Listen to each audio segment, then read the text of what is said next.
Bienvenue, Salibonani, Mangwanani. Very warm welcome to unique and beautiful Victoria Falls. We treat this as a core country of the continent because of your resilience and the Pan-African spirit. The primary objective of this conference is to promote the economic and social development of our member states, to foster intra-regional integration and promote international cooperation for Africa's development. Since our last conference of ministers, the world has fallen deeper into economic fragility, climate change, conflict, and distrust. The continent faces disproportionate burdens and risks arising from climate change, related events and patterns. We must accelerate the adoption of just and sustainable transitions. The issues we face today are particularly acute because the global financial systems are inadequate and have completely failed Africa. In spite of this, we're equally reminded that we have the ability to create our own solutions to our own problems, no matter how small they may be. It is high time we join hands as a continent and strengthen our existing regional trading blocs, such as the African Continental Free Trade Area, to promote the free movement of goods, services, and people within Africa. I call upon all member states to remove barriers to all entry and exit points so that we create a single market for goods and services that promote intra-Africa trade as well as overall industrial development. Some of the recommendations from here will also be carried as Africa's voice to the UN Secretary General Summit of the Future happening this September, where world leaders will forge a new international consensus on how we deliver a better present and safeguard the future.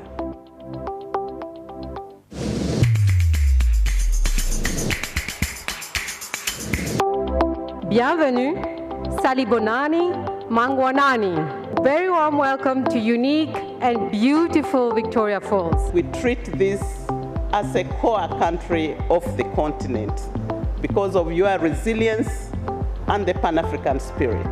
The primary objective of this conference is to promote the economic and social development of our member states, to foster intra-regional integration and promote international cooperation for Africa's development. Since our last conference of ministers, the world has fallen deeper into economic fragility, climate change, conflict, and distrust.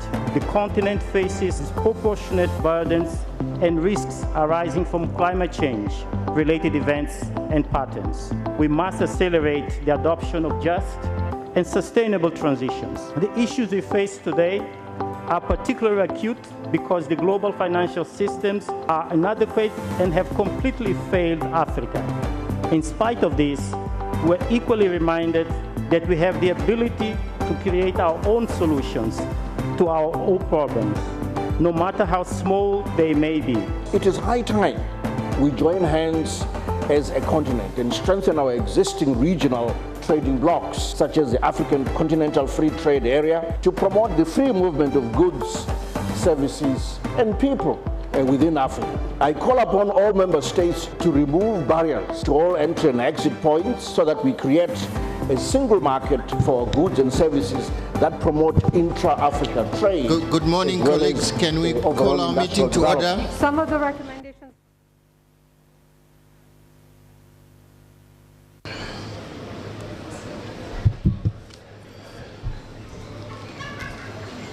Can we please take our seats? We want to start the meeting.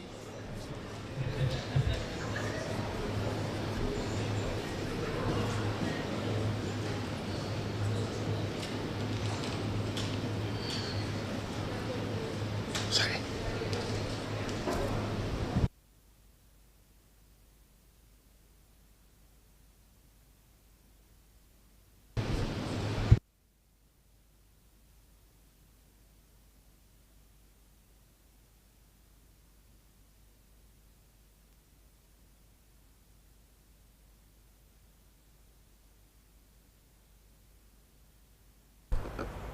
Good morning, everybody. Good morning and welcome back. We are pleased that you are all back, and we would like to proceed with the business of the day. Just one announcement from security. They've told me to announce that if we can kindly request delegates not to bring in the food plates inside this plenary, nor the disposable coffee cups.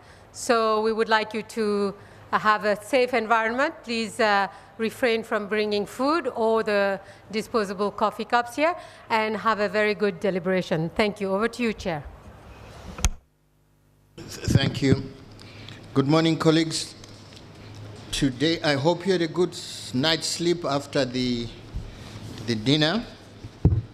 Today, we're focusing on statutory issues, and from the agenda, we are going to have several presentations and reports which need our consideration during this meeting of senior officials.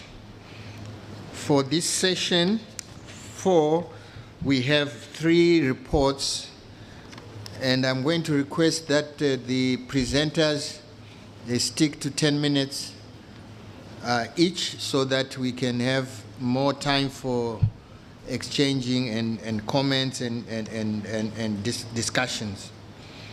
So our first report is the report of the Executive Secretary on the activities of the ECA from April 2023 to February 2024, and this will be introduced by the Director of Strategic Planning, Oversight and Results Division of ECA, Said Adejumobi.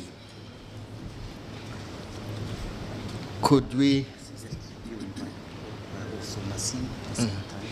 And also, if we could have on the podium the Nassim Olumane, who's going to present also, who's the Acting Director of Technology, Climate Change and Natural Resources Management Division. If they could come up here so that we move as swiftly as possible in between the change of presentations. Said is going to make 2 presentations. This one, and then comes. Okay. Said, you ready? Thank you very much, Chair, the Chair of the Bureau and members of the Bureau, the Deputy Executive Secretary, Antonio Pedro, distinguished delegates, ladies and gentlemen. My name is Said Adejumobi. I'm the Director of Strategic Planning, Oversight and Results at the ECA. I will be presenting this report on behalf of the Executive Secretary of ECA. It's a report of the Executive Secretary on the activities of the Commission from April 2023 to February 2023. In the report, I will highlight some of the key achievements of the organization on the work carried out within this period. They are just key highlights. My colleagues who will speak after me will elaborate on the details of the work we've done in the Commission in the course of the year. This presentation should be seen within the context of 1, the mandate of the organization, the strategic focus of the organization, and the mantra that we have. Our mantra in ECA is ideas into action for a transformed and prosperous Africa. So we generate knowledge, we translate that knowledge into policy, and we use that policy to provide technical advisory services to member states. That's what we do. And our mandate is to support the continent in the process of socioeconomic transformation. In other words, we use the knowledge we've generated and the policy actions to support the continent in its march towards transformation and development. Our mandate has been unpacked into 5 strategic areas, and those 5 strategic areas have been fine-tuned. I will speak to that towards the end of my presentation. It's also important to note that the work of ECA is multi-year in nature. Although we do have annual business plan, we have the program plan and budget, which we'll be presenting to you. But in terms of impact of our work, it's multi-year in nature because the process of development is very cumulative. So we need to understand this within the context of how we do our work and the kind of difference we have in supporting you and the other regional institutions in the work that they do.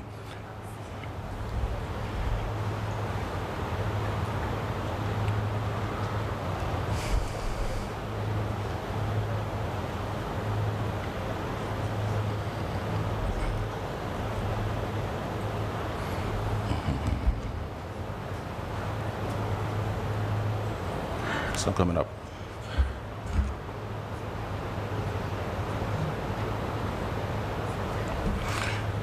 These are the key areas of intervention I will be speaking to in terms of the work we've done in the course of the last year. Macroeconomic stability, domestic resource mobilization, and innovative financing. Effective and integrated development planning incorporating Agenda 2063 and Agenda 2030. The African Continental Free Trade Area, which my colleague who spoke yesterday, Stephen Karingi, spoke about. I will try and elaborate a little bit further on that. Our work on industrialization and economic diversification within the context of the African Continental Free Trade Area. As many have argued, the African Continental Free Trade Area is seen as the Marshall Plan for Africa's development and transformation. Climate resilience, energy transition, and blue economy, women empowerment, gender mainstreaming in national and sectoral policies, and leveraging technology to modernize statistical systems and transform national economies.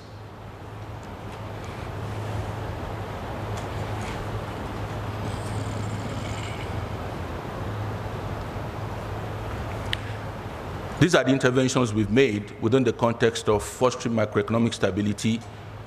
First is integrated planning and reporting tool. ECA has developed a tool called Integrated Planning and Reporting Tool, which is used to support member states in integrating Agenda 2063 and Agenda 2030 in national development plans. The major benefit of this is that countries do not need to do double reporting. You do only single reporting in reporting on the two agendas and also in terms of framing your national development plans. So in the course of the year, ECA supported quite a number of countries in this regard. And as a result of that, ECA was awarded the 2023 International Standards of Accounting and Reporting Honors. This is a major honor in on reporting standards all over the whole world, and ECA won that award. In terms of taxation, we've supported quite a number of countries in terms of reforming their tax administration to make it more efficient and to be able to improve domestic resource mobilization. What we're also working on now is about taxation in the digital sector, in ensuring that the digital sector is able to contribute to national development in our respective countries. The design of property tax. Some countries have also approached us in terms of support on the design of property tax policy, which we have done. In terms of innovative financing, we've supported quite a number of countries in the development of their capital markets. For us to be able to mobilize resources outside the state system, we need to develop our capital markets. And in this regard, ECA is supporting countries in doing that. We're also working on inclusive bonds in cross-border trade and craft processing sectors. We've done studies on this, and we are following up in terms of policy advice to countries on how they can raise bonds to support cross-border trade and craft processing sectors. In terms of innovative financing, we are working extensively, and the Deputy Executive Secretary, Anand Mosi, spoke about this yesterday, on climate-related financing, including debt for nature swaps, green and blue bonds, and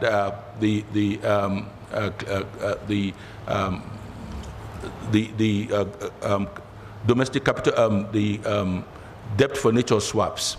In terms of policy making, we supported countries in terms of economic modeling for evidence-based policy formulation and forecast, and also in enhancing demographic, it's not democratic, demographic dividends in national budgetary processes.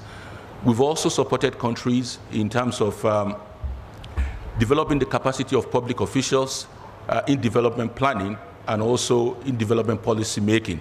This is not reflected on the slide, but this is part of what we have done in the course of the year.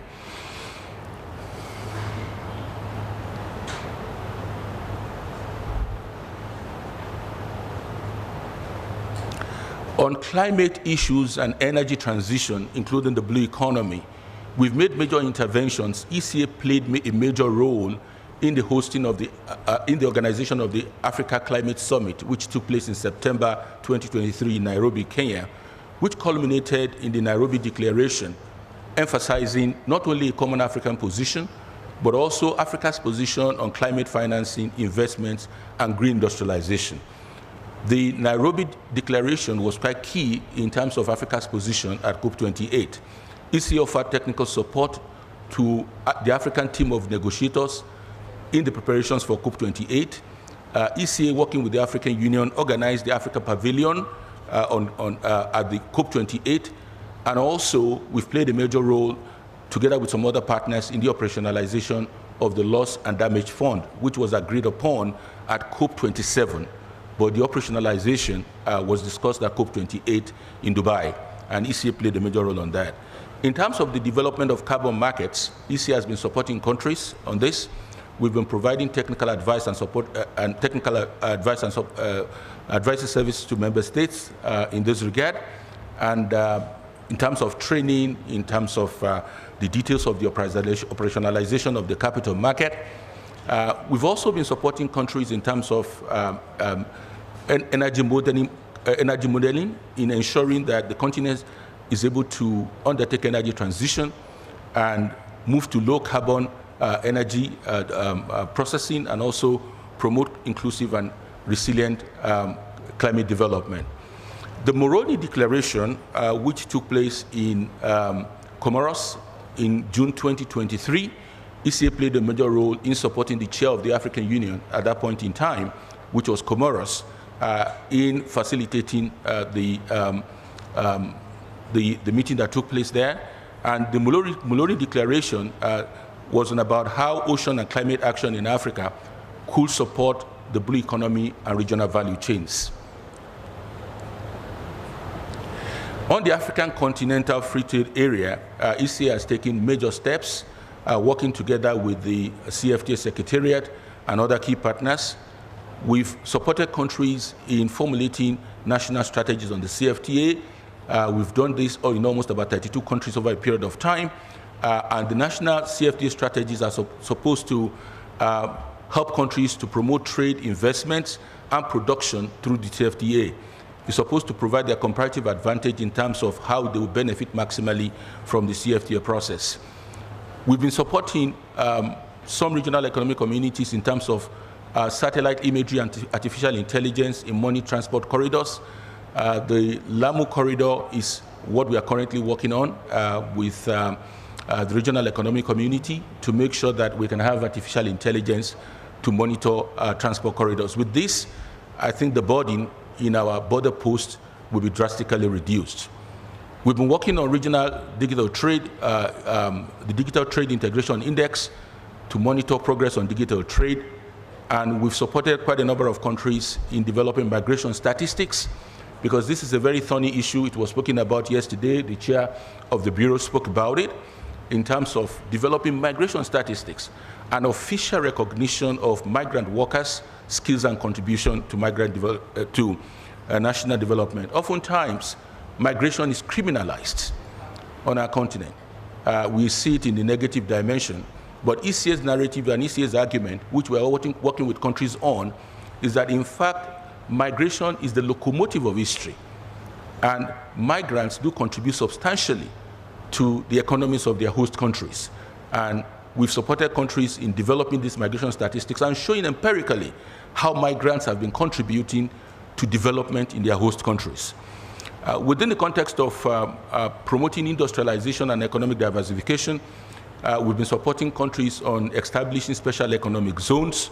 The chair spoke about what we're doing with the agro-industrial park between Zambia and Zimbabwe. We've also been supporting DRC and also DRC and Zambia in the creation of a joint special economic zone for the battery and electric vehicle initiative.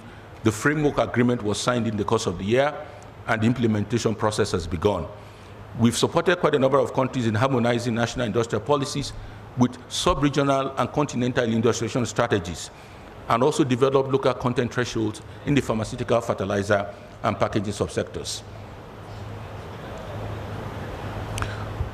On leveraging digital data and new technologies to modernize statistical systems and transform national economies, we supported quite a number of countries in terms of improving their national census through deploying digital technology in data collection and analysis. Before, it took some countries 6 months, 7 months to be able to get their result of census out. Now we are looking at 2 months, and we're even looking at a shorter period of time, probably within a month. And digital technology is doing the magic, and we're supporting our countries in this regard. Rebasing of GDP through integrated use of natural capital accounting by member states. In rebasing our GDP, the capital standing of our countries will be higher, and our access to funds at the global market, financial market, will of course be much more improved. We've been deploying digital technology in enhancing animal production and value chain, ensuring that animal husbandry is more done in a more sophisticated way and in a way that countries can improve their animal production and also the value chain within the sector. In terms of gender empowerment and mainstreaming gender in national and sectoral policies, we've been enhancing women's productive employment through increased provision of digital and export-oriented services by women-led SMEs, mainstreaming gender perspectives in national plans, policies, and programs by member states, empowering young girls with skills in digital technology for better employment opportunities and contribution to national development. Chair, I will be ending very soon. Looking forward. In terms of looking forward, we think it's extremely important to strengthen our collaboration with our major partners, the UN system, the African Union, the regional economic communities, and other strategic partners towards achieving the goal of 2 agendas, 1 framework. The whole notion of 2 agendas, one framework is about Agenda 2063 and Agenda 2030, converging both of them and having a single implementation process for both. So we do refer to these as 2 agendas, 1 framework. Shaping the direction of the future. The second 10-year implementation plan of Agenda 2063 will be very key. For us, it will become the major focus area in terms of our work. I'll be speaking to that in one of my presentations later on, and also the UN 6 transitions. And of course, as we move into designing the Pact of the Future through the Summit of the Future, that will also become part of what will define our road ahead. Our 2024 strategic focus areas, which I said at the beginning that I will speak about, these are the new areas that the institution has crafted for itself in moving forward. Macroeconomic policies and development financing, regional integration, economic diversification, and sustainable industrialization, technology, connectivity, and digital transformation, climate change, and food security. And of course, we've got the cross-cutting issue of data and statistics, including the social dimension of gender. Mr. Chair, thank you very much, and thank you for your attention.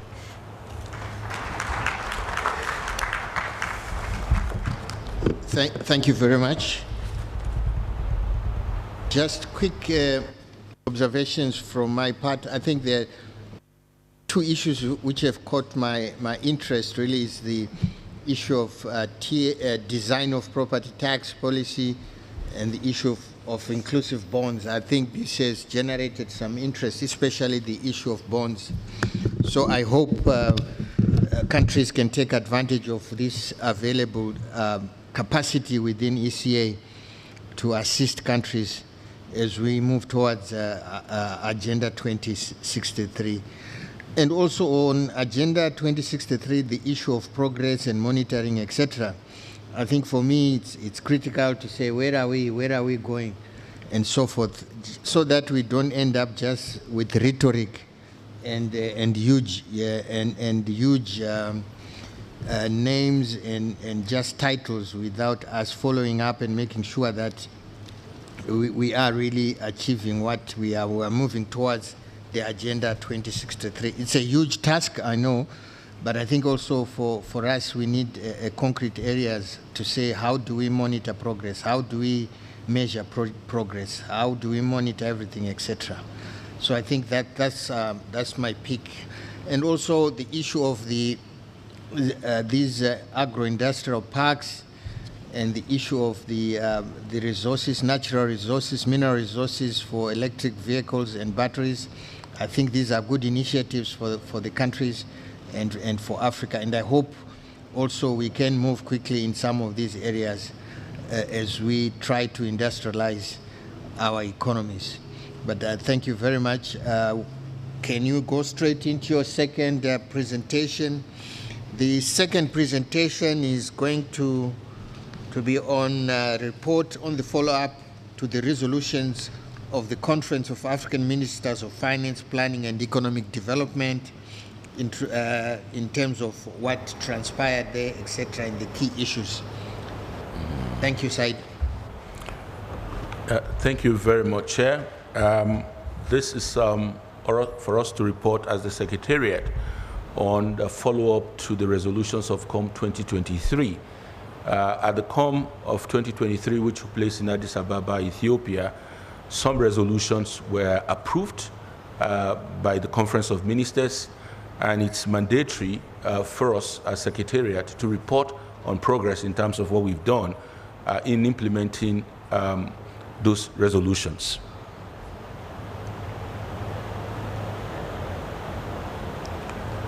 In 2023, 13 resolutions were adopted by the Conference of Ministers.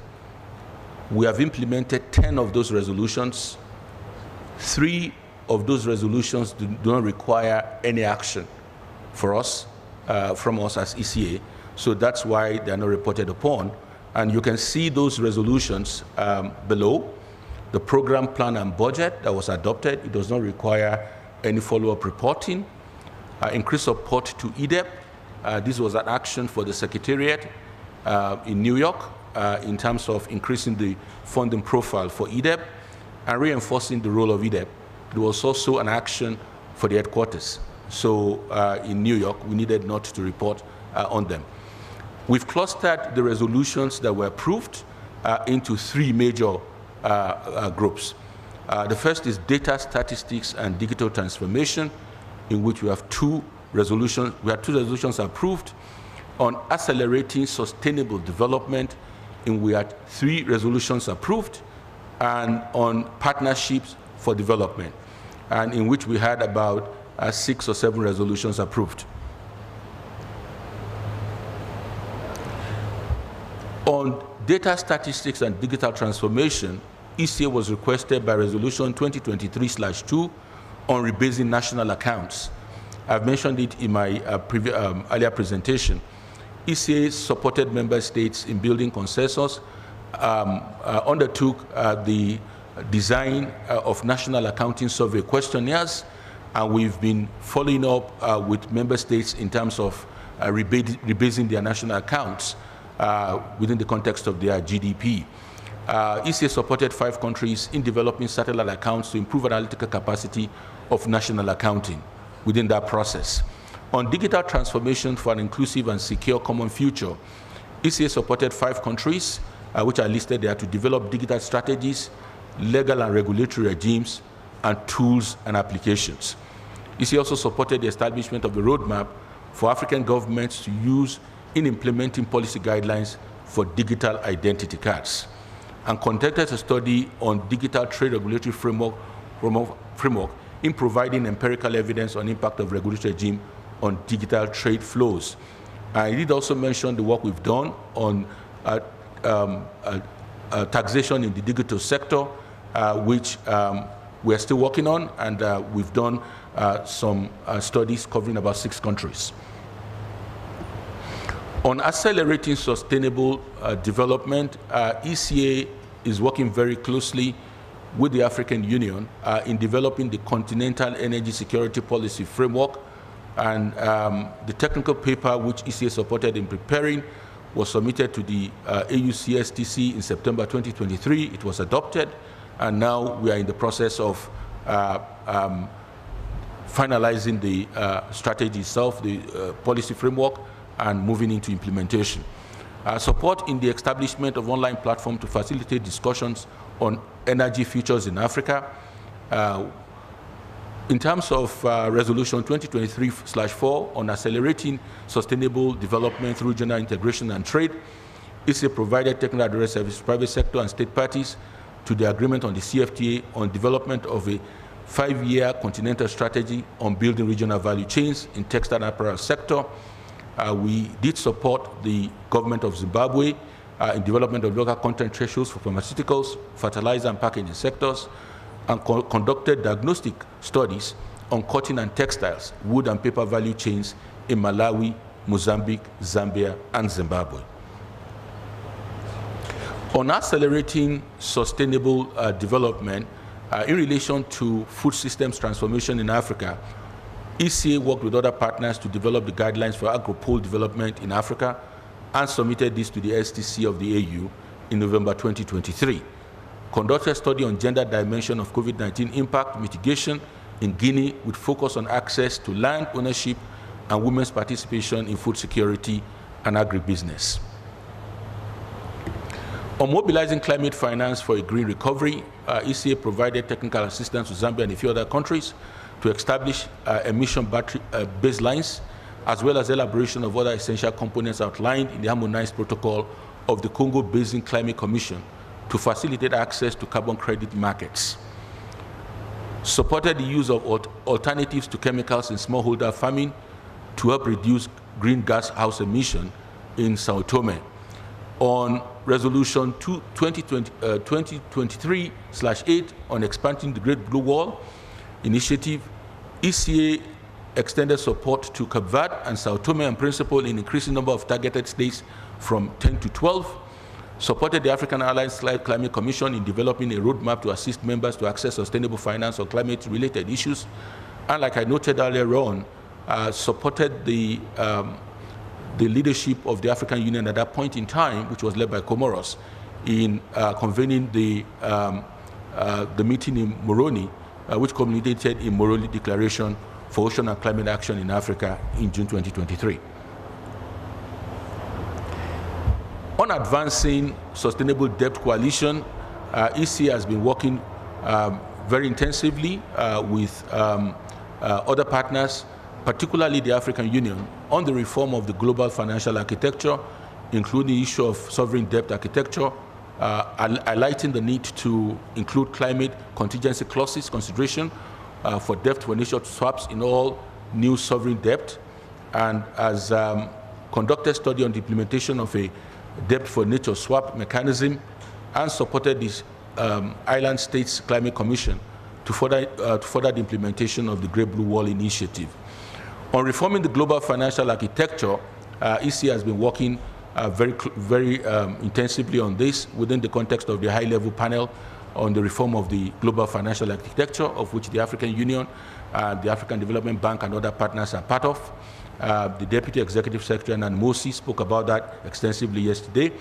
ECA has been advocating for the debt service suspension initiative in various forums, highlighting the need to restructure the common framework for debt treatments, and ECA has conducted 5 meetings of the high-level working group. Partnership for Development. ECA supported 5 countries to digitize their national development plans and align them to the Agenda 2063 and Agenda 2030. We intensified our collaboration with the African Union and the African Union Development Agency, and also the African Peer Review Mechanism. We collaborated with AUDA NEPAD on the elaboration of the African Science, Technology and Innovation Indicators Initiative. We also work very closely with them within the context of the formulation of the second 10-year implementation plan of Agenda 2063, the African Union, AUDA NEPAD, the UNDP, and other stakeholders. We've been working with the African Union to increase the number of focus countries to measure illicit financial flows. Because what you cannot measure, you cannot fix. How do we measure illicit financial flows? And how do we plug the loopholes in our national economies to ensure that we're able to combat illicit financial flows? We did organize high-level policy dialogues to review progress in the implementation of Agenda 23 and Agenda 2030, which was led by the leadership of both the UN and the African Union. Chair, that's the end of my presentation.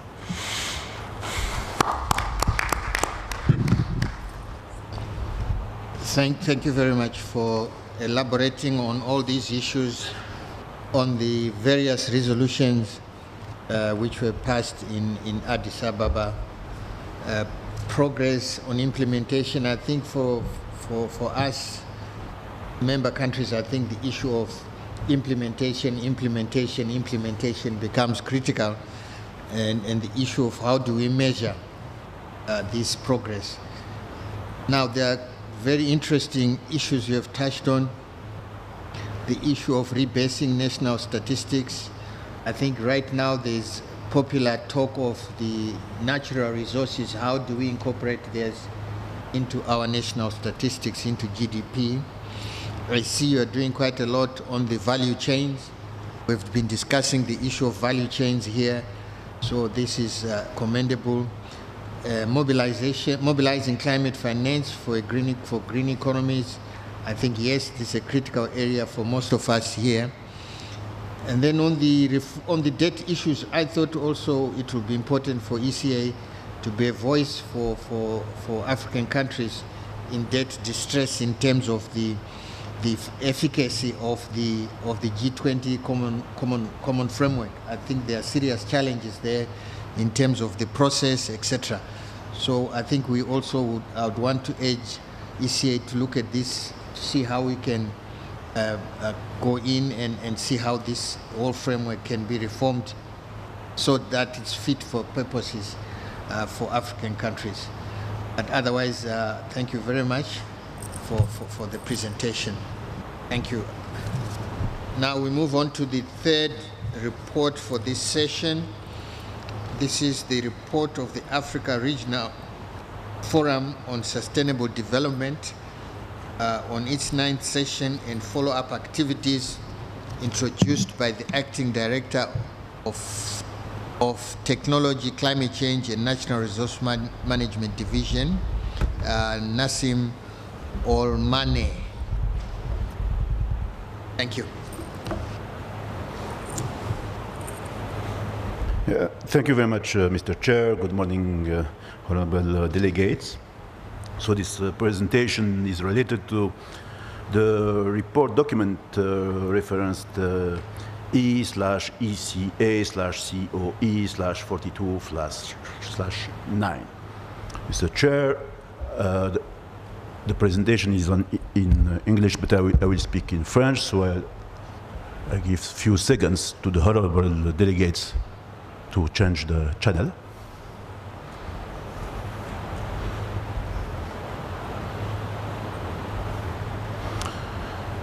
Monsieur le Président, cette présentation est tirée du rapport du Forum régional africain sur le développement durable, portant sur sa 9e session et les activités de suivi détaillées dans le document, comme je le disais, E/ECA/COE/42/92.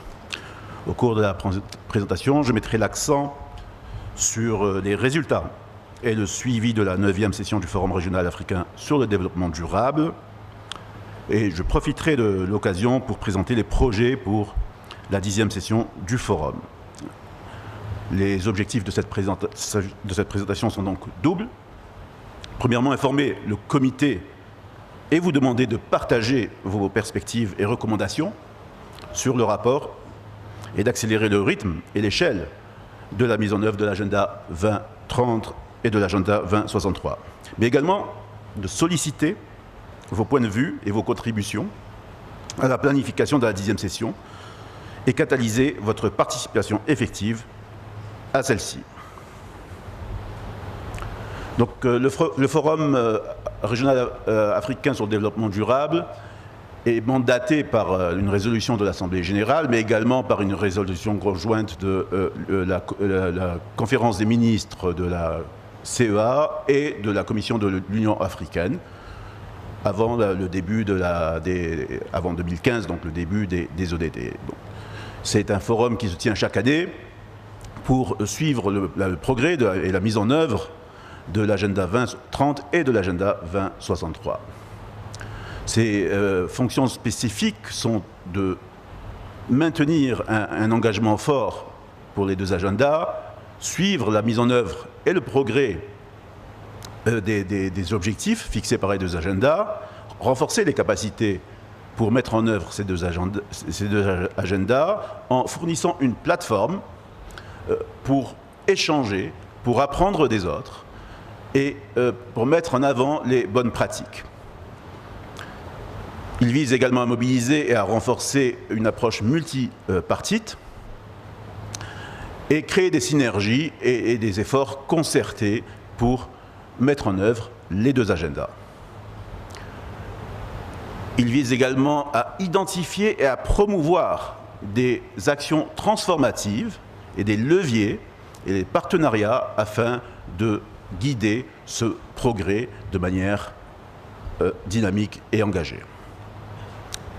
Et enfin, il permet de générer une position africaine commune, portée au Forum de haut niveau sur le développement durable qui se tient chaque année au mois de juillet au siège des Nations Unies, mais également, dans le cadre de la 9e session, d'avoir une position commune par rapport au sommet des ODD qui s'est tenu en septembre 2023. Le forum, la 9e session du FRAD s'est tenue donc à Niamey au mois du 28 février au 2 mars 2023. Il s'est tenu dans un contexte très particulier où les conséquences du changement climatique se font de plus en plus ressentir, notamment au niveau du continent. La guerre en Ukraine, avec ses conséquences également sur ses conséquences inflationnistes, les effets persistants du Covid-19 et bien sûr les conséquences de ces crises sur l'endettement des pays africains. Donc le forum portait sur comment accélérer une approche inclusive et verte dans un cadre de crise multiple, au travers d'une approche intégrée entre les deux agendas. Le forum s'est focalisé sur une revue en profondeur et une analyse des progrès et l'identification des actions à mener pour accélérer la mise en œuvre des ODD 6, 7, 9, 11 et 17, qui sont donc eau, énergie, industrialisation, ville et partenariat, et bien entendu les objectifs correspondants de l'agenda 2063.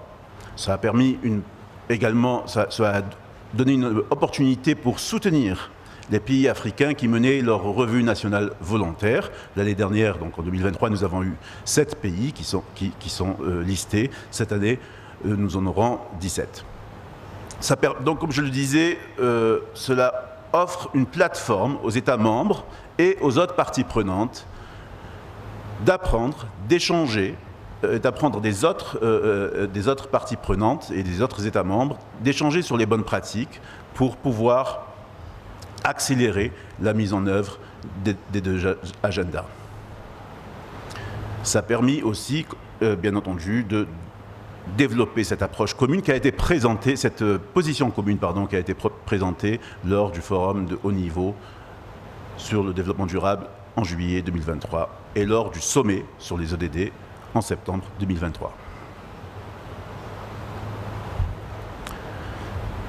Le forum s'est caractérisé par un fort engagement multipartite, particulièrement de la part des jeunes.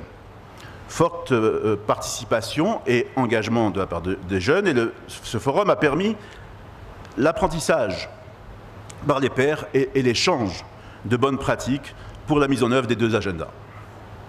Les pays africains ont convenu que malgré la crise, il est crucial d'atteindre les ODD et les objectifs de l'agenda 2030 en mettant en œuvre des initiatives transformatives. Donc, effectivement, le constat est que les ODD étaient largement pas atteints. La mise en œuvre des ODD était largement en retard, et ce n'est qu'au travers d'initiatives clés qui sont dans la déclaration de Niamey, que je vais présenter juste après ce slide, que les pays africains pourraient, atteindre, accélérer et se remettre la mise en œuvre des ODD sur les bons rails. 7 pays africains ont soutenu leur revue volontaire nationale. Et les messages clés qui ont été présentés donc, à New York, ainsi que la déclaration de Niamey, ont permis d'avoir une position très forte sur la manière d'atteindre, de remettre la mise en œuvre des ODD sur les bons rails et la manière d'atteindre cela. Next slide. Très rapidement, quelques messages clés afin d'atteindre ces ODD. Les pays et les partenaires doivent mettre en œuvre des initiatives transformatives et innovantes, telles que l'initiative de la Grande Muraille Bleue, la Grande Muraille Verte, la zone continentale de libre-échange, le renforcement de la coalition sur une dette durable, l'initiative sur les batteries et les chaînes de valeur des batteries et des véhicules électriques, renforcer et développer un marché régional du carbone, l'initiative 7 sur l'énergie et la transformation digitale. Donc c'est vraiment des initiatives de dimension continentale qui permettraient au pays d'accélérer de manière franche et de manière même innovante la mise en œuvre de ces ODD. Également, dans ces messages clés, on retrouve la nécessité de lier très fortement le problème de la dette avec cette accélération de la mise en œuvre des ODD, notamment mettre en œuvre la proposition et accompagner la proposition du secrétaire général des Nations Unies sur le plan de stimulus pour les ODD et soutenir fortement la réforme du système de l'architecture financière globale. Enfin, accélérer la mise en œuvre des ODD au travers de 6 axes qui sont prioritaires, les axes de transition, qui sont des systèmes alimentaires, l'accès à l'énergie et à un coût abordable, la connectivité numérique, l'éducation, la protection sociale et la création d'emplois, la question du changement climatique, de la perte de biodiversité et de la pollution, donc les trois crises.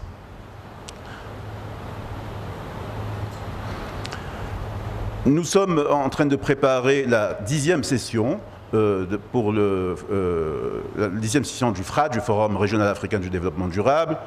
La CEA, conjointement avec le gouvernement de la République d'Égypte, en collaboration avec la Commission de l'Union africaine, la BAD et l'ensemble des agences du système des Nations Unies préparent ce forum qui se tiendra au Caire du 21 au 23 avril 2024. Bien sûr, il sera précédé par une série de pré-événements à partir du 17, qu'ils soient en ligne ou en présentiel à partir du 17 avril. À l'ouverture, il est attendu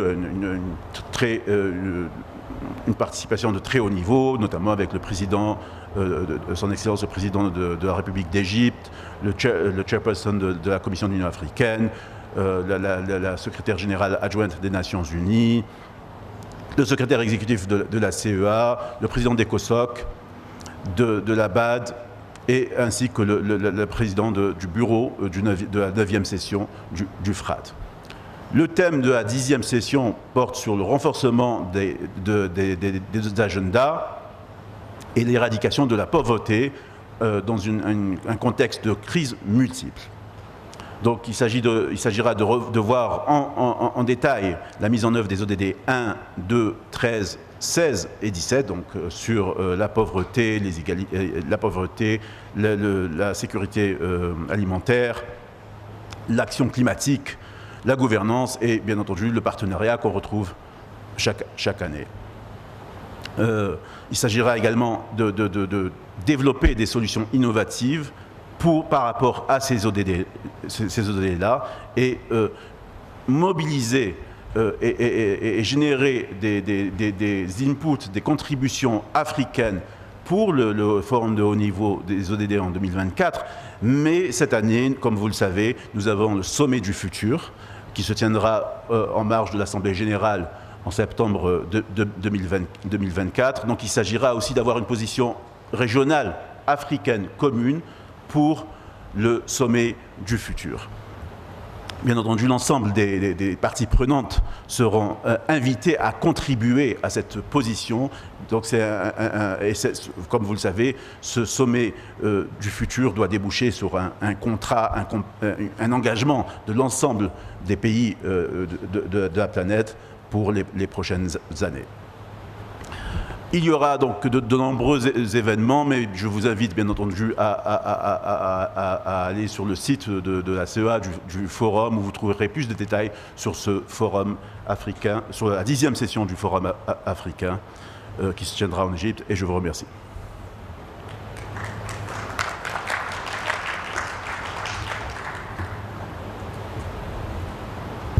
Thank you very much for your presentation. I think there's lots to absorb from this presentation, lots of issues. And I hope participants and delegates have picked on the key issues which are being raised. But the one I'm particularly interested in is the issue on innovative solutions to eradicate poverty.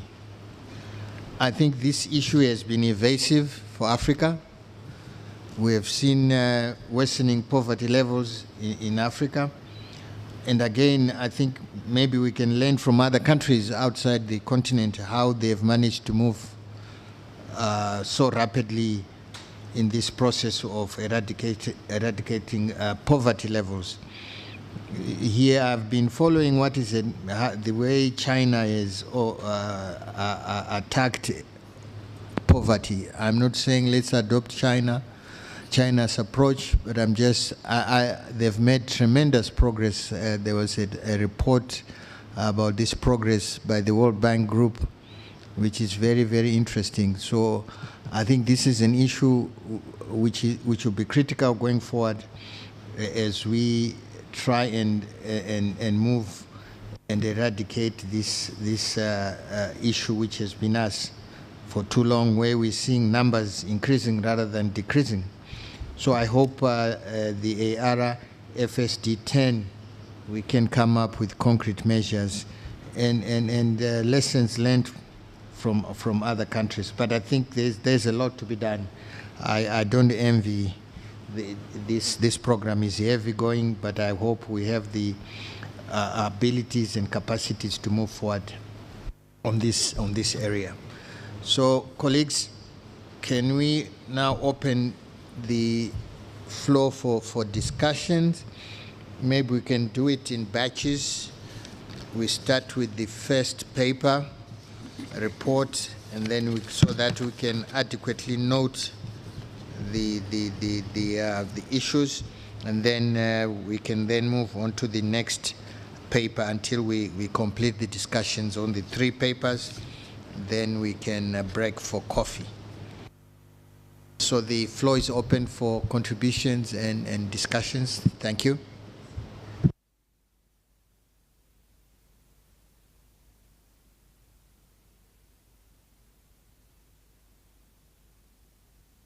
There is Burkina Faso. Burkina Faso.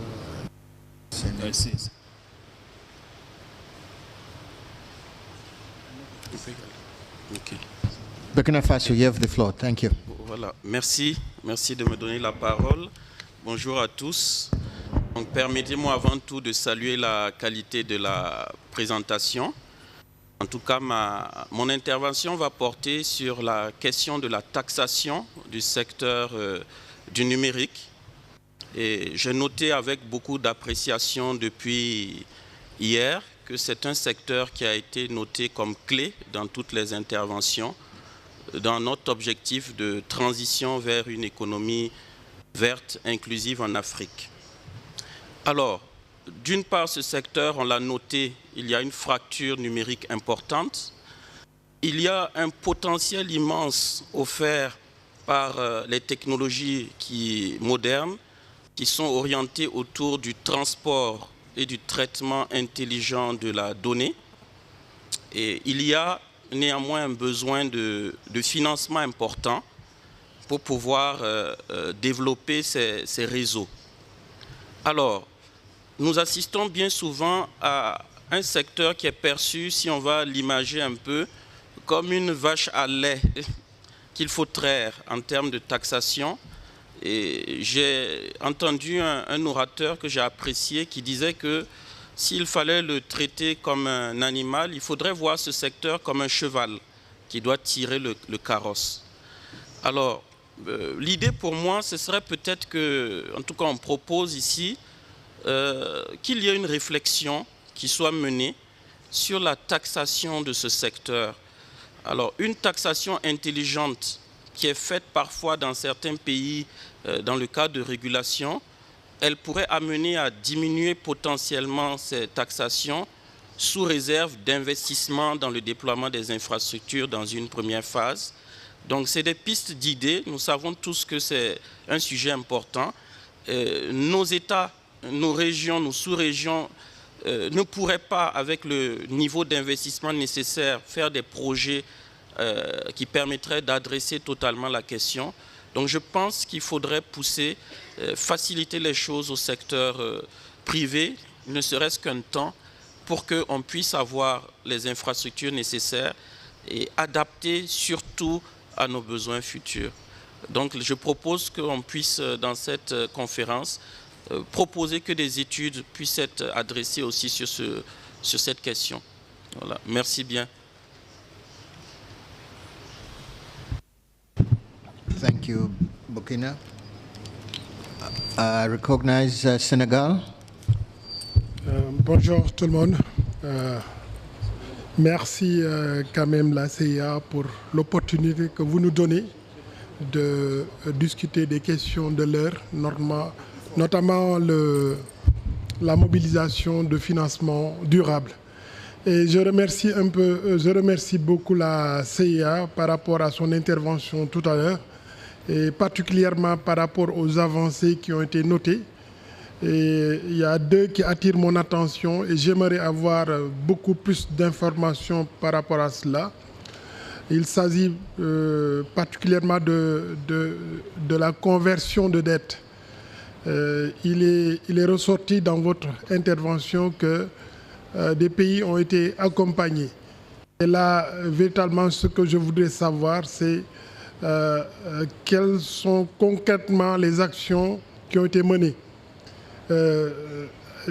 Quels projets vous avez pu identifier pour la conversion de ces dettes-là? Est-ce que des financements ont été mobilisés? À quelle hauteur? Ou véritablement, globalement, de manière concrète, par rapport à ce sujet-là, qu'est-ce qui a été fait? Et ma deuxième préoccupation, c'est par rapport à la taxation carbone. C'est vrai que des initiatives existent dans nos pays avec d'autres partenaires. C'est heureux que la CA s'intéresse particulièrement à cette question et indique que des actions ont été menées. Et là encore, on est intéressé de manière concrète par rapport à ce qui est fait. Pour que, vous l'avez dit, il y a besoin de partager les expériences, en tout cas pour aider les pays qui se sont engagés dans ces chantiers-là, d'apprendre des autres afin d'aller un peu plus vite dans ces sentiers de mobilisation de financement durable. Je vous remercie.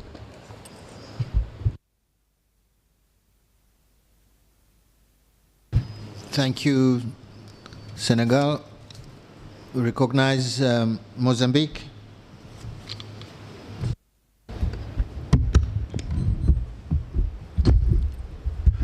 Thank you very much, Mr. Chair. We would like to congratulate the achievements of the ECA during this time period that we are evaluating, and we want also to highlight that many of the achievements that were reported are part of what Mozambique has been doing. For instance, in terms of mainstream climate change into our planning and budgeting processes, where we codificate the budget, internal budget that we allocate for climate issue, and specifically we are implementing a strategy for protecting our public financing, considering that climate change impacts a lot in our economic development, but also for our performance of our financing. In terms of innovative funding mobilization process, we also wanted to highlight that we are improving, we are creating the specific regulatory framework for carbon markets, and for this we are having the support of Africa Carbon Market Initiative. We're at this process, and also in terms of debit for climate swap, we reached an agreement and we started to implement it with Belgium. Evaluating is around $2.5 million for the debit for climate swaps, but we think that we have more opportunity to engage with other partners, and this is the way that we suggest that many African countries can follow. In terms of energy transition, here I want to highlight that Mozambique launched its strategic energy transition. This was launched last year.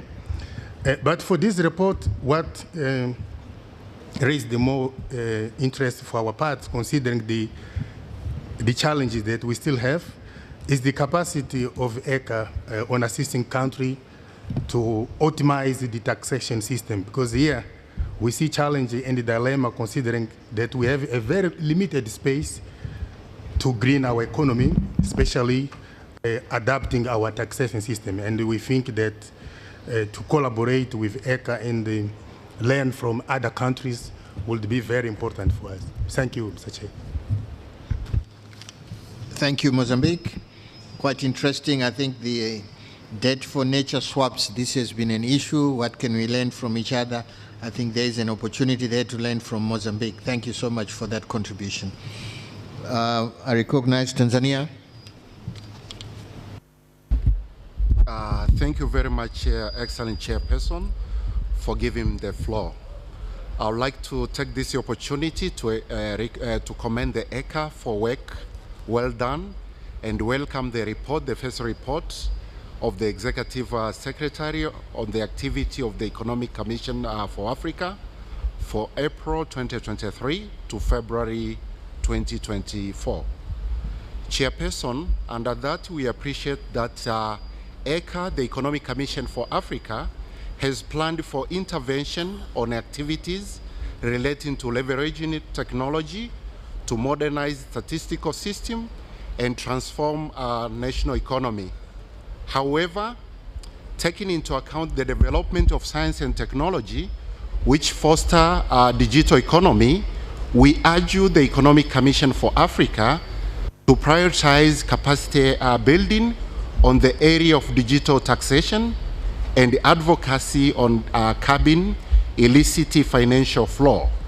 Further, Chairperson, as the African member states have adopted the protocol on digital trade, it is imperative to ensure that the issue of data governance and data security is addressed.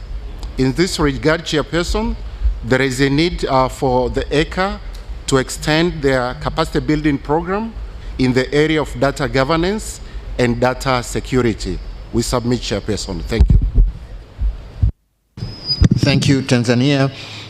You touch on something close to my heart, illicit financial flows. I think we've done so many studies. I think it's high time we find solution for this aspect, because given the size of the illicit financial flows and their potential as a source of revenue to our governments, I think we need to find now action in terms of what are we going to do, what are we planning how do we assist countries to reduce illicit financial flows.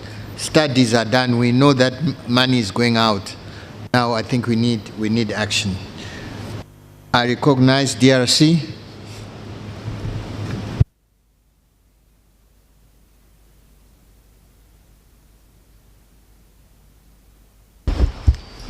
Merci beaucoup, Monsieur le Président. Je loue vraiment la qualité des travaux, les rapports présentés par la CEE et puis les progrès qu'ils ont accomplis dans différents domaines, surtout dans la réalisation des objectifs de développement durable. Et à la lumière de ce qui vient d'être dit, j'ai quelques préoccupations. Nous avons quelques préoccupations.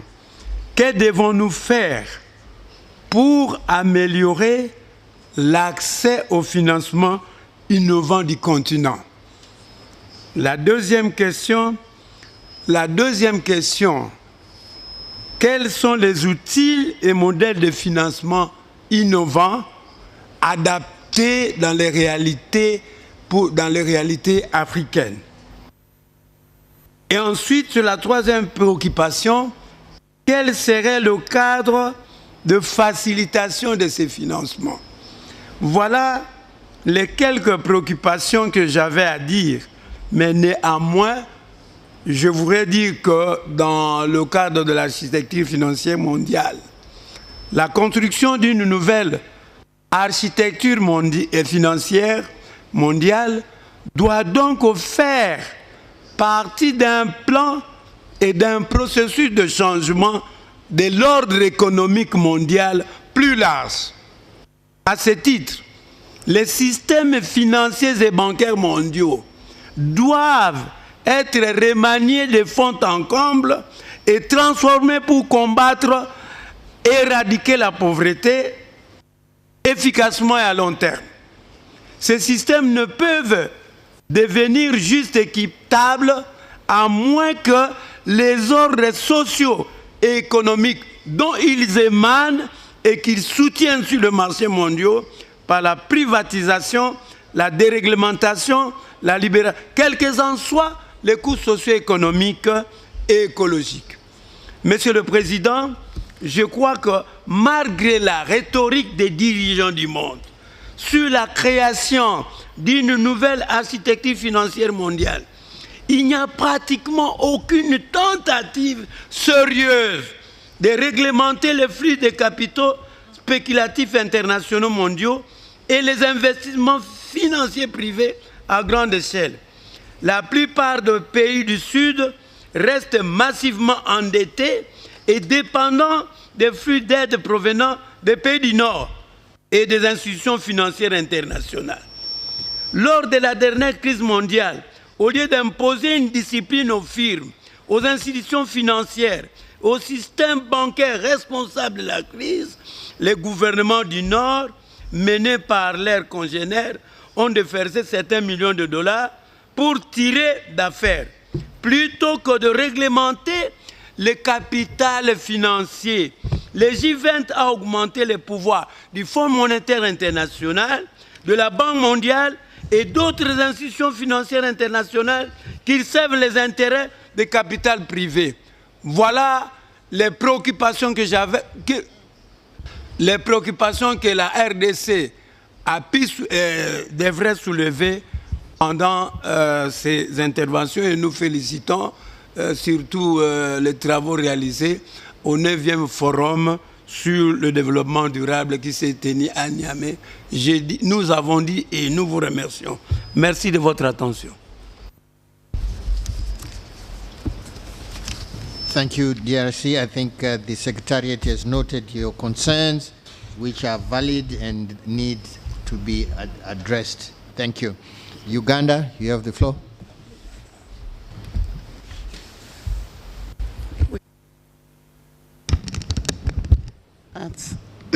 Thank you, Chair, for giving our delegation this opportunity to share our thoughts.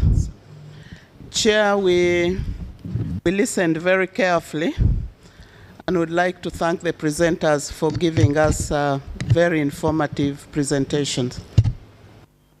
Now, we were just looking at the presentation on taxation in digital sector, and we are trying to ask ourselves that we are aware that the WTO has imposed a moratorium on the imposition of customs duty on electronic transmissions since 1998.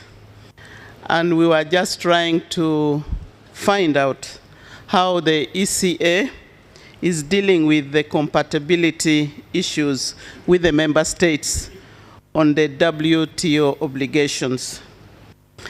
We are further aware that that moratorium is renewed almost yearly, and we recall that at the ministerial conference in 2022 in Geneva, it was again renewed. So we are just trying to find out how ECA is helping us as member states on that. Thank you. Thank you, Uganda. We have online intervention from Nagla Nozahi from Egypt Central Bank. Can we connect, please?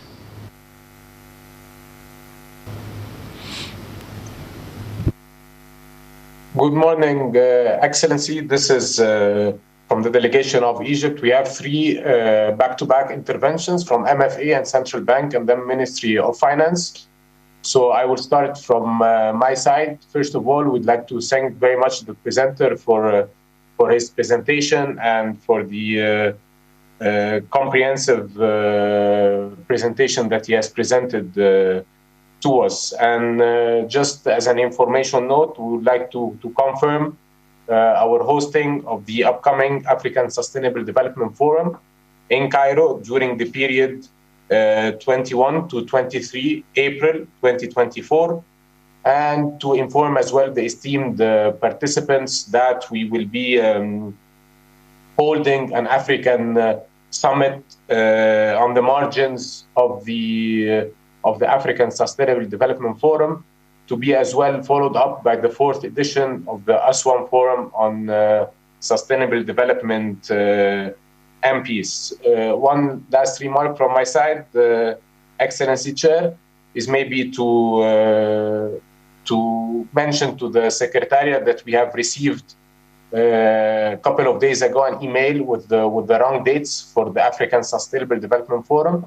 So we kindly request if this can be rectified from the Secretariat side. I will now give the floor to my colleague, Dr. Nagla from the Central Bank of Egypt. Thank you. Thank you. Thank you, Chair, for giving me the floor. I would like first to congratulate ECA for excellent work. For the excellent work, and the presenter for comprehensive presentation. First of all, I would like to chasalize the importance of developing financial market of African countries and the connected among African stock market. It's not only close the financial gap for Africa, but also it promoting transparency and accountability. Africa can formulate more sound economic policy and would allow them to foster a stable environment that encourage investment and saving. National authority in Africa will be able to address poor governance in all of its forms: corruption, inefficiency, transparency, use of public resource, and official lack of accountability. By prioritizing board interest over specific or vested ones, moreover, African countries should work on spreading powers of factors of the fiscal and monetary policy, calling for independency of central banks in Africa. Thank you.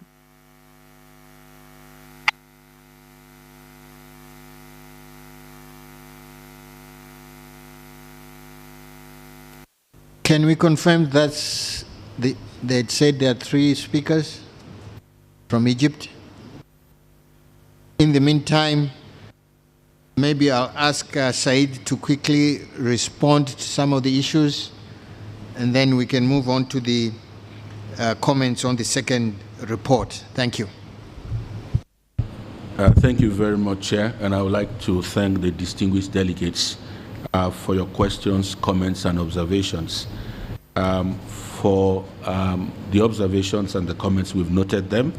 But to specific questions, I will respond to some, and I will also invite my colleagues who are working on the subject matter to also respond to others so that you can get more detailed responses to your questions.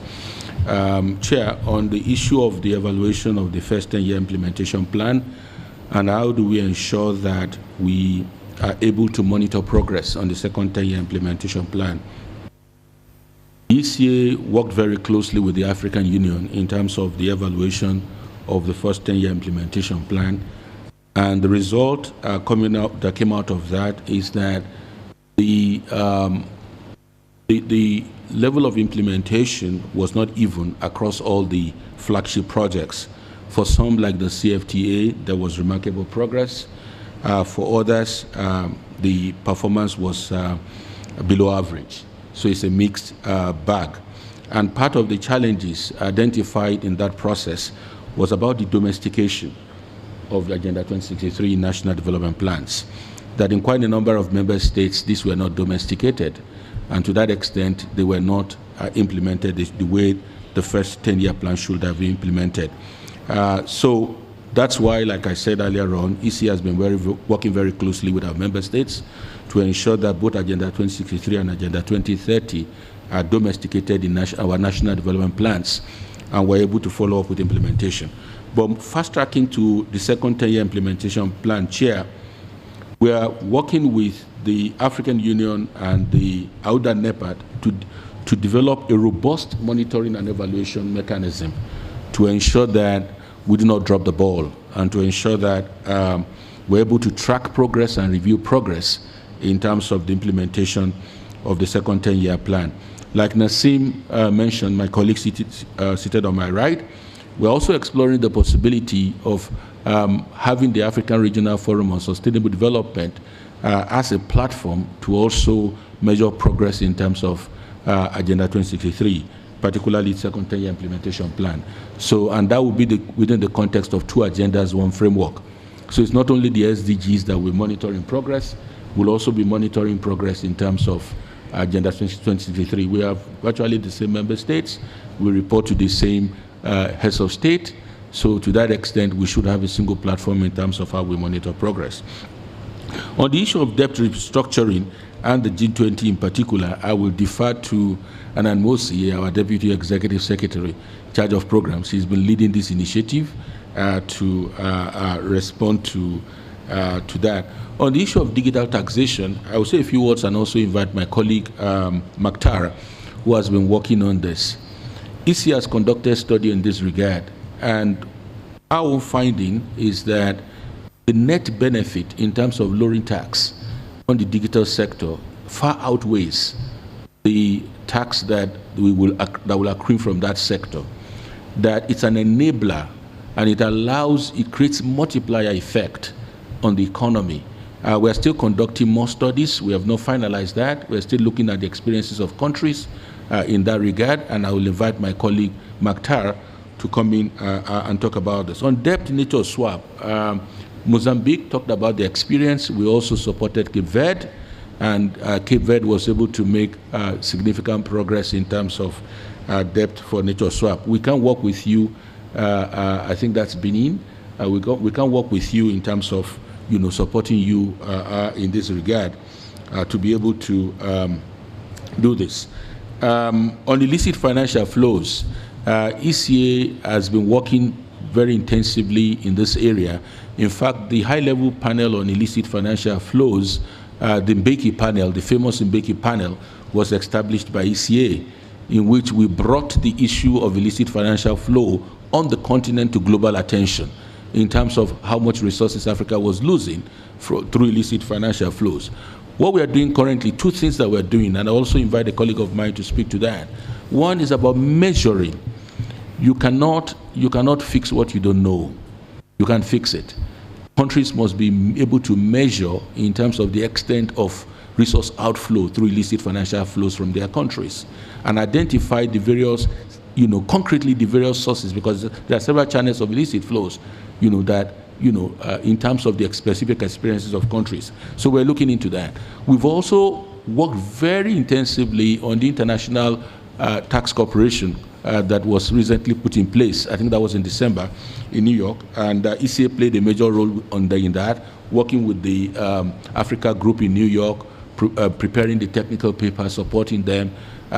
It was a very big battle to get that particular tax convention in place, and the next step would be how do we work with our member states and also the UN Secretariat in terms of the implementation of that.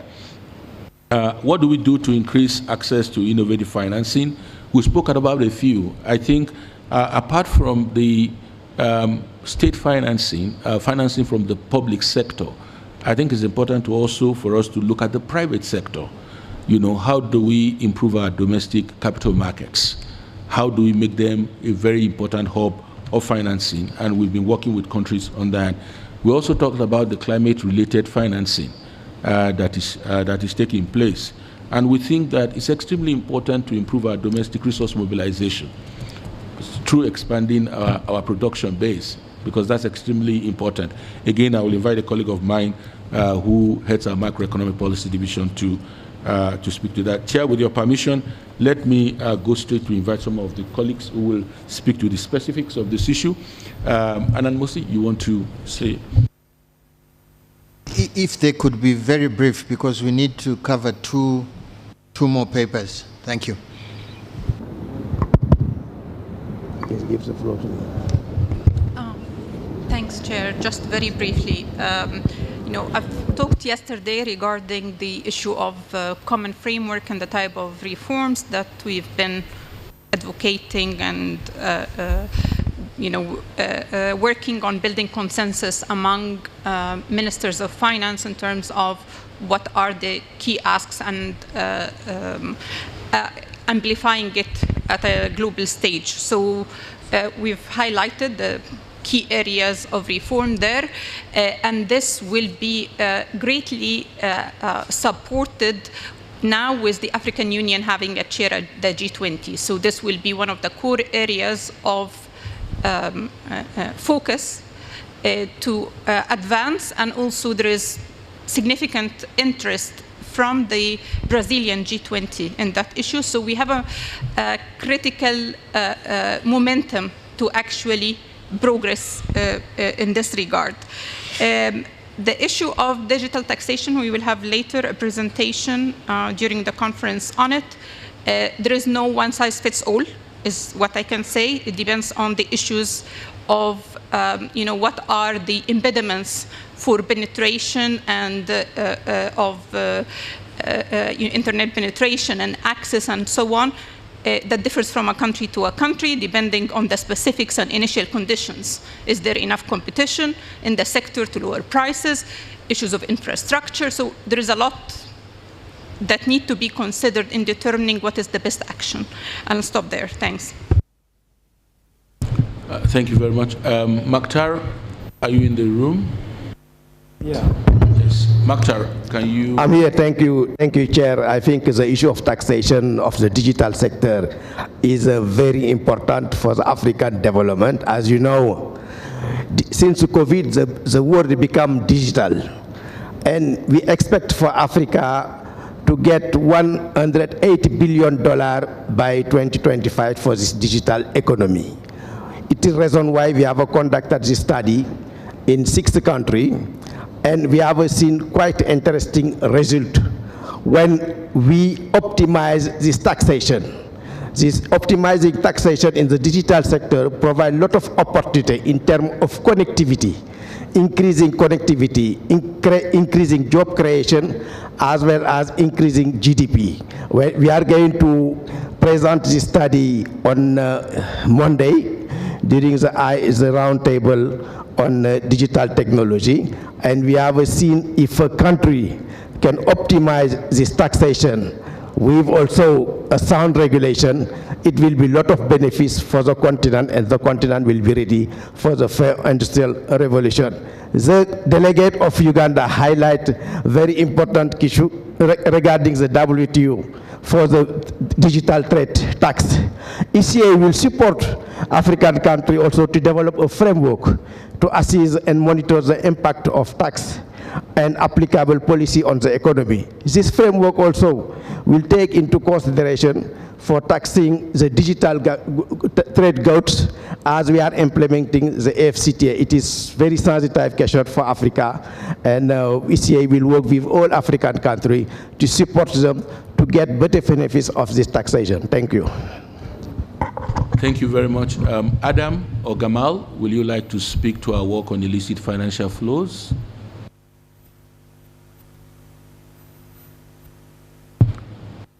Adam, are you there?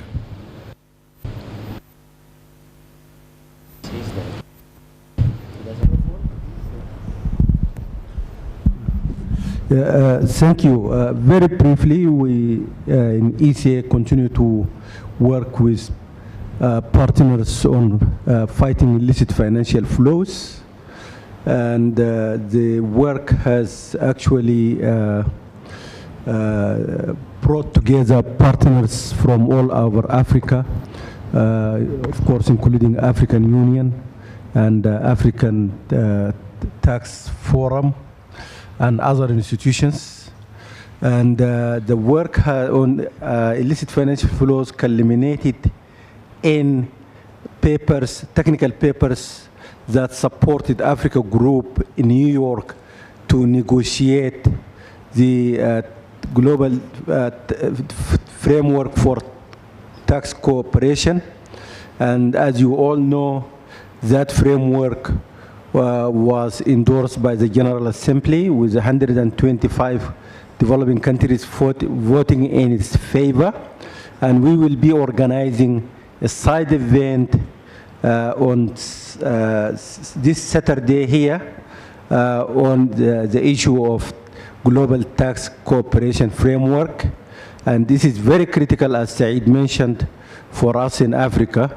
We need new norms that really give us more space to fight tax evasion, tax avoidance, and all sorts of illicit financial flows.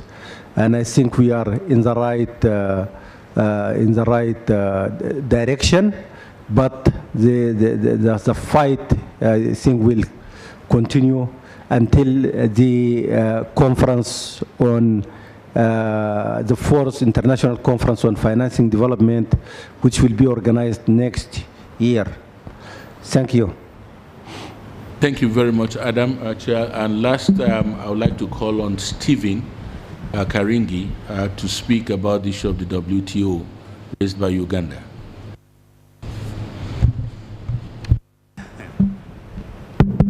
Oh, thank you very much, Said. And I think the question that was asked by Ambassador of Uganda on the WTO moratorium is actually we are hoping to see what comes out of the meeting as they close today.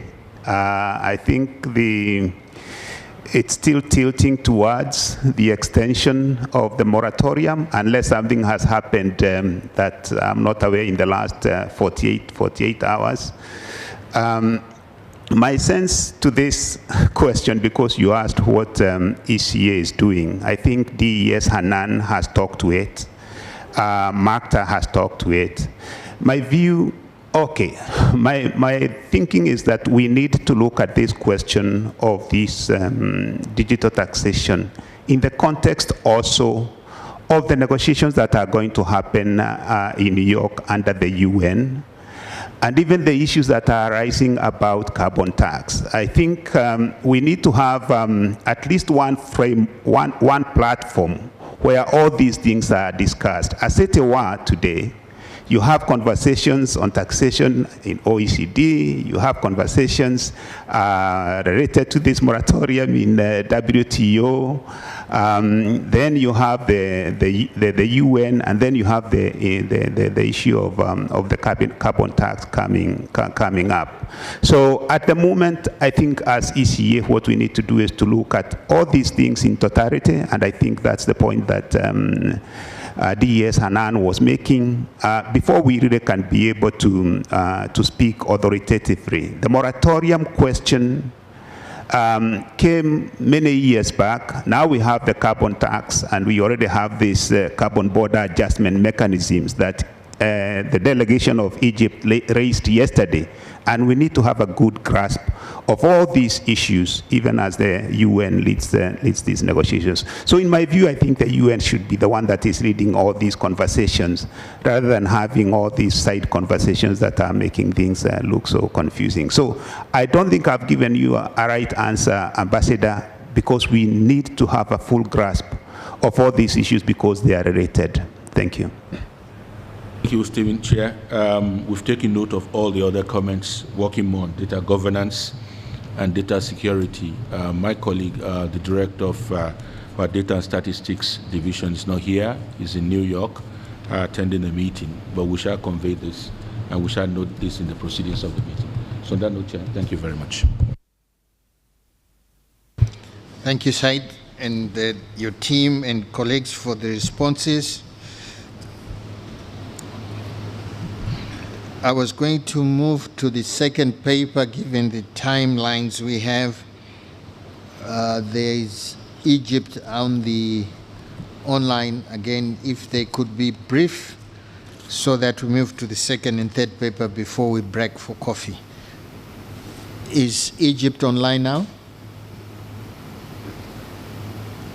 Yes, thank you very much, Mr. Chair. I will just be very brief. I would like just to thank the Secretariat for the work done on the presenting of the reports, as well as in preparing the reports. I just have a very brief comment when it comes to the integrated planning and reporting tool.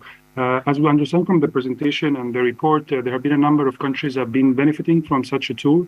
So we would like to know from the Secretariat, how do they intend to make sure to mainstream this kind of tool, so it helps us as well to make sure that our national planning is pretty much aligned to the two agendas of 2030 as well as the Africa 2063, to make sure that also we are able to report on this progress made, and also to be able to assess how can we even improve in the areas where they are still lagging behind.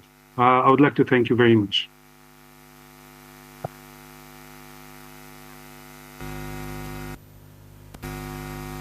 Do we have the second person to ask questions or contribute from Egypt? Ahmad Anaki.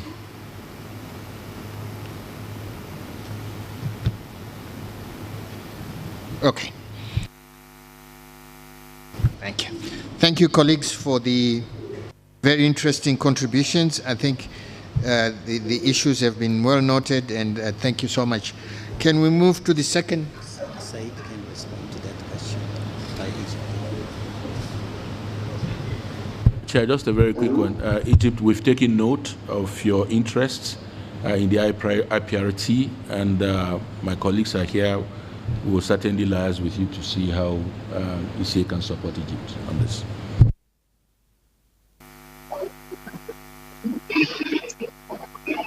Is Egypt still on? Okay. Mr. Chair, I hope that you can hear me.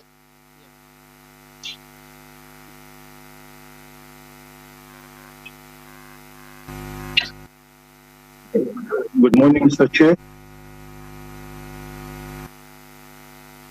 We can hear you. Good morning.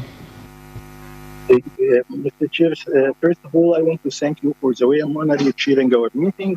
And Mr. Chair, very briefly, I just want to thank and congratulate UNACA for the effort carried out over the last year and encourage them to continue the good work.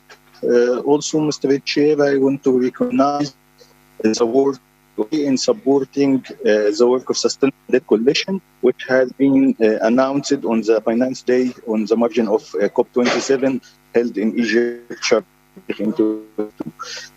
Mr. I also wish all African member states to join the coalition, and we still, as Egypt Ministry of Finance, waiting for the positive response for the letter sent from His Excellency Dr. Mohammed Maït, Arab Republic of Egypt Minister of Finance, for to all the finance ministers, and we really hope to hear a positive response from them. Thank you, Mr. Chair, for the opportunity.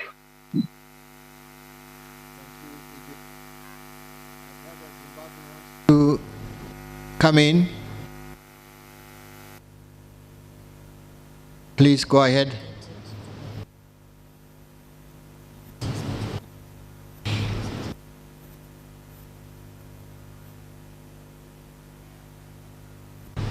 Okay, if there's none, then we continue.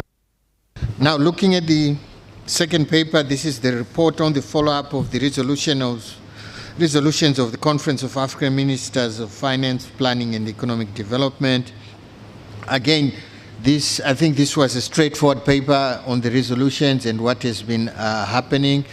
We note the 13 resolutions adopted and also the 10 which have been implemented, and the 3 which we are also noting that there was no ECA action required. Are there any comments from the floor on the second presentation on the resolutions?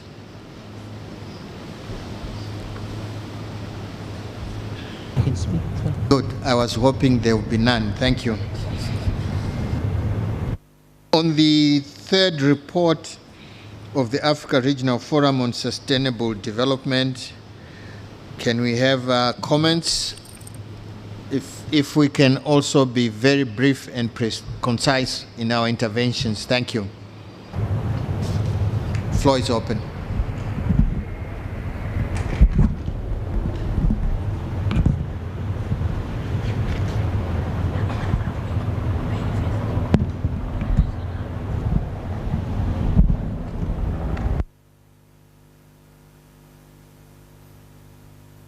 Burkina Faso, please come in.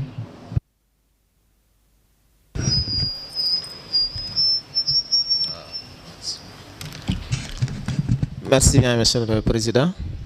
Donc, je voudrais féliciter donc, le communicateur pour la clarté donc, de sa présentation. Et je voudrais juste faire quelques suggestions. Comme il s'agit donc de trouver des solutions pour donc, accélérer la mise en œuvre, donc l'atteinte des objectifs des ODD. Et je voudrais proposer donc nous voyons dans quelle mesure nous pouvons améliorer ou renforcer les capacités des scientifiques, les capacités de prévision et de réponse adéquate aux phénomènes et catastrophes liés au changement climatique. Parce que l'Afrique est vraiment beaucoup touchée par les questions de sécheresse, d'inondation et autres. Nous devrions avoir un mécanisme de prévision de ces phénomènes-là. Et je pense que ce n'est pas impossible. Si les scientifiques du domaine se mettent à la tâche, nous pouvons, au plan africain, prévoir ces événements-là et éviter les catastrophes. La deuxième proposition que je voulais faire, c'est par rapport à l'évaluation de la contribution de nos ressources, soit à la sécurité alimentaire ou à l'économie nationale. Comme quelqu'un le disait tout à l'heure, on ne peut pas bien maîtriser ce qu'on ne mesure pas efficacement. Je prends l'exemple des produits forestiers non liés. Quelqu'un en parlait hier. Voilà des produits qui sont de chez nous, des produits locaux, qui contribuent à plus d'un titre à la sécurité alimentaire et nutritionnelle. Mais jusque-là, au plan africain, je ne pense pas qu'il y ait un mécanisme adéquat d'évaluation de la contribution de ces produits-là à la sécurité alimentaire, à la sécurité nutritionnelle et même à la contribution à l'économie. Donc il serait intéressant qu'au plan africain, nous développions ces mécanismes-là.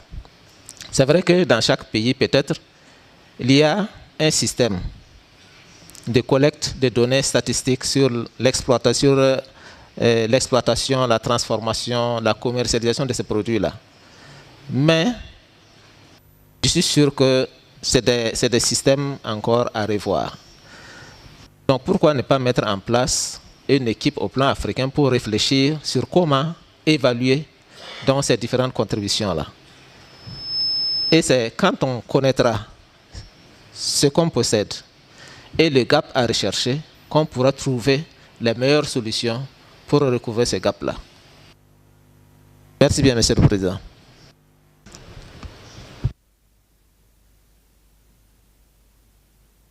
Thank you, Burkina. Any other contributions? Oh, Zimbabwe. After Zimbabwe, DRC, Congo. Sorry, it's fine. Thank you, Mr. Chairman, and good morning, everyone.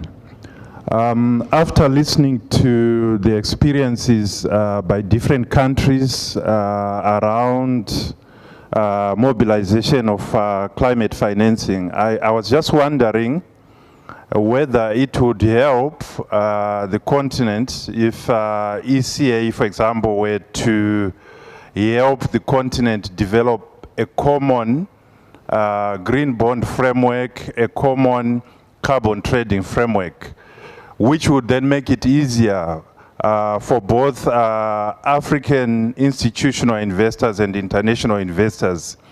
Because currently they are faced with diverse regulatory frameworks in these areas, which really makes it difficult for them to scale up their investments towards climate action. Thank you. Thank you, Zimbabwe. DRC, Congo.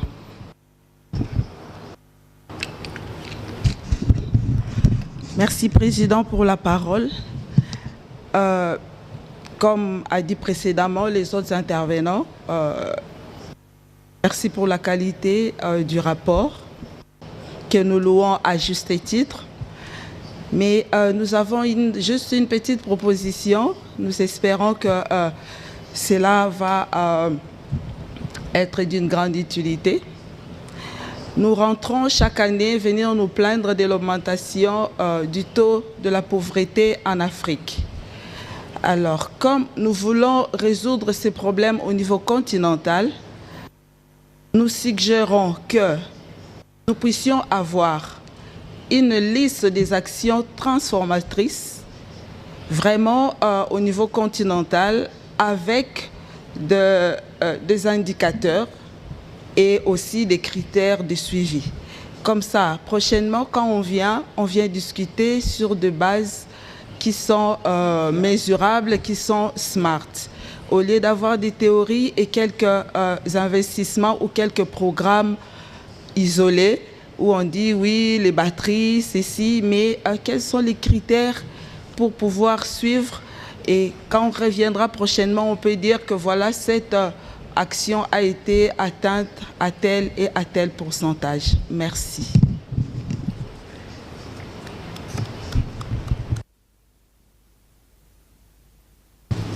Thank you, Congo, DRC Congo. I think you're raising a fundamental issue to say the issue of monitoring. How do we monitor all these programs, etc., measuring success, and so forth. But for me, again, I'm emphasizing the issue of action plans with monitoring mechanisms, with timed activities, etc., and the targets. I think we've been discussing this for a while now, and I'm sure the Secretariat is noting this issue. But thank you so much for that contribution. Côte d'Ivoire, you have the floor.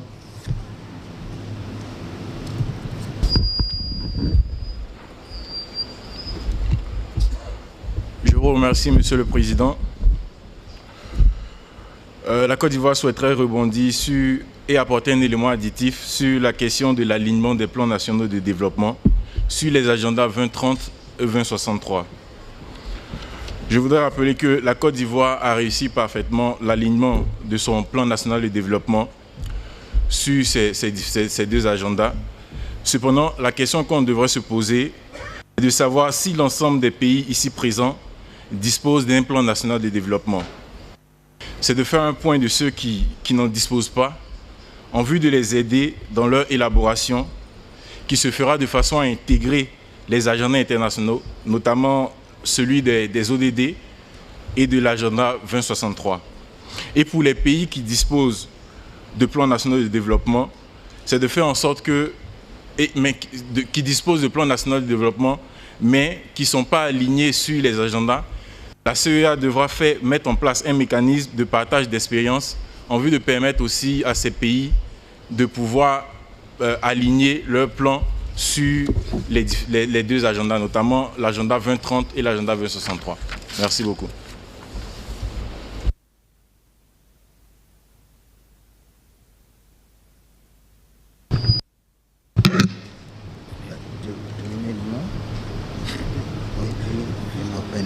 Okay, Benin, can you have your contributions, please? Okay, merci beaucoup, Monsieur le Président. J'ai voulu prendre la parole en complément à ce que le délégué de la Côte d'Ivoire a dit. Pour tout ce qui a été présenté juste là, ce que nous avons observé, même quand nous passons par la mise en œuvre, le suivi des activités du secrétariat exécutif, quand nous passons par le suivi de la mise en œuvre des résolutions, on a noté qu'il n'y a pas une mesure de toutes ces interventions. C'est vrai que quand vous voyez un peu les résolutions, on a indiqué des progrès qui ont été réalisés, des activités qui ont été menées, mais est-ce que véritablement on est allé jusqu'au bout de cela? Donc il faudra un cas de mesure pour apprécier cela. Le deuxième point, c'est par rapport à ce qu'il a dit, à l'alignement des différents documents de planification sur les orientations autant régionales qu'internationales. Et le Bénin, je pourrais vous dire que nous nous inscrivons dans cette logique. Et pour la nouvelle, je crois qu'en 2018, on avait bénéficié de l'appui de la CEA pour l'élaboration d'un plan national de développement et qui doit conduire à la formulation de la nouvelle vision du Bénin. Et dans cette perspective, à partir de l'accompagnement que nous avons eu, nous avons pu réaliser cette année l'adoption de la loi cadre sur la planification et qui nous impose désormais de mieux encadrer notre processus de système de planification. Et pour l'année 2025, nous devons, conformément à cette loi, disposer de la vision 2060, la prochaine vision du Bénin. Et à ce titre, il faudrait que concrètement, dans les activités à venir, dans le cadre du renforcement du cadre de planification des États, voir dans quelle mesure est-ce que vous nous accompagnez davantage dans ce processus et que, in fine, les différentes actions que nous menons s'inscrivent dans la lignée des orientations au niveau continental. Vous avez soulevé également un point, déjà depuis hier, le président l'a bien soulevé, vous avez dit votre mandat, c'est un mandat d'action. Un mandat d'action, et donc, ce n'est plus la théorie. Tous ces rapports qu'on réalise, toutes ces études que nous réalisons de façon concrète, il faudrait qu'on ait la possibilité, à travers une autre synthèse, ou bien d'avoir des rapports synthèse, de présenter tout cela, parce qu'il y a un travail énorme qui est fait, mais on n'a pas l'information sur les données, on n'a pas l'information sur ces différentes études, alors que les différents pays peuvent capitaliser cela, et donc on les exploite au mieux, qu'on partage l'information, qu'on les exploite au mieux, et que véritablement, au terme de ces études, qu'on voit au terme d'une phase pilote comment nous organisons des projets d'action de façon concrète pour que les États bénéficient de cela. Merci beaucoup.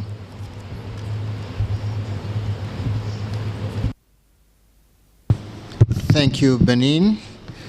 And with the note of action time, can we break for coffee and tea? Thank you. We come back at 11 o'clock. Thank you.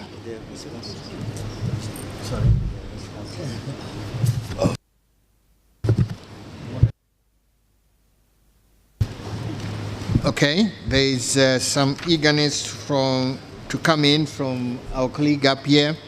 Please go ahead.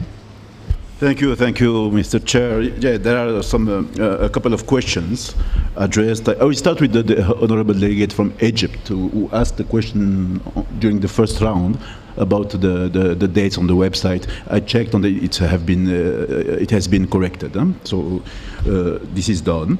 Now on the question from Burkina Faso, pour la question du Burkina Faso sur l'amélioration des capacités de prévision et de catastrophes.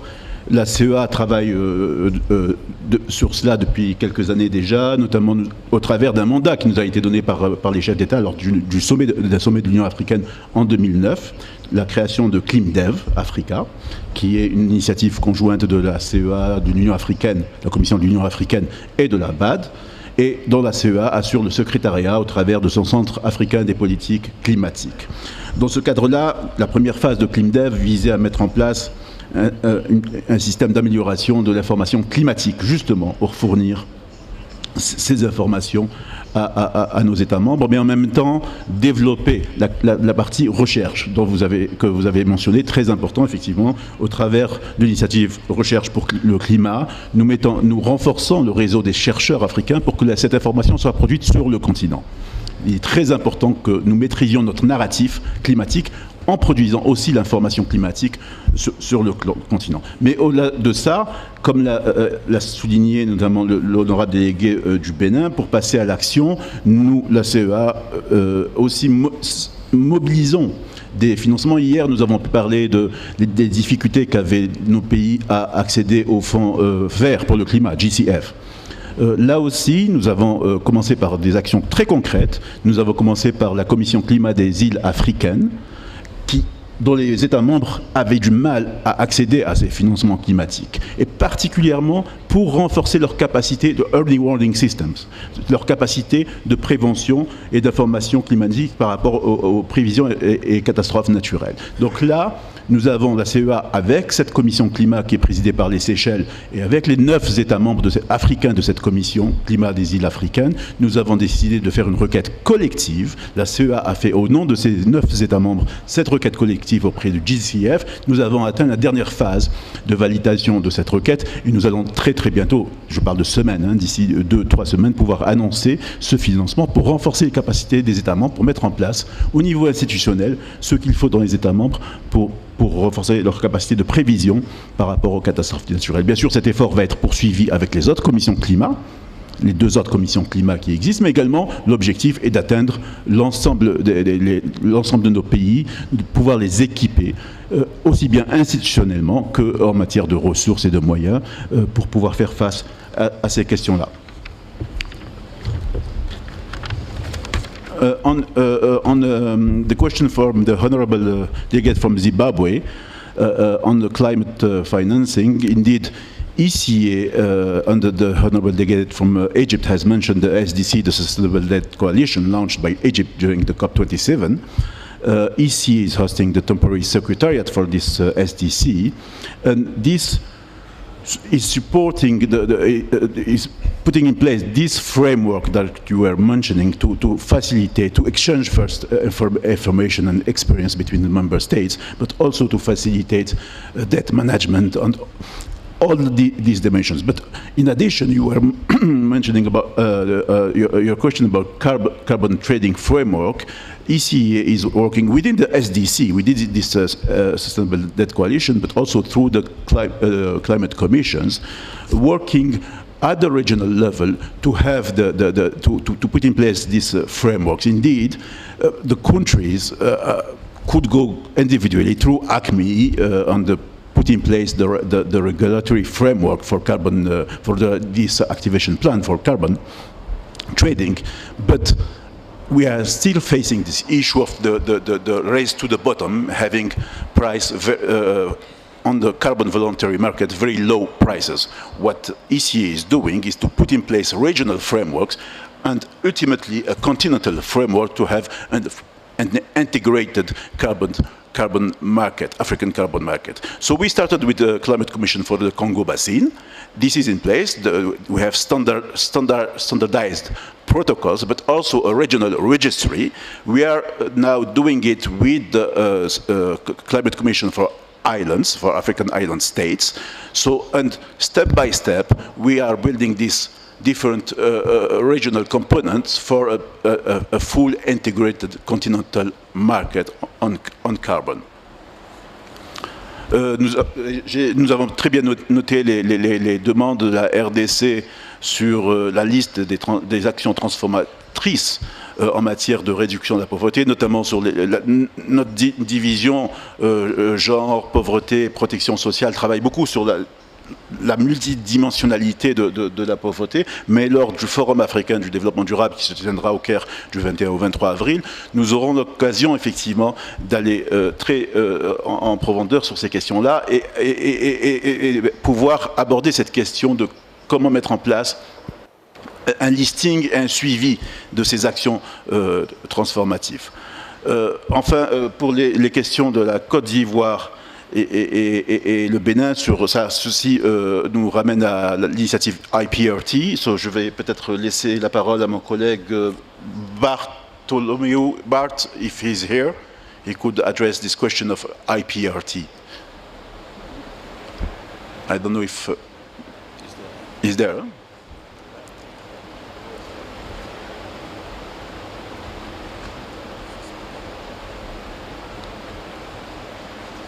I saw him there. I'm sorry, could you please repeat the question? So what EC is doing on IPRT to integrate the two agendas and also to integrate in relation with the national development plans? Yes, yeah, thanks for the question. ECA has been supporting countries to integrate their national development plans to the Agenda 2063, as well as to Agenda 2030, and recently we've also added the Doha Program of Actions. And we've supported about 34 countries. This support is provided upon request by countries. Recently we are going to focus on some of the Lusophone countries to support them in that respect. One of the things that we have noticed, though, that we can share in terms of experiences is that countries spend quite a bit of resources to develop these national development plans. But an area that I think they need more support is how to track them. The data in terms of tracking has not been very consistent, which then undermines the investment that has been put in developing those plans. So we're looking forward to supporting them in that area. And also related to that is that we don't find a very consistent link between the plan and the financing of those plans in terms of resource allocations. The IPRT does have a module that helps countries align their budgets as well to the National Development Plan. So we're encouraging countries to take advantage of this module so that we have a really truly integrated approach to planning that takes into account the links to the budget as well as the links to the international commitments. Thank you.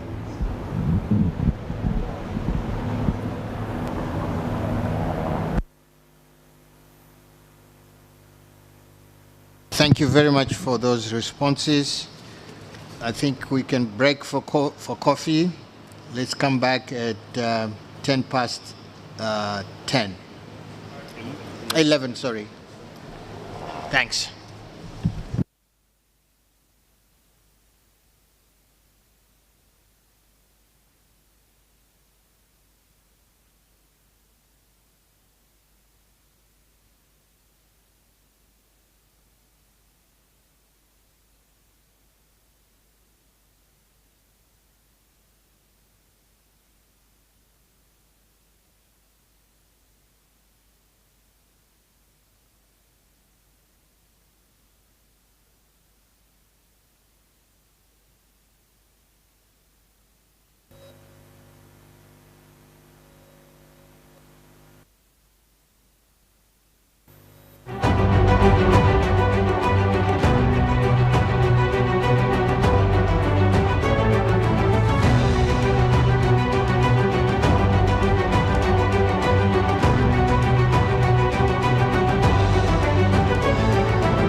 Bienvenue, Salibonani, Mangwanani. Very warm welcome to unique and beautiful Victoria Falls. We treat this as a core country of the continent because of your resilience and the Pan-African spirit. The primary objective of this conference is to promote the economic and social development of our member states, to foster intra-regional integration and promote international cooperation for Africa's development. Since our last conference of ministers, the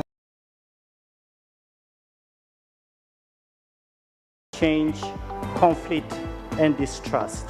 The continent faces disproportionate burdens and risks arising from climate change, related events and patterns. We must accelerate the adoption of just and sustainable transitions. The issues we face today are particularly acute because the global financial systems are inadequate and have completely failed Africa.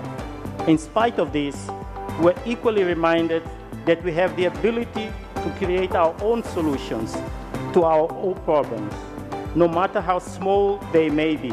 It is high time we join hands as a continent and strengthen our existing regional trading blocs, such as the African Continental Free Trade Area, to promote the free movement of goods, services, and people within Africa. I call upon all member states to remove barriers to all entry and exit points so that we create a single market for goods and services that promote intra-Africa trade as well as overall industrial development. Some of the recommendations from here will also be carried as Africa's voice to the UN Secretary-General Summit of the Future happening this September, where world leaders will forge a new international consensus on how we deliver a better present and safeguard the future.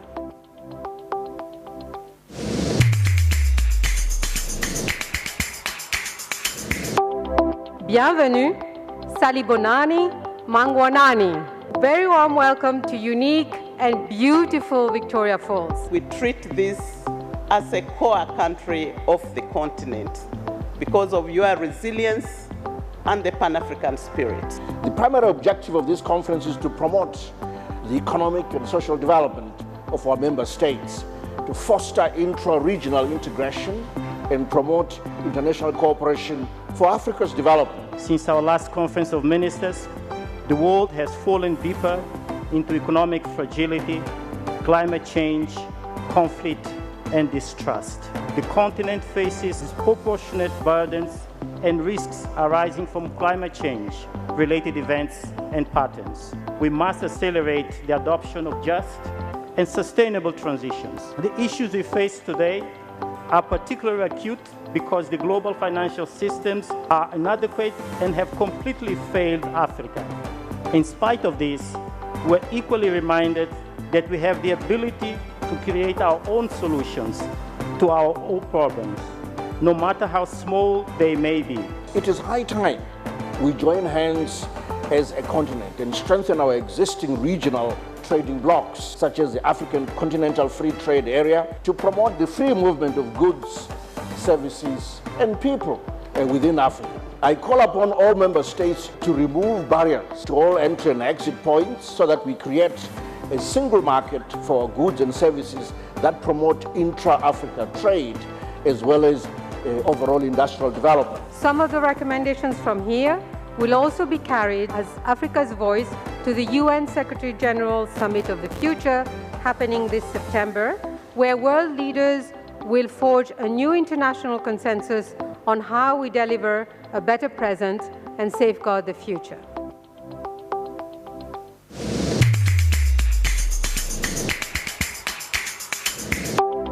Bienvenue, Salibonani, Mangwanani. Very warm welcome to unique and beautiful Victoria Falls. We treat this as a core country of the continent because of your resilience and the Pan-African spirit. The primary objective of this conference is to promote the economic and social development of our member states, to foster intra-regional integration and promote international cooperation for Africa's development. Since our last conference of ministers, the world has fallen deeper into economic fragility, climate change, conflict, and distrust. The continent faces disproportionate burdens and risks arising from climate change-related events and patterns. We must accelerate the adoption of just and sustainable transitions. The issues we face today are particularly acute because the global financial systems are inadequate and have completely failed Africa. In spite of this, we're equally reminded that we have the ability to create our own solutions to our own problems, no matter how small they may be. It is high time we join hands as a continent and strengthen our existing regional trading blocs, such as the African Continental Free Trade Area, to promote the free movement of goods, services, and people within Africa. I call upon all member states to remove barriers to all entry and exit points so that we create a single market for goods and services that promote intra-Africa trade as well as overall industrial development. Some of the recommendations from here will also be carried as Africa's voice to the UN Secretary-General Summit of the Future happening this September, where world leaders will forge a new international consensus on how we deliver a better present and safeguard the future.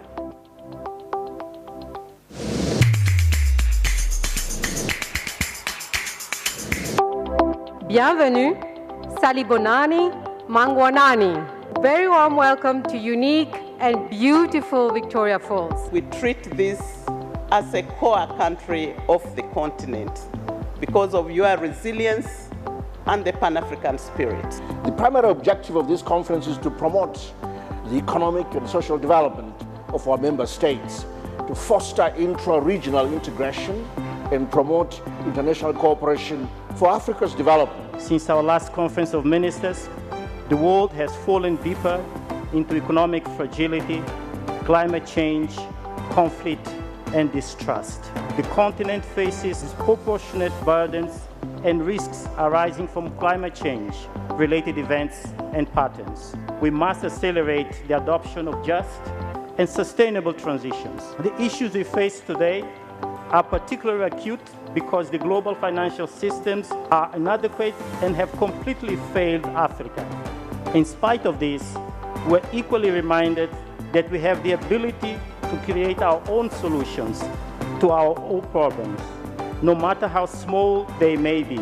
It is high time we join hands as a continent and strengthen our existing regional trading blocs, such as the African Continental Free Trade Area, to promote the free movement of goods, services, and people within Africa. I call upon all member states to remove barriers to all entry and exit points so that we create a single market for goods and services that promote intra-Africa trade as well as overall industrial development. Some of the recommendations from here will also be carried as Africa's voice to the UN Secretary-General Summit of the Future happening this September, where world leaders will forge a new international consensus on how we deliver a better present and safeguard the future.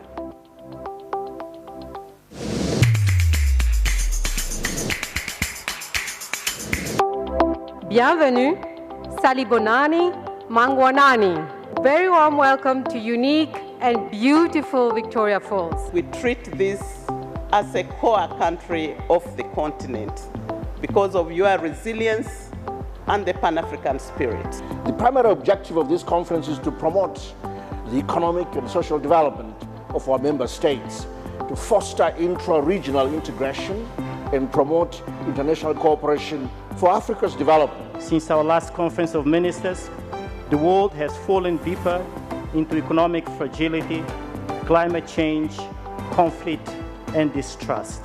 The continent faces disproportionate burdens and risks arising from climate change-related events and patterns. We must accelerate the adoption of just and sustainable transitions. The issues we face today are particularly acute because the global financial systems are inadequate and have completely failed Africa. In spite of this, we're equally reminded that we have the ability to create our own solutions to our own problems, no matter how small they may be.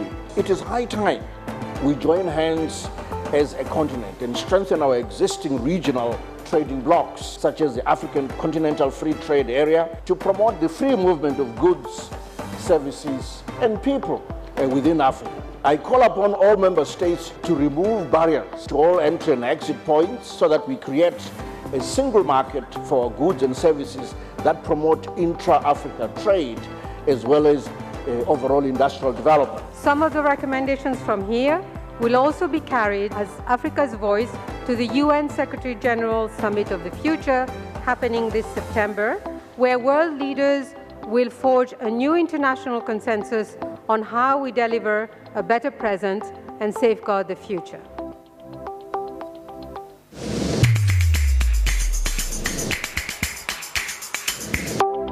Bienvenue, Salibonani, Mangwanani. Very warm welcome to unique and beautiful Victoria Falls. We treat this as a core country of the continent because of your resilience and the Pan-African spirit. The primary objective of this conference is to promote the economic and social development of our member states, to foster intra-regional integration and promote international cooperation for Africa's development. Since our last conference of ministers, the world has fallen deeper into economic fragility, climate change, conflict, and distrust. The continent faces disproportionate burdens and risks arising from climate change-related events and patterns. We must accelerate the adoption of just and sustainable transitions. The issues we face today are particularly acute because the global financial systems are inadequate and have completely failed Africa.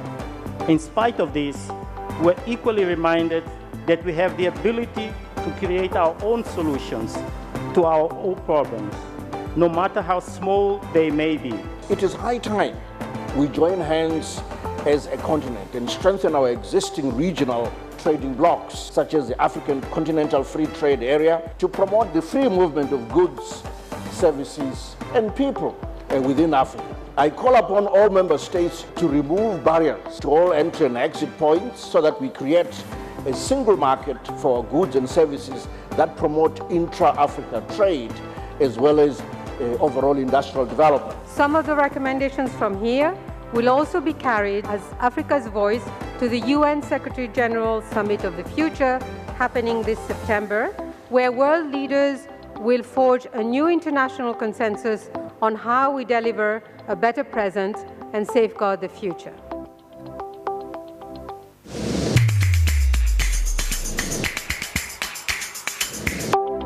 Bienvenue, Salibonani, Mangwanani. Very warm welcome to unique and beautiful Victoria Falls. We treat this as a core country of the continent because of your resilience and the Pan-African spirit.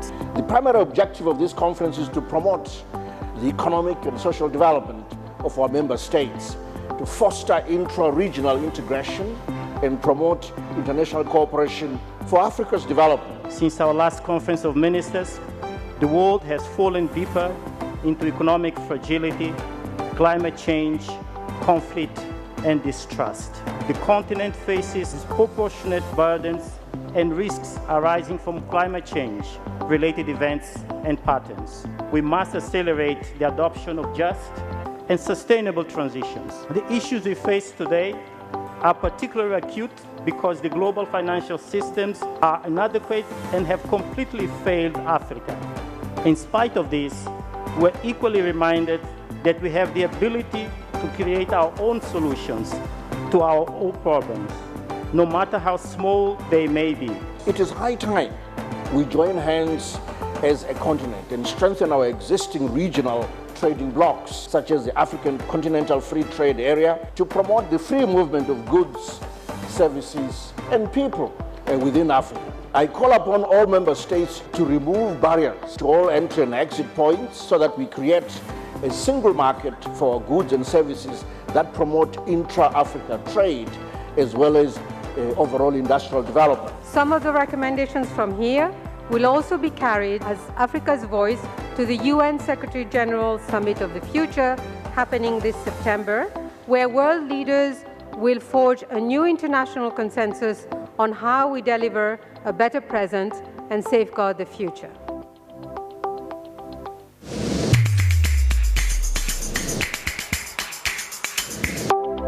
Bienvenue, Salibonani, Mangwanani. Very warm welcome to unique and beautiful Victoria Falls. We treat this as a core country of the continent because of your resilience and the Pan-African spirit.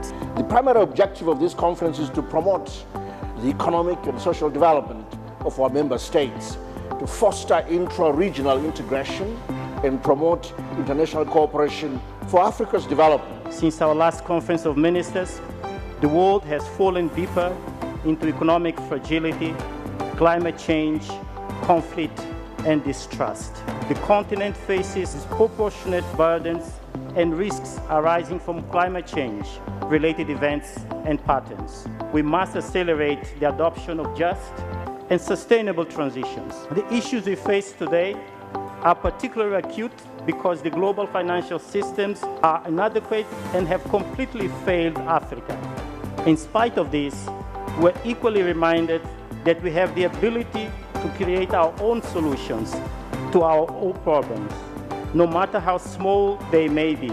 It is high time we join hands as a continent and strengthen our existing regional trading blocs, such as the African Continental Free Trade Area, to promote the free movement of goods, services, and people within Africa. I call upon all member states to remove barriers to all entry and exit points so that we create a single market for goods and services that promote intra-Africa trade as well as overall industrial development. Some of the recommendations from here will also be carried as Africa's voice to the UN Secretary General Summit of the Future happening this September, where world leaders will forge a new international consensus on how we deliver a better present and safeguard the future.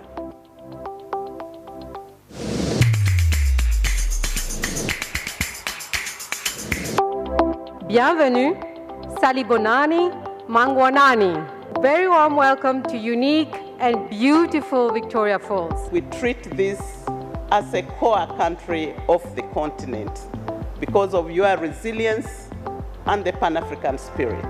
The primary objective of this conference is to promote the economic and social development of our member states, to foster intra-regional integration and promote international cooperation for Africa's development. Since our last conference of ministers, the world has fallen deeper into economic fragility, climate change, conflict, and distrust.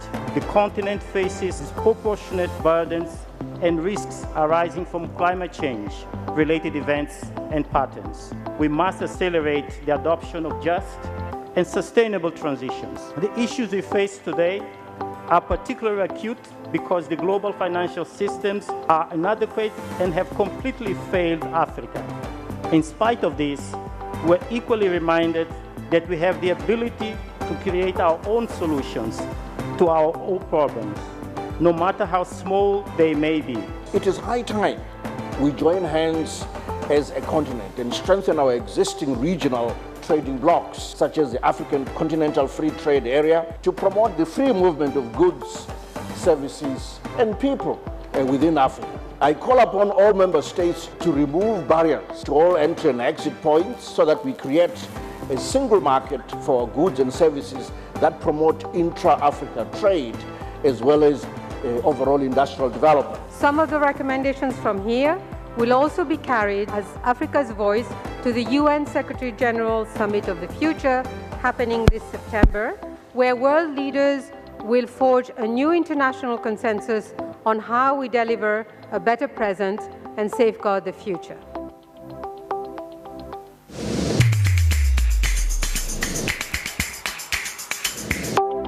Bienvenue, Salibonani, Mangwanani. Very warm welcome to unique and beautiful Victoria Falls. We treat this as a core country of the continent because of your resilience and the Pan-African spirit. The primary objective of this conference is to promote the economic and social development of our member states, to foster intra-regional integration and promote international cooperation for Africa's development. Since our last conference of ministers, the world has fallen deeper into economic fragility, climate change, conflict, and distrust. The continent faces disproportionate burdens and risks arising from climate change, related events and patterns. We must accelerate the adoption of just and sustainable transitions. The issues we face today are particularly acute because the global financial systems are inadequate and have completely failed Africa. In spite of this, we're equally reminded that we have the ability to create our own solutions to our own problems, no matter how small they may be. It is high time we join hands as a continent and strengthen our existing regional trading blocs, such as the African Continental Free Trade Area, to promote the free movement of goods, services, and people within Africa. I call upon all member states to remove barriers to all entry and exit points so that we create a single market for goods and services that promote intra-Africa trade as well as overall industrial development. Some of the recommendations from here will also be carried as Africa's voice to the UN Secretary General Summit of the Future happening this September, where world leaders will forge a new international consensus on how we deliver a better present and safeguard the future.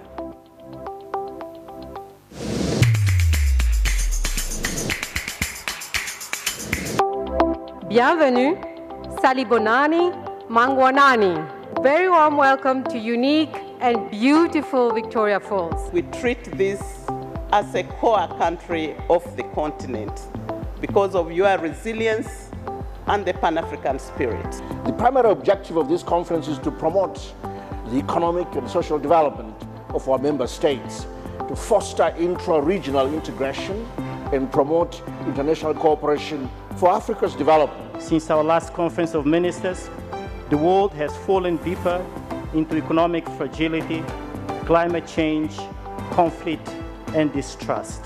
The continent faces disproportionate burdens and risks arising from climate change, related events and patterns. We must accelerate the adoption of just and sustainable transitions. The issues we face today are particularly acute because the global financial systems are inadequate and have completely failed Africa. In spite of this, we're equally reminded that we have the ability to create our own solutions to our own problems, no matter how small they may be.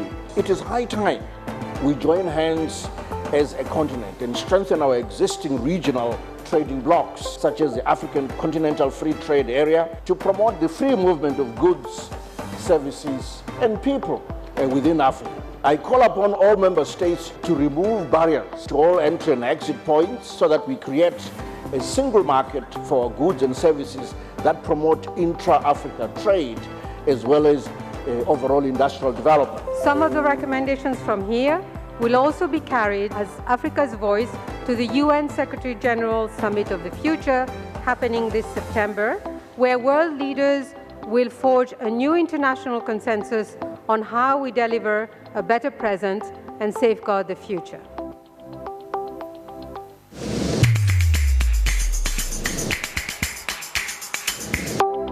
Bienvenue, Salibonani, Mangwanani. Very warm welcome to unique and beautiful Victoria Falls. We treat this as a core country of the continent because of your resilience and the Pan-African spirit. The primary objective of this conference is to promote the economic and social development of our member states, to foster intra-regional integration and promote international cooperation for Africa's development. Since our last conference of ministers, the world has fallen deeper into economic fragility, climate change, conflict, and distrust.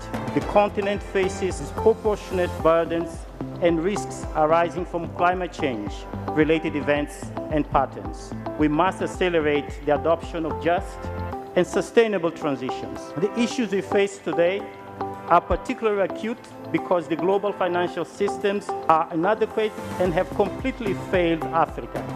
In spite of this, we're equally reminded that we have the ability to create our own solutions to our own problems, no matter how small they may be.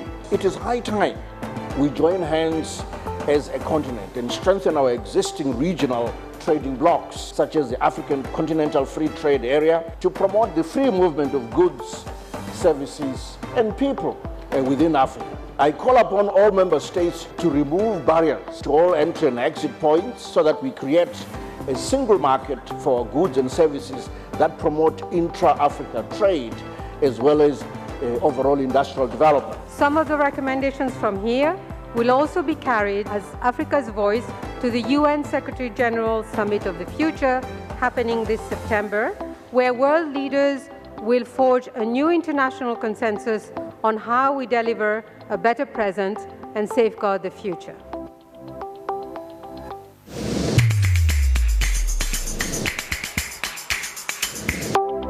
Bienvenue, Salibonani, Mangwanani. Very warm welcome to unique and beautiful Victoria Falls. We treat this as a core country of the continent because of your resilience and the Pan-African spirit. The primary objective of this conference is to promote the economic and social development of our member states, to foster intra-regional integration and promote international cooperation for Africa's development. Since our last conference of ministers, the world has fallen deeper into economic fragility, climate change, conflict, and distrust. The continent faces disproportionate burdens and risks arising from climate change-related events and patterns. We must accelerate the adoption of just and sustainable transitions. The issues we face today are particularly acute because the global financial systems are inadequate and have completely failed Africa. In spite of this, we're equally reminded that we have the ability to create our own solutions to our own problems, no matter how small they may be. It is high time we join hands as a continent and strengthen our existing regional trading blocs, such as the African Continental Free Trade Area, to promote the free movement of goods, services, and people within Africa. I call upon all member states to remove barriers to all entry and exit points so that we create a single market for goods and services that promote intra-Africa trade as well as overall industrial development. Some of the recommendations from here will also be carried as Africa's voice to the UN Secretary-General Summit of the Future happening this September, where world leaders will forge a new international consensus on how we deliver a better present and safeguard the future.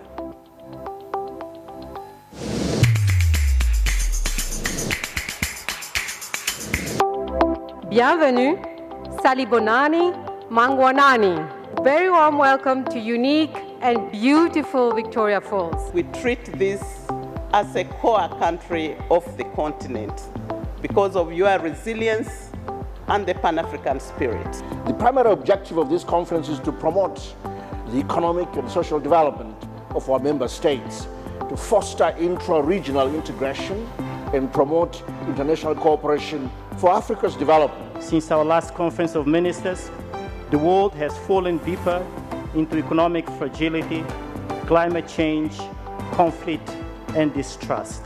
The continent faces disproportionate burdens and risks arising from climate change-related events and patterns. We must accelerate the adoption of just and sustainable transitions. The issues we face today are particularly acute because the global financial systems are inadequate and have completely failed Africa. In spite of this, we're equally reminded that we have the ability to create our own solutions to our own problems, no matter how small they may be. It is high time we join hands as a continent and strengthen our existing regional trading blocs, such as the African Continental Free Trade Area, to promote the free movement of goods, services, and people within Africa. I call upon all member states to remove barriers to all entry and exit points so that we create a single market for goods and services that promote intra-Africa trade as well as overall industrial development. Some of the recommendations from here will also be carried as Africa's voice to the UN Secretary-General Summit of the Future happening this September, where world leaders will forge a new international consensus on how we deliver a better present and safeguard the future.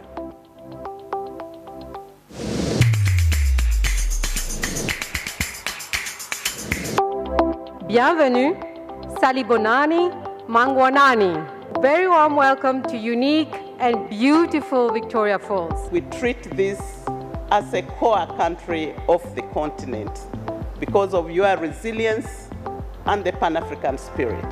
The primary objective of this conference is to promote the economic and social development of our member states, to foster intra-regional integration and promote international cooperation for Africa's development. Since our last conference of ministers, the world has fallen deeper into economic fragility, climate change, conflict, and distrust.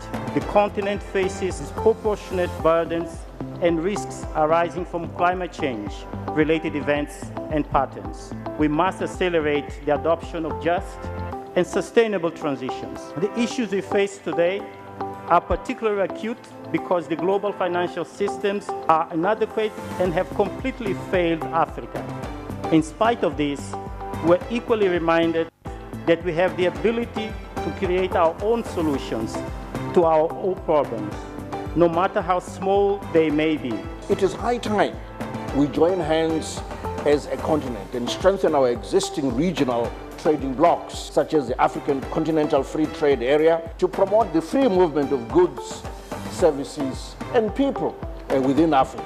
I call upon all member states to remove barriers to all entry and exit points so that we create a single market for goods and services that promote intra-Africa trade as well as overall industrial development. Some of the recommendations from here will also be carried as Africa's voice to the UN Secretary-General Summit of the Future happening this September, where world leaders will forge a new international consensus on how we deliver a better present and safeguard the future.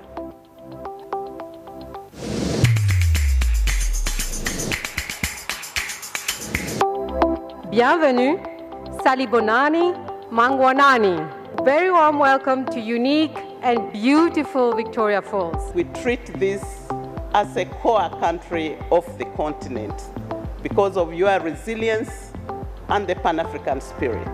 The primary objective of this conference is to promote the economic and social development of our member states, to foster intra-regional integration and promote international cooperation for Africa's development. Since our last conference of ministers, the world has fallen deeper into economic fragility, climate change, conflict, and distrust.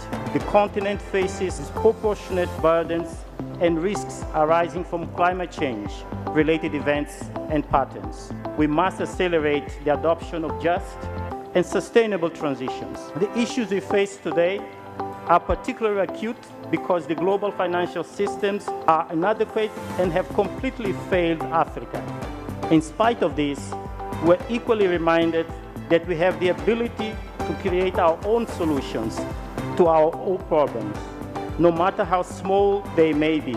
It is high time we join hands as a continent and strengthen our existing regional trading blocs, such as the African Continental Free Trade Area, to promote the free movement of goods, services, and people within Africa. I call upon all member states to remove barriers to all entry and exit points so that we create a single market for goods and services that promote intra-Africa trade as well as overall industrial development. Some of the recommendations from here will also be carried as Africa's voice to the UN Secretary-General Summit of the Future happening this September, where world leaders will forge a new international consensus on how we deliver a better present and safeguard the future.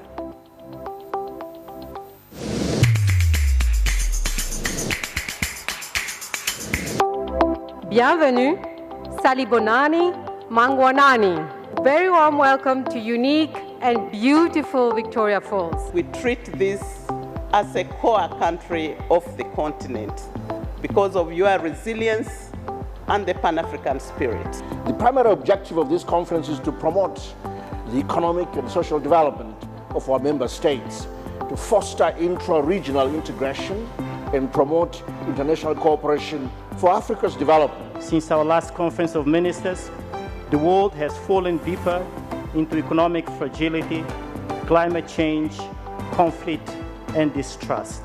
The continent faces disproportionate burdens and risks arising from climate change-related events and patterns. We must accelerate the adoption of just and sustainable transitions. The issues we face today are particularly acute because the global financial systems are inadequate and have completely failed Africa.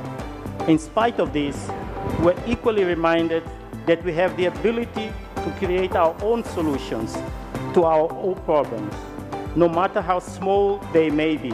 It is high time we join hands as a continent and strengthen our existing regional trading blocs, such as the African Continental Free Trade Area, to promote the free movement of goods, services, and people within Africa. I call upon all member states to remove barriers to all entry and exit points so that we create a single market for goods and services that promote intra-Africa trade as well as overall industrial development. Some of the recommendations from here will also be carried as Africa's voice to the UN Secretary-General Summit of the Future happening this September, where world leaders will forge a new international consensus on how we deliver a better present and safeguard the future.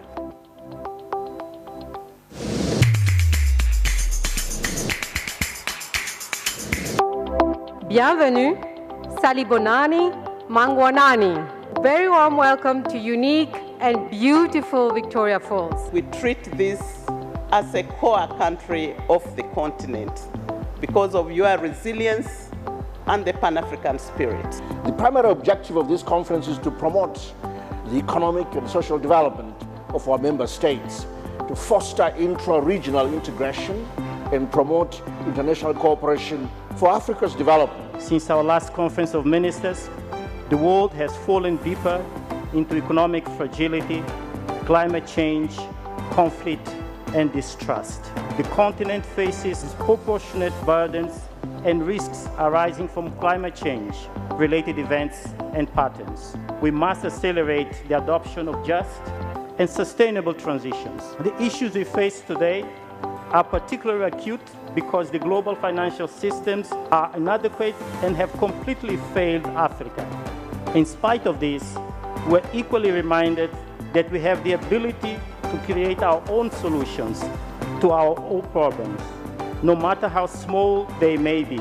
It is high time we join hands as a continent and strengthen our existing regional trading blocs, such as the African Continental Free Trade Area, to promote the free movement of goods, services, and people within Africa. I call upon all member states to remove barriers to all entry and exit points so that we create a single market for goods and services that promote intra-Africa trade as well as overall industrial development. Some of the recommendations from here will also be carried as Africa's voice to the UN Secretary-General Summit of the Future happening this September, where world leaders will forge a new international consensus on how we deliver a better present and safeguard the future.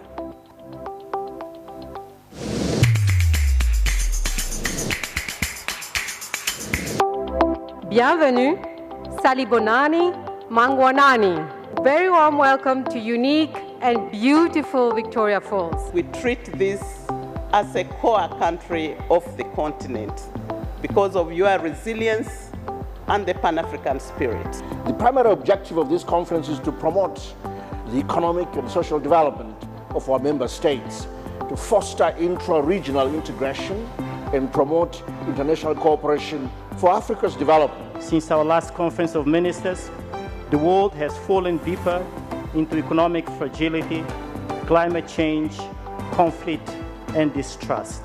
The continent faces disproportionate burdens and risks arising from climate change-related events and patterns. We must accelerate the adoption of just and sustainable transitions. The issues we face today are particularly acute because the global financial systems are inadequate and have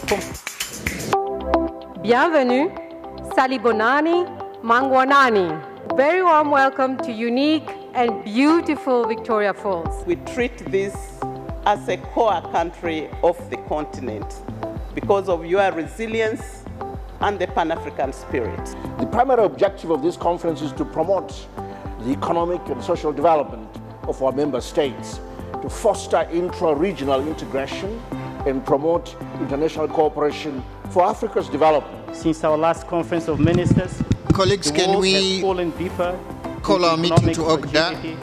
Thank you.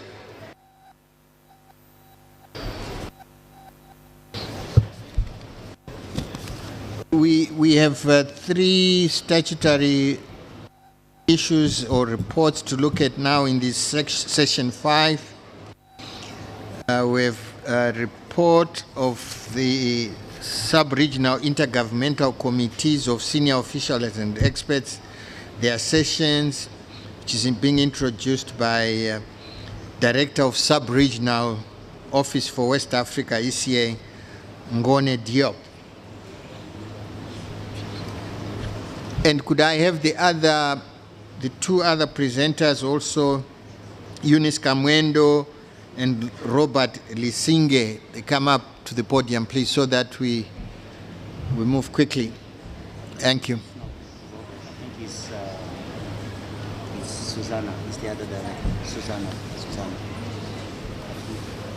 Does it change?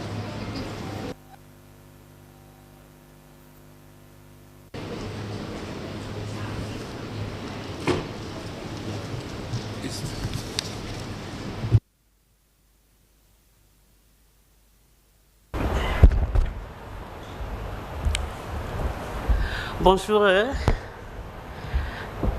j'ai le plaisir, Excellence, Monsieur le Président, membre du bureau, Excellence, Monsieur le secrétaire exécutif adjoint de la CIA et Madame la secrétaire exécutive adjointe, distingués délégués, tout protocole dûment observé. J'ai le plaisir de partager avec vous l'économie des rapports de la réunion des comités intergouvernementaux, des officiels et experts des bureaux sous-régionaux pour l'Afrique, pour la CIA. Et je voudrais d'emblée, Monsieur le Président, avec votre autorisation, inviter mes collègues, ils sont déjà là, mon collègue de l'Afrique centrale, Jean-Luc Namake, qui est le directeur du bureau sous-régional pour l'Afrique centrale, ma collègue Mama Keita, directrice du bureau sous-régional pour l'Afrique de l'Est, ma collègue Susanna Chouazi, directrice du bureau sous-régional pour l'Afrique du Nord, enfin ma collègue Eunice Kawande, directrice du bureau de l'Afrique australe. Distingués délégués, cette présentation fait l'économie de ces rapports, comme je l'ai dit. Sans plus tarder, je vais passer en revue certains éléments saillants de ces rapports. Next, d'abord, je voudrais juste mettre en évidence les différentes dates et les thèmes. Next. Ces réunions se sont passées entre octobre et novembre, next. Et grosso modo, ça s'est passé d'une manière assez novatrice parce que depuis l'année dernière, la CIA a essayé d'adopter une approche qui permet aux bureaux régionaux d'organiser des réunions conjointes de leurs comités intergouvernementaux. En l'occurrence, le bureau de l'Afrique du Nord et le bureau de l'Afrique de l'Ouest ont organisé conjointement leur comité intergouvernemental. Next, on dirait que ça ne passe pas, mais je vais continuer pour ne pas perdre de temps. Et le thème, c'était sur, la transition énergétique et également sur la transition en tout ce qui concerne nous pour pouvoir assurer l'insécurité alimentaire aux fins d'accélérer la réalisation des ODD. Vous le voyez sur le tableau, je vais faire fi de ça pour vraiment gagner du temps. Nos deux bureaux, en l'occurrence le bureau pour l'Afrique centrale et l'Afrique de l'Est, ont également co-organisé leur comité intergouvernemental sur un thème très saillant qui est vraiment d'essayer autant que faire se peut de promouvoir leur région de manière attractive comme source vraiment de développement durable, etc.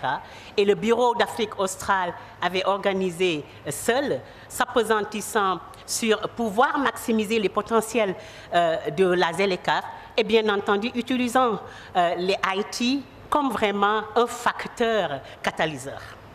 Ces réunions que voilà ont attiré plus de 100 participants, ce qui démontre une fois de plus l'engagement de nos États membres, mais également l'intérêt qu'ils ont dans le travail de la CIA. Sans plus tarder, je voudrais mettre en évidence next certains des éléments saillants, comme je l'ai dit tout à l'heure. Un premier élément saillant, parce qu'il s'agit de réunions statutaires, et en l'occurrence, il y a eu l'élection de nouveaux bureaux. Comme vous le voyez ici et sur l'écran, nous avons le nouveau bureau donc, pour l'Afrique centrale, nous avons le nouveau bureau pour l'Afrique de l'Est, les pays sont là, le nouveau bureau pour l'Afrique du Nord, nouveau bureau également pour l'Afrique australe et enfin pour l'Afrique de l'Ouest. Une chose, c'est de pouvoir réunir tous nos États membres. Une autre chose, c'est également de pouvoir discuter des questions statutaires. En l'occurrence, il y avait des rapports tout à fait importants dont l'essence avait été mise en avant tout à l'heure et hier. Et ces rapports s'articulaient au niveau des conditions macroéconomiques, socio-économiques de ces différentes régions, mais également le rapport d'étape en termes de progrès réalisés par nos différents pays, par nos différentes régions, ce qui concerne la mise en œuvre de l'agenda 2030 et la mise en œuvre de l'agenda 2063. Mais également, il y a les rapports des différents bureaux et toutes ces informations en détail, vous les trouverez dans ces documents. Je vous fais grâce de ces détails pour pouvoir donner le temps aux différentes discussions. Un élément important, c'est effectivement comment nos différents bureaux ont pu articuler certaines questions importantes de développement pour répondre au mieux aux préoccupations de nos États membres. Et vous avez vu les différents rapports qui viennent de passer, les rapports sur l'accélération de la mise en œuvre de ZLECAf, les rapports sur comment utiliser au mieux les différents facteurs catalyseurs pour que nos pays puissent accélérer le développement, la diversification économique et partant le développement durable. I'm going now to turn into English, and I think it's quite important to address some of the silent and structural but emerging issues our countries are facing. I'm not going to go into the detail because, as I said, they already have been tackled. But for the purpose of this meeting, I will just highlight a few of them. The macroeconomic condition. It goes without saying, and we know it, that our country are facing volatile macroeconomic, and we know they are making effort in terms of, generating positive economic growth. You can see, we saw it yesterday with Adam's presentation. Stefan has alluded to it. 5% and 3.6% for West Africa. Eastern Africa is doing quite well. But before you have variation within countries, but always we see that such economic growth is still below what is needed to be able to enhance the living condition, to be able to really address poverty and so on. Another very critical issue is the debt burden distress, as we know. And we know that there are many negative implications, negative externalities. We know when countries are faced with very high debt, 60% to GDP, 65 and so on and so forth, it actually bring to the fore the very critical issue of being, this trade-off between saving the debt and also allocating enough resources to the social sector. So the shrinking of the fiscal space and the shrinking of the policy space are critical policy issues that require policy responses, and they do have critical policy implications, which my colleagues again have alluded to. You have the detail for countries, and you also have the detail in terms of the regional landscape. Regional landscape, when it comes to SDG progress, you can see it, we are not there yet. And it's very understandable because our country are still facing the implication, the negative impact of COVID, but the other crisis, what we call the multiple crises, name it, the COVID-19, but you have the Ukraine war, you have this whole geopolitics and geostrategies, and all the kind of global economic landscape. And the fact that we have very low economic still diversification makes our economies and our country fragile, but not less. Climate change is really having daunting, we said it. I will not again repeat all that, but just to tell you from the regional point of view, we deep dive all that with a view to addressing them, but with a view to learning from each other, with a view to learning from, different kind of approaches, different kind of paradigm, and coming up with a paradigm shift. A paradigm shift that is articulated around really the clarion call of economic diversification. And ECA has been doing enormous work, as we said this morning. The clarion call of investing in social development, to building the social contract, to building the social compact, with a view to addressing those factors that really are excluding key segment of the population. But how are we responding to that? All that are in the report, but for the sake of this presentation, I'm going to highlight few of them. Of course, all the regions have been doing enormous work and have been achieving enormous results, impactful for our member state. Let me flag some of them. Next.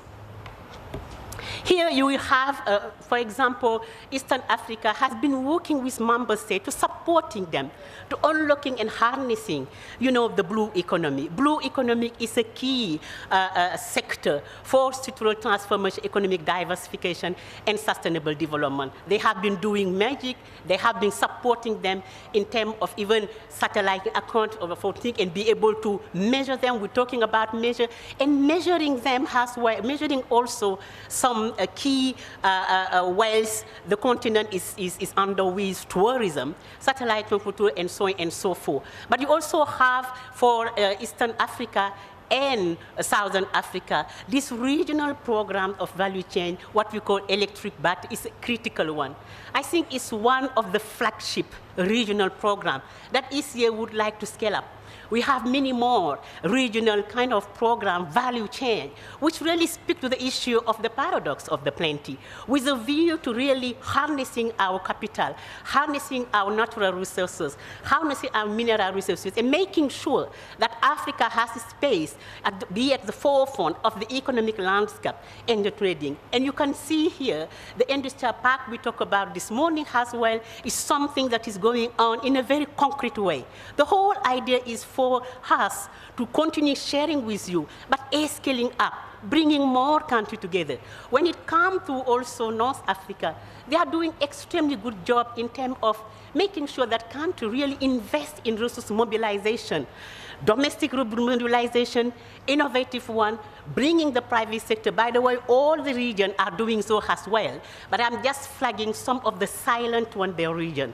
When it comes to West Africa, addressing the demographic structure is an imperative. As you know, we have very young population, all Africa, but when you come to West Africa, you can see when you use our national transfer account that a lot needs to be done to invest in the 4 dimensions of demographic dividend. That is education, health, economic governance, but also very productive and employment. So what do we do from the macroeconomic point of view? From the economic point of view, we bring what we call the economic of demographic dividend. We're shaping our niche to bring value addition.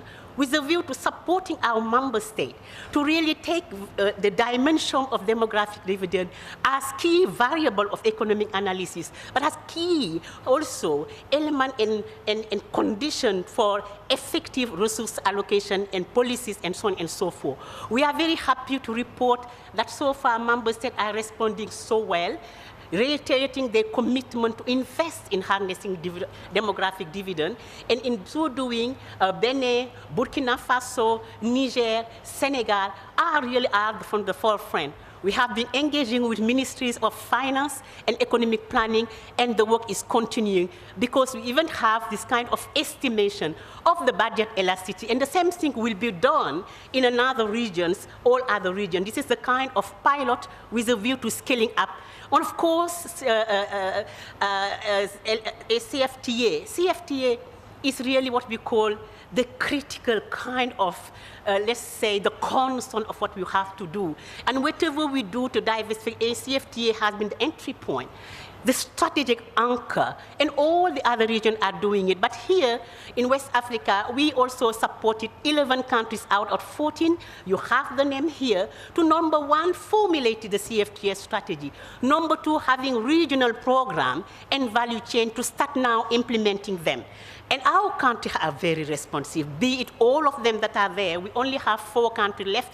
And in addition, we also investing in regional value chain, working with ECOWAS to be able to bring in those countries based on their comparative advantage to ensuring really we harness the wealth that the continent have in the region, to ensuring that the paradox of the plenty is over, to ensuring that the wealth, the mineral resources, be it bauxite, be it uranium, you name them, and the energy we have, all that contributing to harnessing and accelerating the pace and the path of structural transformation and economic development. So we're here for you, ladies and gentlemen, distinguished participants. Mr. Chair, this brings me to the end of my presentation. And sorry, of the key issues selected, and I just want, if you allow me, to go through key recommendations. Please, the key recommendations are here. I know time is of essence. You could see they articulate around 3 clusters, I may say. First, they were telling member states, you do need to take the right mix of policies to be able to, number one, domesticate the CFTA, to be able to make sure that the environment is conducive enough for private sector. Because without private sector investment, you won't be able to accelerate the economic diversification and so on, because we do need investment. But we also, another thing which through the research, how do we make sure that what we were talking about, research and the policy action, connecting the dot between research outcome and policy formulation with a view to tackling the issue, but more importantly, with a view to ensuring we implement on time, we have the monitoring, and we'll be able to identify the kind of progress we're making. Another critical thing which is really important was also to deep dive in the FTA, REX FTA, because REX FTA are a kind of cost-effective pathway to be able to really accelerate CFTA. Sometimes we don't have that alignment, so work has been going on to do it, and ECA is being supported, is one of the critical kind of recommendation for ECA. I'm not going to go through all of them. You can go next again. Another thing which was very important for member states, especially when we come to Southern Africa, was the electricity, the issue, power issue. It has come to answer that power has been impeding some of those critical efforts in the business area. So member states will call upon to really invest in improving the pipe throughput so that the wealth that the sub-region is underway can be harnessed powerfully. Another thing which was very important as well was to invest on SMEs. SMEs are critical. If you are to add value, the value chain we are doing, the regional value chain we are, and so on, really depend on the capacity of the SMEs to produce, to transform, and of course to trade. Related to that are infrastructure, to make sure we have the right structure that actually help, post-harvest, but the whole process of making it from, the farm to the country and to also the region and other things. So you have very couple of very comprehensive and forward-looking recommendations that have been spelled out, defined with your representative, your senior official, and your expert. And the report you have more detail into that.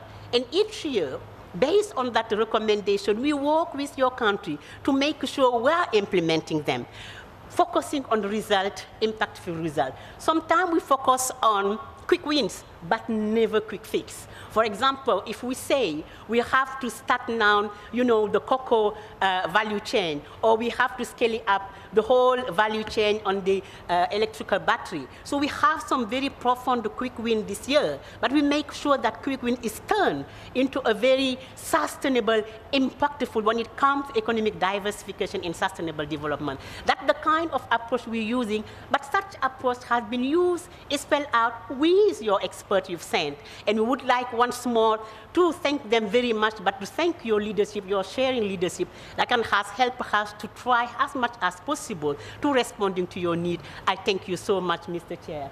My colleagues are here and will be able to respond to any questions that will arise. Thank you very much.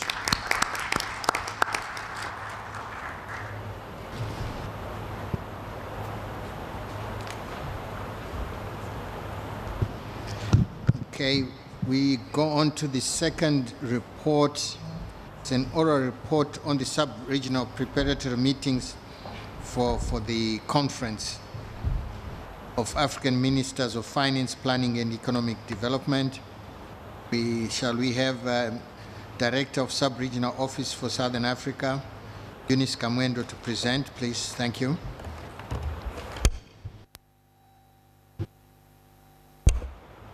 Thank you so much, Chair. Let me, before I start, recognize the High Table Deputy Executive Programs for Programs and Program Support.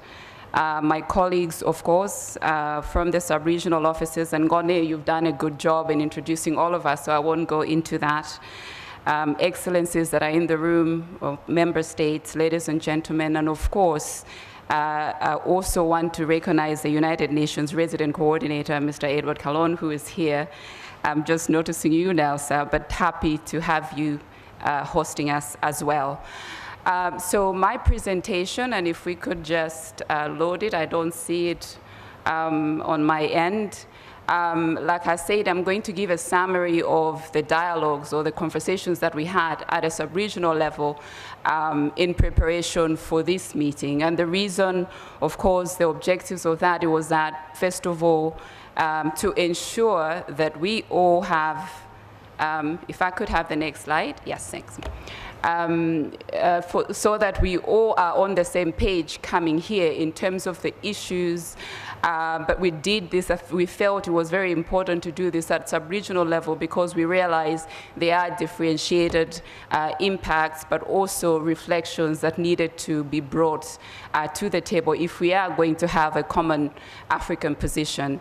And like I said, I think because of all the differences in the sub-region, it was quite critical to do that. And we also know that we are all exposed to different opportunities and policy options as well. That we felt was going to be very, very critical for here. And finally, of course, was also the need to foster sharing of experiences within the sub-regions, so the countries within sub-regions. And of course, coming to this larger grouping, we are hoping that we can pull some of those experiences for the continent as well. And I'm glad, really, listening to a lot of the conversations that we had yesterday, that I'm already seeing some of those elements coming to the fore in terms of experiences and so on. So really would like to hear a lot more on that. So in terms of the dialogues, all of us had virtual meetings for all of this, or webinars that we held. And the slide basically looks into, first of all, when we had them, in order of when we had them. So East Africa, of course, had theirs first in January.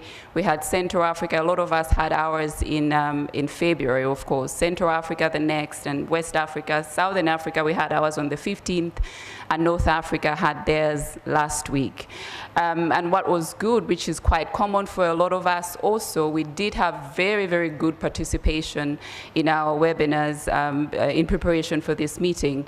Really, I mean, if I look at my own, for Southern Africa, we had 4 PSs that were on call, of course, a lot of directors, but across the board, I think we had a lot of high-level, senior-level participants, including private sector, think tanks, as well as development partners, including development banks. We did have, for example, AFDB and some others. We had Development Bank of Southern Africa for us, and other players, including the academia, research institutions, but also to note, for example, West Africa, they also have this network of journalists, economic journalists that also join the call. So really robust input from participants that attended these meetings. If we could go to the next slide. Okay, so in terms of organization of how we all held the dialogues, it was important to really stick to the theme, but also to make sure that we are having a conversation in a framed way. So we did discuss, for example, the key imperatives. What are the push factors that are pushing us to even talk about greening transition for the continent? So I'll talk about that, but I'll also talk about the policy opportunities, but also policy options that were discussed. So starting with the key imperatives, what were those, the key ones that are really driving all of us to have this conversation today? Number one, of course, is the key issue of climate change being an existential threat in itself. And I think we know that. Yesterday, a lot of colleagues, and today we've also spoken about that in terms of the increasing frequency of extreme weather or climatic events. A lot of flooding, if I look at Southern Africa, droughts in West and the Horn of Africa, for example. But we're also beginning to see some of the diseases that are coming with all these phenomena that we're facing today. So that on itself, and of course, if you look in terms of the development outcomes that are coming from there, increased vulnerability for a lot of countries to food insecurity, poverty, and of course, rising poverty and inequality as well. The other imperative is the risk of being left behind, especially in an environment that at a global level, everybody is on a transition path. I think the developed countries are, steps ahead out of all of us, and we do need to contend with, number one, I listened yesterday to the intervention from Egypt, where they were talking about some of the carbon tax that are being imposed on some of our exports to Europe and elsewhere. And I think America tried to do that too a few years ago in imposing export bans from goods and services that are produced with fossil fuels. A bit latent for now, but I think it's a growing concern that we need to keep in mind as well. And of course, I think a few years from now, we will be also contending with the issue of maybe we'll have stranded assets if we continue on the path that we have. So I think that is also a risk that we need to manage. Thirdly, that everybody else has been speaking to, the issue of narrowing fiscal spaces. I think this is quite critical, persistent, and it's spoken to throughout yesterday, today, macroeconomic imbalances that we're seeing, that we cannot even do basic development with the resources that we have, let alone, of course, green transition. So therefore, the need for us to look for those finances that can help us transition in a green way. And finally, of course, which again is at the heart of the work that we all do, the growing poverty and inequalities that we have on the continent, due, of course, to the same effects of climate change, lack of jobs. I think it's quite a serious issue. Development reversals because of all the climate phenomenon that we're seeing, as well as food security, and of course, lack of access to basic services. So I think those, in terms of 4 critical imperatives that really are our pain points or pressure points that are pushing us to have this conversation, and we need to have it urgently. however, and I think sometimes we get locked into the, a problem lens. Yes, I think we are seeing all of these challenges, but there are real opportunities that we need to harness as a continent. And I'll speak to some of those. And again, remember, this is more consolidated and summarized, so a lot of this is coming from all the 5 sub-regions of the continent. Number one, the issue of the fact that we do have, as Africa, abundant renewable resources. And this, of course, when you look at solar energy, we look at hydro gas as a transition energy, if you look at the just transition, but also green hydrogen that a lot of conversations are bubbling up. Again, Namibia from Southern Africa, and I think Rwanda is also looking really critically in exploring all of that. That is an opportunity that we certainly need to harness. We also do need to harness green minerals. I don't have the statistics with me, but again, I was so happy and lucky to listen to the colleague from the Central Bank of Egypt that actually had the numbers in terms of how rich we are as a continent. But looking at the green minerals or critical minerals or transition minerals, whatever way you want to call it, Africa has the abundance to be able to leverage and harness this as an opportunity. A lot of my colleagues have spoken to these issues in terms of what we're doing in Southern Africa, but also Central Africa, the electric vehicle battery initiative as one.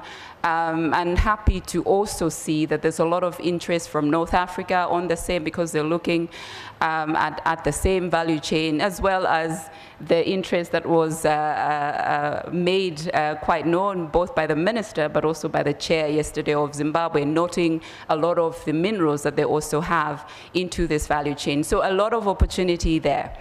There's also a lot of opportunity because as Africa we do have huge blue-green economy potential. And you would have also noted in the previous presentation how East Africa and West, and I would say West Africa, has a lot of that in terms of the blue economy, really focusing on that. But again, if you also look at East and West Africa on the blue economy, Central Africa on green and blue, and Southern Africa again on the green and blue economies as well.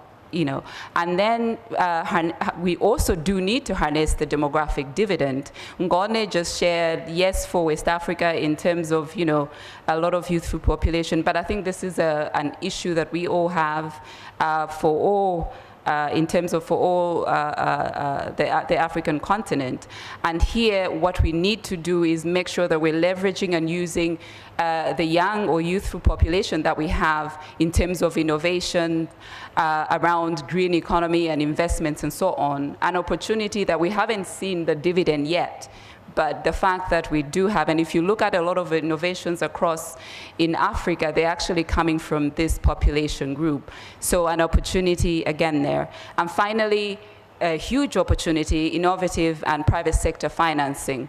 DES Hanan has spoken to some of those instruments yesterday, but again, I think all of this also came into a lot of our conversations in terms of all the instruments that are available at national level, but also at regional level that we certainly do need to explore so that we can actually transition in a much greener way, noting, of course, the huge amounts of resources that is needed to do that. There are a few key policy options that all of the sub-regions also looked into in terms of what it is that we need to start doing and doing it urgently that I'll speak to. First of all, of course, building on the opportunities that I just shared, investing in potential of the blue-green economies to generate carbon credits. I would like to pose a little hit there and just say carbon credits and all of these carbon instruments are a question mark and a mystery, as mentioned yesterday, and one that we need to invest a bit to know a little bit more about for us to be able to take advantage of that. We also need to invest in renewable transition energy sources such as solar, wind, gas, green hydrogen, and so on in Africa. again, like we heard yesterday, I think, 20 years ago, this was, quite expensive. It is not as expensive now. So we have a real opportunity to leapfrog from, technology advancements and the fourth industrial revolution, that we can do this in a much cost-effective way for Africa. We also need to implement supportive fiscal policies or conducive environments, both at the policy and regulatory level, to attract green investments. This also includes some of the issues that have been talked about in terms of de-risking some of this private sector investment. We need to accelerate mineral-based industrialization and economic diversification to expand our fiscal and economic bases. I think an urgent need. It was music to my ears yesterday when a lot of the delegates brought this issue up to say, let's stop with the begging bowl. Let us actually go back to industrialization and manufacturing for us to be able to own our development. I think this is the direction that we certainly need to go and actually accelerate some of the efforts that we're making right now. We need to promote natural capital accounting to get into the highest value for Africa's natural capital. Again, the minister mentioned this yesterday. It looks a lot more into the rebasing of our GDP or national accounts to include natural capital accounting. Again, and I think this is an area in terms of capacity building that ECA can actually offer, ECA, but also the UN can support in doing that. And finally, is to promote innovative instrumental financing options, including guarantees and trust funds, for example, de-risking models and investment funds. I just noted that Africa, actually, if you look, I think we have about 6 to 10 countries that have huge pension funds. To the issue that Ghana mentioned yesterday, for example, can we use all of these resources that we have on the continent to be able to fund and invest into our own green transition? I think quite critical for us to really take forward some of those recommendations. I would like to share very quickly some of the success stories, and I think the beauty of holding, first of all, a larger meeting like this is what is it that other countries or other regions are doing to be able to attract a financing possible to start implementing in some of these, to be on the green transition path. North Africa, for example, which again, good example. I'm not sure because I did hear D.S. and then also speak to some of the costs of what we are doing in terms of bonds, but suffice to say that North Africa has been able to issue a 1.1 billion green bond, representing 25% of Africa's total green bond issuances between 2014 to 2021, and that's huge. Again, would be useful to hear a bit more what actually the details of the experience for North Africa and Egypt in this sense have had in that issuance of green bonds.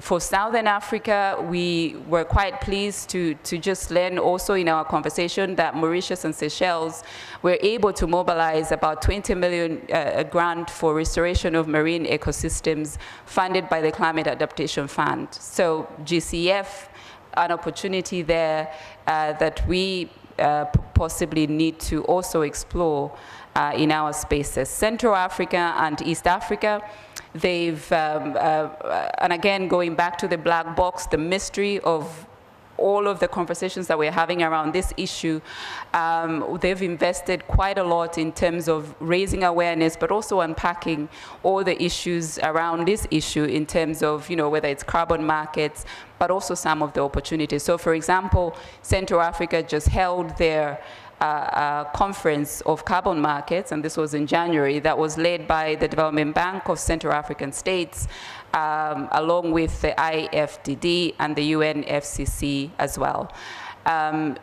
East Africa, and I think this was also quite a big success. In 2023, they held the Moroni Conference, which led to the creation of the Great Blue Wall Initiative for climate challenges and create support for over 70 million people. Again, our forte on what we are supposed to be doing is really to have impact on the people that we serve. And finally, on West Africa, I'm picking on an example from Cabo Verde, where they were able to have basket bonds through 22 municipalities and were able to raise 15 million for local development financing is another example that I wanted to share. And finally, in terms of the recommendations, and the recommendations really are along the lines of looking at both the opportunities, but also some of the policy options that we've looked at internally to see what is it that we, again, need to start doing now, urgently, so that we're able to be ahead of the curve in terms of, green transitions for the continent. And I will not speak to all of it. I'll just speak a few, which I think that, they need to be highlighted. Number one is, the promotion of local production of industries through innovation challenges and incubators for nature-based products. Again, using a lot of our youthful population to enable that. And that links a lot more to whatever it is in terms of the products, is also acceleration of green value chains through mineral-based sustainable industrialization, while, of course, supporting MSMEs in the process. The issuance of blue and green bonds, I think, to finance green projects is one that we need to pursue. Again, a lot of capacity building there that's needed for us to be able to do this effectively. I think I talked already about creating conducive environments for all of this to happen, both in terms of, green private sector financing, as well as de-risking instruments. Rebasing of national accounts is one big one. Again, couldn't be emphasized enough, because I was actually struck yesterday when the DES, Hanan mentioned this to say, which is actually a fact, in terms of fair pricing. In Europe, it's $120 per ton. In Africa, it can be as low as $10 per ton. I think it is quite unfair. I think once we know that through the rebasing and improving of national accounts, we should be able to motivate for better pricing for ourselves. And I think finally, and I'll skip on the one, and note that it's important. It's not as important, but the issue of promoting financial special purpose vehicles that I talked to around what is it that we can do as Africa to use the resources that we have domestically, internally within Africa, to be able to fund some of our support to industrialization, as well as sustainable and in a sustainable and inclusive manner. So these are some of the issues that came from our conversations, but I'm sure that there is a bit more that I've left. Like I said, a lot of this conversation were over 3 hours, so quite rich and robust, but would be happy, my colleagues and I, to also engage and answer to any questions that you might have in this regard. Thank you very much, and I think, Chair, I'll stop here.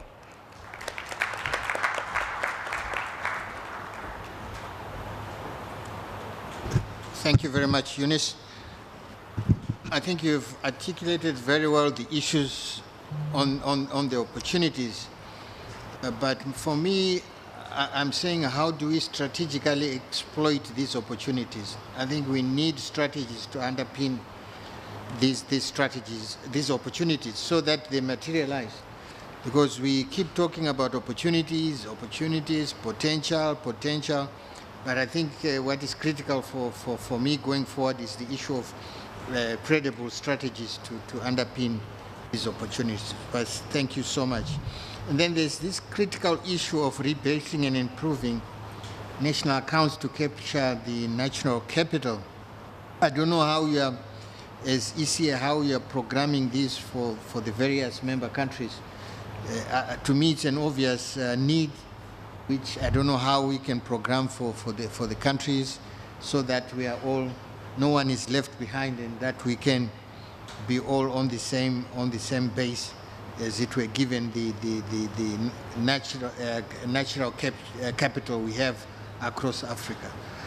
Okay, so can we move into the third report of the Committee on Private Sector Development, Regional Integration, trade, infrastructure, hey, industry and technology. That's a long one. On his third session, let's have Robert Lisinga, please, on this, Acting Director. Thank you.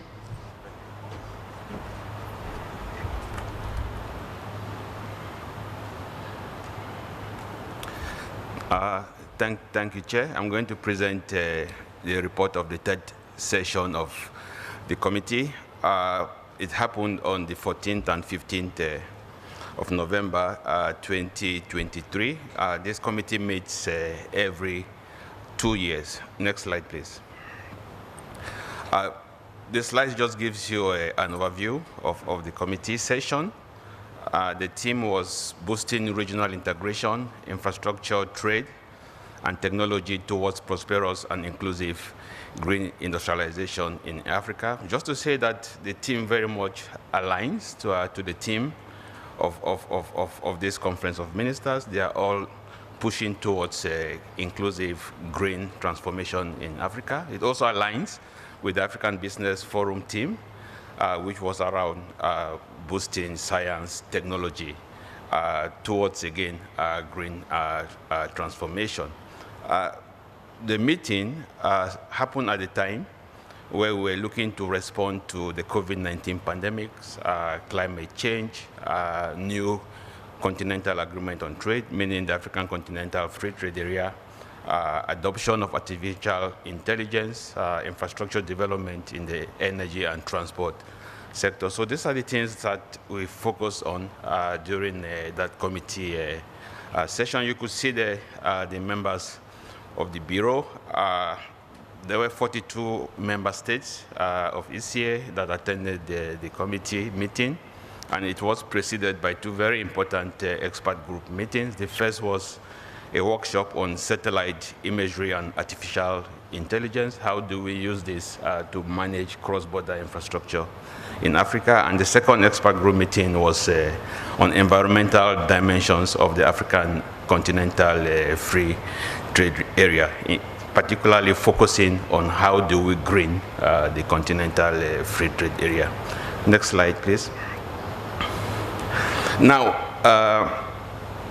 what I will do in this presentation is to present the thematic areas that anchored the discussions, the issues that were discussed under each thematic areas, and the recommendations that came out from the discussion. Now, the thematic areas were also anchored in parliamentary reports or issues papers that ECA prepared and presented to the member states. Now, the first thematic area was advancing energy and digital technologies for prosperous and inclusive green industrialization.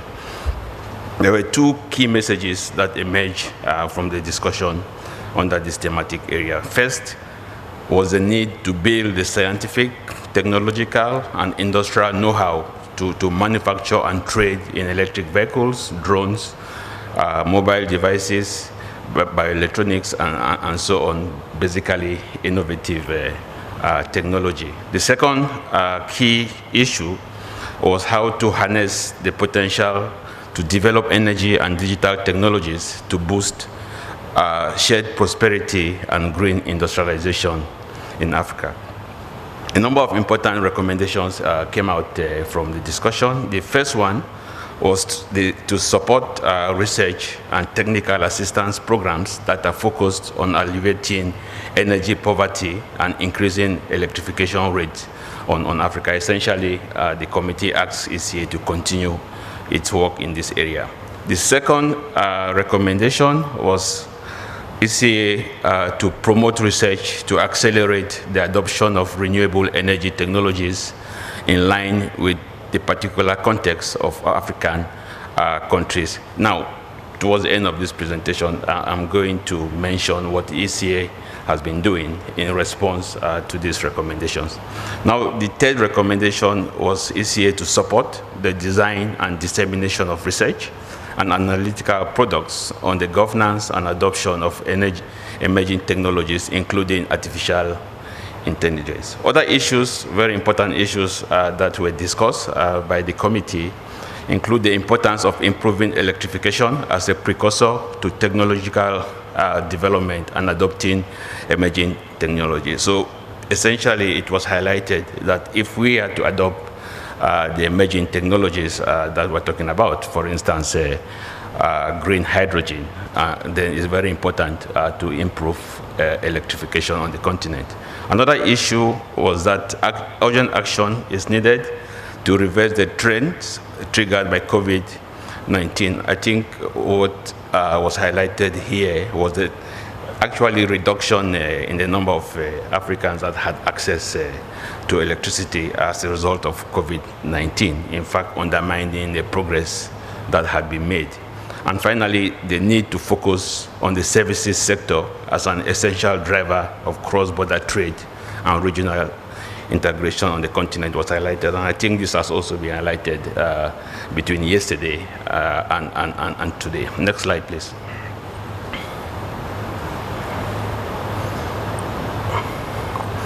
Now, the second thematic area that informed the discussions was leveraging the African continental free trade area towards the deeper integration of Africa through inclusive and green industrialization. Now, the key message from the discussion under this thematic area was to implement robust policies on competition, investment, intellectual property rights, and digital trade to revitalize the African investment landscape and deepen continental integration. Again, this was discussed a lot yesterday, but with regard to the committee, 3 recommendations emerged. The first one was to identify new green value chains to be redirected towards green infrastructure, and Africa must meet its commitments under international agreements on climate action. The second recommendation was the rollout of the Pan-African payment and settlement systems to facilitate cross-border payment in local currency. This is very, very important. I think EC has been engaging with partners like the Afrexim Bank on this issue. And finally, the recommendation in this area was research to address the global trade policies at the intersections of climate and trade. I think this matter has been discussed a lot yesterday and also today. How are policies on carbon taxes affecting or potentially will affect Africa's trade?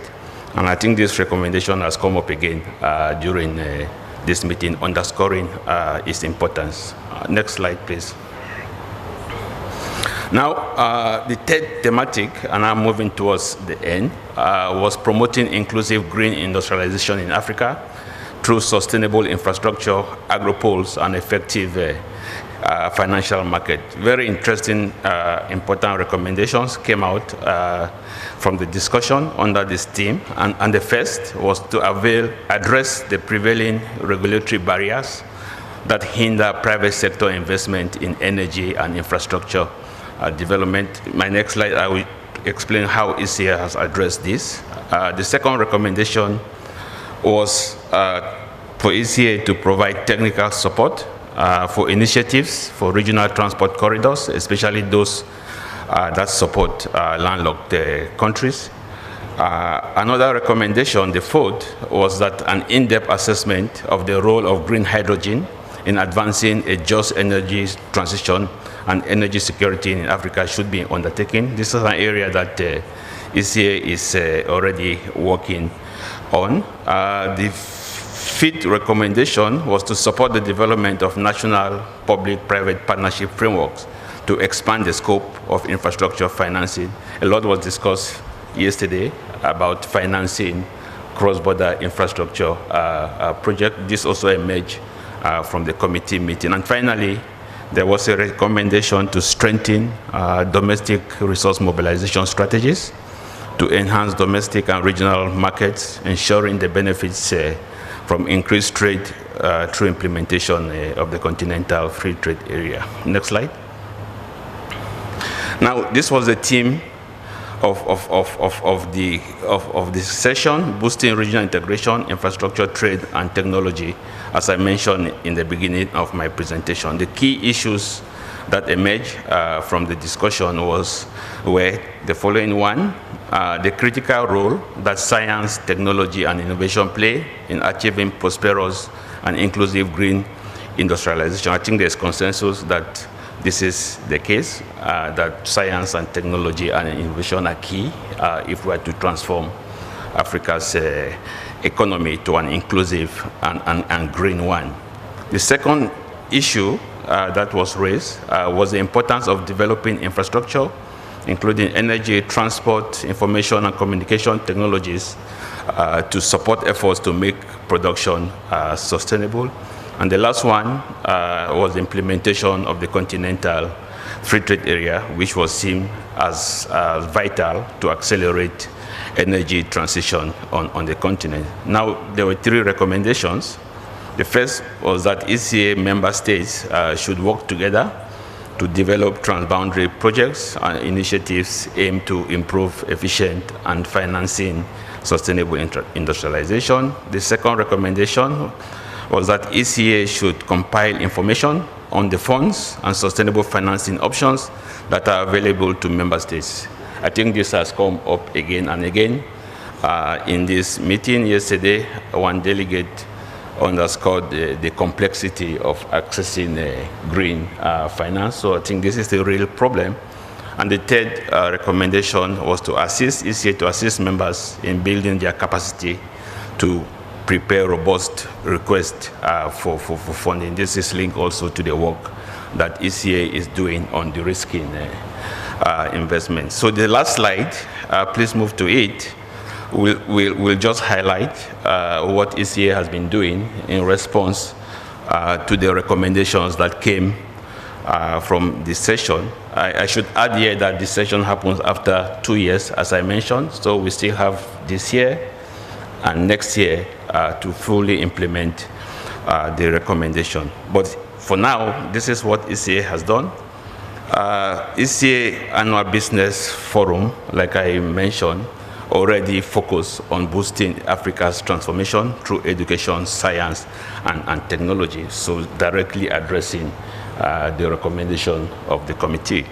The second thing that ECA has done, and is actually ongoing, is providing technical support on the use of satellite imagery and artificial intelligence to manage regional transport corridors. So what we're doing, we are working with corridors like the Northern Corridor, the Central Corridor, to ensure that they could sit in their offices in Dar es Salaam or Mombasa and be able to track what is going on along the corridor. This is critical because data on the state of infrastructure in some of these corridors is very scarce. It's difficult for many reasons. Some of the areas are remote, there are security issues, and so with this kind of software that we are developing, one could sit in their office and track what is going on. Another thing that ECA is doing in response to the recommendation is to undertake an in-depth assessment of the role of hydrogen in advancing the just energy transition.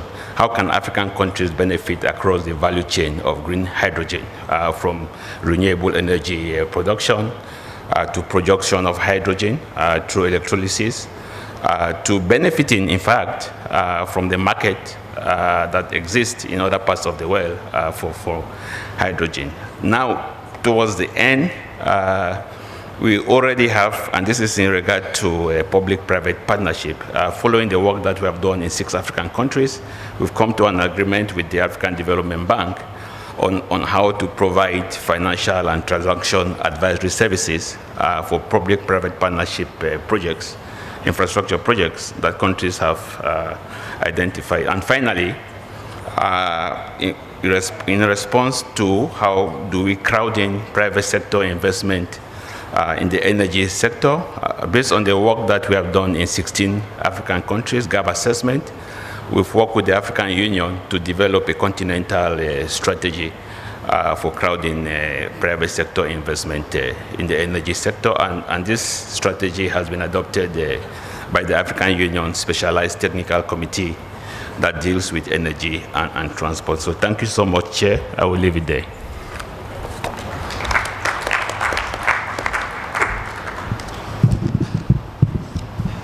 Thank you very much, Robert. On the presentation, I think it's loud and clear. Just interested on this issue of agro-poles. I know that the African Development Bank is working on these as well, some of its African member countries. How are we collaborating so that we're not spreading ourselves too thin across Africa and not duplicating, etc. And then the issue of artificial intelligence, again, I hope we are very serious about it for Africa, as we run the huge risk of being left behind. What's happening on that front? Thank you so much for this quite interesting, very interesting presentation. Now, colleagues, we now want to discuss the three presentations. And again, I want to urge interventions to be concise and to the point so that we are very clear on the issues being raised. The floor is open to discuss the first report, which was on sub-regional intergovernmental committees of senior officials. We have Ghana.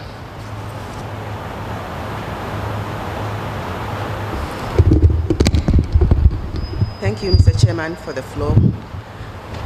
I wish to thank all the presenters for elaborate presentation and their commitments to the cause of Africa. My comment is on the green transition, the presentation before the last one.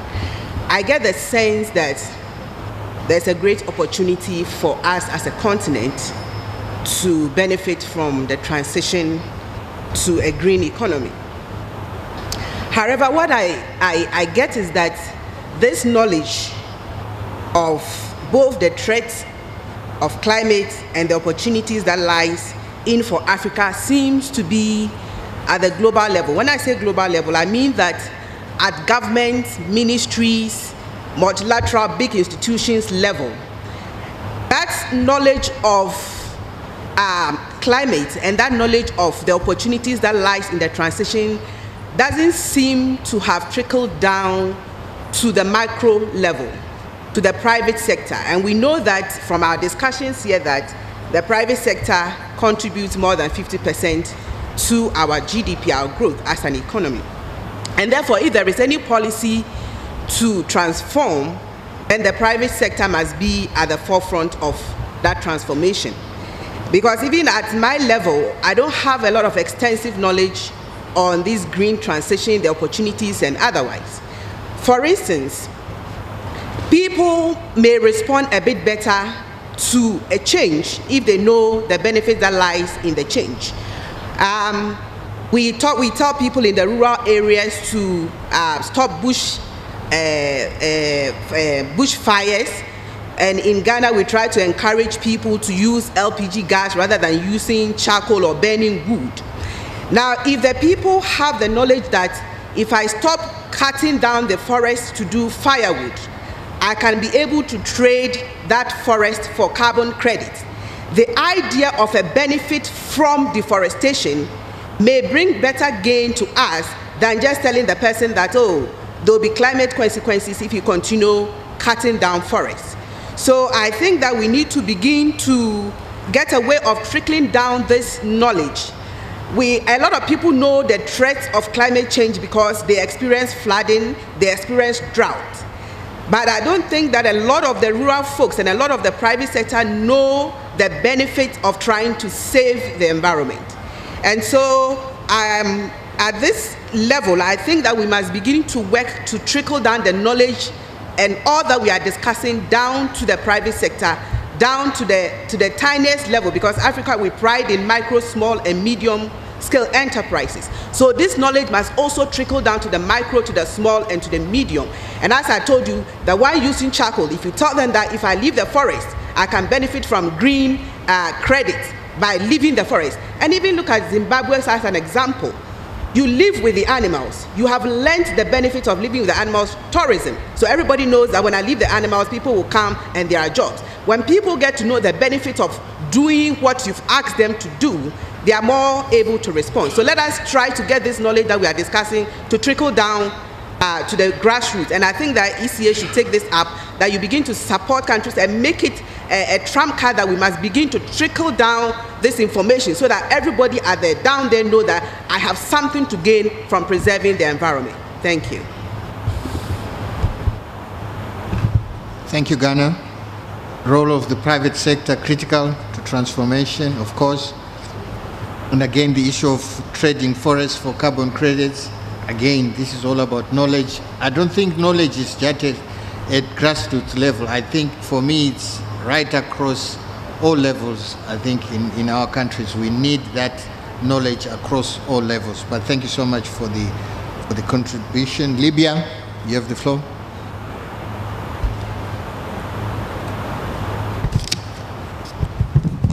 نتوجه بالشكر للسيد الرئيس ولدولة زيمبابوي على كرم الضيافة.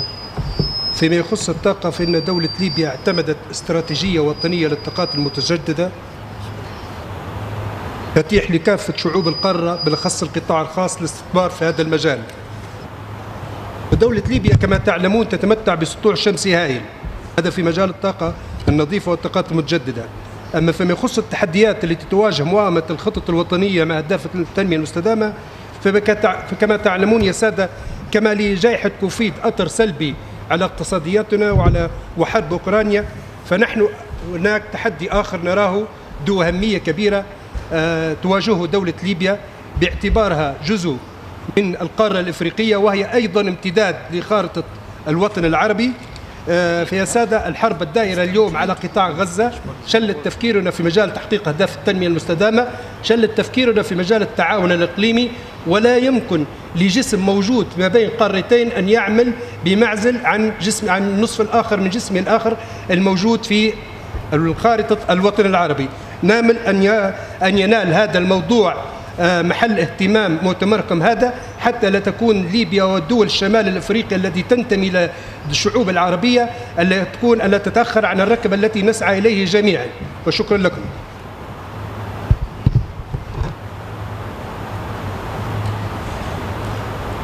Thank you. Libya, of course, peace and security critical to sustainable development.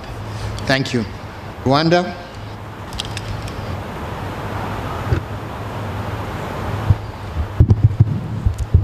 Thank you very much, Chair. Since this is the first time I'm taking the floor, I would like to thank the government of Zimbabwe for hosting us during this conference. Also, I would also like to thank the UNECA for the brilliant organization and also all the presenters. I would like to emphasize on one comment that the chair made a few minutes ago related to some of the opportunities that we continue to hear since yesterday and over the different brilliant presentations that we've heard today. There are a lot of opportunities that were presented in terms of climate finance, in terms of what we need to do more about building the pipeline, and I appreciate all the suggestions that are made in terms of domestic resource mobilization. But coming back to the issue of fiscal space that most of our country we are facing as an issue, we did not hear more about how do we make efficient public spending. And the reason why I'm raising that is because in our efforts to tackle climate issues, we could start by looking at what can we reduce in our public spending that is not green.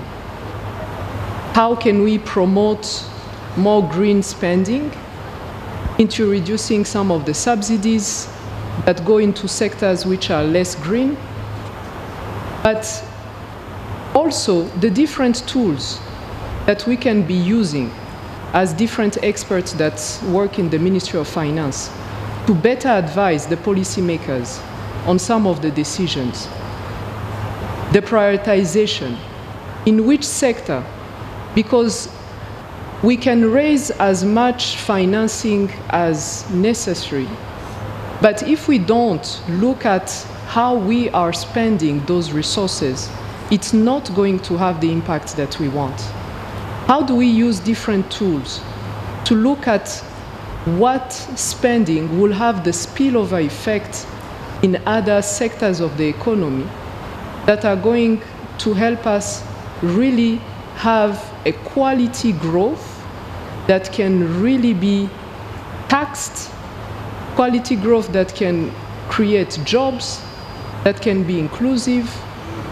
What sector should we start before the other? Why do we spend on this sector now and not after? Of course, there are different opportunities that we talked about, but all these are going to take time. In the meantime, how do we maximize on the little resources that we have? And this is key, because if we don't do that, we're not going to be able to practically achieve. Those are practical things that we need to do as technicians. I thank you very much.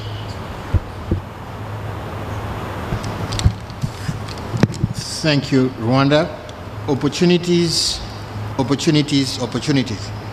Again, this is a recurring theme for the conference, and I hope as we go forward, we'll be able to address this issue. And you speak eloquently on the efficiency of public spending. I think that again relates to also, I would like to add, our public investment programs. How efficient are they? Are we spending on the right projects? Not just projects, it's the costing also of these projects.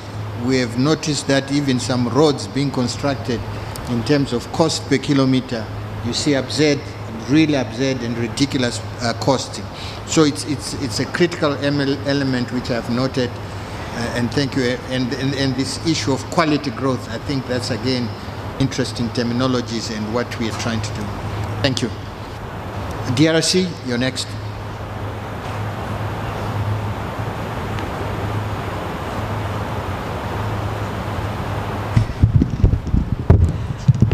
Merci, Monsieur le Président. La RDC va intervenir sur 2 points. Par rapport au volet accès à l'énergie et au volet recherche, je vais laisser la parole à mon collègue pour la recherche.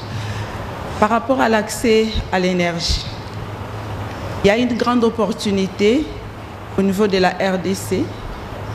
J'ai vu plusieurs fois, on est revenu sur le projet de batterie avec la Zambie et dont le Zimbabwe veut venir se joindre à nous, qu'elle soit la bienvenue. Mais il y a encore un autre projet qui ne sera pas vraiment un projet, mais moi je pense que c'est tout un programme que peut-être qu'on n'a pas épinglé ici. Il s'agit du projet des Grands Inga. C'est un projet très important qui peut à lui seul avoir un potentiel de 100 000 mégawatts. Donc c'est un projet important qui, premièrement au niveau local, va permettre de réguler un peu par rapport à l'environnement. Donc si on met ce projet en place, ça va permettre à ce que dans tout le pays, on puisse avoir de l'électricité et qu'on évite de couper les arbres à tout moment. Et ça peut résoudre le problème de conservation de la forêt. Donc ça va réduire la pression sur notre forêt. Le deuxième axe serait par rapport à l'exploitation de nos minerais. Justement, on va exploiter les batteries, mais il faudrait vraiment de l'énergie pour pouvoir arriver à y exploiter. Donc, le barrage, le projet Grand Inga permettrait à ce qu'on puisse exploiter tous les minerais, que ce soit même le projet de batterie. Il y aura vraiment de la valeur ajoutée. Et par rapport à le troisième axe, c'est l'axe infrastructure routière.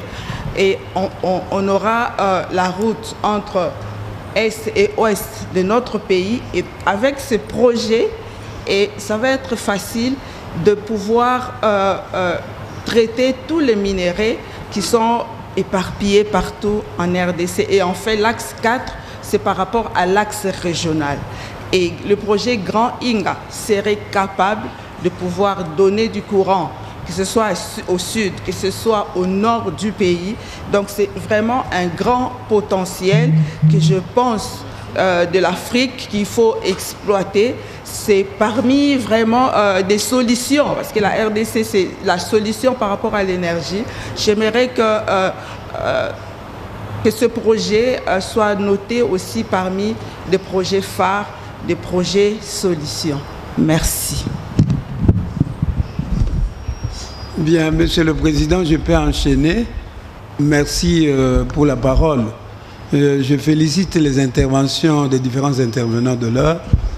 Mais néanmoins, je vais me pencher sur l'intervenant qui a parlé que la CEA, d'après les groupes qui se sont constitués au niveau de la CEA, on doit investir dans la recherche.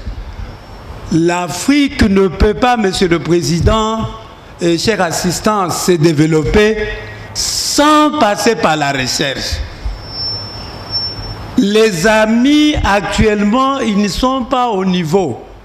Dans les standards internationaux, les amis ne sont pas au niveau de la recherche fondamentale ou de la recherche appliquée. J'ai avec moi la typologie de la recherche. Les amis sont au niveau de la recherche inventive ou créative. Qu'avons-nous créé en Afrique? C'est une question majeure qu'on peut s'interroger. Les amis sont maintenant au niveau. Quand je dis les amis, là où je vais donner les conférences à l'extérieur de l'Afrique, je suis maître de conférence, et donc nous devons miser sur la recherche collaborative ou la recherche partenariale. Moi, j'ai toujours considéré la recherche étant comme une fourmilière où il y a certains d'entre eux qui vont à la recherche, ils font des trouvailles, ils en trouvent. D'autres, ils n'en trouvent pas, mais ils continuent à faire des recherches pour arriver à trouver un cancre. Donc, c'est qu'on peut inventer. Lors de la conférence de ministres africains chargés de la science et technologie en Afrique, c'était basé à Brazzaville, on a pris une résolution que les centres instituts de recherche doivent commercialiser les produits de la recherche. Et donc, quand nous voyons les financements que les pays africains louent à la recherche, c'est au niveau des budgets, c'est très minime. Donc nous devons arriver à la recommandation de l'UNESCO qui recommande à chaque pays d'allouer ne fût-ce que 1% du budget. Mais on n'atteint pas les 1%. On est dans les 0,67. Donc l'Afrique ne sont... Alors, je me suis étonné quand on dit... Moi, j'encourage la CEA de faire le plaidoyer. On alloue beaucoup de financement dans le secteur de la recherche. Quand nous nous disons que nous sommes professeurs et chercheurs, nous voulons innover. Quand il y a eu Covid-19, voilà ce que la République démocratique a émis comme produit sur le marché. Il a émis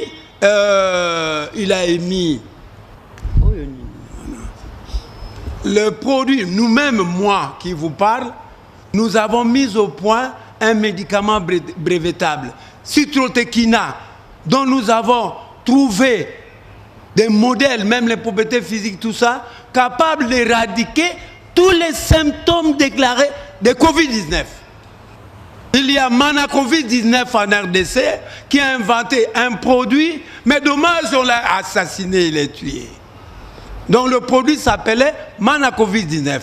Il y a mon cher ami, le professeur de l'université de Lubumbashi, au Katanga, il a mis un point pour éradiquer, lutter contre le Covid-19, c'est Bela Inilou. Et donc, les Africains ont mis, nous devons mettre nos capacités intellectuelles pour essayer de créer, d'inventer, au lieu de croiser les bras. Qu'avons-nous fait pour l'Afrique? C'est l'interrogation majeure. Donc, nous recommandons, nous proposons à la CIE de faire le plaidoyer pour que les États africains allouent un financement conséquent pour l'avancement de la recherche dans nos pays africains. Nous avons dit et nous vous remercions. Thank you, Professor. So thank you so much again to my sister from DRC. I'm so happy you raised the issue of the INGA project. This project, I'm told, was first talked about when I was very young, right? And here we are, I'm 65. Nothing has happened, right? And when I was at the ADB, we tried to push for this project. Again, it stalled. Now, this is a huge potential for this project, but we are not moving as Africans to support this project. And really, I think I would want to urge ECA in its convening capacity, together with the ADB, maybe to look at how this project can move. Because we have been talking INGA for years. So let's hope we can do something this time around. Thank you, my sister. S'il vous plaît, Monsieur le Président, je pense que la Banque mondiale est derrière ça, mais s'il y a aussi la BAD qui veut se joindre à la Banque mondiale, ce n'est pas une mauvaise chose. Je disais qu'il y a déjà la Banque mondiale qui est derrière le projet Grand INGA. Et il y a déjà des pourparlers. Il y a 2 semaines, on a fait une réunion au niveau du ministère du Plan. Mais le potentiel est là. On a besoin de financement et de partenaires. Merci.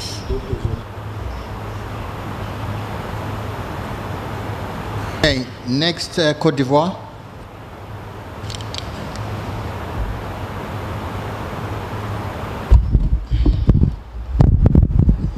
Ok, merci, Monsieur le Président, de me redonner la parole.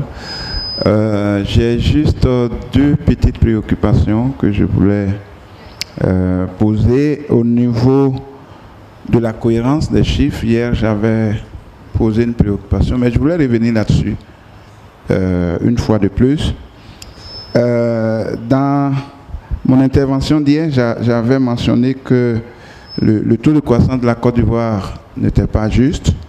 Bon, le présentateur avait expliqué que c'était les chiffres de la Banque mondiale, du document sur les perspectives économiques globales. Et lorsque j'ai consulté ce document, je me suis rendu compte que certes, le taux qu'on avait montré était certes inférieur à notre projection qui était de 7%, mais dans le document de la Banque mondiale, le taux de la Côte d'Ivoire était de 6,5%. Donc vous pouvez réconcilier. Je crois que c'est une faute de frappe, d'accord, mais dans des documents officiels de ce type, je pense que c'est important de minimiser ces fautes de frappe-là. Bon, alors, dans les différentes présentations, j'ai essayé également de voir les chiffres déclarés, et puis j'ai vu qu'il y a des incohérences également au niveau des taux de croissance, tels que présentés par le rapport sur l'évolution économique récente d'hier et le rapport sous-régional. Le rapport sous-régional que j'ai essayé de consulter. Alors, lorsque vous prenez le rapport d'hier, les taux de croissance estimés et projetés étaient de 4,5%, 4,8% et 6,1% en 2022, 2023, 2024. Et lorsque je prends le rapport sous-régional, ces taux sont de 3,9%, 3,6% et 3,8% pour les mêmes années. Bon, peut-être qu'on peut donner des explications.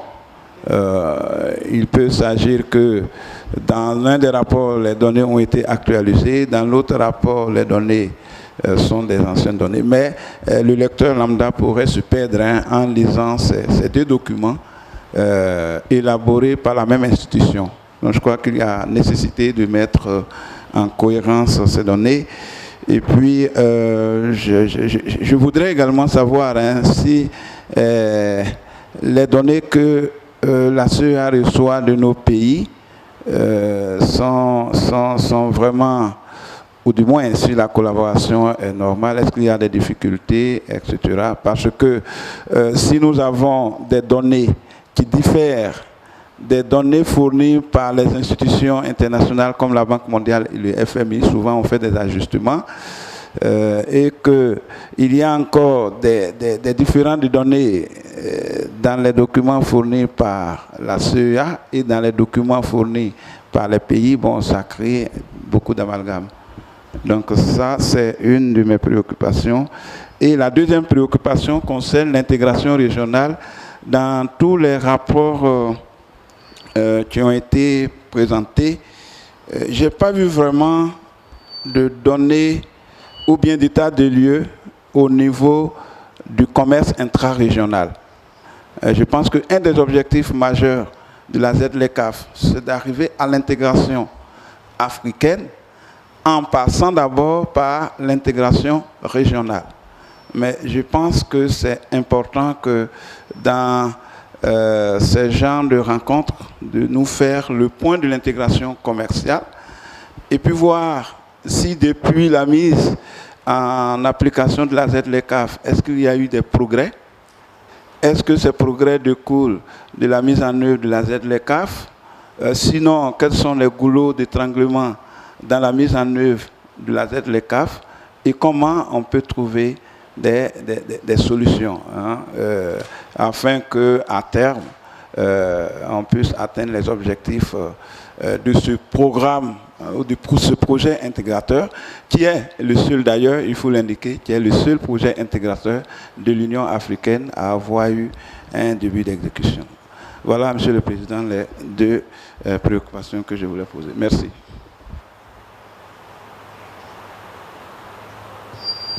Thank you. Your concerns, I think, are well noted.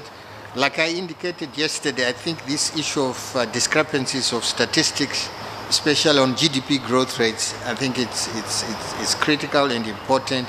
But I think also the onus is on us countries to sit down with these various international organizations as they prepare their statistics, really to be thorough in terms of what they are producing. We have experienced the same challenges as well, but I think we have managed to resolve those issues. Next on our speaking list is Libya, then we have Zimbabwe. Thank you.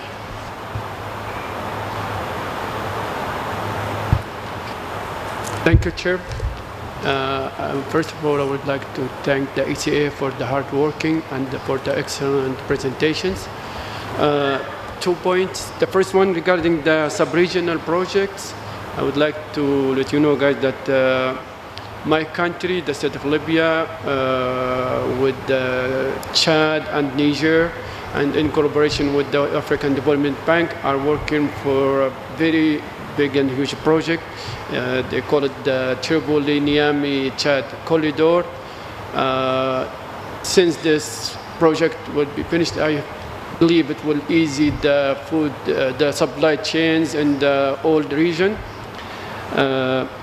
For my comment on one of the presentations, they mentioned that in North Africa there was 1.1 billion for the green bonds issued.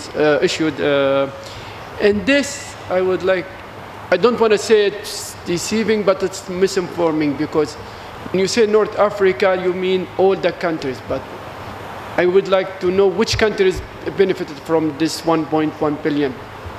Thank you so much.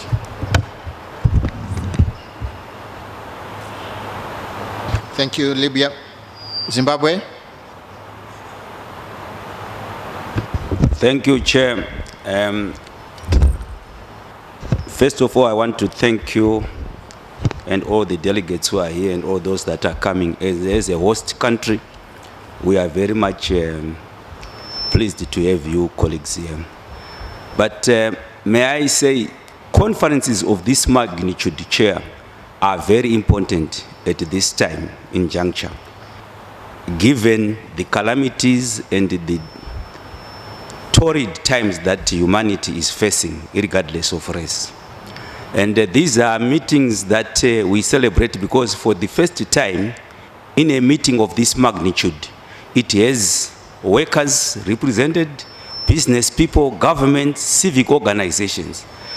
The good of it is that this will bring about ownership and a clear way forward for all of us. It's not an elitist conference whereby things are decided for. Because the overall overarching of this conference is to try and mitigate towards poverty. Are you stopping me? I don't know. Yeah, I will proceed. Sorry, Chair, I was disturbed a little bit. Right. The overall overarching of such conferences is to mitigate towards poverty alleviation and also to try and eradicate all the myriads of problems that mankind are facing. So these are meetings that we expect to have frank talk, no sugarcoating. The good about it is because we have got central bank officials, government ministers of finances, and ministers, and even to the extent other top officials who have to do with the narratives of trying to make sure that there is clear narratives for the betterment of the humanity. But may I now say, Chair, to actually mitigate towards poverty alleviation, particularly here in Africa, we have to introspect ourselves as human beings. Yes, we have got the problem of climate change, but climate cannot introspect, it just happens on its own. Those that needs to introspect are us human beings, who will see how best we can mitigate towards climate change. I'll come to the issue of investments here in Africa. These investments, they are actually not premised on alleviating poverty. They are premised on looting and fleecing other men by men, which must be stopped. This is why you see that most of the investments that are coming here in Africa, they are being brought about by white guys, Chinese, Arabs. I'm not provoking, but I have to tell you the truth. When they come here, they don't want to put beneficiation. They bring their own technocrats as if we don't have our own technocrats here. When it comes to the salaries and conditions, they continue to harass, maim our people, fleecing them, subjecting them to modern slavery. Surely, Chair, this is an insult and a provocation to humanity, particularly to the black race. And our colleagues on the other side of the other race, they must really think twice before they try to pretend. Let's talk of the American Stock Exchange, London Stock Exchange. Those stock exchanges are never meant to promote Africa. They are meant to continue to fleece and loot African resources at the expense of its citizenry. And hence the poverty will continue at an alarming rate and alarming pace. So, Chair, these meetings of such magnitude must come up with resolutions that will put a stop to some of these shenanigans that are being pretended to us. I was glad my previous the previous speaker spoke about the North Africa, and he was questioning how much is that. Fine. But if we talk of these other countries where we have got migrant black workers, the way they are being treated, it's very bad, and it's a sorry state. So, Chair, it is our plea that out of this conference, we must see a stop to madness towards racial segregation, exploitation. That must be stopped forthwith, because we are all equal in terms of intellectual prowess. We are all equal to them. We breathe the same air. I don't know why we continue to be subjected to such narratives. I so submit. Thank you for your submission, which is well noted. Well, you raise important issues, which I think the Secretariat has noted.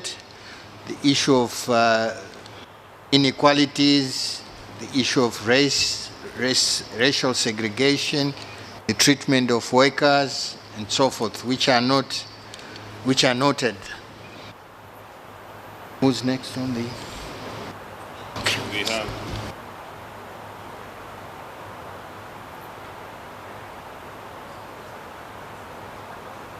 Badea, you're on the list, and then followed by Reality of Aid Africa. Thank you. Thank you very much, Chairperson. I would like to come back to the issue of carbon market. But first and foremost, I would like to commend the work by ECA when it comes to policy advocacy, policy advisory, all of them based on evidence through the research the ECA team is conducting. But I would like more specifically to come to carbon market and try to, I'm going to be a little bit provocative in a sense that how can ECA research at the moment can convince policymakers at the highest level to buy into the idea of a carbon market? How would you convince a country like Zimbabwe, where we are in, to invest, to reap the benefit of the carbon market, if Central African countries like DRC, Gabon, Central Africa, and Cameroon, who have forests without concrete benefit from a carbon market?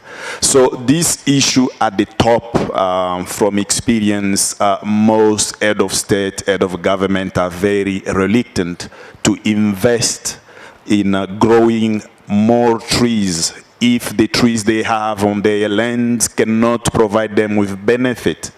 So that at the top. And when you go down on the main streets, how would you convince a farmer to grow more trees if the forest protected within their country does not provide them with concrete benefit? Thank you.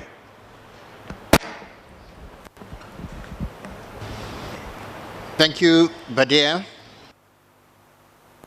Reality of Aid Africa, please, quickly.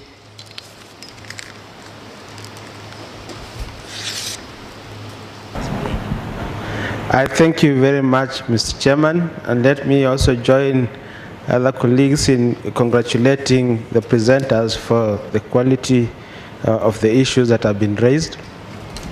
Mr. Chairman, I want to align myself with the statement of the government of Rwanda and also the statement of the government of Zimbabwe.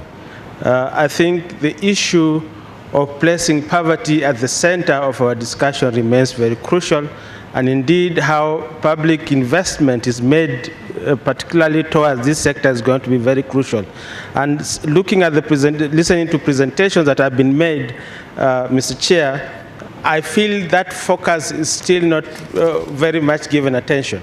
And especially given the element that we had yesterday, that 54% of the world's population is found in Africa, we are focusing too much on high-intensive capital and how to mobilize that to come into the continent, but really not, directing a lot of attention on how we want to work with these communities, work with this population to be major stakeholders in these ideas that we are proposing. I think we really need to look at the kind of investments that target the population.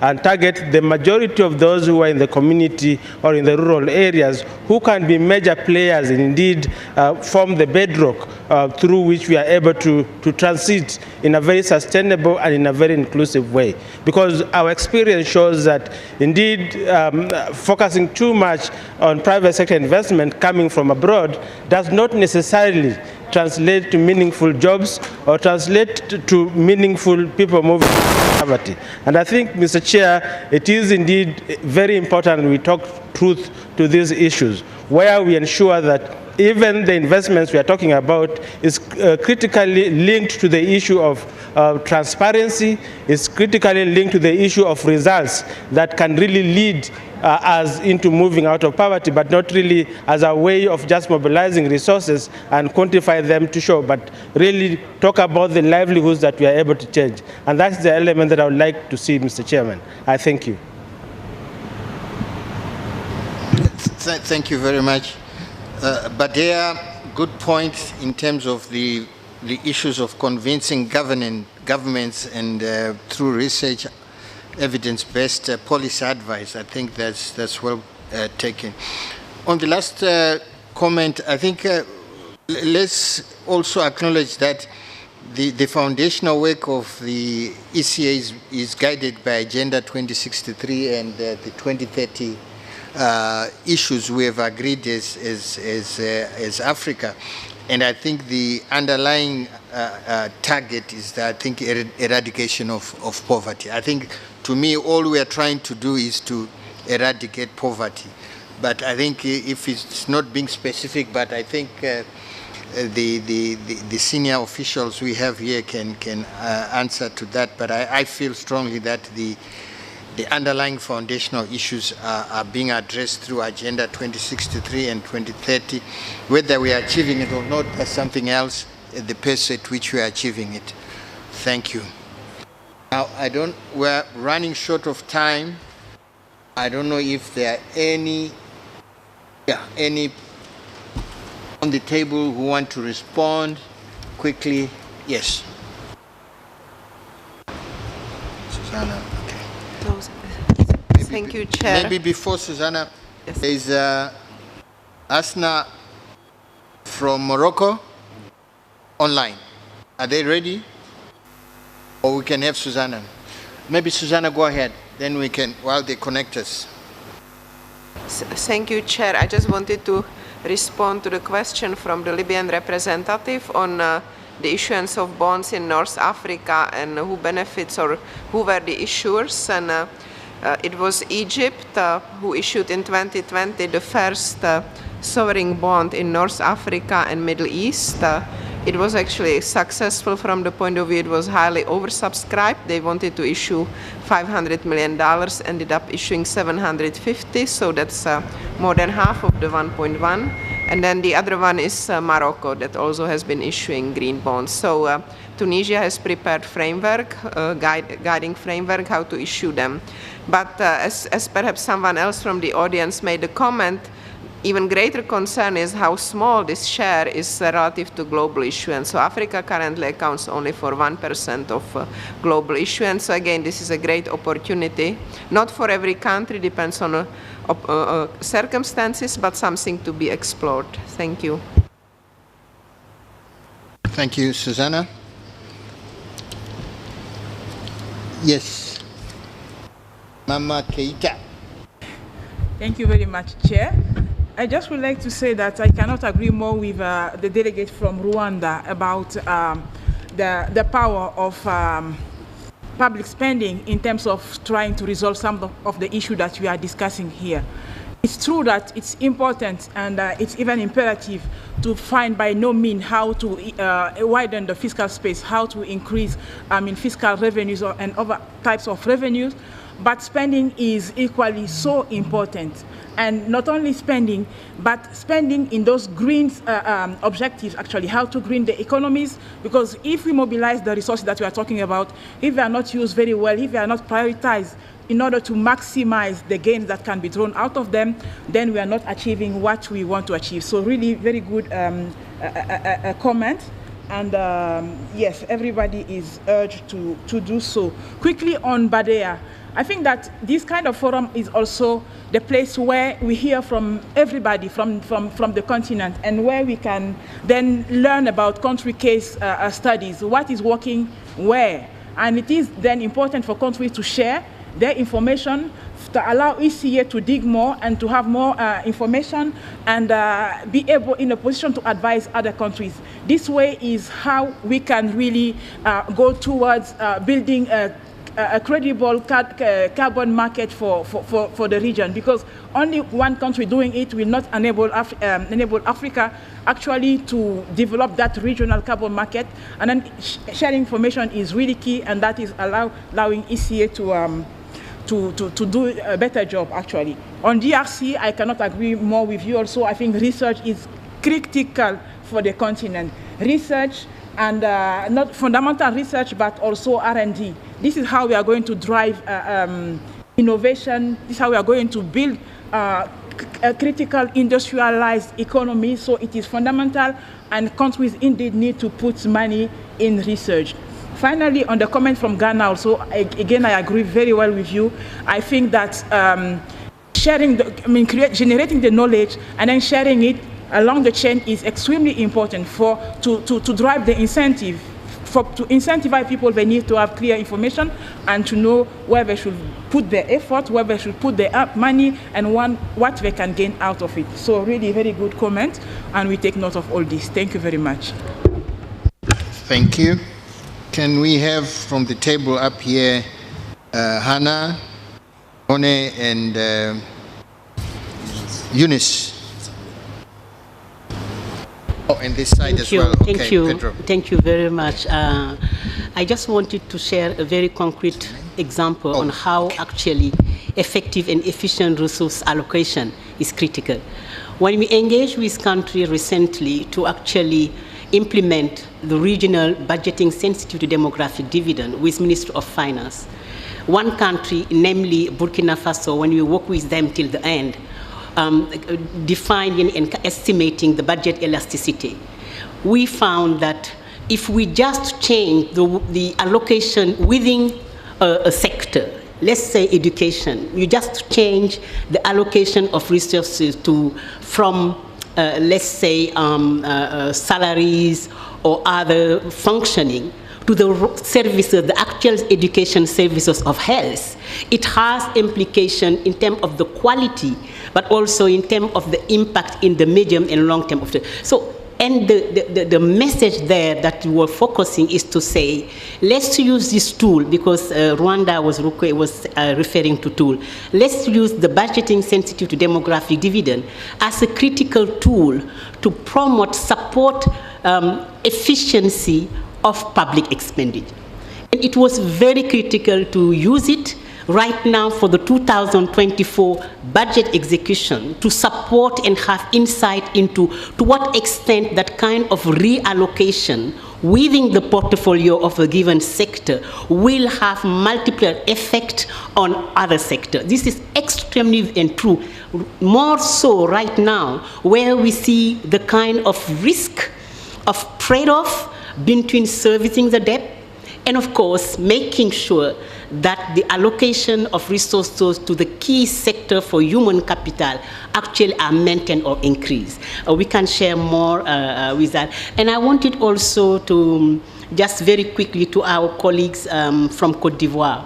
What we are trying to do at ECA is also to continue working with member states to get the data on time, so that the data that will be used will actually speak, les données en fait des pays. On continuera à nous engager avec les pays pour avoir les dernières données afin de pouvoir les refléter au mieux.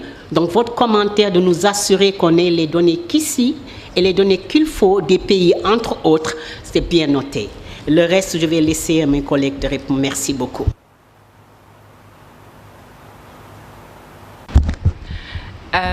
Thank you, Chair. And I think it's a wise decision, DS Hanan, because we're going to leave all the questions that we haven't addressed to you.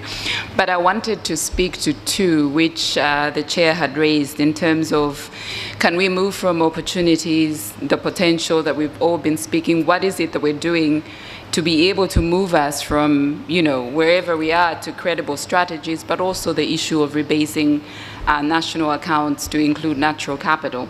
I just wanted to share, I think, from the Southern African region, I think a lot we've already shared in terms of, some of those initiatives that we feel are actually very, very strategic, and it's really moving us from the opportunities to those credible strategies that you're speaking to, Chair. So again, not to repeat, because it's already been talked about, I think that the DRC, the Zambia initiative, is one critical and good strategic initiative that we will continue to work on. But the other one, which is the Common Agro-Industrial Park, which is between Zambia and Zimbabwe, is another. And for that, speaking to your issue that you raised in terms of, agro growth poles, this is how we're viewing this initiative. It is, for now, Zambia and Zimbabwe, but because when we did the pre-feasibility study, it already identified 9 value chains there. There is a lot of opportunity for other countries to actually be part of that value chain. So I'm just looking, for example, for a country like Malawi that is now going into mega farming, for now looking a lot more to food security, but I think when you look a lot more, it also would be one of those that will feed into that Zimzam agro park. But we also have now looking into the beef value chain, a conversation that we're going to go into with Botswana. And to see who else, because they do have the license, who else can benefit from that within the sub-region. Again, really, really moving strategically into developing those value chains. And then the other one, which is also quite critical, it's a leather value chain, which has already been identified in the Common Agro-Industrial Park. We have countries like Lesotho, and others that really are on the leather products. So what is it that they can also contribute in terms of, again, funneling all of that into the regional value chain for that. So I think we are moving and continuing. Again, we will keep listening to all of you from where you're coming from in terms of if there's anything else that you think we can actually go into to support. And then the second question, the rebasing of national accounts and so on. I know that my colleague Oliver is not here from the Africa Center for Statistics, but also just to share that we've actually begun to do a lot of work on this. We've just concluded about 2 weeks ago or so, Namibia. We supported Namibia, for example, to develop their satellite account. This is the tourism statistics satellite account, because tourism is a big component of Namibia's GDP, and yet it wasn't fully accounted for in their national account. So those are some of the work that we're doing, and I guess, all of these have to come, of course, from yourselves as member states. If you see the need for you to come to us, and we'll be happy to support in this regard. Thank you. Thank you, Eunice. We'll have Jean come in, and then I'm going to propose that the other 2 reports, I don't know if there's any burning contributions from the floor. I think I'm going to propose that after Jean, then we have Hanan, then we close for lunch, if that's agreeable, unless if there are burning contributions for the 2 other reports. Okay, so Jean, then we have Hanan. Thank you. Yeah, thank you, Chair, and thank you, dear delegates, for all the comments we have received. I would like to intervene on 3 points. The first one is related to your question, Honorable Chair, about the opportunities, how we are reaping them and harnessing them, based on the experience of Central Africa. For us, the opportunity to reap the opportunities, we have been mobilizing strategic partnership. Because when it comes to industrialization and economic diversification, our countries needed strategies. And we have helped some of them, from Chad to Congo, Brazzaville, and others, developing their industrialization and economic diversification strategies. Beyond the national level, now we are moving at the sub-regional level, helping Central Africa to have its sub-regional economic and industrialization and economic diversification strategy. Beyond the strategy, building up a partnership toward implementing them through special economic zone has been our motto actually in Central Africa, and trying to actually address this constraint in terms of financing. We've been able to come up with financial institutions such as Afrexim Bank, ADEA, which is here, the African Development Bank, and others, to try and advance the agenda on special economic zones in some of the countries. We have been talking about the battery initiatives between the DRC and Zambia, now opening up to Morocco and Zimbabwe, making a call to join us. I think it's an opportunity to have a real regional value chain well integrated, where we can make sure we move from opportunity to real investment. The second point I would like to dwell on, Honorable Chair, is related to what we are doing on natural capital accounting and this ambition to rebase the GDPs. We started in Central Africa by training all our countries, trying to help them understand the benefit of actually embracing this new concept of natural capital accounting.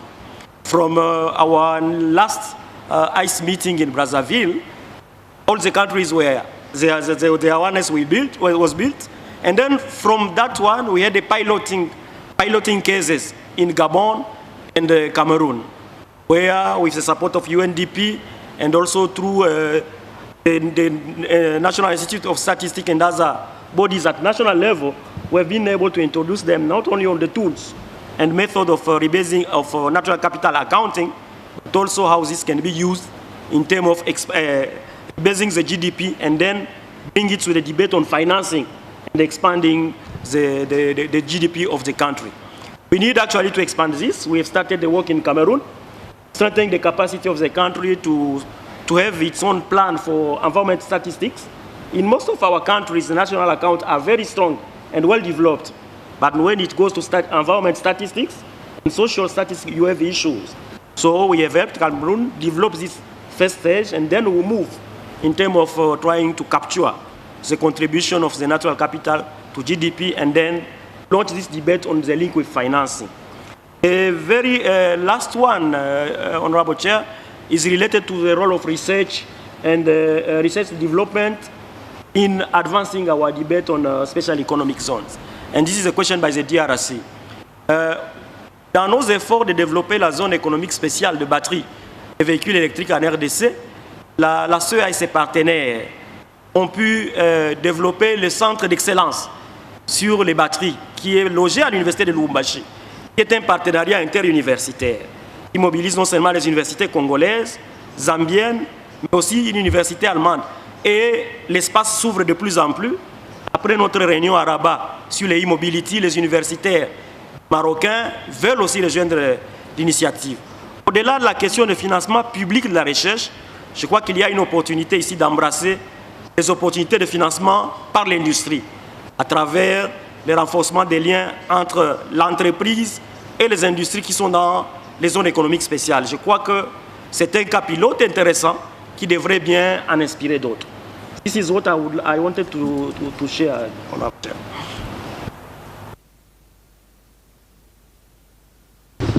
Thank you. Let's have Robert. Then quickly, please, if we could wrap up. Yes. And then we have Hanan, please.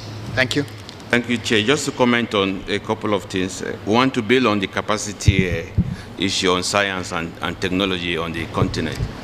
I think that the key here lies in partnerships, partnership with specialized institutions.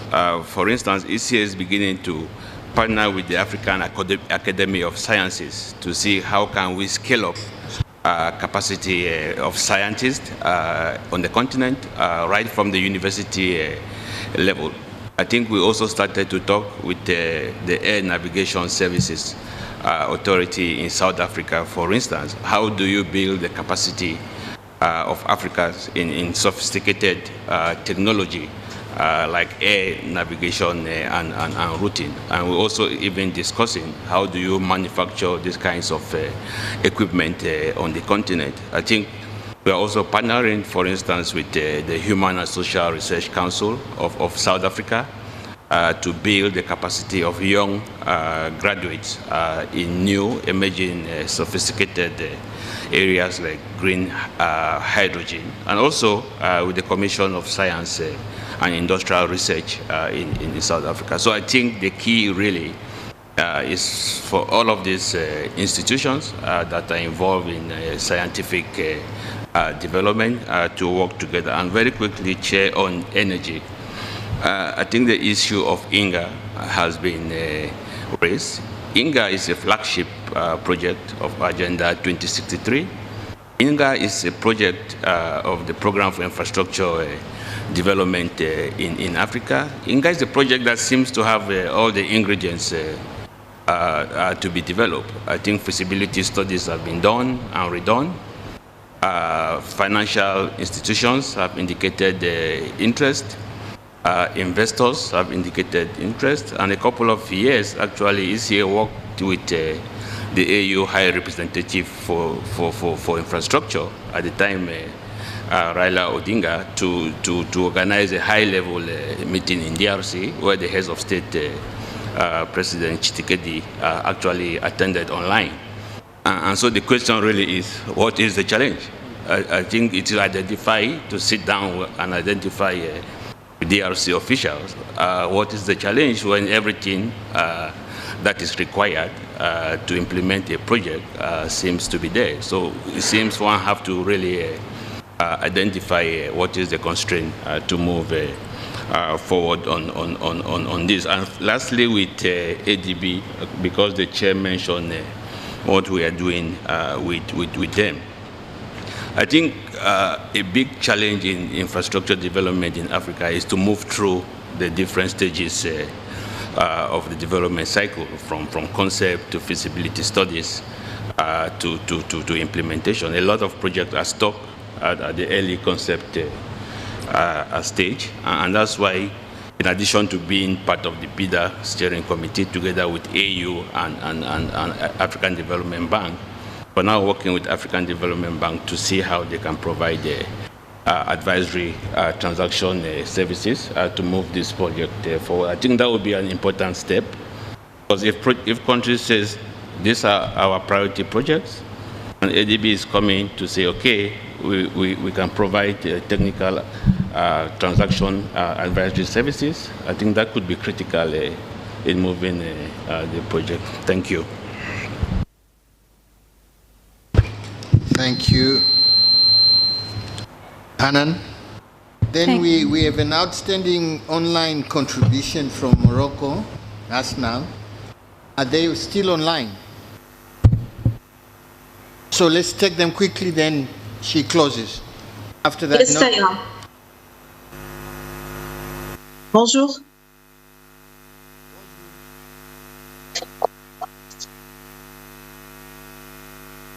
Est-ce que vous me recevez?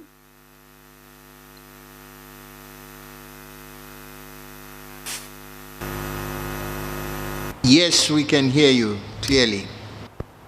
D'accord. Merci, Monsieur le Président. Mesdames et Messieurs, honorables assistants, bonjour. Bonjour tout le monde. Intervenant pour la première fois, permettez-moi tout d'abord de féliciter le Zimbabwe pour l'organisation réussie de cette édition de CAM 2024 et pour la présidence aussi. J'ai suivi avec beaucoup d'intérêt les différentes présentations tout au long de cette session et les sessions précédentes. Ce sont des présentations qui ont mis en lumière les initiatives, une panoplie d'initiatives et de réalisations de la CEA. Et je remercie vivement la CEA qui ne cesse de donner l'aide aux pays membres pour accélérer la transition des économies et leur croissance inclusive. Dans ce contexte et dans le cadre de la collaboration avec les agences onusiennes, moi je n'ai pas de commentaires précis, mais j'aimerais bien, si vous le permettez, partager l'expérience ou bien quelques aspects de l'expérience marocaine en matière de la transition verte et inclusive, en vous assurant que le Royaume marocain s'inscrit pleinement dans le cadre de la transition verte et inclusive. Il s'agit pour le Maroc d'un projet de société porté par Sa Majesté le roi Mohamed VI et connaissant un fort engagement institutionnel. Ce chantier, désormais au cœur des politiques publiques nationales et territoriales, a été initié dès le début des années 2000 à travers l'adoption de la loi 11.003 relative à la protection et la mise en valeur de l'environnement, renforcée ensuite par la Constitution de 2011 qui consacre le droit de développement durable, mais surtout matérialisée par l'adoption de plusieurs stratégies, à leur tête la stratégie nationale de développement durable visant à accélérer la transition vers une économie verte et inclusive d'ici 2030. Et aussi, on note aussi la stratégie énergétique 2030, la stratégie bas carbone à l'horizon 2050. Et je note également que le Maroc a mis en place un nouveau modèle de développement et parmi les principales priorités qui sont au centre du nouveau modèle de développement, c'est la préservation de l'environnement. Qui dit la préservation de l'environnement dit la protection et la valorisation des ressources naturelles, l'eau, les forêts, les littorales, etc., le renforcement de la résilience aux aléas climatiques, la décarbonation de l'économie, la transition énergétique, la mobilité durable, et j'en passe. Donc, le Maroc met en avant la souveraineté hydrique, la souveraineté alimentaire, énergétique, industrielle, et aussi le nouveau modèle de développement positionne le Maroc à l'international, mais surtout l'intégration dans l'Afrique. Elle met en avant l'intégration du Maroc et de la politique marocaine en Afrique. Bref, pour ne pas s'attarder, je vais exposer quelques points ou bien quelques initiatives entamées par le Maroc pour le verdissement des secteurs économiques du pays. Premièrement, le verdissement de la commande publique. Et là, on parle de l'exemplarité de l'État, car l'État peut jouer un rôle crucial dans l'accompagnement de cette transition, dans l'accompagnement de l'industrie, en promouvant également les recherches et développements, en créant un climat favorable et propice pour cette transition et en créant une demande marocaine pérenne, en particulier en renforçant les petites et moyennes entreprises et les petites entreprises et l'intégration du secteur informel. Un autre chantier, c'est la décarbonation de l'industrie qui constitue un enjeu de taille pour le Maroc, un enjeu de taille pour une transition accélérée vers la production sobre en carbone par l'accès à l'électricité produite à partir de ressources renouvelables à des prix compétitifs, par l'amélioration de l'efficacité énergétique. L'industrie marocaine aussi est appelée à contribuer pour la préservation des ressources hydriques par la rationalisation de l'utilisation de l'eau et la réutilisation des eaux usées, ainsi que le recours aux nouvelles technologies et les solutions innovantes et nouvelles. Et tout cela à travers plusieurs programmes qui ont été mis en place pour justement pour la décarbonation de l'industrie, et je cite le programme Tatouer Croissance Verte. Un autre chantier ou bien un autre point qui a été largement discuté hier, c'est le point et qui est au cœur de la thématique de cette conférence, qui est le financement. Donc le Maroc a essayé de mettre en place un cadre financier et une fiscalité favorable à la transition basée sur l'instauration d'outils incitatifs. Sur le plan fiscal, le gouvernement prévoit des chantiers importants portant sur l'étude de la mise en place d'une taxe carbone, la promotion de l'efficacité énergétique à travers l'application d'une TIC sur les équipements énergivores et la mise en place d'une fiscalité douanière plus verte à travers le verdissement du tarif des droits d'importation. Donc, si vous voulez, le financement vert, il s'appuie sur plusieurs piliers. Le financement vert s'appuie, c'est vrai, il s'appuie sur le partenariat international, mais surtout, il faut développer le financement interne, comme il a été discuté hier. Il faut développer le financement interne, principalement à travers l'amélioration des recettes fiscales et surtout la mise en place d'une politique monétaire ciblée et proactive. Et un dernier point, pour ne pas prendre beaucoup de temps, c'est le secteur privé. À mon avis, le secteur privé, on devrait miser sur le secteur privé pour cette transition vers l'économie verte et surtout pour la transition énergétique parce qu'il nécessite des fonds énormes et colossales. Donc, le secteur privé joue un rôle indispensable parce qu'il est un catalyseur des investissements dans le processus de financement et de la transition verte et le financement des projets des énergies renouvelables. Donc, c'était quelques aspects de la transition économique, de la transition vers l'économie verte. Et je dis bien que ce sont des initiatives qui ont été, plusieurs initiatives ont été entamées en collaboration avec la CEA. Et le Maroc se félicite de la qualité de collaboration avec la CEA et de la coopération entre le Maroc et la CEA. Et on vous souhaite une bonne continuation dans vos travaux et actions efficaces et ciblées pour le développement de l'Afrique. Et je vous remercie. Merci beaucoup, Monsieur le Président.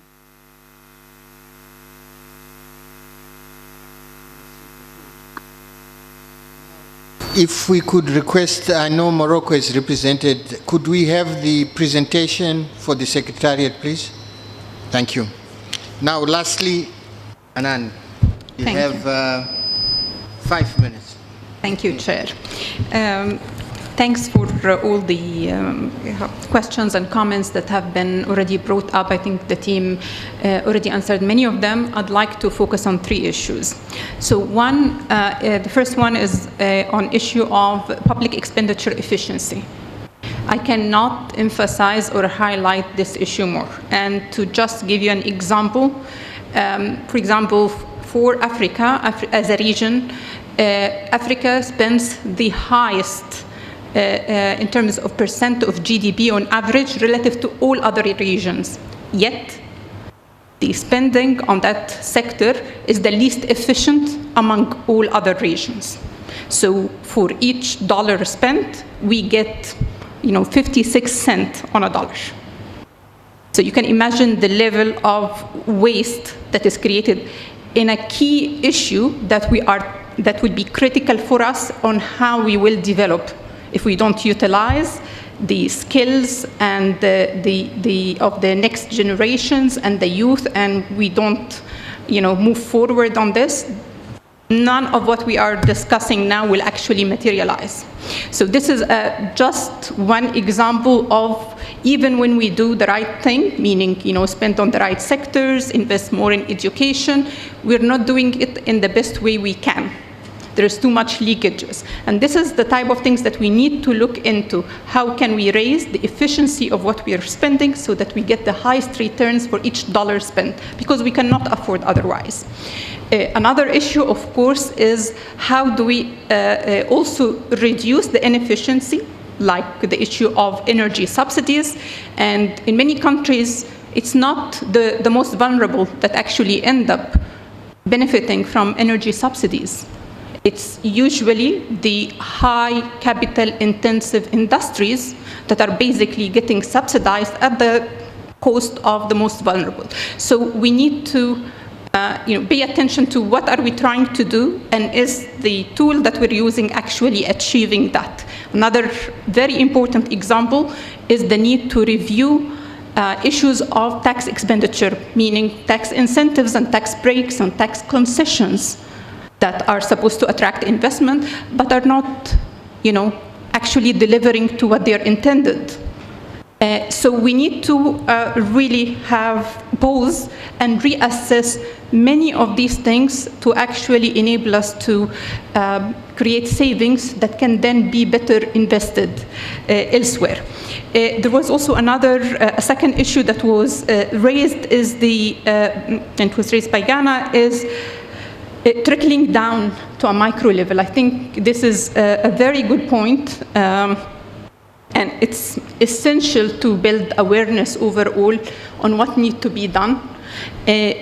But also, I think there is a lot that is actually being done by the youth and young entrepreneurs that is very impressive. I think one of the things that I've seen firsthand when we had this event on youth entrepreneurs working on climate action during COP27. It was just really, really inspiring. While we were, as policymakers, as technical and experts discussing things, they were actually getting action done. So what we need to do also is to ensure that we are supporting their innovations and we are creating enabling environment to allow them to deliver the results for it, and to create platforms for experience sharing. And this is one of the things that ECA is currently working on, to build a platform where these climate entrepreneurs can learn from each other and can provide them support in terms of the know-how.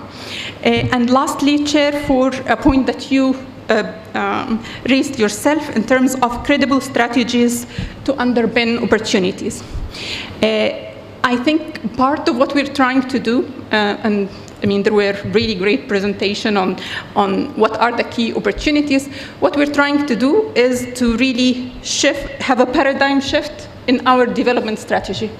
We need to move from backward looking to forward looking, to develop in a way that takes into account all the trends that are happening, whether it's innovation, technologies, artificial intelligence, the direction that the world is moving into, and capitalizing on our assets. And our assets are definitely, I would say, first, our youth, because we are the youngest continent and only getting younger, where everywhere else is aging. Our natural resources, which we are blessed with, and our actually the higher participation of females, and of course private sector, because the government, with the level of challenges that we are facing, growth is not just going to be created by the state. It needs to be actually, the driver needs to be the private sector. So that's the type of change that we'll need to create to actually move forward. And things like what we've been talking about regarding building green industries around these green minerals is the type of direction that we need to go into, but will not be able to move up that value chain and improve the livelihoods of Africans without actually investing in skilling, education of our youth, and as well as promoting innovation. So these would be kind of the levers that we need to focus on to get it right moving forward. Thank you. Well, thank you, colleagues up here, for the presentations and for the responses, etc., which I think are very, very comprehensive. Thank you so much. Now can we break for lunch, and then we have an hour for lunch, if we can come back at 3 o'clock. I've proposed to my colleagues up here that for session 6, we combine session 6 and session 7 when we come back from lunch, and then we have a discussion, and then we can go to the last, the second year, 10-year implementation plan agenda. That we can do after we.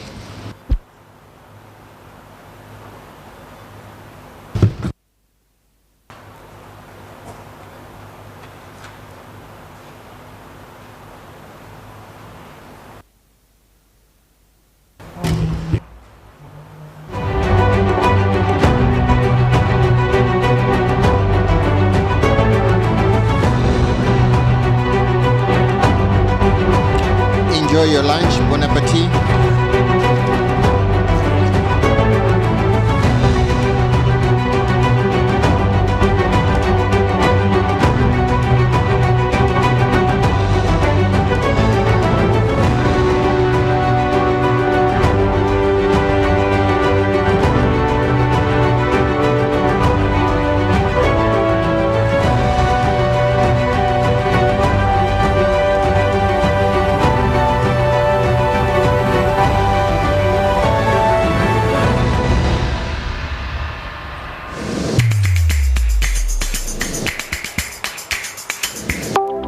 Bienvenue, Salibonani, Mangwanani. Very warm welcome to unique and beautiful Victoria Falls. We treat this as a core country of the continent because of your resilience and the Pan-African spirit.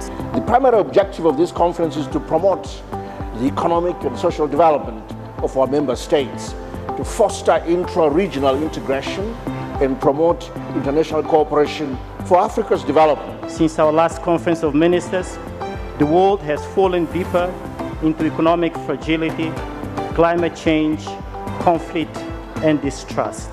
The continent faces disproportionate burdens and risks arising from climate change-related events and patterns. We must accelerate the adoption of just and sustainable transitions. The issues we face today are particularly acute because the global financial systems are inadequate and have completely failed Africa.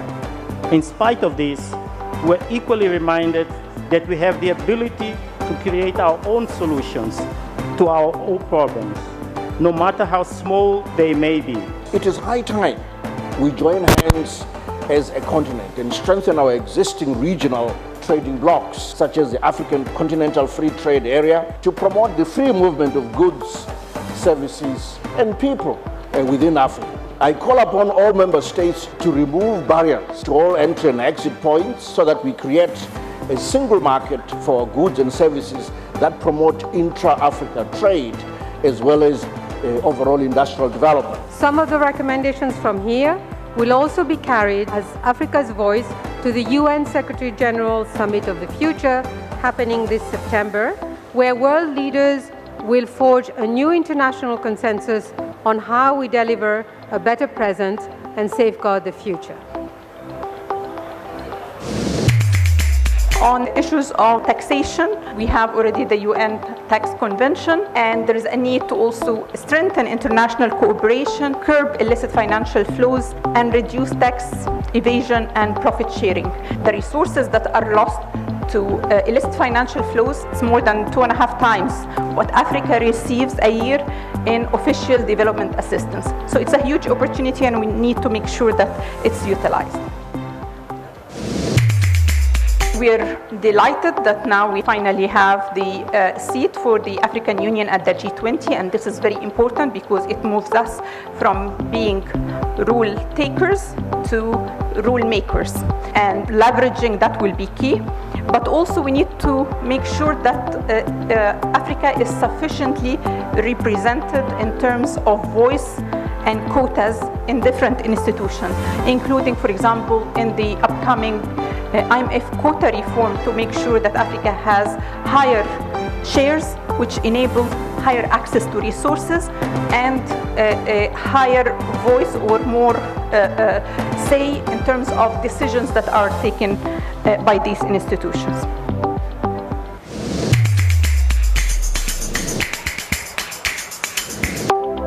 Bienvenue, Salibonani, Mangwanani. Very warm welcome to unique and beautiful Victoria Falls. We treat this as a core country of the continent because of your resilience and the Pan-African spirit.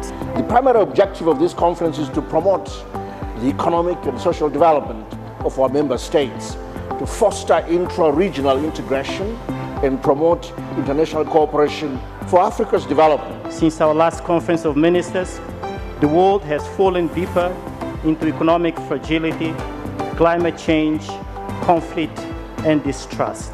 The continent faces disproportionate burdens and risks arising from climate change-related events and patterns. We must accelerate the adoption of just and sustainable transitions. The issues we face today are particularly acute because the global financial systems are inadequate and have completely failed Africa. In spite of this, we're equally reminded that we have the ability to create our own solutions to our own problems, no matter how small they may be. It is high time we join hands as a continent and strengthen our existing regional trading blocs, such as the African Continental Free Trade Area, to promote the free movement of goods, services, and people within Africa. I call upon all member states to remove barriers to all entry and exit points so that we create a single market for goods and services that promote intra-Africa trade as well as overall industrial development. Some of the recommendations from here will also be carried as Africa's voice to the UN Secretary General Summit of the Future happening this September, where world leaders will forge a new international consensus on how we deliver a better present and safeguard the future.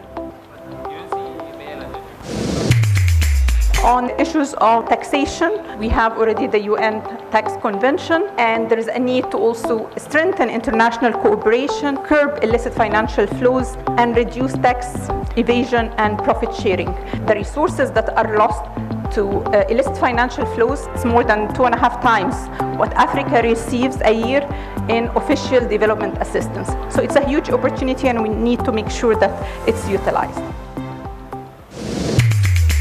We are delighted that now we finally have the seat for the African Union at the G20, and this is very important because it moves us from being rule takers to rule makers, and leveraging that will be key. But also we need to make sure that Africa is sufficiently represented in terms of voice and quotas in different institutions, including, for example, in the upcoming IMF quota reform, to make sure that Africa has higher shares, which enable higher access to resources and a higher voice or more say in terms of decisions that are taken by these institutions.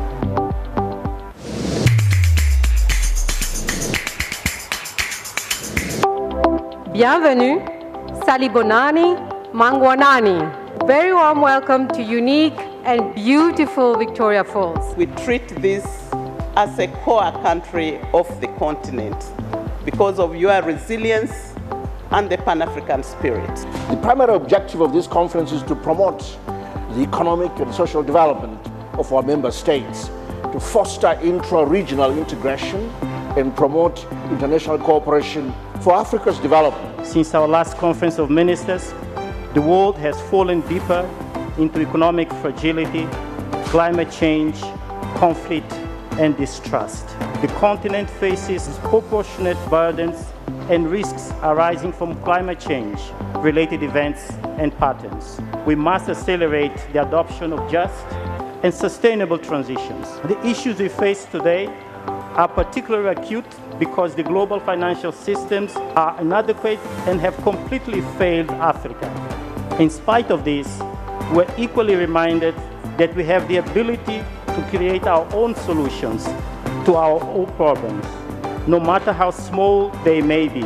It is high time we join hands as a continent and strengthen our existing regional trading blocs, such as the African Continental Free Trade Area, to promote the free movement of goods, services, and people within Africa. I call upon all member states to remove barriers to all entry and exit points so that we create a single market for goods and services that promote intra-Africa trade as well as overall industrial development. Some of the recommendations from here will also be carried as Africa's voice to the UN Secretary General Summit of the Future happening this September, where world leaders will forge a new international consensus on how we deliver a better present and safeguard the future. On issues of taxation, we have already the UN Tax Convention, and there is a need to also strengthen international cooperation, curb illicit financial flows, and reduce tax evasion and profit sharing. The resources that are lost to illicit financial flows is more than 2.5 times what Africa receives a year in official development assistance. So it's a huge opportunity, and we need to make sure that it's utilized. We are delighted that now we finally have the seat for the African Union at the G20, and this is very important because it moves us from being rule takers to rule makers, and leveraging that will be key. But also we need to make sure that Africa is sufficiently represented in terms of voice and quotas in different institutions, including, for example, in the upcoming IMF quota reform, to make sure that Africa has higher shares, which enable higher access to resources and a higher voice or more say in terms of decisions that are taken by these institutions.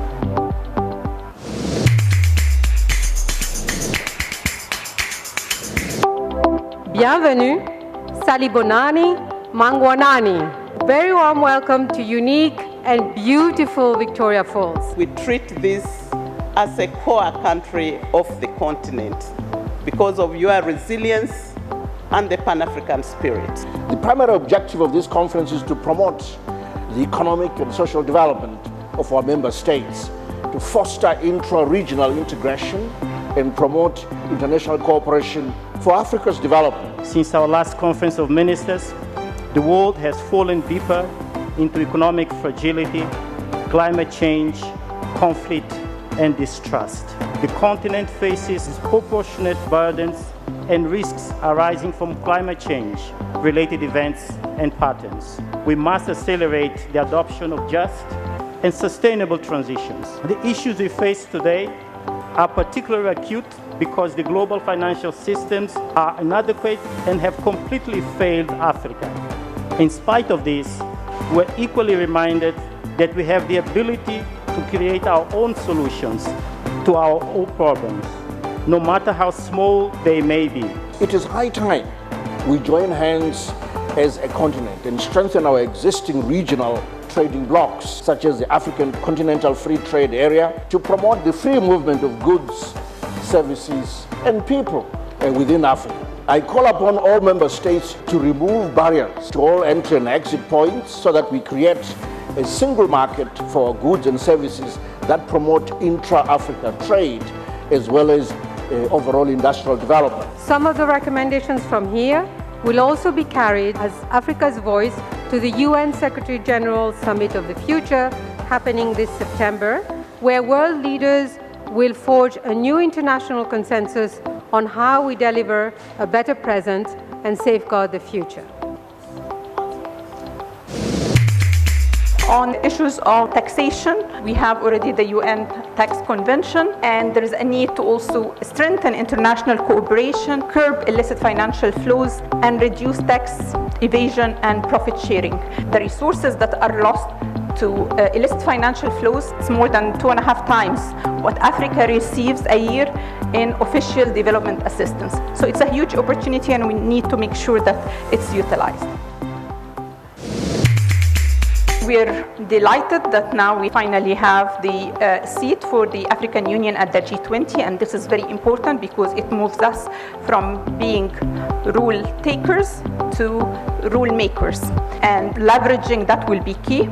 But also we need to make sure that Africa is sufficiently represented in terms of voice and quotas in different institutions, including, for example, in the upcoming IMF quota reform, to make sure that Africa has higher shares, which enable higher access to resources and a higher voice or more say in terms of decisions that are taken by these institutions.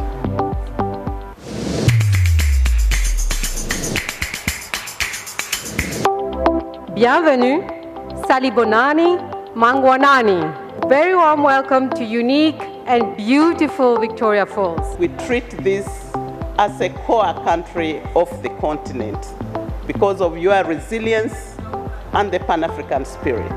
The primary objective of this conference is to promote the economic and social development of our member states, to foster intra-regional integration and promote international cooperation for Africa's development. Since our last conference of ministers, the world has fallen deeper into economic fragility, climate change, conflict, and distrust.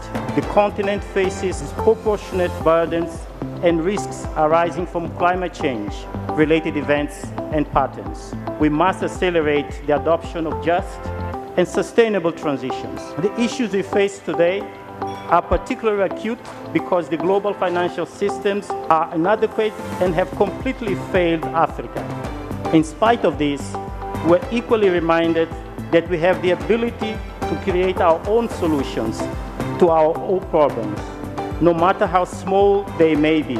It is high time we join hands as a continent and strengthen our existing regional trading blocs, such as the African Continental Free Trade Area, to promote the free movement of goods, services, and people within Africa. I call upon all member states to remove barriers to all entry and exit points so that we create a single market for goods and services that promote intra-Africa trade as well as overall industrial development. Some of the recommendations from here will also be carried as Africa's voice to the UN Secretary General Summit of the Future happening this September, where world leaders will forge a new international consensus on how we deliver a better present and safeguard the future.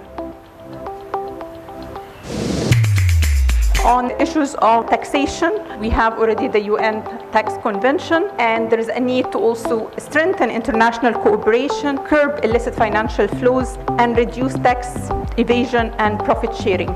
The resources that are lost to illicit financial flows is more than 2.5 times what Africa receives a year in official development assistance. So it's a huge opportunity, and we need to make sure that it's utilized.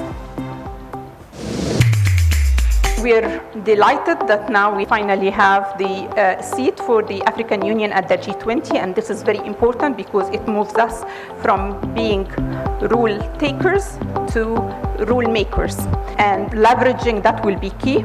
But also we need to make sure that Africa is sufficiently represented in terms of voice and quotas in different institutions, including, for example, in the upcoming IMF quota reform, to make sure that Africa has higher shares, which enable higher access to resources and a higher voice or more say in terms of decisions that are taken by these institutions.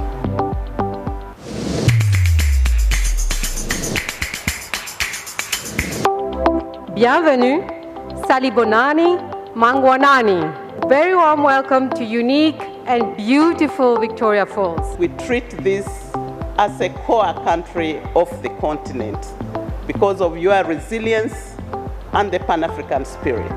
The primary objective of this conference is to promote the economic and social development of our member states, to foster intra-regional integration and promote international cooperation for Africa's development. Since our last conference of ministers, the world has fallen deeper into economic fragility, climate change, conflict, and distrust. The continent faces disproportionate burdens and risks arising from climate change-related events and patterns. We must accelerate the adoption of just and sustainable transitions. The issues we face today are particularly acute because the global financial systems are inadequate and have completely failed Africa. In spite of this, we're equally reminded that we have the ability to create our own solutions to our own problems, no matter how small they may be. It is high time we join hands as a continent and strengthen our existing regional trading blocs, such as the African Continental Free Trade Area, to promote the free movement of goods, services, and people within Africa. I call upon all member states to remove barriers to all entry and exit points so that we create a single market for goods and services that promote intra-Africa trade as well as overall industrial development. Some of the recommendations from here will also be carried as Africa's voice to the UN Secretary General Summit of the Future happening this September, where world leaders will forge a new international consensus on how we deliver a better present and safeguard the future. On issues of taxation, we have already the UN Tax Convention, and there is a need to also strengthen international cooperation, curb illicit financial flows, and reduce tax evasion and profit sharing.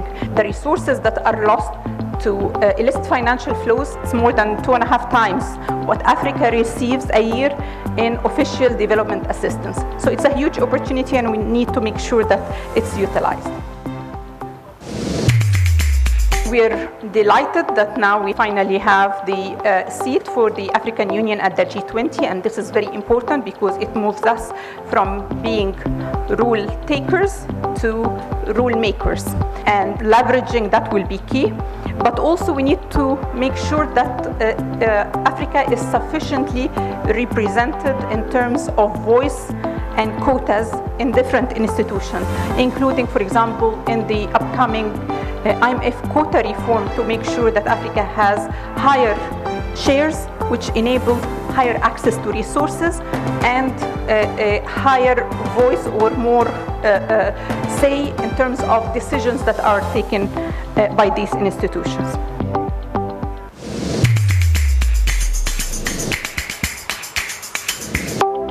Bienvenue, Salibonani Mangwanani. Very warm welcome to unique and beautiful Victoria Falls. We treat this as a core country of the continent because of your resilience and the Pan-African spirit. The primary objective of this conference is to promote the economic and social development of our member states, to foster intra-regional integration and promote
We're delighted that now we finally have the seat for the African Union at the G20, and this is very important because it moves us from being rule takers to rule makers, and leveraging that will be key.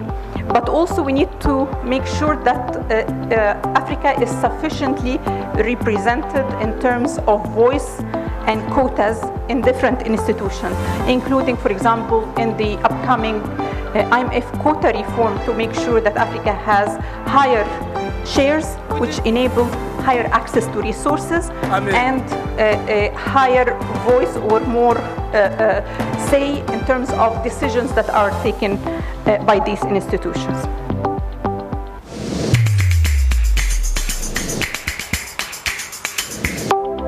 Bienvenue, Salibonani Mangwanani. Very warm welcome to unique and beautiful Victoria Falls. We treat this as a core country of the continent because of your resilience and the Pan-African spirit.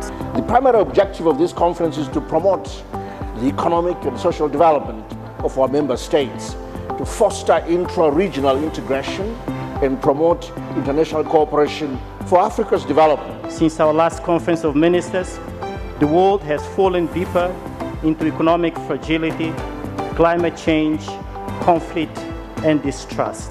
The continent faces disproportionate burdens and risks arising from climate change-related events and patterns. We must accelerate the adoption of just and sustainable transitions. The issues we face today are particularly acute because the global financial systems are inadequate and have completely failed Africa. In spite of this, we're equally reminded that we have the ability to create our own solutions to our own problems, no matter how small they may be. It is high time we join hands as a continent and strengthen our existing regional trading blocs, such as the African Continental Free Trade Area, to promote the free movement of goods, services, and people within Africa. I call upon all member states to remove barriers to all entry and exit points so that we create a single market for goods and services that promote intra-Africa trade as well as overall industrial development. Some of the recommendations from here will also be carried as Africa's voice to the UN Secretary General Summit of the Future happening this September, where world leaders will forge a new international consensus on how we deliver a better present and safeguard the future. On issues of taxation, we have already the UN Tax Convention, and there is a need to also strengthen international cooperation, curb illicit financial flows, and reduce tax evasion and profit sharing. The resources that are lost to illicit financial flows is more than 2.5 times what Africa receives a year in official development assistance. So it's a huge opportunity, and we need to make sure that it's utilized.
We are delighted that now we finally have the seat for the African Union at the G20, and this is very important because it moves us from being rule takers to rule makers, and leveraging that will be key.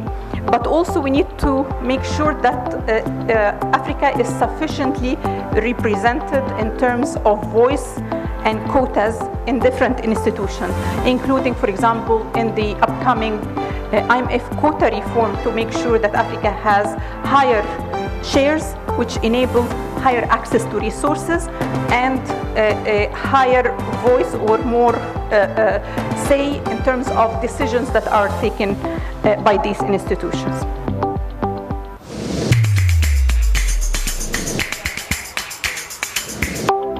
Bienvenue, Salibonani, Mangwanani. Very warm welcome to unique and beautiful Victoria Falls. We treat this as a core country of the continent because of your resilience and the Pan-African spirit. The primary objective of this conference is to promote the economic and social development of our member states, to foster intra-regional integration and promote international cooperation for Africa's development. Since our last Conference of Ministers, the world has fallen deeper into economic fragility, climate change, conflict, and distrust. The continent faces disproportionate burdens and risks arising from climate change-related events and patterns. We must accelerate the adoption of just and sustainable transitions. The issues we face today are particularly acute because the global financial systems are inadequate and have completely failed Africa. In spite of this, we're equally reminded that we have the ability to create our own solutions to our own problems, no matter how small they may be.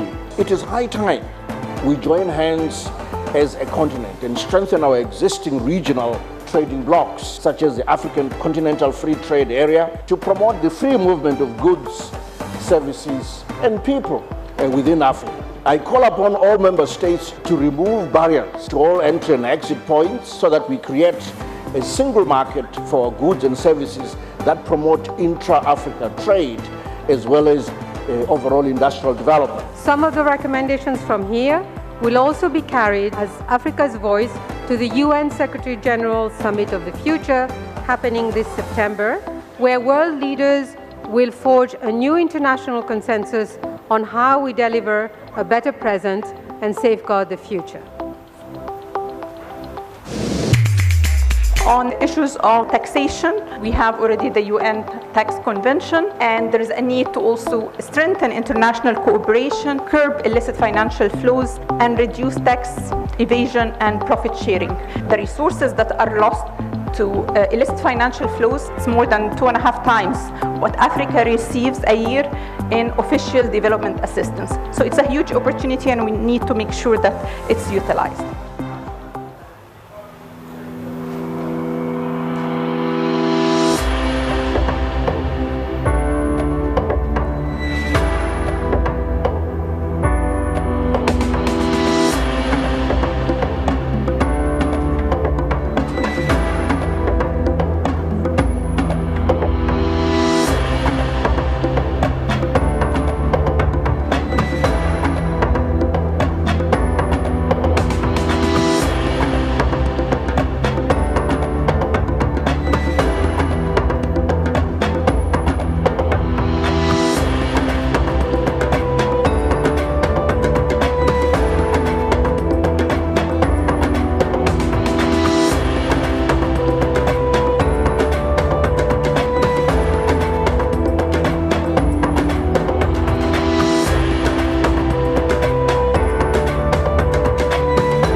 We're delighted that now we finally have the seat for the African Union at the G20, and this is very important because it moves us from being rule takers to rule makers, and leveraging that will be key. But also we need to make sure that Africa is sufficiently represented in terms of voice and quotas in different institutions, including, for example, in the upcoming IMF quota reform, to make sure that Africa has higher shares, which enable higher access to resources and a higher voice or more say in terms of decisions that are taken by these institutions.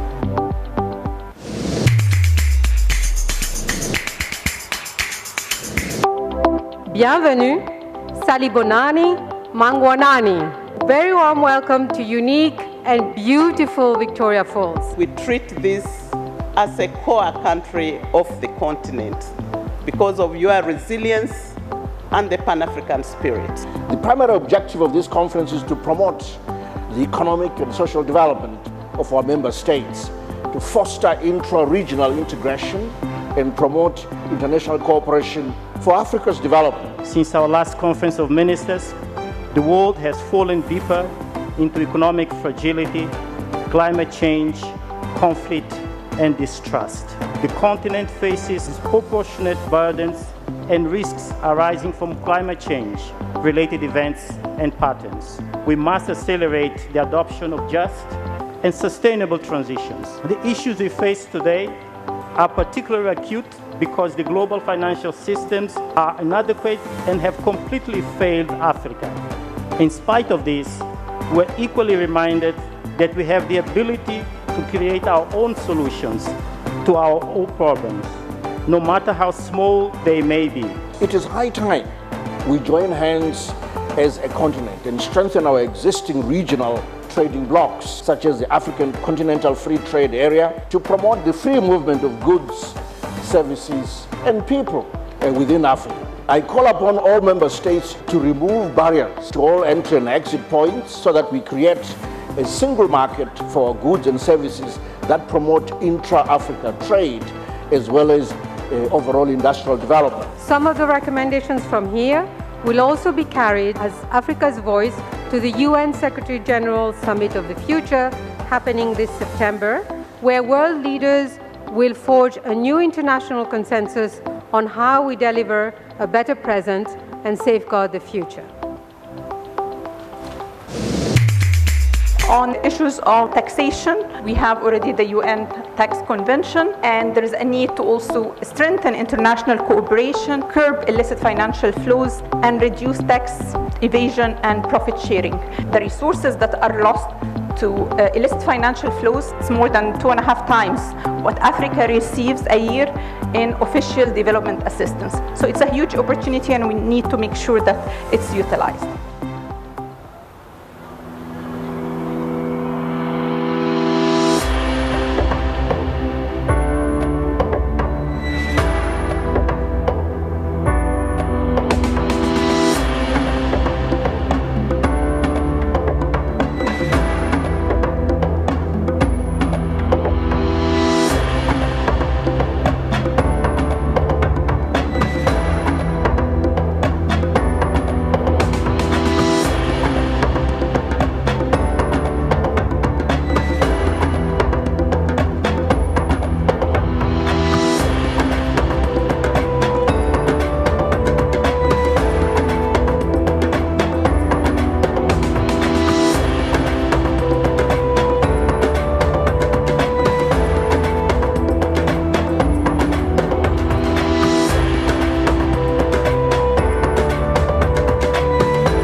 delighted that now we finally have the seat for the African Union at the G20, and this is very important because it moves us from being rule takers to rule makers, and leveraging that will be key. But also we need to make sure that Africa is sufficiently represented in terms of voice and quotas in different institutions, including, for example, in the upcoming IMF quota reform, to make sure that Africa has higher shares, which enable higher access to resources and a higher voice or more say in terms of decisions that are taken by these institutions.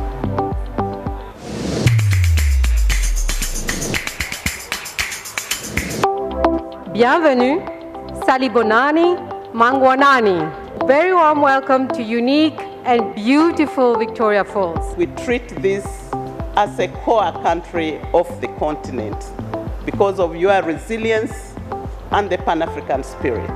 The primary objective of this conference is to promote the economic and social development of our member states, to foster intra-regional integration and promote international cooperation for Africa's development. Since our last conference of ministers, the world has fallen deeper into economic fragility, climate change, conflict, and distrust. The continent faces disproportionate burdens and risks arising from climate change, related events and patterns. We must accelerate the adoption of just and sustainable transitions. The issues we face today are particularly acute because the global financial systems are inadequate and have completely failed Africa. In spite of this, we're equally reminded that we have the ability to create our own solutions to our own problems, no matter how small they may be. It is high time we join hands as a continent and strengthen our existing regional trading blocs, such as the African Continental Free Trade Area, to promote the free movement of goods, services, and people within Africa. I call upon all member states to remove barriers to all entry and exit points so that we create a single market for goods and services that promote intra-Africa trade as well as overall industrial development. Some of the recommendations from here will also be carried as Africa's voice to the UN Secretary General Summit of the Future happening this September, where world leaders will forge a new international consensus on how we deliver a better present and safeguard the future. On issues of taxation, we have already the UN Tax Convention, and there is a need to also strengthen international cooperation, curb illicit financial flows, and reduce tax evasion and profit sharing. The resources that are lost to illicit financial flows is more than 2.5 times what Africa receives a year in official development assistance. So it's a huge opportunity, and we need to make sure that it's utilized.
we're delighted that now we finally have the seat for the African Union at the G20, and this is very important because it moves us from being rule takers to rule makers, and leveraging that will be key. But also we need to make sure that Africa is sufficiently represented in terms of voice and quotas in different institutions, including, for example, in the upcoming IMF quota reform, to make sure that Africa has higher shares, which enable higher access to resources and a higher voice or more say in terms of decisions that are taken by these institutions.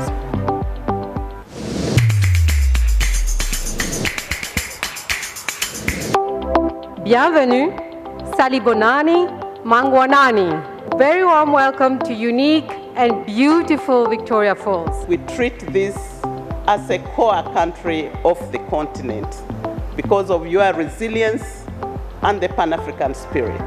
The primary objective of this conference is to promote the economic and social development of our member states, to foster intra-regional integration and promote international cooperation for Africa's development. Since our last conference of ministers, the world has fallen deeper into economic fragility, climate change, conflict, and distrust.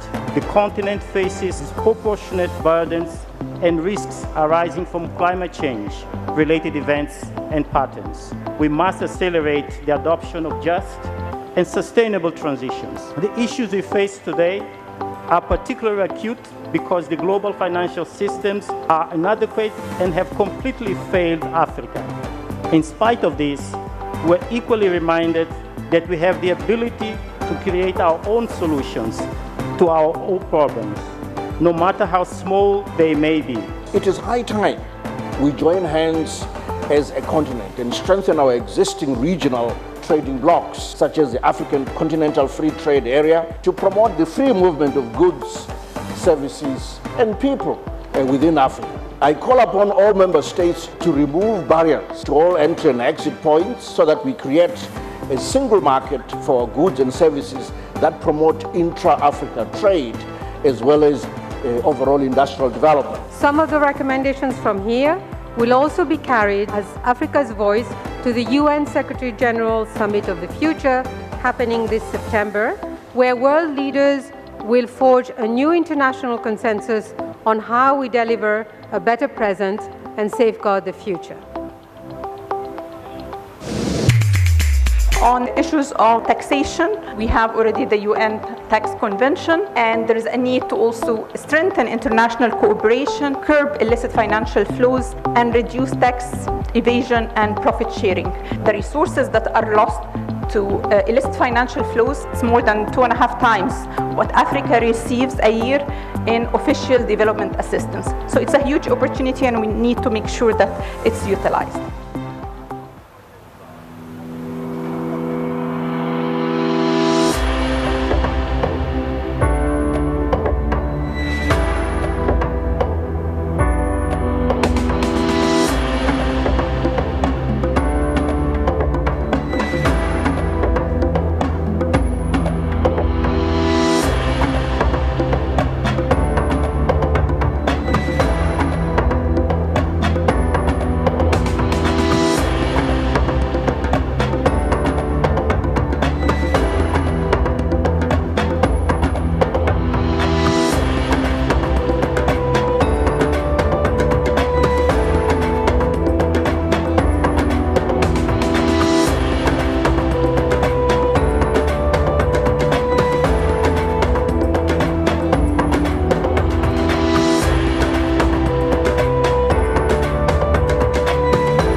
We are delighted that now we finally have the seat for the African Union at the G20, and this is very important because it moves us from being rule takers to rule makers, and leveraging that will be key.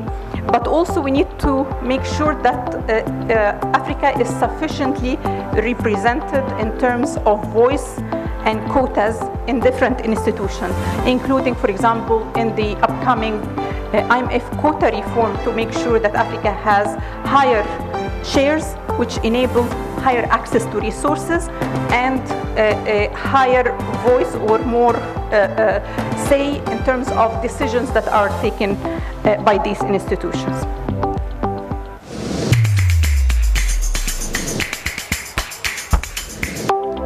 Bienvenue, Salibonani, Mangwanani. Very warm welcome to unique and beautiful Victoria Falls. We treat this as a core country of the continent because of your resilience and the Pan-African spirit. The primary objective of this conference is to promote the economic and social development of our member states, to foster intra-regional integration and promote international cooperation for Africa's development. Since our last Conference of Ministers, the world has fallen deeper into economic fragility, climate change, conflict, and distrust. The continent faces disproportionate burdens and risks arising from climate change-related events and patterns. We must accelerate the adoption of just and sustainable transitions. The issues we face today are particularly acute because the global financial systems are inadequate and have completely failed Africa. In spite of this, we're equally reminded that we have the ability to create our own solutions to our own problems, no matter how small they may be. It is high time we join hands as a continent and strengthen our existing regional trading blocs, such as the African Continental Free Trade Area, to promote the free movement of goods, services, and people within Africa. I call upon all member states to remove barriers to all entry and exit points so that we create a single market for goods and services that promote intra-Africa trade as well as overall industrial development. Some of the recommendations from here will also be carried as Africa's voice to the UN Secretary General Summit of the Future happening this September, where world leaders will forge a new international consensus on how we deliver a better present and safeguard the future. On issues of taxation, we have already the UN Tax Convention, and there is a need to also strengthen international cooperation, curb illicit financial flows, and reduce tax evasion and profit sharing. The resources that are lost to illicit financial flows is more than 2.5 times what Africa receives a year in official development assistance. So it's a huge opportunity, and we need to make sure that it's utilized.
We're delighted that now we finally have the seat for the African Union at the G20, and this is very important because it moves us from being rule takers to rule makers, and leveraging that will be key.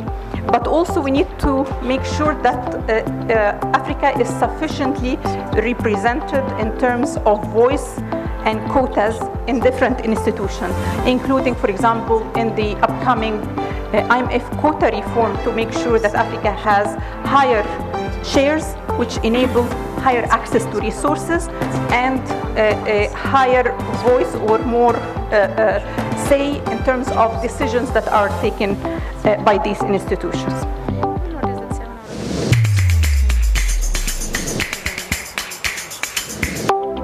Bienvenue, Salibonani, Mangwanani. Very warm welcome to unique and beautiful Victoria Falls. We treat this as a core country of the continent because of your resilience and the Pan-African spirit. The primary objective of this conference is to promote the economic and social development of our member states, to foster intra-regional integration and promote international cooperation for Africa's development. Since our last conference of ministers, the world has fallen deeper into economic fragility, climate change, conflict, and distrust.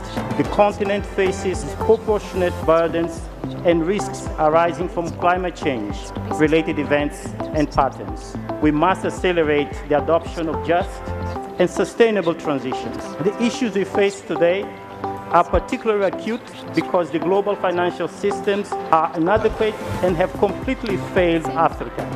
In spite of this, we're equally reminded that we have the ability to create our own solutions to our own problems, no matter how small they may be.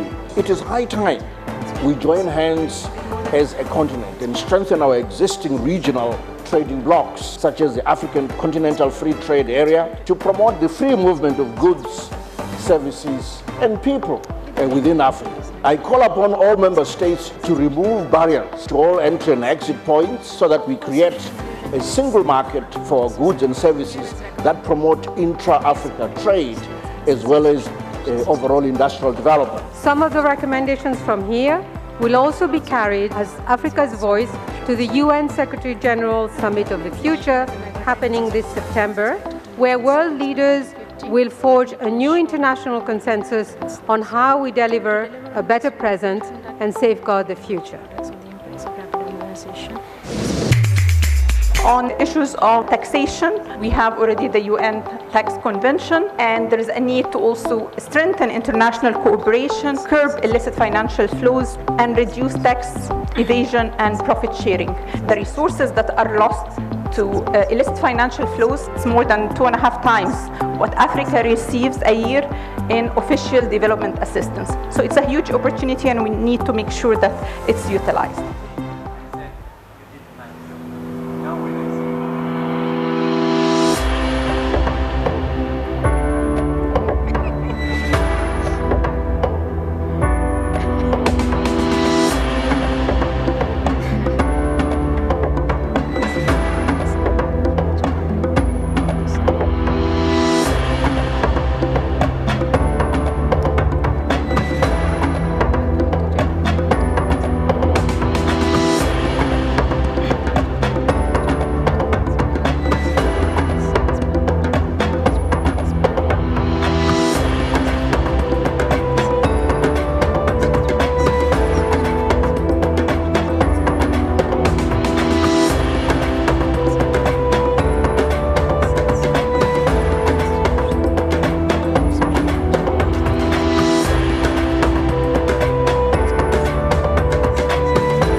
delighted that now we finally have the seat for the African Union at the G20, and this is very important because it moves us from being rule takers to rule makers, and leveraging that will be key. But also we need to make sure that Africa is sufficiently represented in terms of voice and quotas in different institutions, including, for example, in the upcoming IMF quota reform, to make sure that Africa has higher shares, which enable higher access to resources and a higher voice or more say in terms of decisions that are taken by these institutions.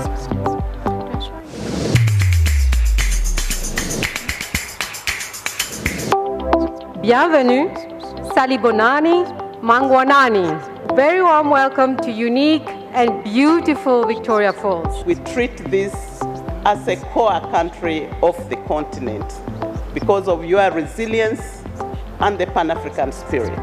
The primary objective of this conference is to promote the economic and social development of our member states, to foster intra-regional integration and promote international cooperation for Africa's development. Since our last conference of ministers, the world has fallen deeper into economic fragility, climate change, conflict, and distrust. The continent faces disproportionate burdens and risks arising from climate change-related events and patterns. We must accelerate the adoption of just and sustainable transitions. The issues we face today are particularly acute because the global financial systems are inadequate and have completely failed Africa. In spite of this, we're equally reminded that we have the ability to create our own solutions to our own problems, no matter how small they may be. It is high time we join hands as a continent and strengthen our existing regional trading blocs, such as the African Continental Free Trade Area, to promote the free movement of goods, services, and people within Africa. I call upon all member states to remove barriers to all entry and exit points so that we create a single market for goods and services that promote intra-Africa trade as well as overall industrial development. Some of the recommendations from here will also be carried as Africa's voice to the UN Secretary General Summit of the Future happening this September, where world leaders will forge a new international consensus on how we deliver a better present and safeguard the future. What's his name? Emmanuel Kemi said, I think it's a little high. On issues of taxation, we have already the UN Tax Convention, and there is a need to also strengthen international cooperation, curb illicit financial flows, and reduce tax evasion and profit sharing.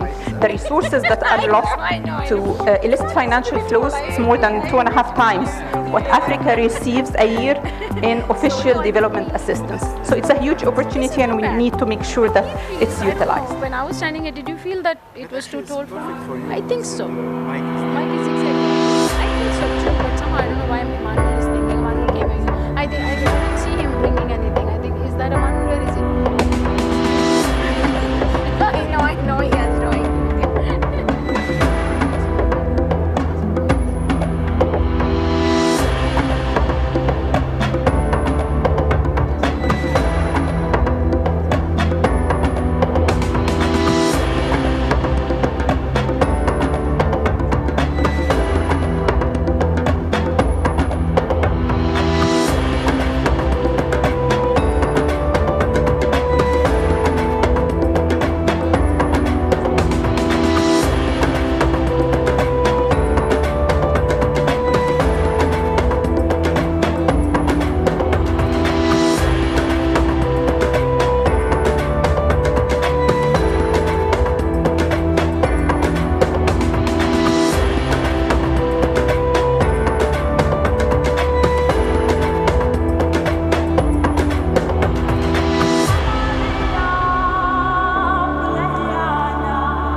we're delighted that now we finally have the seat for the African Union at the G20, and this is very important because it moves us from being rule takers to rule makers, and leveraging that will be key. But also we need to make sure that Africa is sufficiently represented in terms of voice and quotas in different institutions, including, for example, in the upcoming IMF quota reform, to make sure that Africa has higher shares, which enable higher access to resources and a higher voice or more say in terms of decisions that are taken by these institutions.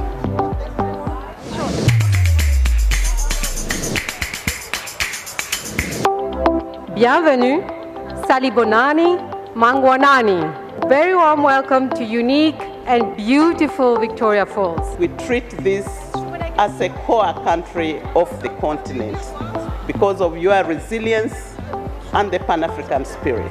The primary objective of this conference is to promote the economic and social development of our member states, to foster intra-regional integration and promote international cooperation for Africa's development. Since our last conference of ministers, the world has fallen deeper into economic fragility, climate change, conflict, and distrust.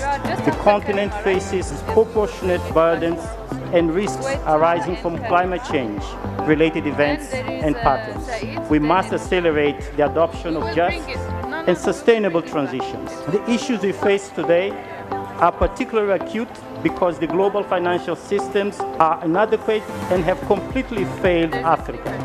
In spite of this, we're equally reminded that we have the ability to create our own solutions to our own problems, no matter how small they may be.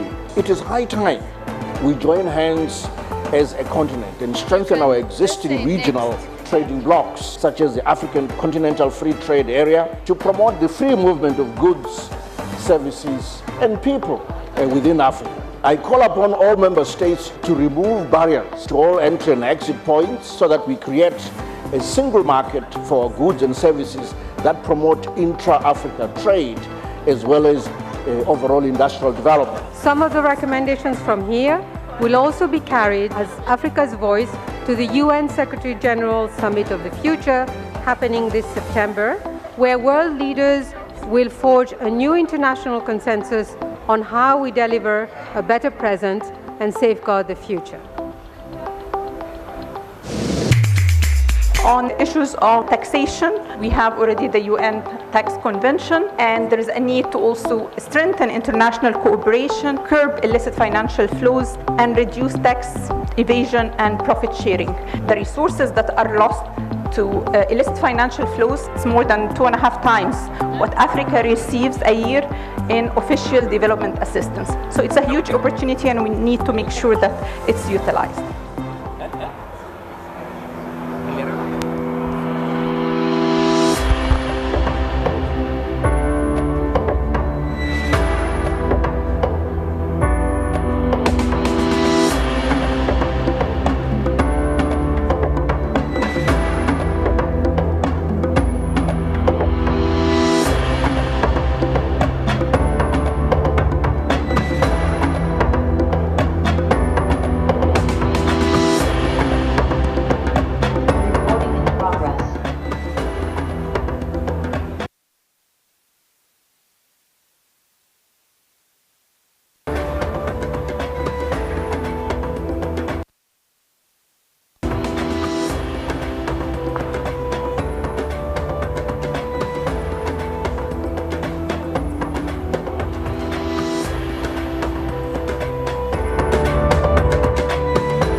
we're delighted that now we finally have the seat for the African Union at the G20, and this is very important because it moves us from being rule takers to rule makers, and leveraging that will be key.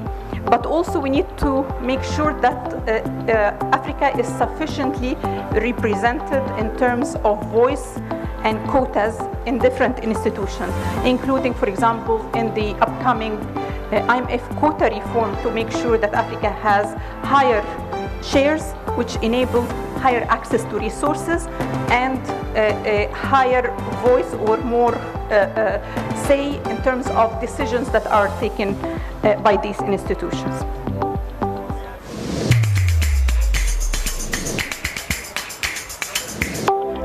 Bienvenue, Salibonani, Mangwanani. Very warm welcome to unique and beautiful Victoria Falls. We treat this as a core country of the continent because of your resilience and the Pan-African spirit. The primary objective of this conference is to promote the economic and social development of our member states, to foster intra-regional integration and promote international cooperation for Africa's development. Since our last conference of ministers, the world has fallen deeper into economic fragility, climate change, conflict, and distrust.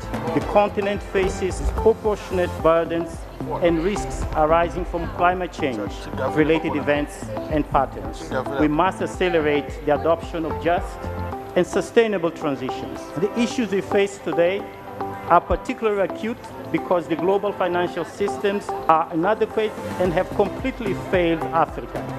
In spite of this, we're equally reminded that we have the ability to create our own solutions to our own problems, no matter how small they may be. It is high time we join hands as a continent and strengthen our existing regional trading blocs, such as the African Continental Free Trade Area, to promote the free movement of goods, services, and people within Africa. I call upon all member states to remove barriers to all entry and exit points so that we create a single market I think it's for goods and services that promote intra-Africa trade as well as overall industrial development. Some of the recommendations from here will also be carried as Africa's voice to the UN Secretary General Summit of the Future happening this September, where world leaders will forge a new international consensus on how we deliver a better present and safeguard the future. On issues of taxation, we have already the UN Tax Convention, and there is a need to also strengthen international cooperation, curb illicit financial flows, and reduce tax evasion and profit sharing. The resources that are lost to illicit financial flows is more than 2.5 times what Africa receives a year in official development assistance. So it's a huge opportunity, and we need to make sure that it's utilized.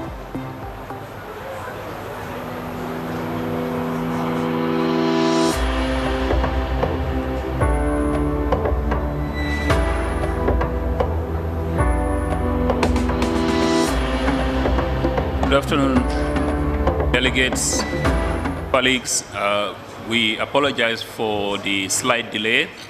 There was a slight consultation taking place, so the two deputies are involved in that right now, and they'll be with us very shortly. So please bear with us, and thank you for your understanding.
someone speak? No. So I want Daya to sit here. Daya, can you sit there? Because Said is also making another presentation. Oh, yeah. Yeah. The NEPAD one. The NEPAD one. So sit here. Yeah, thank you.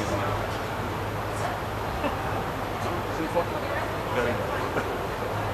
We are working on digitalization. I like to show in the hologram. Yeah? Show me. It will come. So there.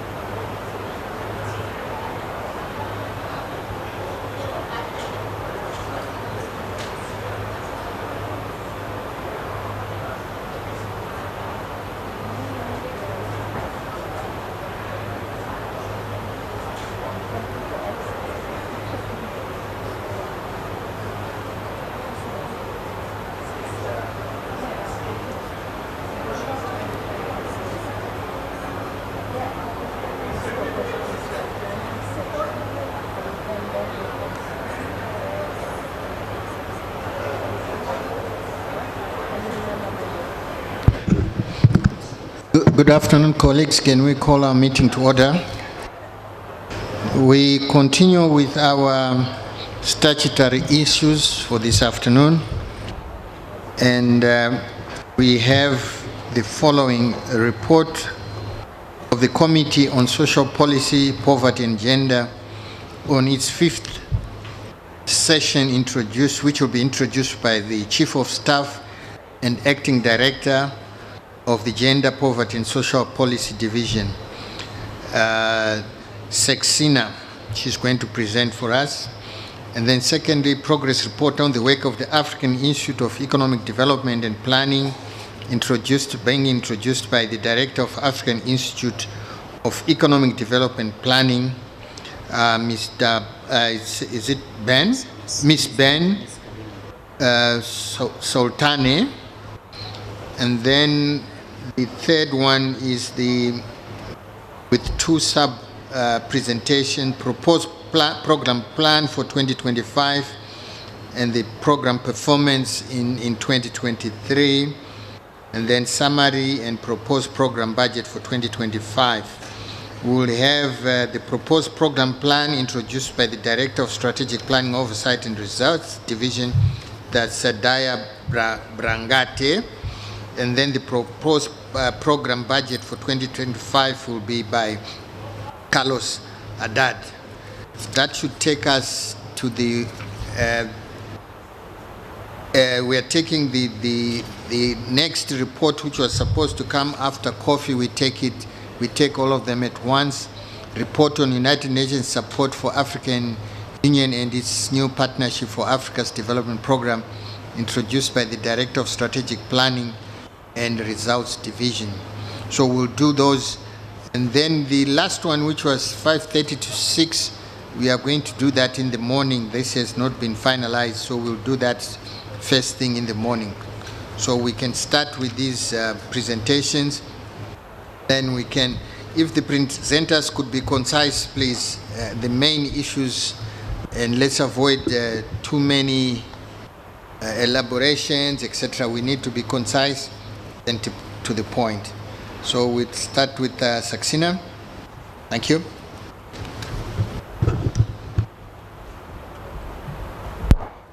Thank you, Mr. Chair. Excellencies, distinguished guests, and ladies and gentlemen. I'm pleased to share with you the outcomes of the 5th session of the Committee on Social Policy, Poverty and Gender, and also share some of the areas of focus for the division in the coming year. And just to give you a little background, the division consists of 2 subprograms, subprogram 6 and subprogram 9. Subprogram 6 covers gender equality and women empowerment. Subprogram 9 covers poverty, inequality, and social policy. And we have 3 divisions, 3 sections in the division. One section covers subprogram 6 on gender equality and women's empowerment, and 2 sections cover subprogram 9 on social policy, urbanization, and development. So let me do this. Next. Yeah. So the fifth session of the committee took place last year on November 2nd and 3rd in Addis Ababa. We had 36 member states represented at the committee. We also had representatives from some of our close partners like the African Union Commission, as well as some UN agencies. As you may be aware, the committee serves as an advisory board comprising of experts and policymakers that guide the work of ECA in promoting equitable and inclusive social development in Africa. The committee is led by a bureau, and last year we had the election of the bureau, whereby Ghana was elected as the chair, Djibouti as the vice chair, and South Africa and Tunisia as the first and second rapporteurs. After the election, after the election of the bureau, we had both the sub-programs presented their works in 3 parallel sessions related to the focus of their sections. In addition to presenting the works of the sections, we also had the presentation of the issues paper that was based on the theme of the committee session, which was building new social contracts in Africa, choices to fulfill development aspirations. And after that, we had 3 breakout sessions, which were led by the 3 sections. Next, please. As I just mentioned, that the 3 parallel sessions deliberated on themes related to the areas of focus of the 3 sections. For instance, the gender equality section deliberated on the pathways to enhance the skills of women and girls across Africa. True to its focus on social issues, social policy section investigated the role of education and skills development in reducing poverty. Last but not the least, the urbanization section deliberated on how to enhance towards the agendas 2030 and 2063. So it delved into how to localize the implementation of these agendas. Coming to the theme of the committee session. As we all know, education is crucial to meet Africa's development aspirations by preparing young Africans for the jobs of the future. And political momentum is very apparent around education, as we've just seen with the recently concluded AU summit that deliberated on the topic Educate an African for the 21st Century, building resilient education systems for increased access to inclusive, lifelong quality and relevant learning in Africa. To present the theme and to have discussions, facilitate discussions, we developed an issues paper that investigated how education can be used as a lever to foster new social contracts and to leave no one behind. The paper identified the strategic drivers and actionable reforms that can help countries develop more effective and efficient education policies and nudge people in order to make correct decisions in their lifetimes.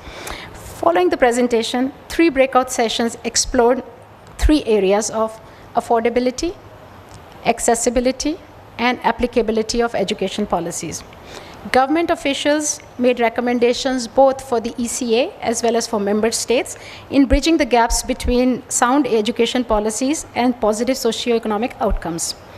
So in the next 3 slides, I'm going to present the main recommendations that came out of this committee meeting. But before I go into it, I just want to emphasize the important work of the division. Its mandate is to help member states formulate policies that reduce poverty, improve inclusion, create jobs, reduce urban-rural divides, and also improve gender equality. And as you can see, that 7 out of the 17 sustainable development goals are under the purview of this division. And it's hard to do meaningful work without having data, resources, and partnerships. Next, please. So in this vein, 4 strategic areas were identified that can help member states improve social policies. These include improving data collection and analysis to enable evidence-based decision-making for policy formulation, advocacy, and accountability. Second, channeling more human, technical, and financial resources to skills development by developing the capacities and infrastructures needed to prepare young Africans for jobs for the future in order to improve social mobility and reduce poverty, and also expand the adoption of voluntary local reviews with a view to accelerating progress towards achieving the implementation of Agendas 2030 and 2063. You can't do without partners, so strengthening partnerships with key international and regional stakeholders and leveraging on best practices in the region. Last but not the least, to achieve sustainable development through systems thinking, member states were asked to establish coordination mechanisms which comprise of core ministries, departments, and agencies by using existing national institutional structures where possible to promote ownership and reduce duplication. At the same time, the committee also recommended a few areas for ECA to work on during 2024 and 2025. I will summarize the recommendations and also tell you how we are taking them on board. Next slide, please. So looking at the left-hand side on subprogram 9 on poverty, inequality, and urbanization, with more than half of the world's poor living in Africa, poverty reduction remains a priority. In this vein, our work will continue to help member states improve their capacities to estimate poverty and inequality with the aim to help them design more inclusive social policies, especially in the context of polycrisis that we have been experiencing. Of course, social inclusion remains at the heart of having just societies. Here, as recommended by the committee, we are supporting member states in assessing social protection systems and providing actionable reforms to improve their coverage. This will also increase the resilience to economic shocks. With urbanization as a mega trend and 6 out of 10 people are expected to be living in cities by 2050, we need to ensure that we do not create urban slums. To deliver on this, we will be generating knowledge products on the impacts of rapid urbanization to support member states' capacity to respond to emerging challenges and prioritizing issues related to vulnerable population, informality, and inequality. Lastly, in order to deliver on services to urban population, member states need resources. Here, ECA will provide technical assistance to member states in assessing their fiscal space. This will be done using the methodology already developed for some cities like Addis Ababa, Dar es Salaam, Kigali. Coming to, on the right-hand side, on subprogram 6 related to gender, with Africa falling behind the rest of the world in meeting its gender equality goals, bringing it to the center is a primary objective. And instead of adopting a piecemeal approach, we will need to assess gender equality more holistically. In this regard, we will help member states to use fiscal policy to address financial inclusion, as well as help them in adopting gender-responsive budgeting. Here, ECA will undertake analytical work to assess structural, institutional, legal, regulatory, social, and cultural barriers to women's financial inclusion. On progress towards Goal 5, well, ECA estimates show that at the current rate of progress, we will achieve gender equality only by 2094. And I think we all can agree that this is unacceptable. We need to actually move faster, which means we need to continuously monitor our progress. So in this vein, we will be providing technical assistance. We'll continue to do this with our monitoring tools, including African Gender Development Index, AGDI, and Africa Gender Index, AGI. Additionally, we need to establish an Africa Gender Equality Observatory, which is very similar to the one in Latin America and the Caribbean, to monitor and analyze the progress on gender-sensitive equality policies and regulations, and also to provide data and information to policymakers to make more informed decisions. Last but not the least here, as digital technologies are unfolding and paving the way for the 4th industrial revolution, we need to ensure that our women and girls do not get left behind. And in Africa, African women have immense potential to shape the continent's digital transformation agenda. Just to give you a sense, at around 47%, Africa has the highest proportion of females graduating from STEM courses globally. However, these numbers do not translate into females pursuing careers in STEM. And this doesn't have to do with the access to digital technology or also digital connectivity, but more to do with their digital literacy, skills, and usage. So in this vein, ECA has developed a 5-pillar capacity development strategy to digitally upskill women and girls across Africa to address this gap in skills and usage. Finally, Next slide, please. I would like to conclude with some thoughts on how member states can achieve education-related development aspirations and what role ECA can play here. To ensure access to equal opportunities in the sphere of education, member states should mobilize domestic resources so that they can increase spending to expand access and affordability to education, especially for vulnerable population. Invest in monitoring and evaluating systems in order to better assess the needs of the beneficiaries and the inefficiencies in providing these services. Lastly, promote sustainable urbanization, prioritizing the accessibility to services like education through better planning and mobility. As education is recognized as a critical lever for achieving most of the SDGs, ECA should consider the following priorities. For instance, ECA should do a thorough analysis and identify and share good practices among member states on how to promote enrollment and retention, especially of young women and girls, in education at all levels. And ECA can help design better policies at urban scale. This means providing evidence-based policy advice on how to improve access to educational services in urban areas. And lastly, ECA can work with countries to assess the education system against current and future job opportunities and propose actionable reforms to ensure that education and TVET match the job profiles in the country. This role can also be scaled at the continental level to ensure African youth are equipped with the right skills to support Africa's aspirations to structurally transform through industrialization, digitalization, and climate-friendly development. Thank you very much.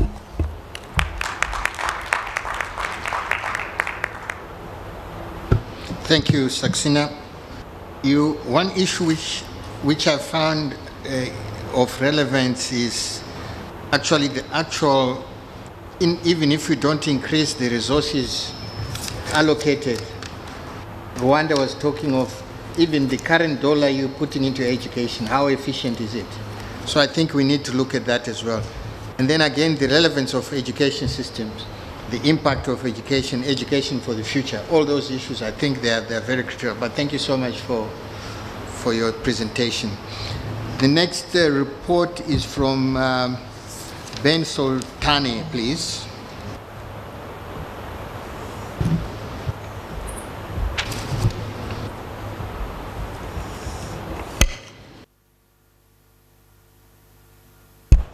Thank you, Chair. Excellencies, distinguished delegates, ladies and gentlemen, dear partners, colleagues from the UN system. This morning, when concluding the session, DS Hanan mentioned a number of assets our continent has. And very rightly, she started with the human capital. And it is about the human capital that my presentation will be. Actually, if we do not nurture our human capital, give it opportunities to participate, first, to live decently, to participate in public life, to become entrepreneurs, to be part of the decision-making process, then whatever we say in these rooms actually, okay, I was about to say will lead nowhere. Let me be positive, will not lead us very far. So we need really to rely on our human capital. The report I'm presenting, actually the highlights of the report I'm presenting, is about the work of IDEP. IDEP is the African Institute for Economic Development and Planning. It is the training arm of the ECA, and it is mandated to support African member states in developing their human capacity, and we also focus on institutional capacity. This report is something that is requested by the statute of IDEP. IDEP has a particular setting in the ECA's environment, and the statute of IDEP requires that we report to you annually on our activities. Next, please.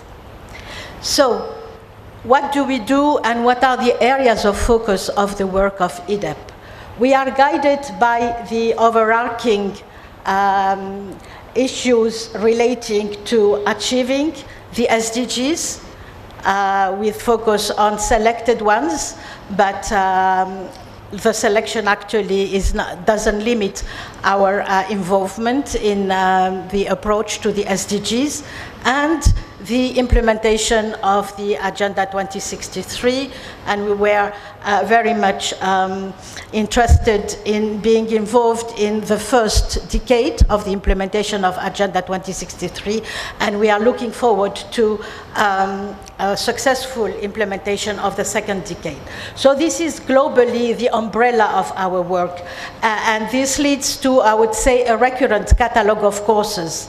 But from year to year, we tend to focus on selected issues as we see fit, and we try also to anticipate on a number of issues or to be agile enough to adapt to the requests that we are receiving from our member states. So for the period that I'm presenting, basically there were these few areas.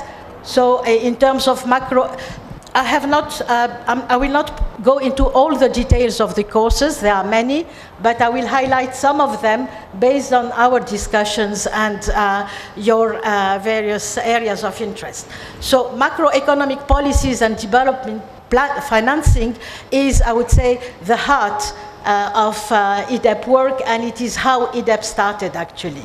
All its courses were revolving around this area when the Institute was launched.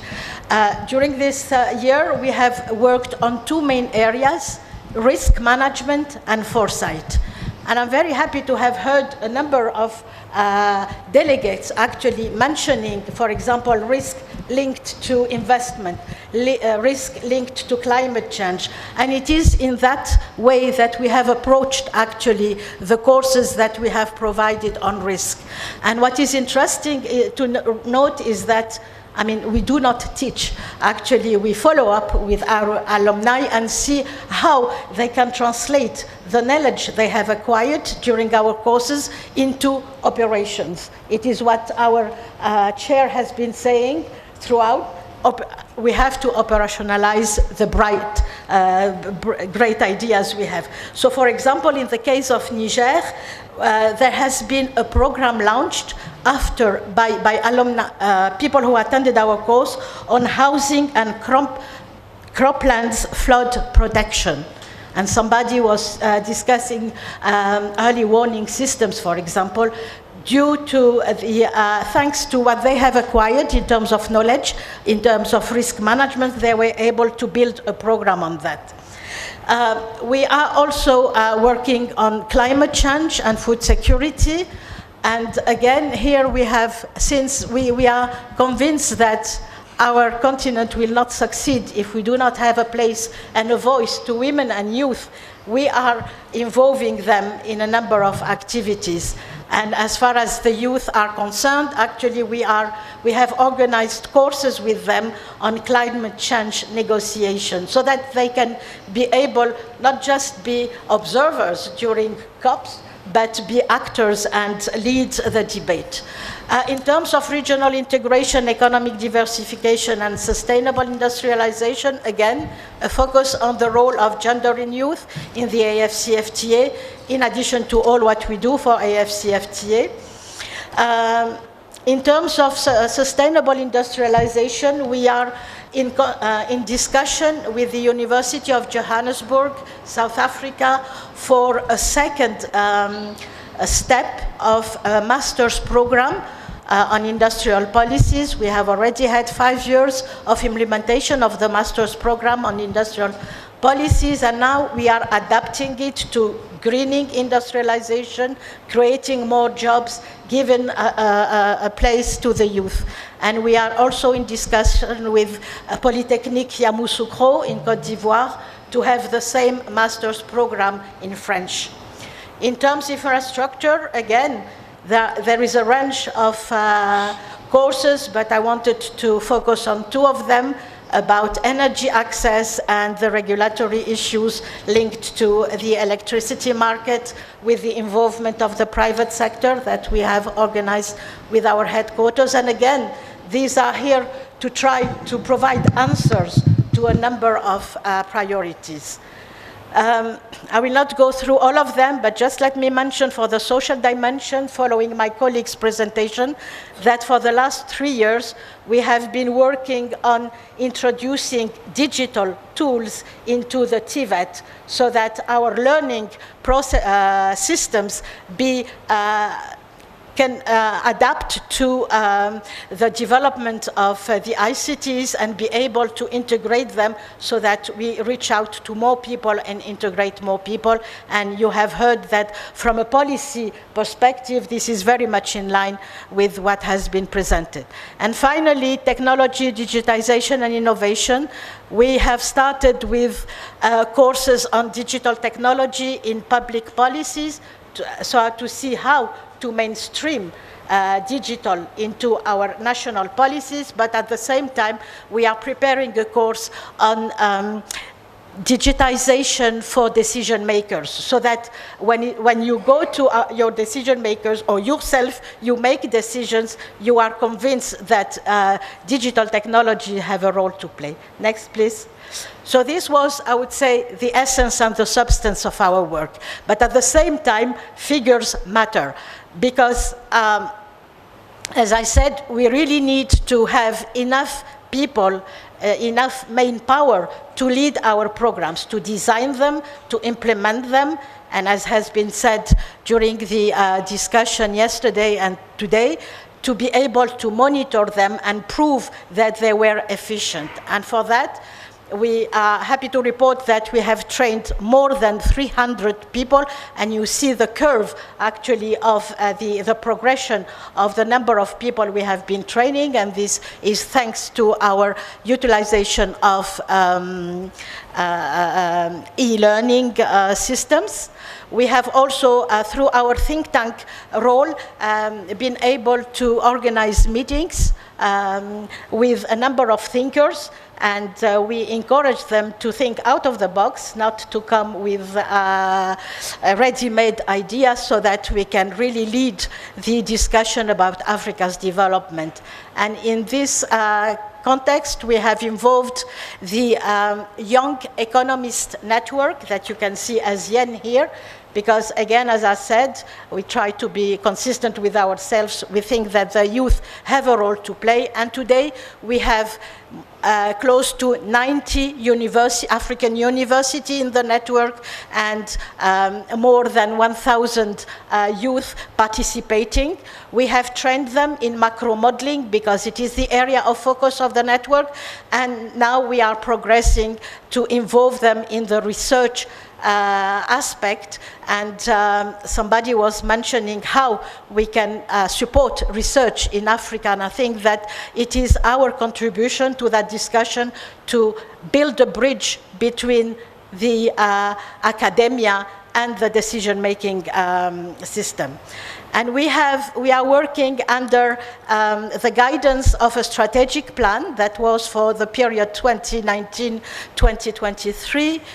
So it came to an end last year, and we made an external independent evaluation, and we are very happy to report on the figures actually that came out of this evaluation, because it was very positive. But of course, what we will be focusing on from now on is the gaps and the weaknesses that the evaluation has identified, so that we can progress together. Next slide, please. We can do nothing without your guidance and without your support. And for us, your participation in our thinking, in our work, is key. And I'm happy to report that after your recommendation for resolution 2023 10 and 2023-14 last year, we were able to propose to go to New York, to our headquarters, with your recommendation for an increase of the UN grant of the ECA, and we got that increase. It is a little less than what we were expecting, but at least it is a positive trend, especially given the current circumstances, and this will boost the e-learning program and our proposal to organize an annual Africa Macroeconomic Modeling Day, where we will bring all the modelers so that we can discuss a number of issues and the orientation of their work and the research area. Your contribution is not only the moral support, but it is also financial. As you know, all your countries are to contribute to EDEP budget through an annual assessed contribution. And you can see that this has been uneven through the years, with last year not being the most successful one. But I would like to very warmly congratulate and thank those who have contributed to our budget last year. And we have, for a number of countries, not all of them, accumulated arrears. And again, this gives me the opportunity to call upon you to express your support to EDEP through financial means. And one of my colleagues has been circulating this morning with letters to your capitals, so please convey them so that we can try to limit this critical situation. Next, please. So, as I said, EDEP is quite particular since we have a governing council. Our governing council met in July in Addis Ababa last year, and among the various recommendations that we have received from the members, and the members of the governing council actually are, the governing council is chaired by the executive secretary of the ECA. There are two sort of permanent seats. One for the Africa Union Commission, which is normal, and one to Senegal, who is the host country for ECA, for EDEP. And we have two country members participating from each one of the sub-regions, so 10, on a rotating basis. And when they met in Addis in July, they recommended that we go deeper in the country-level capacity needs assessment so that we are really very close to what countries are expecting. They again raised concern about the budget of the Institute and the low level of member state contribution. They have taken note of the strategic plan evaluation process, and they will support us and be with us in the design of the new one, which would run from 2025 to 2029. They raised the issue of whether or not, which we do not do so far, limit access to those who are maybe not the good payers, and this is something to be discussed with them again. We are still waiting for the nomination of two members of the governing councils. Two countries are still to give us their representative, and they approved the membership of the Technical Advisory Committee that oversees all our substantive work. Next, please. Next, please. So, what will we do once we have presented all this work? We will continue, of course, to work and have our catalogue of work with recurrent courses, as I said, under the umbrella of Agenda 2063, second decade, and the SDGs. But for 2024, our main area of focus would be social protection. We have seen with the COVID crisis how fragile our members were actually to translate their economic gains into social dividends, and I think that developing programs, stronger programs for social protection is a must and is urgent.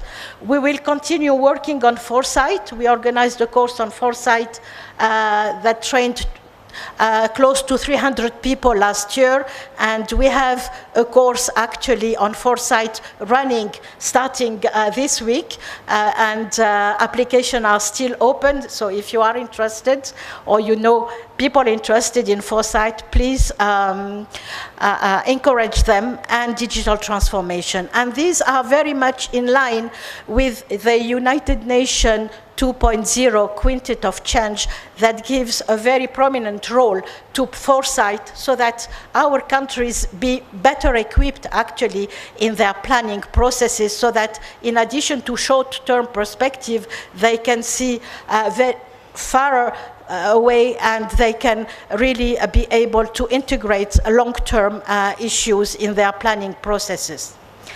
And I'm happy, Chair, to have heard you mention again the importance of monitoring and evaluation. And again, here, whatever we will do, we will be developing it with monitoring and evaluation strategy so that we can show and demonstrate the relevance of the courses and the impact they have had on our member state.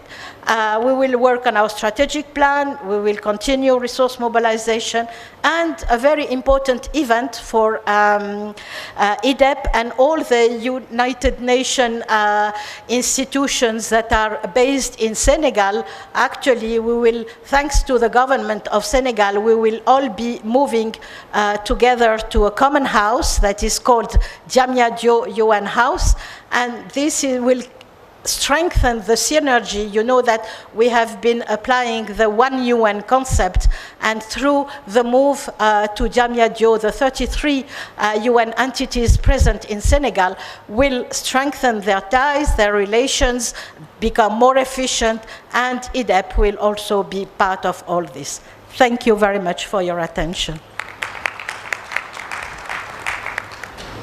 Thank you very much. Just a couple of issues, observation. I think you mentioned the issue of country-level capacity assessment needs. I think those are critical, really, so that we are demand-driven at IDEP. My worry is the financial sustainability. I hope you gave us a letter for Zimbabwe. I want to know how much we owe, because I can't be hosting and I'm in arrears. It doesn't make sense. So but also if I think the problem, Africa, we are notorious for not supporting our institutions.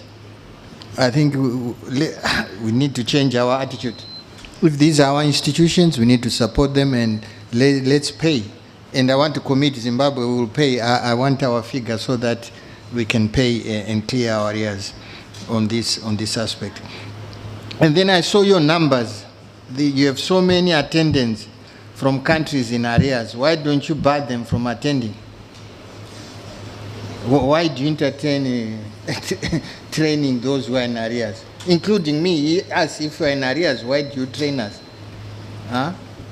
I think we need to start being firm with ourselves so that we make sense to others. Okay. But thank you so much. Human capacity development, critical. Our next presentation is on the proposed program plan for 2025. This will be by Daya Brangate, the Director for Strategic Planning Oversight and Results Division. Daya? Oh, she's there. Okay. Thank you very much, Mr. Chair. Just a quick correction. I'm not director. I'm just the chief of the corporate policy and planning section within the strategic I planning promoted officer. you. Yeah, thank you so much. Thanks a lot. Very much grateful.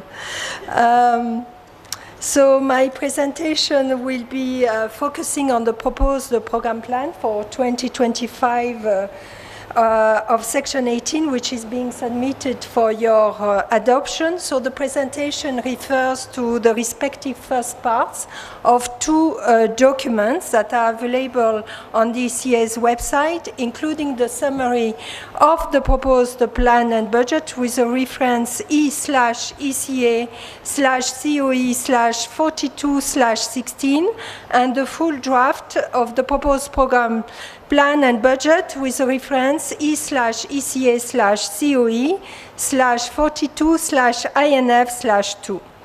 So the program plan which is being presented to you today is a result of very intense consultations between the Strategic Planning Oversight and Result Division, which is overseeing the preparation of the program plan, with all the 13 sub-programs at ECA. And this round of consultation started sometime last year in December, following a specific template and guidelines provided by the Program Planning and Budget Division at the UN headquarters. And that's the reason why my colleagues from the division, sub-regional offices, and IDEP will also be in a position to answer any question you may have in more detail. Most importantly, the program plan includes reorganizational changes that are being proposed by ECA to tackle emerging priorities, and I will be describing them later. So the outline of my presentation will include a first part on adapting to the current context, a second part on ECA strategic directions, a third part on pressing needs and emerging priorities, and fourth part on the realignment of ECA's program of work, and the last but not least, the fifth part on the snapshot of the 2025 program plan by sub-program. Next, please. So as you have seen from previous presentations, we are evolving in a very difficult context, which is marred by recurrent crises and conflicts that have been increasing the vulnerability of countries to shocks, as well as to socio-economic, geopolitical, and environmental shifts. However, we have also seen that this worrying scenario can lead to opportunities for ECA to have a lasting footprint. Hence, the emphasis on preparedness, responsiveness, and adaptive management while implementing the program plan. The African Union Summit at its 37th ordinary session, which was concluded a little bit of 10 days ago, launched the second 10-year implementation plan for the Agenda 2063, the Africa we want. And to make it happen, in order to foster its implementation, the African Union, together with close partners such as ECA, are emphasizing on the need to adopt an harmonized and integrated approach towards those two agendas, following the concept of two agendas, one framework, in order to enhance their alignment and ensure optimum impacts, even more so when the SDG implementation is lagging so much behind. And this is the reason why the UN has identified entry points, or the 6 transitions which have already been described several times in previous presentations. Next slide. And the good news is that ECA is very well positioned and equipped to contribute to assist the countries, regional economic communities and organizations, as well as other stakeholder institutions in accelerating the implementation of both agendas. And as part of its mandate, ECA has 5 strategic directions, focusing on building analytical capabilities and knowledge to feed back into policy making, formulating macroeconomic and structural policy for the transformation of Africa, among other policies, designing innovative financing models, integrating regional and sub-regional initiatives, and advocating the African position at the global level and developing regional responses. And these 5 strategic directions are being supported by 3 core functions of think tank, convening, as well as the operational function through the provision of advisory services, technical support, training, and capacity development. And both directions and functions have been guiding the elaboration of the program plan. Next, please. Within this strategic framework, and with a view to addressing pressing needs and emerging priorities on the continent, ECA is planning to upscale its responses towards enhancing regional integration, economic diversification, and sustainable industrialization as main engines of equitable growth. Also supporting macroeconomic policies and development financing to boost resource mobilization. Underscoring the importance of the science, policy, society interface and technology, as well as energy infrastructure development to prepare for the next tech revolutions, and providing solutions to tackle food insecurity and climate change. Underpinning these actions is ECA's core work on data and statistics, as well as mainstreaming of social dimensions. Next, please. In order to deliver this program of work in the most effective and efficient way, ECA proposes some realignment at the level of internal sectional work within 3 sub-programs. The initial sub-program 3 on private sector development and finance is to inherit work on technology and digital transformation from the sub-program 5 on technology, climate change, and natural resource management, which in its turn will receive the portfolio on land and agricultural transformation from the original sub-program 3 in an attempt to holistically comprehend natural resource management.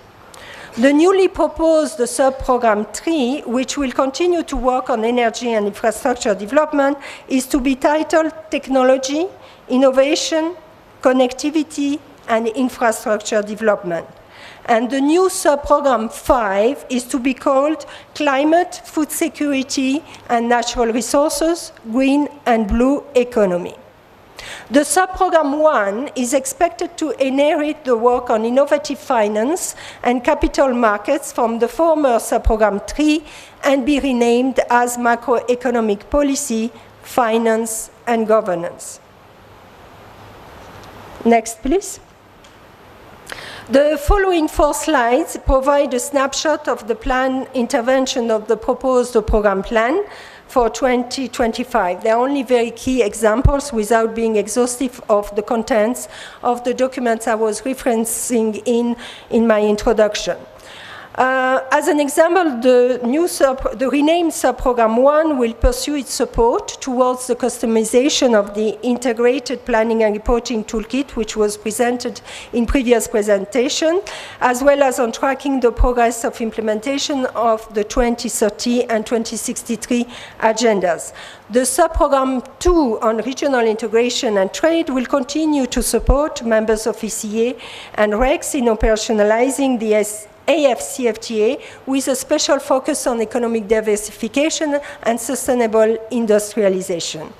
The new sub-program 3 will pursue its support of the program infrastructure development in Africa within the framework of the second 10-year implementation plan of the AU. Next, please. The sub-program 4 on data and statistics will pursue its support towards the strengthening of national statistical systems through digital transformation and modernization, and will also look at how to better integrate statistical and geospatial information within related networks. The new sub-program 5 will pursue its support on sustainable planning policy formulation related to the green and blue economy, as well as agricultural and food systems transformation. And the sub-program will also continue to convene peer learning, policy dialogues and platforms such as the Africa Regional Forum on Sustainable Development, the Climate Change and Development in Africa Conference, and the Conference on Land Policy in Africa. I will not dwell on the SP6 and SP9 because related plan intervention were already articulated in the presentation made by the Director of the Gender Division. Next, please. The sub-program 7 on sub-regional activities for development in North Africa will pursue its work on the development of evidence-based policies to leverage migrants' economic contributions, The sub-program 7 on sub-regional activities for development in West Africa will pursue its support towards strengthening capacities in integrating the demographic dividend in planning and budgeting frameworks. The sub-program 7 on sub-regional activities for development in Central Africa will pursue its work on strengthening regional value chains and industrial clusters as part of its efforts on economic diversification. The sub-program 7 on sub-regional activities for development in East Africa will continue to contribute towards enhanced capacity in designing and implementing policy frameworks on trade, the blue economy, and tourism, and it will also continue its support towards the operationalization of the AFCFTA. The sub-program 7 on sub-regional activities for development in Southern Africa, the next please, will continue to support the implementation of the SADC industrialization strategy and roadmap, the SADC regional energy access strategy and action plan, and the COMESA industrial policy. I will not also dwell on the sub-program 8 because the director of IDEP has already been elaborating in a very detailed way on the plan interventions for 2025. So I will go straight to my conclusion. ECA has also been paying attention to the cost-cutting issues and will continue to integrate gender perspective in all its operational activities, the deliverables and results. And in line with the UN-related policies and strategies, ECA will also continue to pursue the implementation of disability inclusion-related measures, as well as the mainstreaming of human rights and environmental sustainability. Most importantly, ECA will enhance its joint planning and delivery between and among the sub-programs to avoid duplication, and will continue to ensure a sound resource utilization rate while implementing the 2025 program plan. I thank you for your kind attention.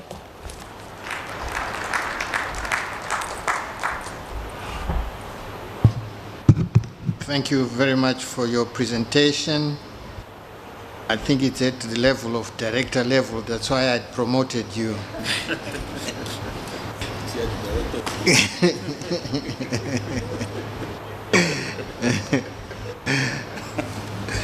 Okay. On a serious note, thank you so much for the presentation. I think for us it's important to review the proposed program plan for 2025 and then see if it fits into the thinking among us, and I don't know how far we can change anything, or in terms of the issues in the sub-programs, I'm not so sure I stand guided. But for me, overall, I think the fact that the program is now looking at emerging issues, it's not fixed on the past. We are looking at emerging issues, and the environment, which is complex, it's changing, etc. I think that's a plus for the program. So we will look at that when the others comment from the floor.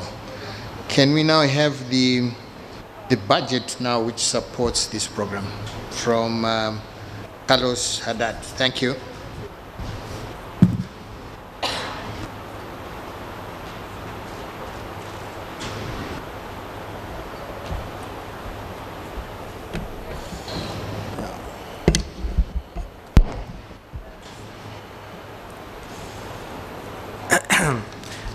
Excellencies, fellow directors and colleagues, distinguished guests, ladies and gentlemen.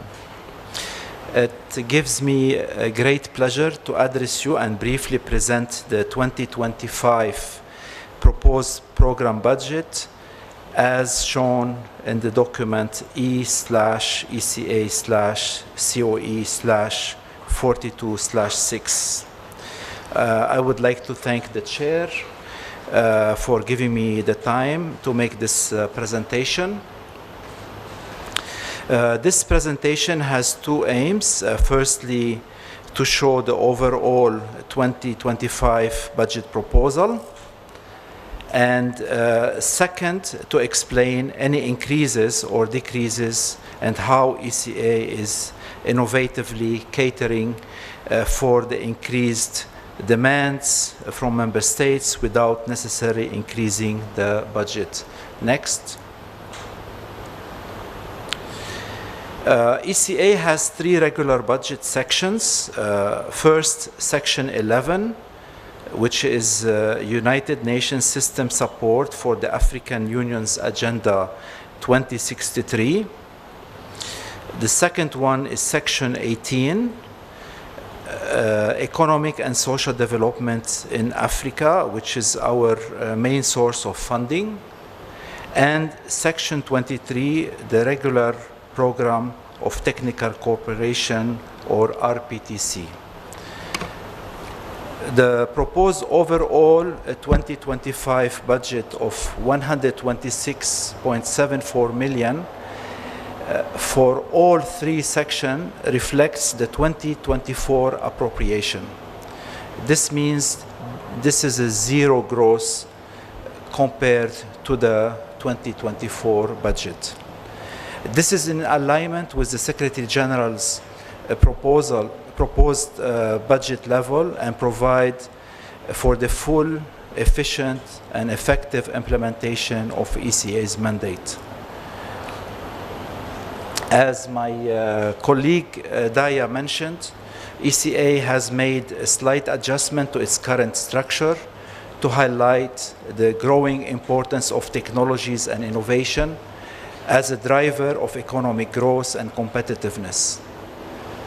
The resources have therefore been aligned with the new structure.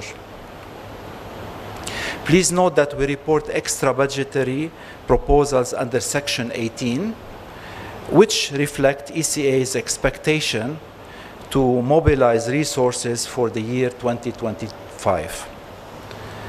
Also note that the budget document is undergoing several reviews and revisions at ECA, and then at headquarters, UN headquarters, and the final version may vary slightly than the one we have. Next.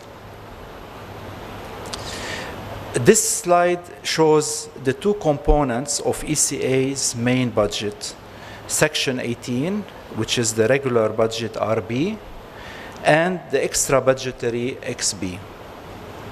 Under Section 18, we are proposing a total budget of 93.57 million for RB and 22.23 million under the XB.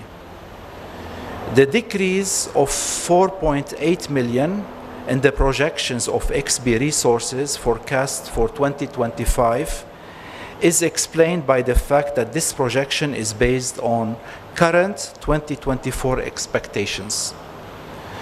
There will be additional XB resources to be mobilized in 2024 and 2025.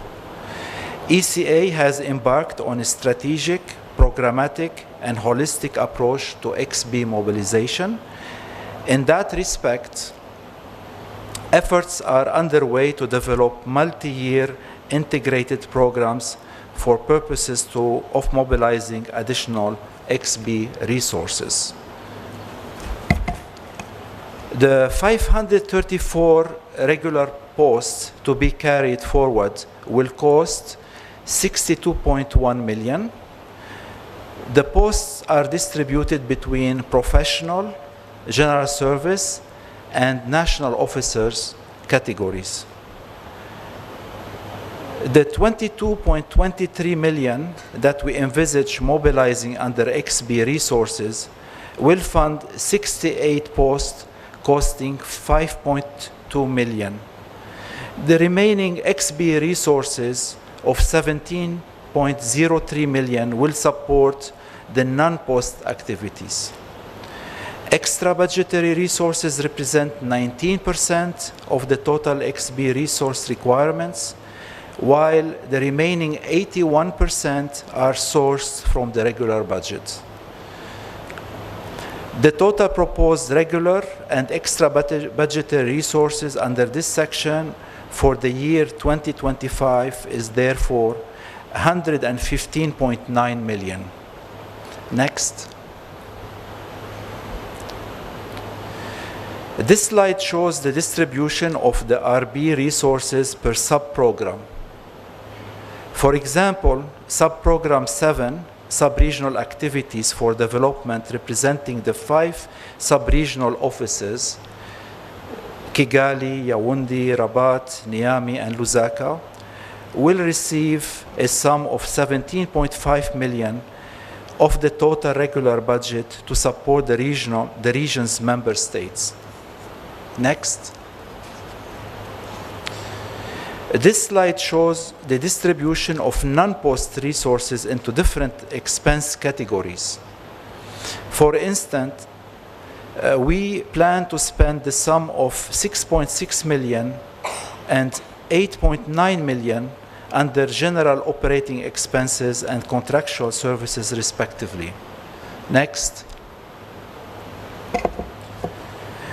In this slide, we demonstrate how the XB resources are allocated among ECA divisions. For example, climate change, environment, and natural resource management, which is now replaced with a new sub-program called Climate, Food Security, and Natural Resources, Green and Blue Economy, in short, CFSN, is appropriated a sum of 6.5 million. Next. This slide provides a summary of the proposal under Section 11, the United Nations System Support for African Union's Agenda 2063. We are proposing a budget of 1,096,000, representing both posts equaling 868,000 and non-post resources equaling 228,100 USD. Next. This slide presents a summary of the proposal under Section 23, Regional Program of Technical Cooperation. The resources here are of non-post nature and are used to support African countries in their capacity development efforts. The total proposed is 9.3 million, and the major expenditures fall under other staff costs for advisory services and fellowships, grants, and contributions for fellows and workshops. Next. Ladies and gentlemen, in summary, the 2025 proposed resources are as follows. Section 18, regular budget, 93.57 million. Section 18, extra budgetary, 22.23 million. Section 11, 1,096,000. And Section 23, 9.84 million. That is a total of 126.67 million USD for ECA. Thank you very much.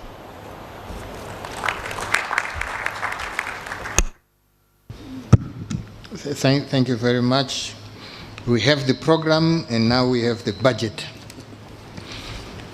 And one feature I announced is the zero budget. And then for me, we talked of the recalibrated structure, realignment of the resources, etc. How does that now relate to the posts, in terms of the posts and the structure realignment? Has there not been impact on the number of, on the post, etc.? That's one issue I wanted clarity. And then for most budgets, you'd have indicators of budgetary efficiencies, to say certain percentages, indicators of maybe the salaries to the total budget expenditures, etc., etc. Do we have such guidelines in terms of indicators of budgetary efficiency? And then the third one, I was consulting with Alhaji, was on the role which all the member countries play in this whole budgetary process, so that when we come here, nothing is new, we've made contributions, etc., etc. Those are my three or so observations. Thank you so much. Now we're moving to the fourth report. This is the report on United Nations support for the African Union and its new Partnership for Africa's Development Program. This will be done by Said. Welcome back, Saidi. Let's hear your story. Thank you very much, Chair. And it's a pleasure for me to be back and to take back the position. The report I'll be presenting is a report of the United Nations System Support to the African Union and the New Partnership for Africa's Development, document E/ECA/COE/4217. This is not a report of only ECA activities. It's a report of the United Nations system to the African Union and its new Partnership for Development. Let me provide a context. In 2018, the chairperson of the African Union Commission and the Secretary General of the UN signed a joint agreement called AU-UN Joint Framework for the implementation of Agenda 2063 and Agenda 2030. Prior to that, in 2017, they also signed a joint framework on AU-UN Joint Framework on Enhanced Peace and Security. The latter was to support the African Union in the process of promoting peace and security in Africa, and the former was to provide a common platform or framework for the implementation of Agenda 2063 and Agenda 2030. You would agree with me that if member states have to follow Agenda 2063, follow Agenda 2030, and also follow their programs at the level of the regional economic communities, they will be drawn in different directions. So the agreement was that let's have a joint framework for the implementation of Agenda 2063 and Agenda 2030, and let's also bring all the UN agencies together, particularly at the regional level, to work in a much more cohesive and collective way with the African Union, in particular supporting the African Union in the implementation of Agenda 2063. Next slide, please.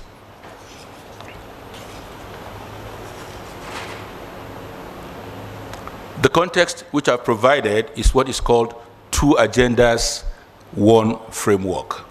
In other words, we've got two agendas, but we have a common framework of implementation, both working together. Underlining that is also the agreement reached by both parties that the primacy of the African Union, the agency of the African Union, will be emphasized. In other words, the UN will support the African Union much more in terms of the implementation of the two programs. The African Union will be in driver's seat, while the United Nations development system at the regional level will support the African Union. This is just a few highlights in terms of the areas of work in 2023, and we've identified three major areas. One is in strengthening AU-UN partnership to deliver on Agenda 2063 and the SDGs, Agenda 2030. The UN system-wide coordinated action to deliver on Agenda 2063 and Agenda 2030 at the country level, working together to make sure that we deliver at the country level. And the final thing is area is promoting Africa's voice, interest, and space at the global level. The two parties working collectively together. Next slide, please.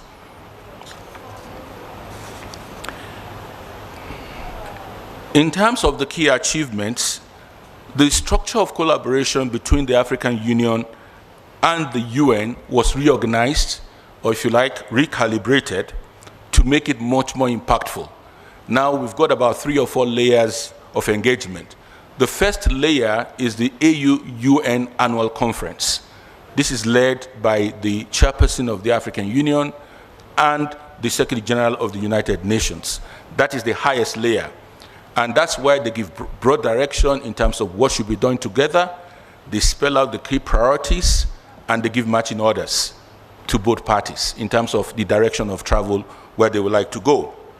And below that is what is called the high-level policy dialogue. The high-level policy dialogue is between the Deputy Chairperson of the African Union and the Deputy Secretary General of the United Nations. Beneath that is what is now called the college to college, meaning heads of UN agencies, funds, and programs to also meet with the commissioners of the African Union to discuss policy issues and to discuss how they work together. And finally, is the African Collaborative Platform, which is more at a director's level, working closely with the directors of the African Union. So we've had a structure, a pyramid structure, that is interfaced, well interfaced between the African Union and the UN to make this much more impactful.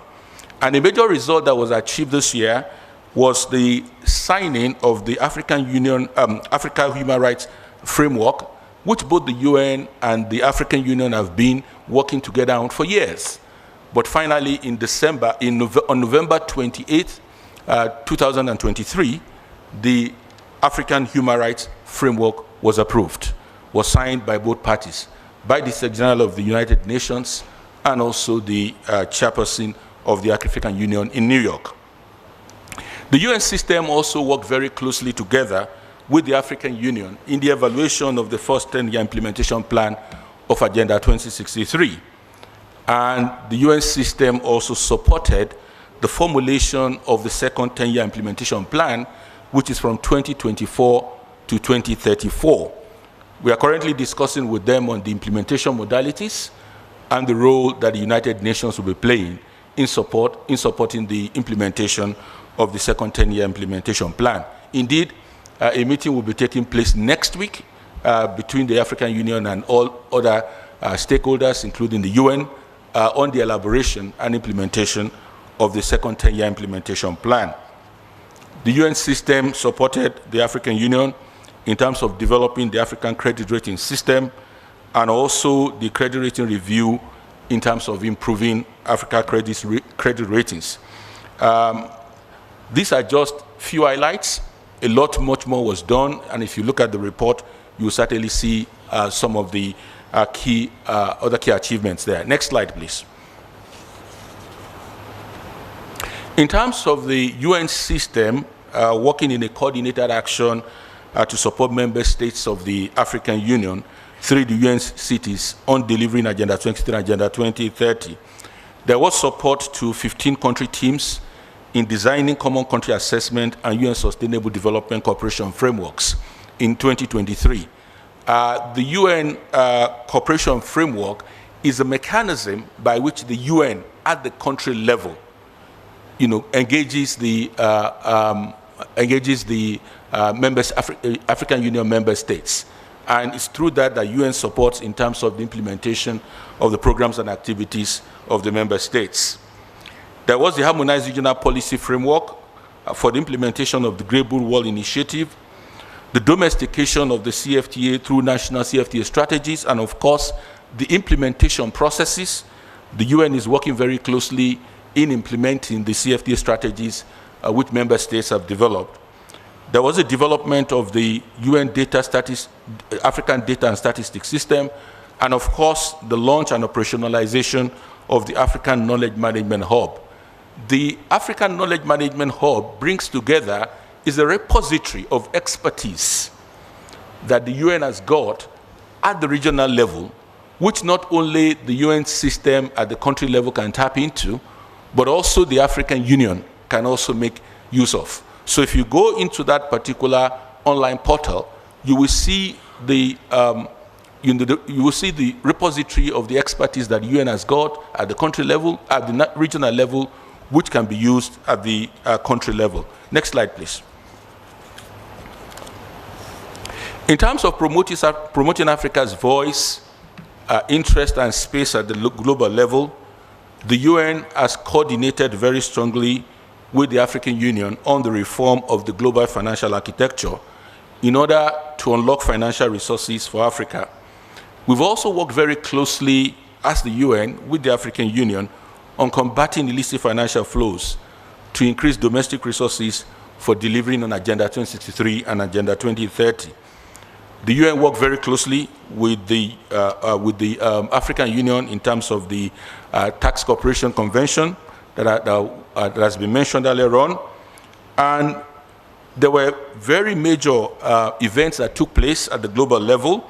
The Market and Scale, Unlocking Industrialization through Inter-Africa Trade, through the Africa Dialogue Series. The Africa Dialogue Series takes place in New York, and it brings together different constituencies. It is led by the Office of the Special Advisor on Africa to the Secretary General of the UN, and it provides a global platform for Africa's voice to be heard, for issues relating to Africa to be tabled and discussed at the global level. So there was, and annually, there is an African Dialogue Series with different themes. In 2023, it was on the Market and Scale, Unlocking Industrialization through Inter-Africa Trade.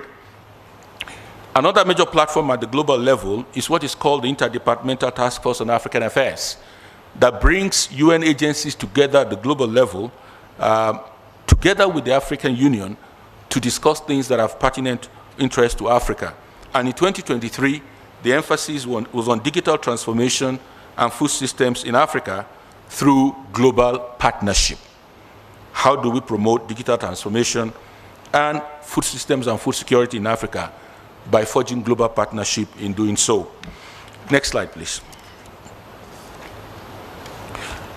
We think it's important to share a brief highlight of the second 10-year implementation plan of the African Union. This slide shows what is called the 7 moonshots. The 7 moonshots constitute the aspiration that Africa seeks to achieve by 2034. That's what it seeks to achieve. The first moonshot is about creating a prosperous Africa. And the goal here is that every AU member state must attain a middle income status by 2034. We hope that is doable. And that's one thing that ECA and other UN agencies will have to support. The ambition of the African Union through the second 10-year implementation plan that we must all attain middle income status by 2034. We must also have an Africa that is more integrated and very well connected. In other words, the issue of digitalization, digital connectivity, road transportation, all those things have to be done. Creating a digital basis of transportation across the continent, and perhaps also the issue of the free movement of people, goods, and services across the continent is part of the connectivity. We want an Africa that will be integrated by 2034 and well connected. A democratic Africa, an Africa in which public institutions are more responsive and public institutions are resilient and they are relatively autonomous to be able to drive development, because you need institutions that are fairly autonomous to be able to support development in our respective countries. A very peaceful Africa, an Africa in which conflict will be resolved very amicably, a cultured Africa, an Africa where values are explicit and are promoted, African culture, African values, African heritage are well promoted on the continent, a people-driven Africa, not a state-driven Africa, a people-driven Africa, an Africa where the citizens are more empowered and more productive, and in which the people becomes the means and end of development. And for Africa to also forge a partnership that can promote development and transformation. An Africa that is strong, that is resilient, and that is an influential global player. Of course, the membership of the AU in the G20 is already gradually bringing that to the global stage. An Africa that can be a global player, and have its voice heard in the global system. Next slide, please. Chair, this is the conclusion. I think for us, the future of the continent is in its present. In other words, the future starts now. The future is not something to be deferred.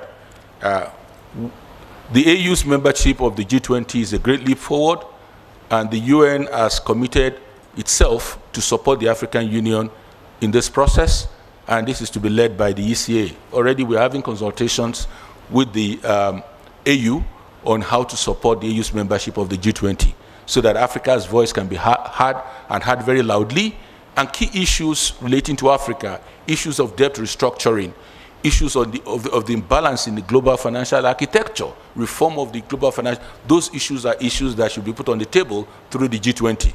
Africa's voice being heard. The UN is standing behind the African Union to make this happen. The Summit of the Future will provide a new global pact of development and social transformation.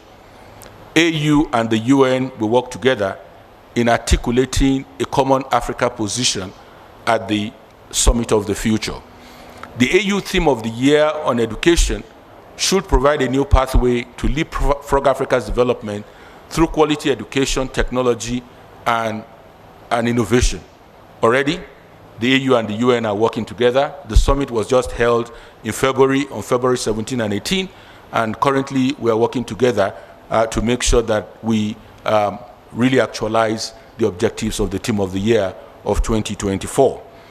Strong collaboration between the AU and UN is essential in realizing the 7 moonshots of the second 10-year implementation plan of Agenda 2063 by 2034. Again, we are standing shoulder to shoulder with the African Union to make sure this is realized. And finally, the aspiration of a peaceful, democratic, and prosperous Africa hinges on a strong partnership between the AU, the UN, and other key strategic partners. We look into the future with optimism, and we hope that in the next 10 years, we have a different story to tell. I thank you for your attention.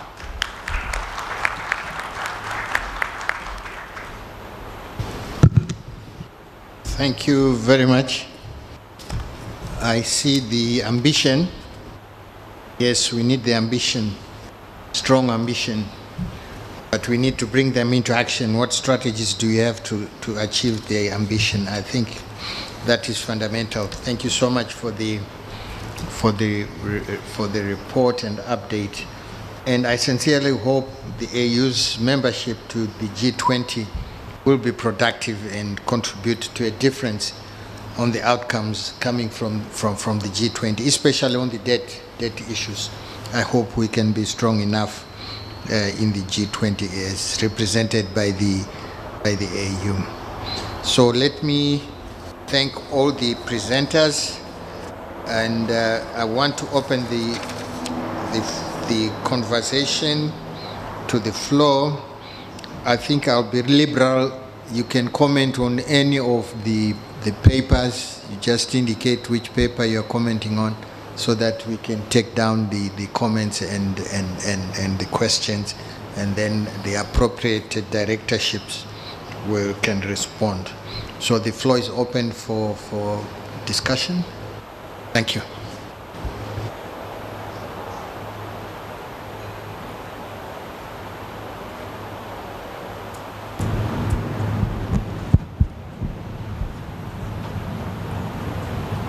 Burundi, you can start. Thank you.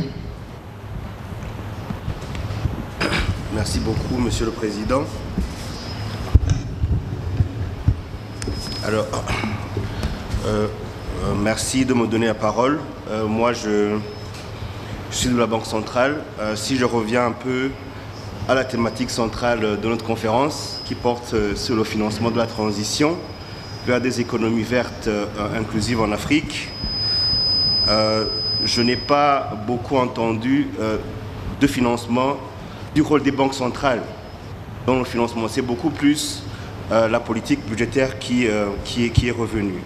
Donc très peu d'interventions parlaient du rôle de la Banque centrale.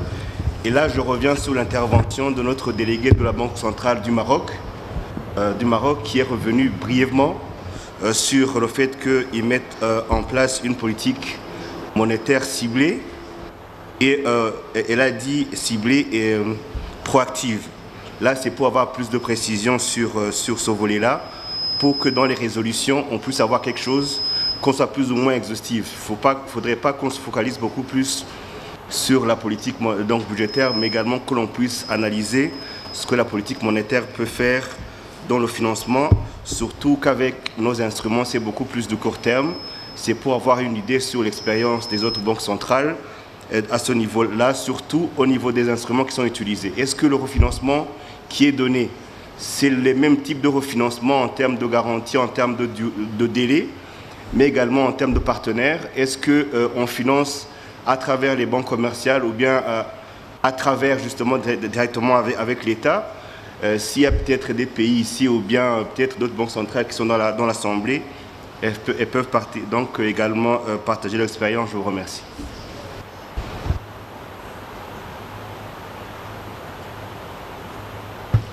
Thank you.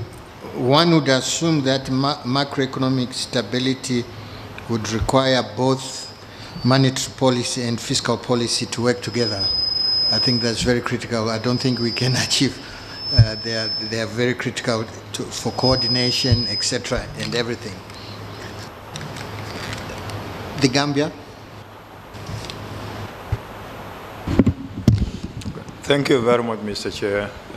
I want to commend the presenters for very, very good papers that are presented. I just want to comment on the presentation by IDEP, that is the African Institute for Economic Development and Planning.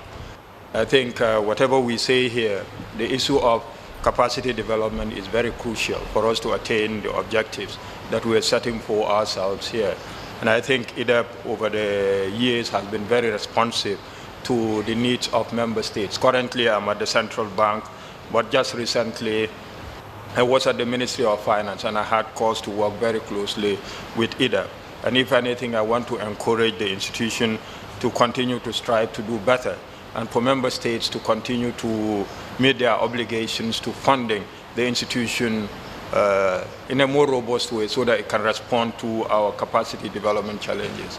And to conclude, I just want to reiterate what the chair has said, that it will be very important that as we look at our development agenda as a country, that both fiscal and monetary policy be very coherent and that they work hand in hand, because it's not possible to achieve these objectives by focusing mainly on just fiscal policy or just to focus on monetary policy. I thank you very much. Thank you. Can we have Benin?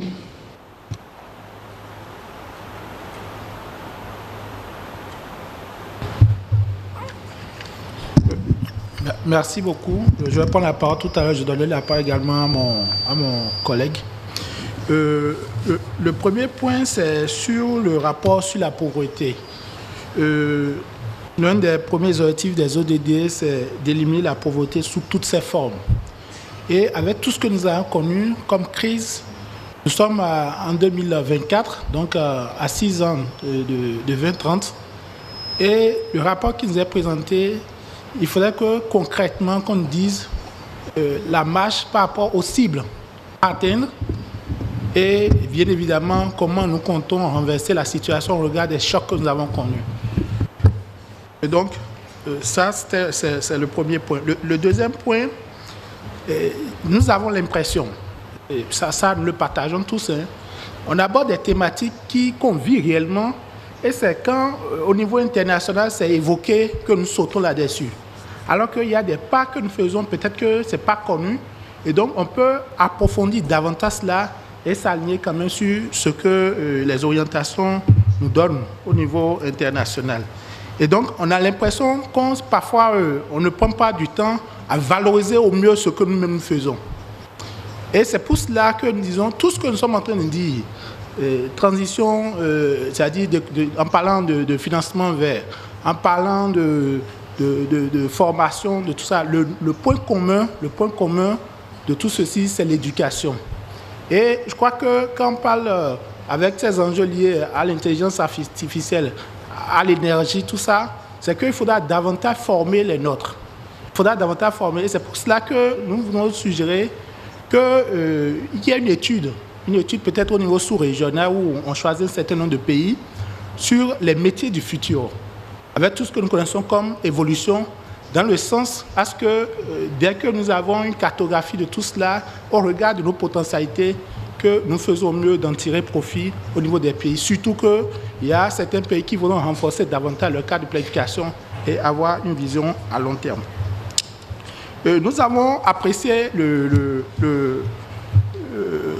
rapport de l'IDEP avec les innovations qui vont avec. Nous avons bien apprécié cela. Et je crois que les différents stagiaires ou bien les différentes formations que vous menez, les bénéficiaires, on peut en fait comme j'allais dire, des vivriers pour renforcer les formations au niveau des États. Parce que comment faire pour pérenniser tout ceci? Vous l'avez évoqué, la question budgétaire qui est là. Vous avez des problèmes de ressources. Et donc, comment rationaliser? Et en fait, que s'il y a des formations parmi ceux-là qui ont été formés et qui sont disponibles et qui ont des compétences, on puisse les exploiter pour accompagner d'autres États. Et comme ça, on pourrait rationaliser tout ceci. Je crois que sur l'essentiel, je vais passer la parole au collègue qui va aborder notre point. Ok, merci. Mon intervention porte sur la mise en œuvre de l'agenda 2063 de l'Union africaine. Alors, nous avons constaté lors de l'évaluation du premier plan de mise en œuvre de cet agenda que cet agenda a souffert surtout d'abord d'une méconnaissance par les acteurs de mise en œuvre et enfin d'une non mise en œuvre de cet agenda au niveau des États membres. À l'instar de l'agenda 2030 qui a bénéficié de beaucoup d'appui du système des Nations Unies à travers ces agences, je suis heureux que la CEA se positionne pour accompagner les États dans la mise en œuvre de cet agenda. Je voudrais savoir, dans la pratique, comment est-ce que la CEA accompagne les États dans la domestication de cet agenda, de manière à ce que les différents États puissent implémenter cet agenda dans les différentes politiques et surtout dans le dispositif de suivi qui permet de mettre en place des indicateurs et de les suivre dans la pratique. Merci.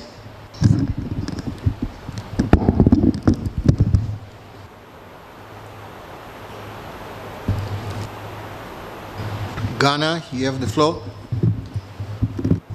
Thank you, Mr. Chair.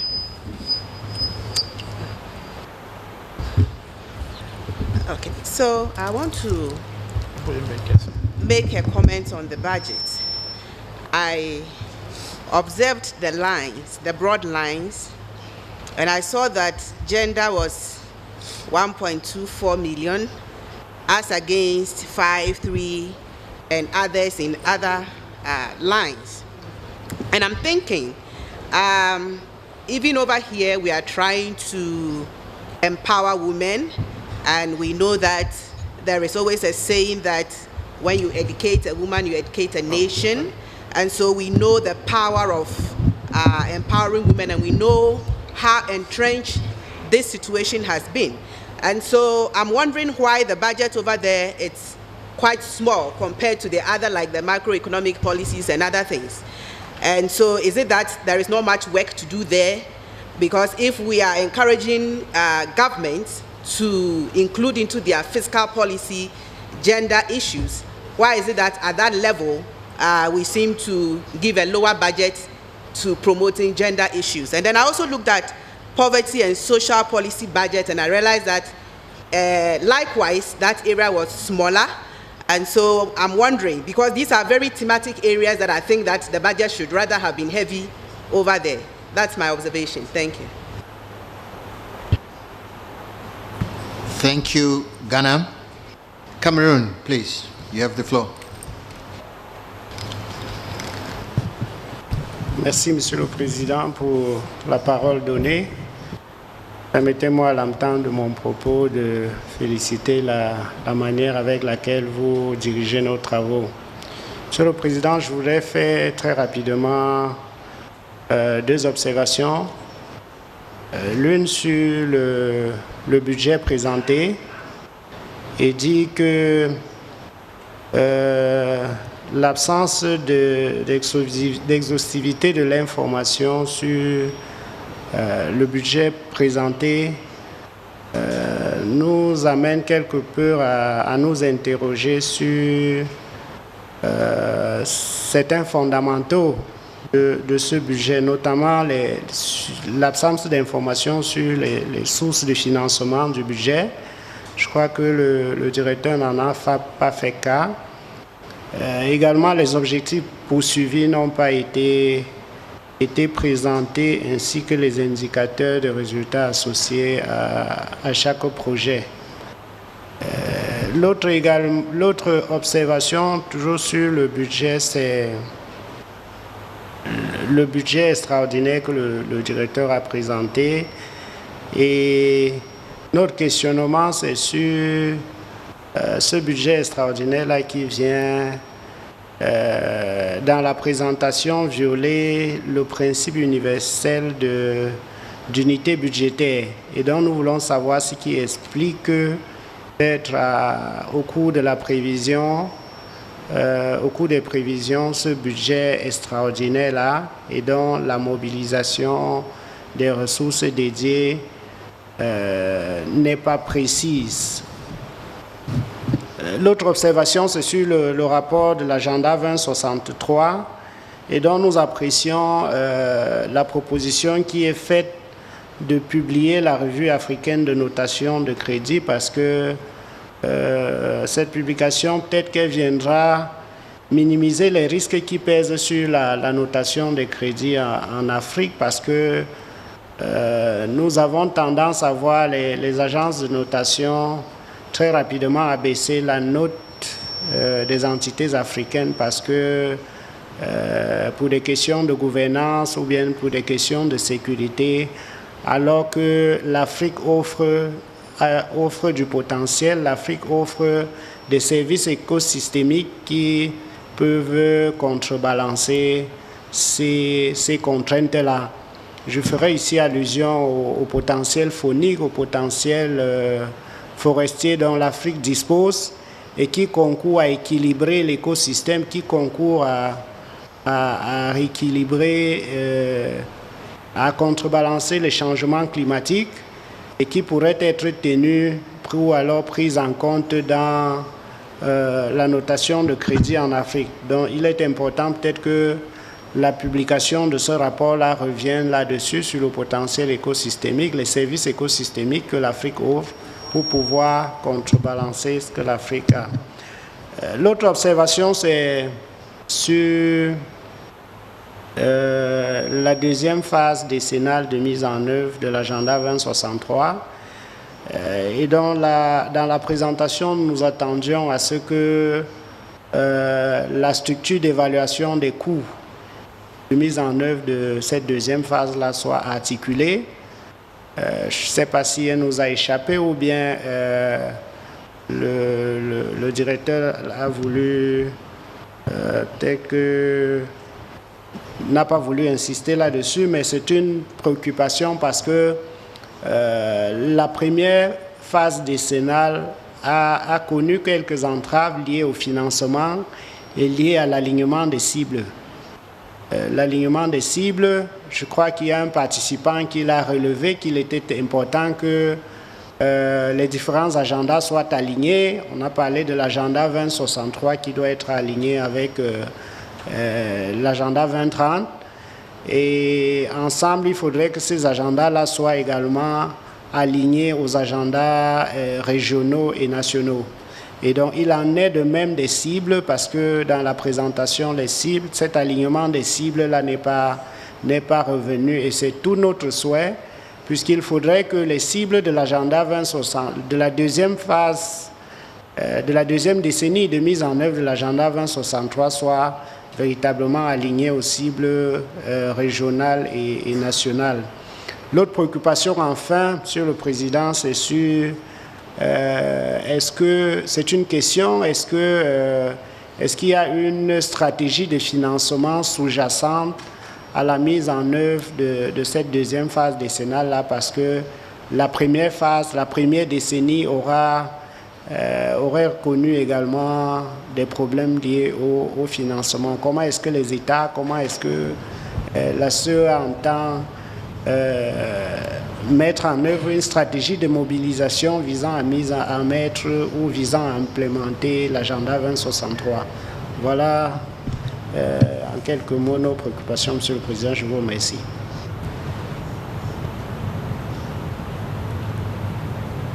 Thank you very much for some quite expansive comments. I hope we've taken note and can respond to these issues raised by Cameroon. DRC, please take the floor.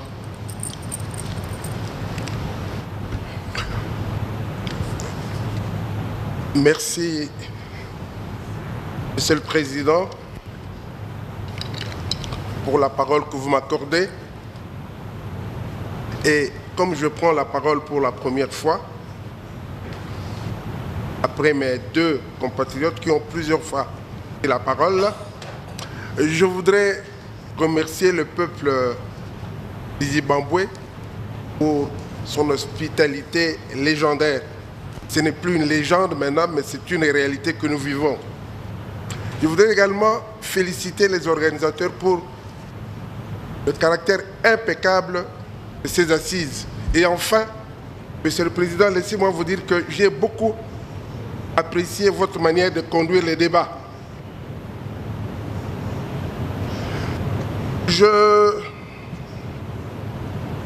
Le sujet dont je voudrais vous parler a un caractère transversal. Et j'ai délibérément, à dessein, attendu que on ait entendu quelques orateurs avant de faire mon intervention. Au cours de cette conférence, au cours de ces assises, nous avons entendu plusieurs concepts auxquels nous n'étions pas habitués depuis plusieurs années. On a parlé de la transition énergétique, on a parlé de la taxe carbone, on a parlé de l'écotaxe, on a parlé de l'économie verte et même de l'économie bleue.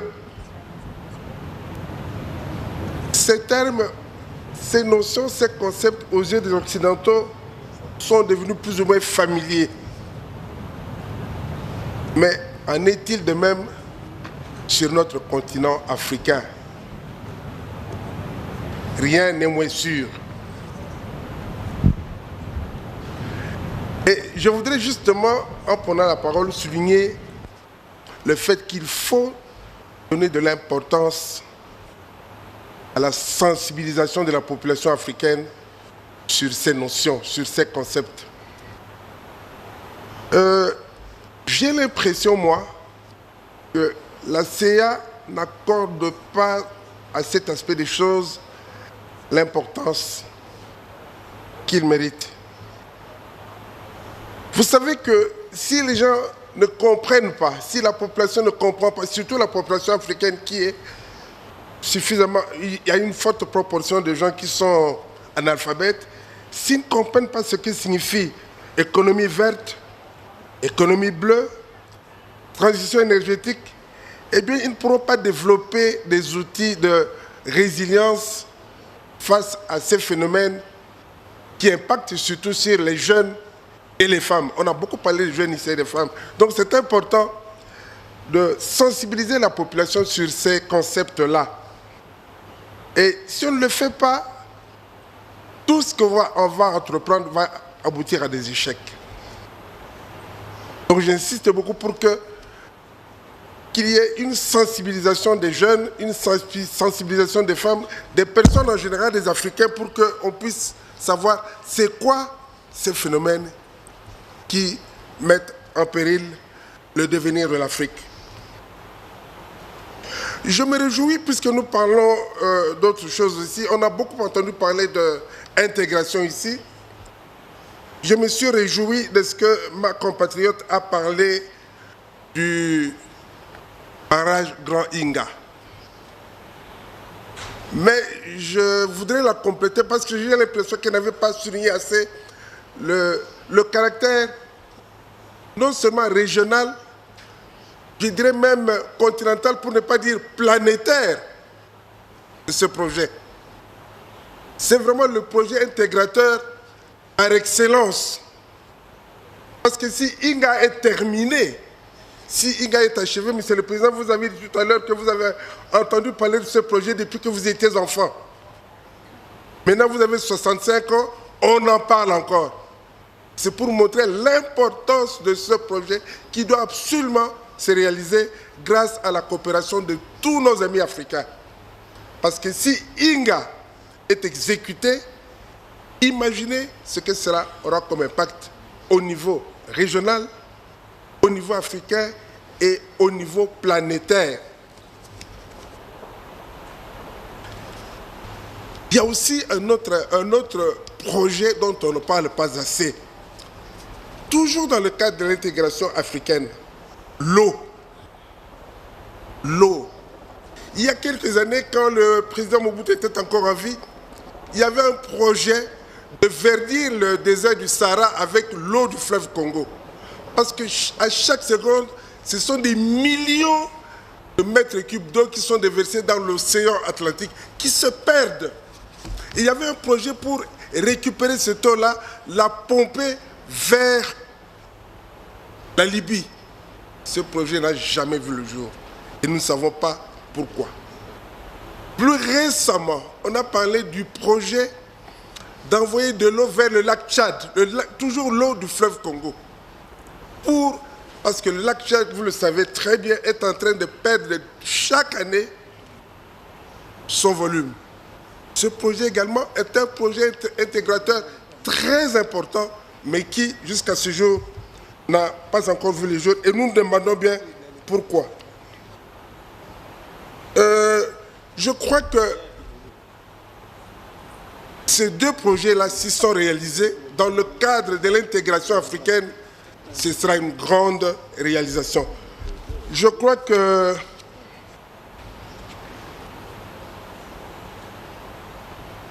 voilà donc, Monsieur le Président, ce que j'avais brièvement à dire, et je vous remercie de m'avoir donné la parole.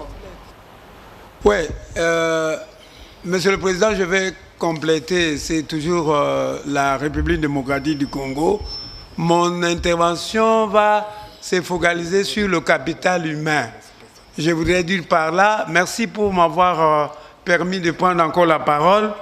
Monsieur le Président, l'Afrique doit s'investir dans le capital humain. C'est important, Monsieur le Président. L'investissement dans le capital humain est essentiel pour le développement économique de l'Afrique, ainsi que pour les capacités et la compétitivité industrielle.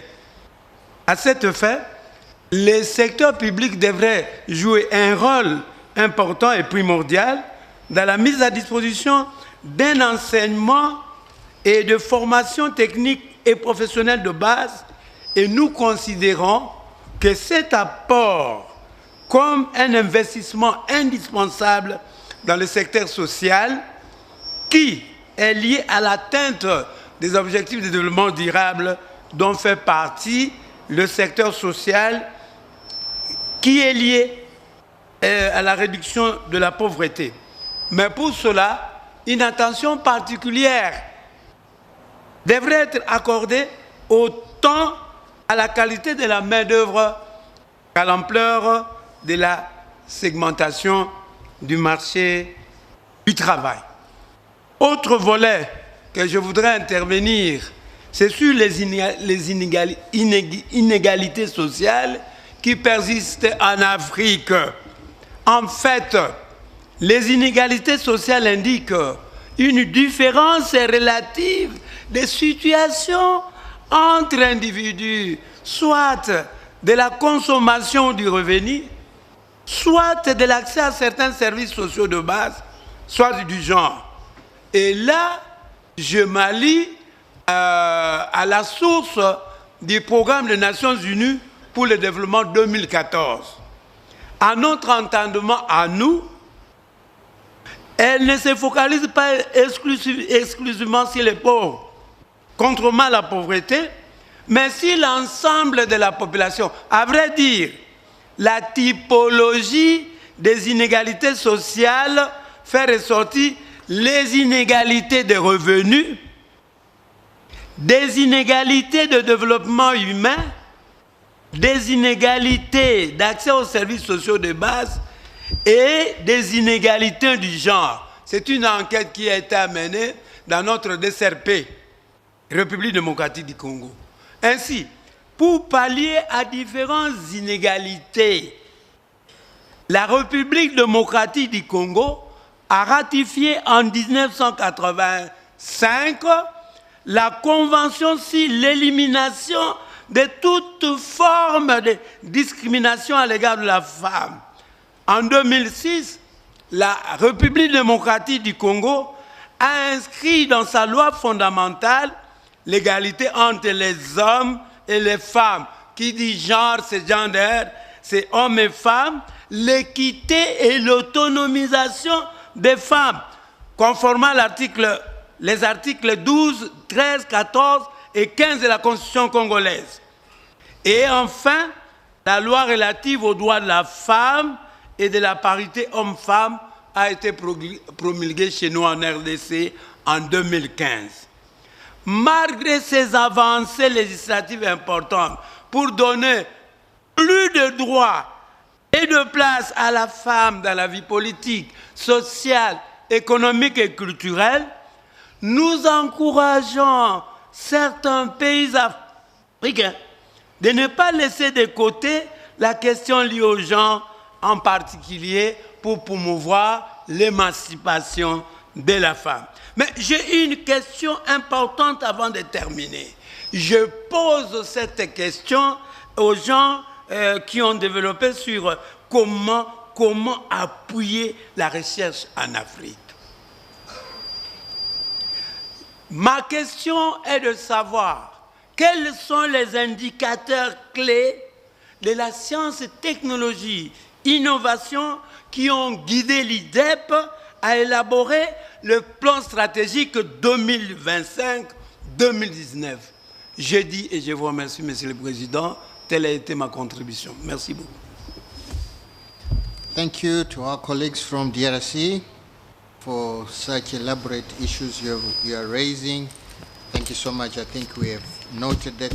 On the Inga, I think we have discussed this before. I think we need, I don't know what to say. At times I tell it as it is, but I'm just saying, why from your perspective as DRC, why is the project not moving?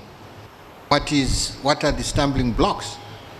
As a country, right, and we have ECA, can it help? Its convening power and everything? Can it assist? How do you bring in the ADB, etc., and all those issues? So for me, I think we need some concerted effort to focus on this project, and I hope Hannah and the team can move in that direction as we move, and it's something we can follow up during our 12 months chairmanship and discuss these issues. I've been asked to request participants that when they speak, they should remove their headsets so that there is no feedback or echo on the sound. Côte d'Ivoire.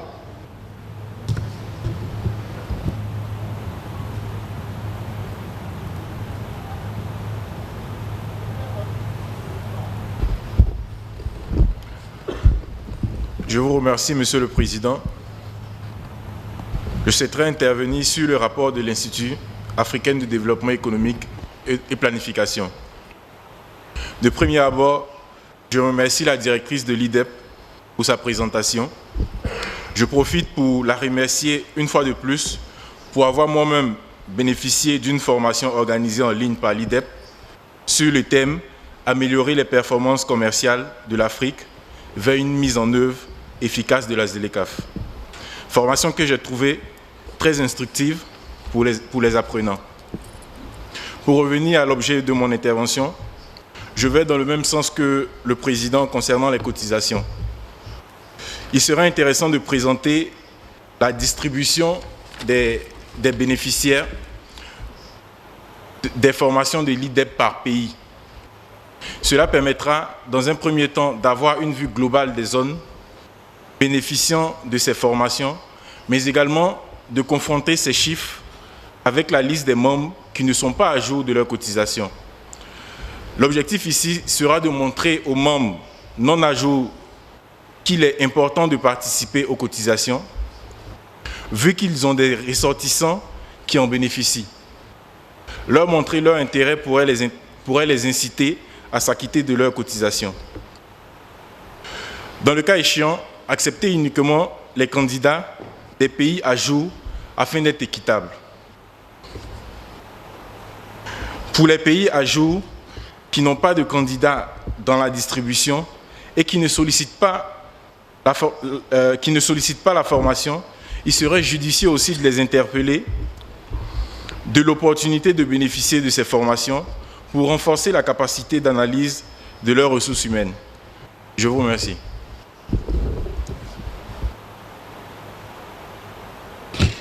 We have Senegal.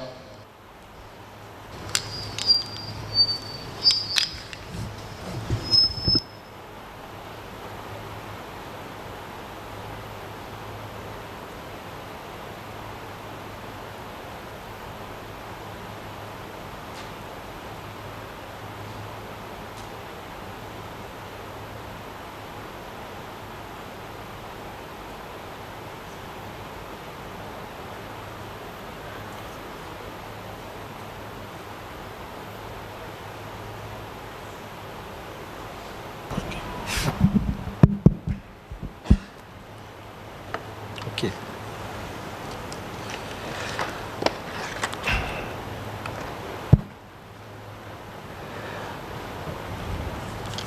Ok, merci beaucoup, Monsieur le Président. Je voudrais, à l'entame de mes propos, remercier le gouvernement du Zimbabwe pour son hospitalité et également féliciter la CIA pour la qualité de l'organisation.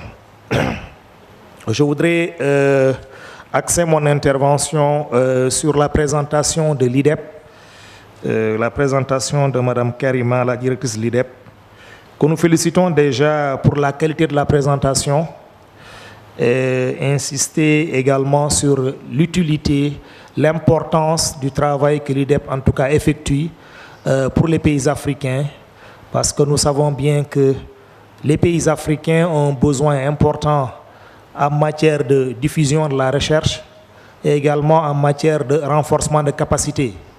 Et je pense que dans ces deux domaines, l'IDEP a en tout cas fait beaucoup pour les pays africains, des formations en présentiel, des formations en ligne, beaucoup plus depuis que la COVID-19 est là.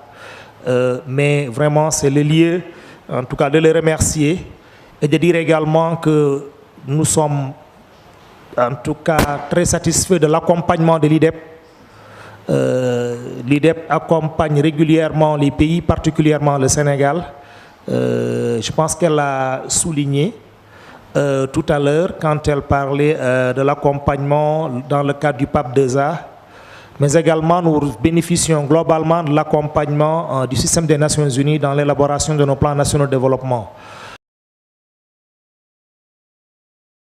qui a été élaboré par le gouvernement du Sénégal. Nous avons bénéficié d'un appui étroit également du programme des Nations Unies pour le développement. C'est toujours le système des Nations Unies. C'est l'occasion également de dire que le gouvernement attache en tout cas une importance particulière au soutien du système des Nations Unies au Sénégal. C'est pourquoi je pense que le Sénégal est en tout cas engagé à respecter tous ses engagements.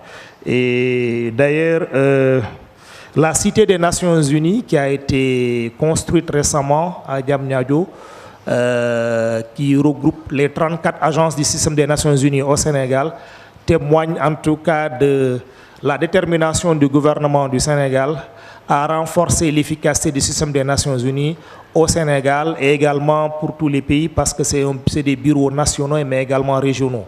Je tenais à le dire et puis vraiment à remercier encore une fois tout le système des Nations Unies. Je vous remercie.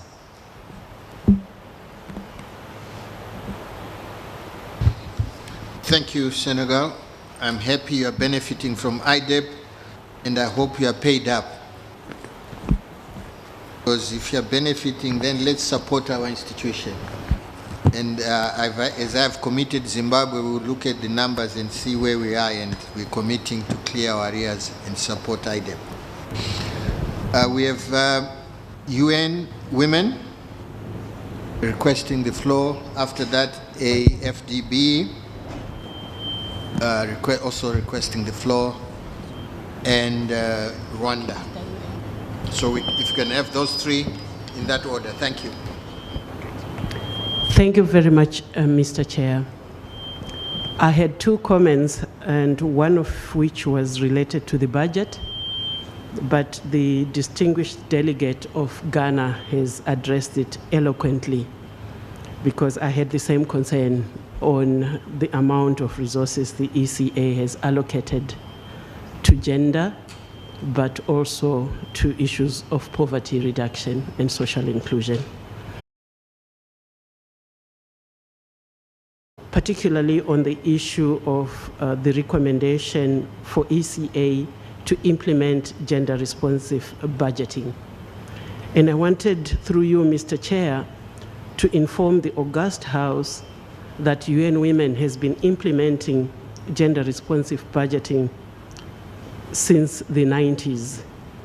And we have learned many lessons throughout that process, one of which was, as we were implementing this tool of gender-responsive budgeting, we realized that the bulk of what we were doing was around a very little percentage of the resources availed to member states, because we're focusing on the domestic resources and not necessarily on the development aid.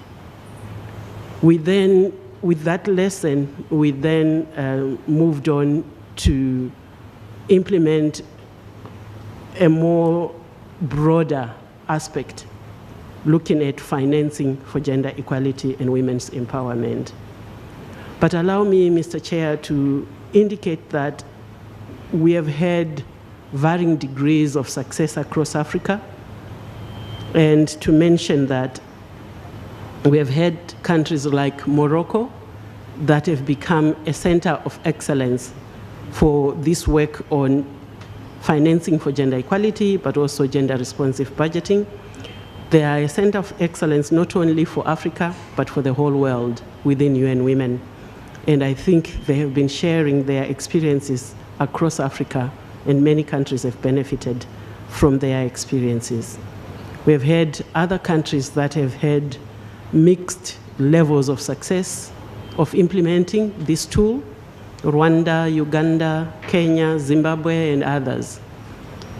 This said, I feel that there is a lot of work still to be done to look at what works and what doesn't work, because it's not one size fits all when you implement gender-responsive budgeting.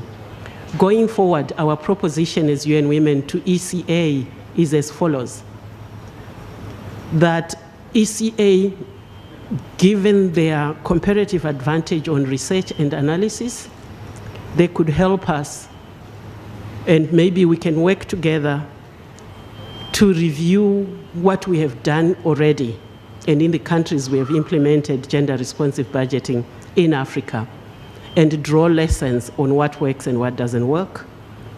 Again, realizing that one size doesn't fit all.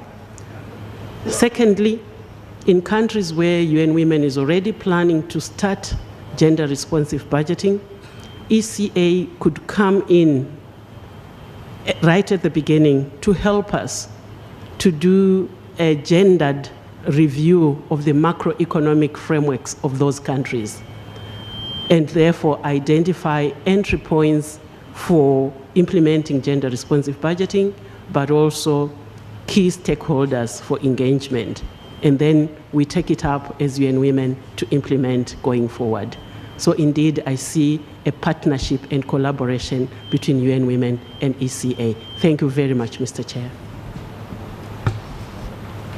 Thank you very much. Can we have AFDB, please?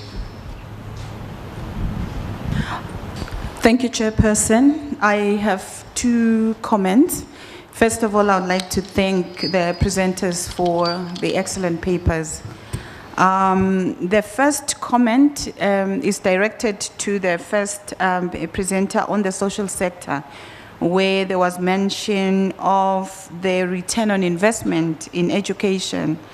For me, this is very important, largely because all the programs that we have under Agenda 2063, their success hinges on human capital. And if we're not getting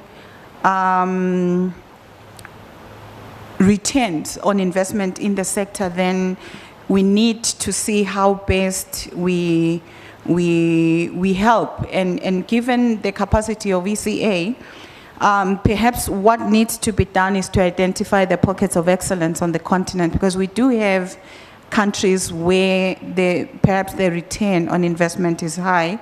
And in my own country where I come from, I see that a lot has to do with governance. And in private institutions where parents are involved or funders are very much involved in the governance of those institutions, the returns are quite high.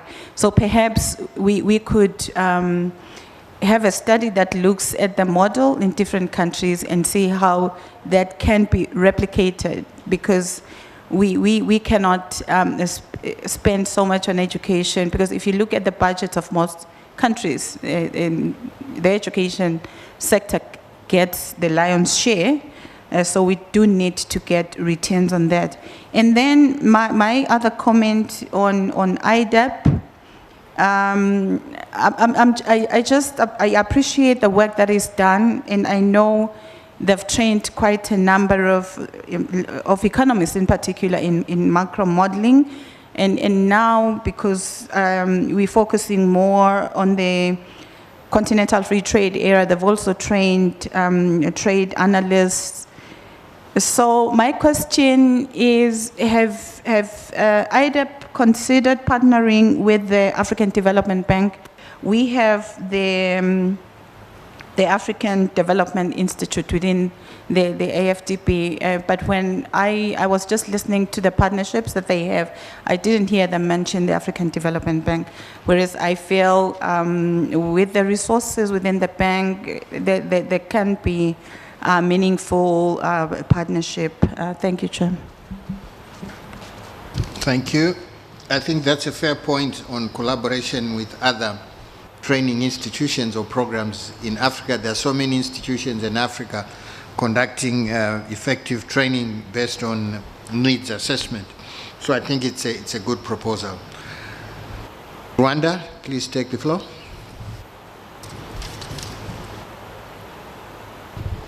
Thank you very much, Chair. Mine is actually a very small request. I just wanted, one of the presentation was mentioning some of the efforts that are being done to train young economist network. And my question was to understand if there is a follow-up to know how much actually of those young economists are actually integrated into their respective ministry and central bank and different private sector institution of their respective countries, so that they can actually contribute to the policy formulation of their country. Hopefully those young economists which are trained are not recruited by UN organization and they are going back to their country. So that is my humble question. Thank you. Thank you, Rwanda. We have experienced that exodus to UN agencies, so I'm sure it's prevalent all over the continent. Any other contributions from the floor before we go? These are online, eh? Before we go online. Sorry. Reality of Aid Africa. Please take the floor. Thank you very much, Mr. Chair. I wanted to also express an opinion on some of the presentations that were made, and really begin by aligning myself with a statement made by Ghana on the issue around the budget line, particularly with regard to elements covering poverty and inequality. Mr. Chair, you remember in the morning we were talking about the primacy of tackling poverty as a way of really making sure that we're in the right path and ensuring that we are addressing the right things. And I think also in the budgeting, it is important that we see that level of commitment. And I'm afraid that segment budget allocation is quite small to be effective in showing the level of commitment to focusing on poverty, even in the analysis context. The second point I wanted to make, Mr. Chairman, is while we welcome the inclusion of the African Union in the G20, we still feel that the proper institutions, the legitimate institutions for international financial architecture reforms lies with the United Nations. We do not believe that the G20 should form a policy-making or decision-making organ that should influence how the international financial reform should be taken. And in that regard, we hope that indeed the support that will be provided by the ECA is in the context of really urging the members of the G20 to revert back to this, the processes, procedures, and the forums created by the United Nations to address the important issue of the international financial reform. Lastly, Mr. Chairman, I didn't hear any comments how the ECA plans to prepare the continent on the forthcoming financial conference, Financing for Development conference that is scheduled to take place in 2025. Perhaps they would like to shed some light on that so that we know how member states will be engaging with that process going forward. I thank you, Mr. Chair. Thank you.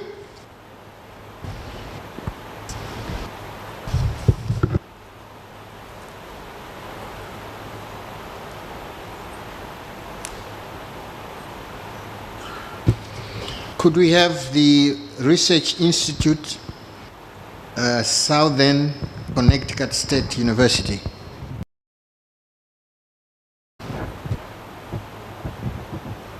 Can I start? You can start. Thank you for allowing me to give a little bit of my opinions or reasonable suggestions. I am originally from Ethiopia.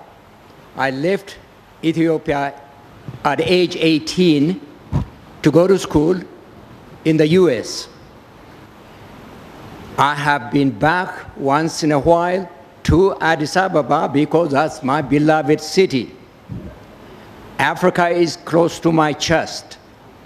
But everything that I have written, undergraduate, graduate, including on ECOWAS, all these years that I have been in the US.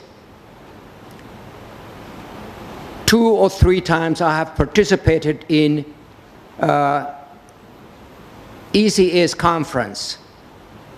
And we have written paper with 3 of us about women equality with men in terms of business ownership, which is already published. Now, this time, I am listening, not representing any country in the world. I'm simply enjoying the educational atmosphere that I get from this type of conference. 2 papers that I would not remember exactly which one is which. One is the very last one, which was on gender equality. It said by 2094, as Alfred Marshall not Alfred Marshall, John Maynard Keynes used to say, in the long run, we're all dead. Most of us, we may not see 2094 to see whether or not this gender equality will be actualized. When I left for the US, there were only 2 or 3 young ladies in my 11th grade class. The rest was boys, if I call them boys. In the US, when I finished my senior year, over 51% of the students in my classroom were women in any of the fields. Time might be on our women's side here in Africa. The question becomes, what can ECA do to see it can motivate families, regions, and so forth to enable women to go to school immediately when they're ready to go to school, even if publicly provided educational atmosphere. But that's one. I don't know whether or not we can actualize this. Let's not deceive ourselves, but we have to do the work that it takes to move forward for women equality. They have yet to go a long way based on current behaviors of us, the men. The other area that I want to discuss is when I wrote my dissertation, that was in 1989-88. Gawan wrote also on ECOWAS, who was the signatory individual for the formations of ECOWAS. To this day, I have yet to know what exactly ECOWAS has achieved. In fact, recently, 2 of the members exited. The question becomes, why? The continent of Africa has been really dictated by military takeovers. Look what has happened to the Sudan. Look what has happened even in Ethiopia, my birthplace. Anytime there is less democratic systems of government, less stability, then the growth pattern, the improvement, the growth level will be compromised. What can ECA do? Unless you put aside the protocols that you are playing, it has to be done, it has to be done. Otherwise, we will repeat what this Tanzanian author said a while back, how Africa was underdeveloped by Europeans. That is not going to stop whether we know it or not know it, directly or indirectly. It is time for you to move forward. I am 75. I don't know how many years I have left. I may not see 2094. I may not see when the monetary system has been implemented in the entire continent of Africa. Transportation, education matters. Institutions matter. In each country, there are weaknesses of institutions. I have seen it in Addis Ababa as recent as 3 months ago. As recent as few days ago when I got my visa. It's a laughing stock. There has got to be a forced institutional change. Not military, but civilian leadership, democratically guided. I thank you very much. Thank you very much for your contribution. Yes, indeed, institutions matter. Now we have what I think will be the last contribution, but this is online. Mr. Ahmed Anafi from Egypt, the Minister of Planning. Are they ready for connection? Yes, thank you. Thank you very much, Mr. Chair, and thanks for all the presentations and interventions done by the different member states.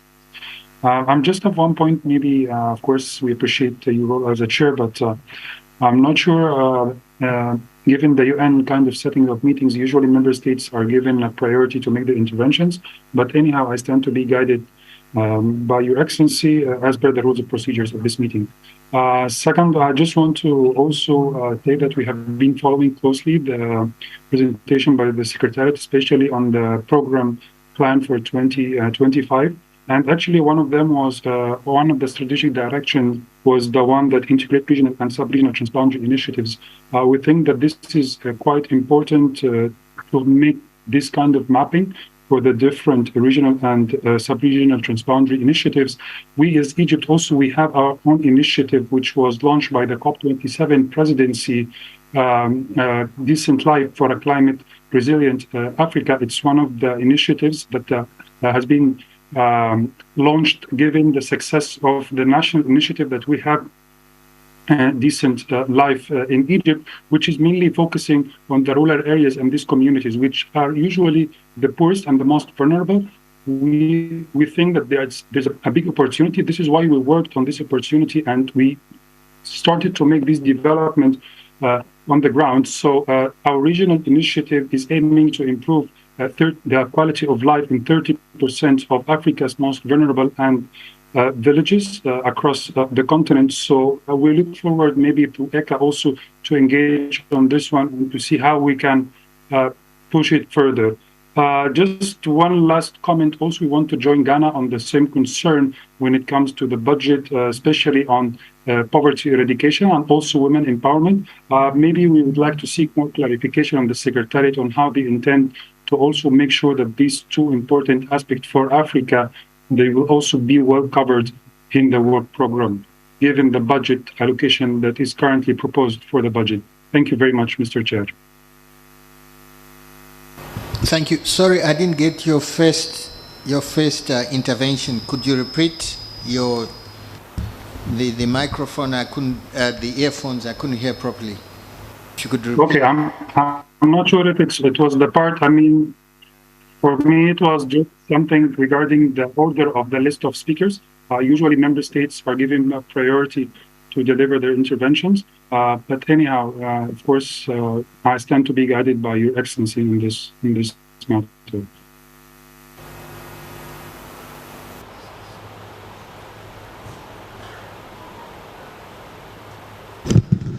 No, on that one, I'm guided that member states are given priority. But for these sessions, we were giving those who are here physically the opportunity to speak first, and then we would connect with those on the online platform. That's how we were operating. Thank you. Okay. I think now we need responses from above here. I'm not going to say who's going to start what, etc. Maybe we can go by the order of the presentations, and then we can adequately respond. Thank you. With Saxena. Thank you, Chair. So I'll actually group everything that was said about my presentation and things related to gender, poverty, and inequality. Let me address first the question, the comment that was raised by UN Women.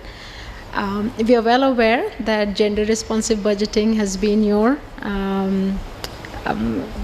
area, and we were thinking of when it was assigned to us to actually collaborate with you and also with the IMF, because that also has started doing a lot of work there.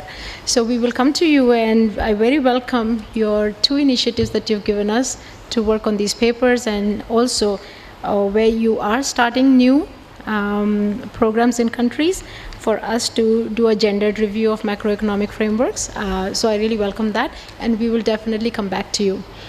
In a similar vein, for my AFDB colleague, I just want to say that we would be happy to collaborate on a study to see where the returns to education are higher. We'll be in touch with you on that as well. Now, coming to a general question about poverty. Africa has 60% of the world's poor live in Africa. How do we tackle that? And I've thought a lot about this issue, and before coming to ECA, I used to work at ESCAP, which means the Economic and Social Commission for Asia and the Pacific. And I was very used to making presentations where I would say that during this entire period of the SDGs, and in the last decade and a half, 1 billion people have been pulled out of poverty, mainly from China and India. So there is something to be learned from that, and I think, Mr. Chair, you mentioned at the very beginning about what to learn from China. I'm just going to say one thing. Having seen my own country, I come from India, over the last 10 years, how it has progressed and how much poverty reduction has happened and how much progress has happened in the last 10 years. So one of the ways of thinking about poverty in general, in my opinion, is I find the SDGs a really beautiful framework for countries to follow. Because if you look at the way the entire, the 17 goals are, poverty is number one, okay, goal number one. Goal number 2 is hunger. Goal number 3 is health. Goal number 4 is education. And that's how countries need to actually figure out how they work towards eliminating poverty. And poverty, I do not mean necessarily getting above $2.10 or whatever the poverty line is, because that's just poverty in terms of income. But we do have multidimensional poverty, where people have poor health, they don't have access to education, they don't have access to clean energy, they don't have access to water, clean water. So all these things are a part of eliminating poverty. So countries need to start building on that, providing social protection, okay, providing healthcare, because that's a very important aspect. Somebody who doesn't have wealth, I mean, I remember growing up, we were told when health is lost, a lot of is lost, you know. So we need to ensure that we have social protection, because in Africa, I think my colleague sitting at the back might want to correct me, but only 17% of the population has at least one benefit on the social side. That needs to improve. So working towards that. Now coming to gender equality. I think my colleague will answer the question related to the budget, who presented the budget, but I wanted to actually talk about gender equality in general. Gender equality is not necessarily about spending more money. Gender equality a lot has to do with a lot of the institutional, legalistic barriers that prevent women from achieving their full potential. That does not require any money. So countries, and that's sort of some of the work that we want to pursue in order to see where exactly, and that's what I was saying when we said that we're in financial inclusion, you know, one of the ways of empowering women, looking at structural barriers, legalistic barriers, what kind of barriers exist. Everything does not necessarily cost money. On top of that, you know, this question raised about what to do. One of the other things I want to say that gender equality, I'm a strong believer that everything that the governments can do in order to advance on this SDGs will help in gender equality. So I'll give you, if you try to provide sanitation and all these kind of things, what would it happen? It would improve gender equality, because we all know from various studies that after a certain point in, if you do not have these kind of facilities, girls tend to drop out of school. So if you're working towards, you know, providing sanitation facilities, that is gender equality. If you're providing universal health care for all, that is gender equality. If you're providing access to education to all, that is gender equality. So one has to think in a more holistic manner how to achieve that, and start working from goal 1, making your way up to goal 3, 4. Gender equality is goal number 5. So thinking of this entire thing in a more holistic manner is the only way one can eliminate poverty and move towards some of the higher goals. That's what I want to say for now. Thank you.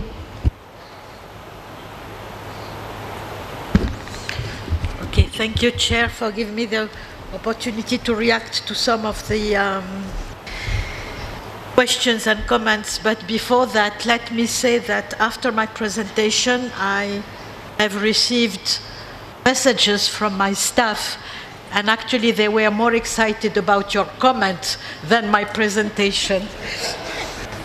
So I think that your comment summarized everything that I wanted to say. I wanted to thank all the delegates who have expressed satisfaction of the services that IDEP is providing to them, and with their support we'll continue doing so. Just maybe a few reactions to what has been said. En ce qui concerne le Bénin, vous avez parlé d'une étude sur les métiers du futur. Je pense que c'est effectivement quelque chose de très bon sur la base du travail qu'a fait le BIT il y a quelques années sur les métiers du futur. Je pense qu'on peut faire une contextualisation dans le cadre des différents axes dont nous faisons la promotion, comme l'économie verte, l'économie bleue, voir en quoi tout cela peut mener à des nouveaux métiers et des métiers qui peuvent être attrayants pour nos jeunes, parce que l'on s'est rendu compte qu'il existe des domaines qui n'attire absolument pas. L'agriculture, par exemple, est perçue comme quelque chose de trop traditionnel et n'attire pas les jeunes. Or, il y a une nouvelle agriculture. Comment faire pour que ces nouveaux métiers puissent être développés dans un cadre africain? En ce qui concerne l'utilisation des anciens de l'IDEP, tout à fait, c'est une excellente suggestion et je vous remercie. Nous les utilisons dans nos cours, mais nous les utilisons également comme personnes ressources parce que nous avons une offre. Nos cours ne sont pas seulement des cours ouverts, nous avons aussi une offre standard pour les pays. Tout à l'heure, le délégué de la Gambie parlait de notre coopération avec la Gambie. C'est dans ce contexte-là qu'on travaille avec eux. Et effectivement, utiliser nos anciens étudiants est une excellente suggestion. Il y a une question, je pense, de la RDC sur le plan stratégique et la manière dont il a été conçu. Il a été conçu, j'ai expliqué, nous avons un conseil d'administration, nous avons un comité technique consultatif qui préside à l'orientation de nos travaux. Et une fois qu'ils ont travaillé, c'est quelque chose que nous présentons à la conférence des ministres. Donc, le plan stratégique que l'IDEP a mis en œuvre entre 2019 et 2023 est un plan stratégique qui a été soumis à l'appréciation de la conférence des ministres, donc cette instance qui a donné son avis et ses orientations. C'est de cette manière-là que nous avons interagi. Yes, UN Women, we are very much aware actually of the, as my colleague said, about the gender responsive budgeting. Actually, we have a number of courses relating to gender responsive policies, and there are modules and specific elements that relate to gender responsive budgeting, that relate to time use, etc. So it is something that we have been doing for a number of years now in collaboration with UN Women.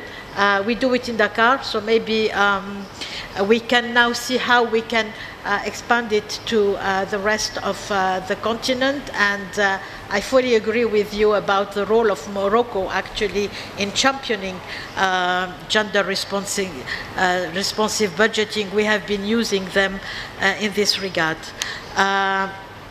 ADB partnership, of course, I mean, we are open to all sort of partnership. We have had an excellent working session with ADB when ADB few years ago, I think 2 or 3 years ago, has reorganized its training offer, and we have received colleagues from ADB in our premises, and we discussed how we can cooperate, and let us wait for the outcome of all this and how you can tell us about potential partnership.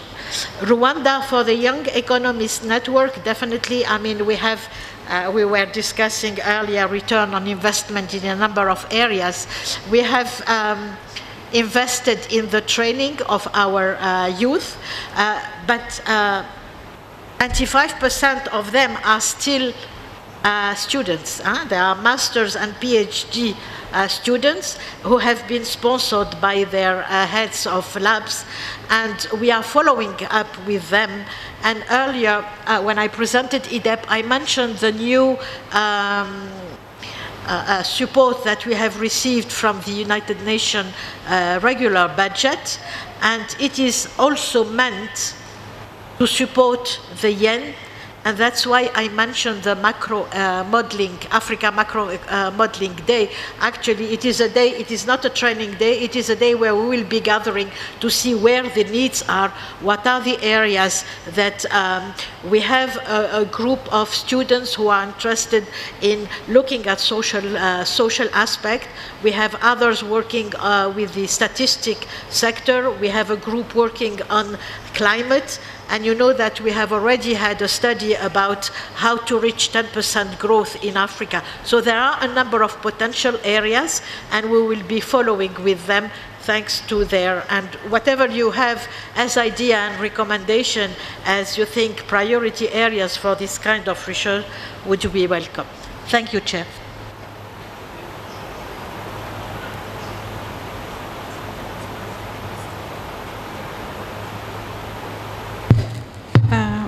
Thank you, Chair. Just 3 issues that I wanted to just comment on very quickly. First, I want to really thank you for your commitment and leadership in leading by example on the areas to IDEP. Thanks a lot. and we hope you can champion that, across with, encouraging other countries to also follow suit.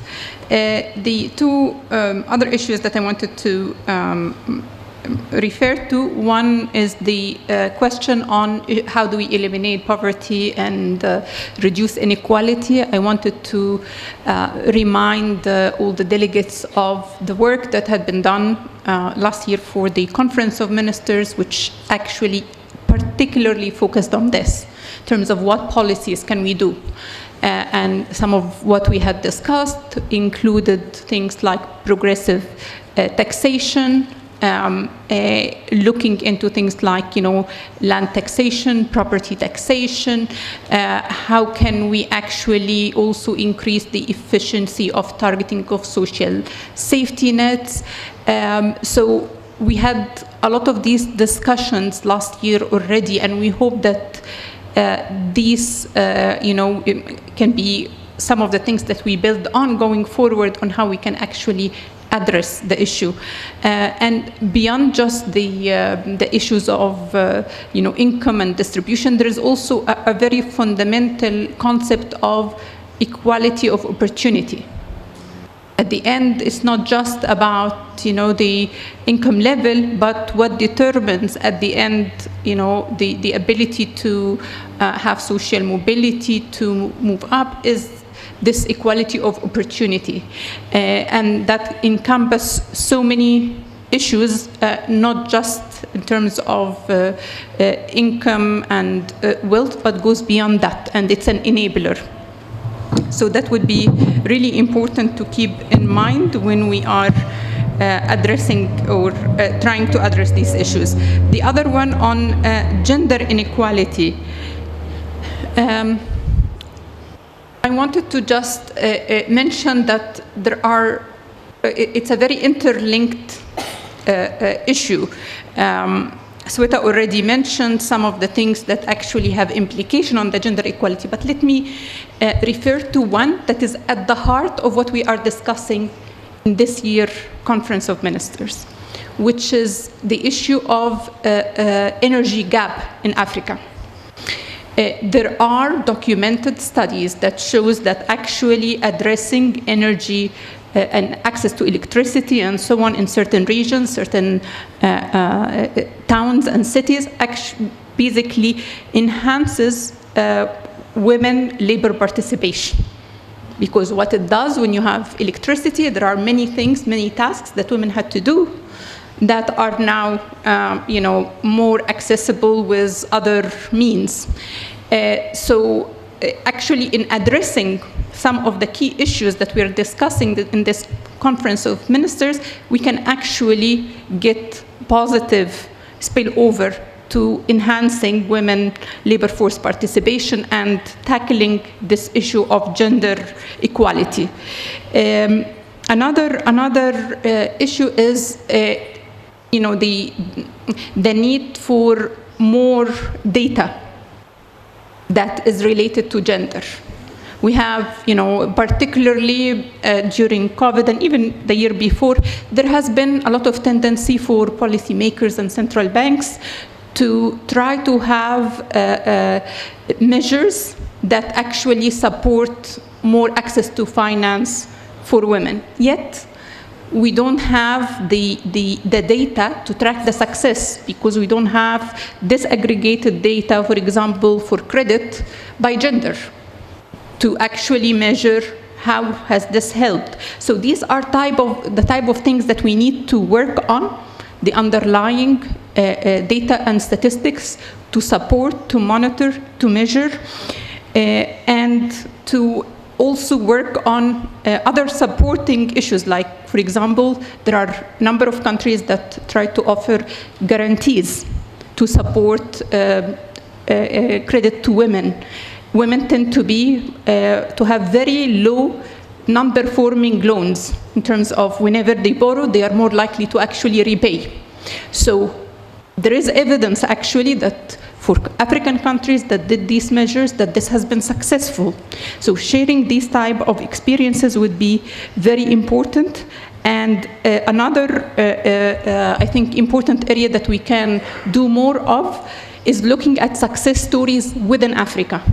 And here I can, just out of my top of my head, mention 2 countries in Africa that made substantial progress in terms of gender equality: Rwanda and Tunisia.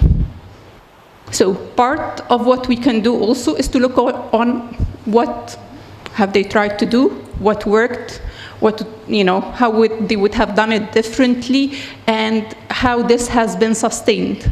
These are some of the things that I think we need to encourage more of the peer-to-peer learning across the board within the continent. Thank you. Thank you very much. Colleagues, we have to be out of here by 6:15 for the interpreters. So I'll give the next responses 2-3 minutes each. Daya, Carlos, Said, and then we'll have the last word from my big brother, Pedro. Please, let's stick to that so that we are out of here on time.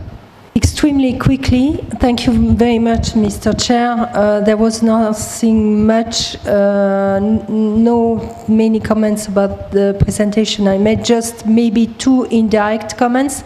The first one made by the distinguished delegate from Egypt and about the integration of transboundary initiatives.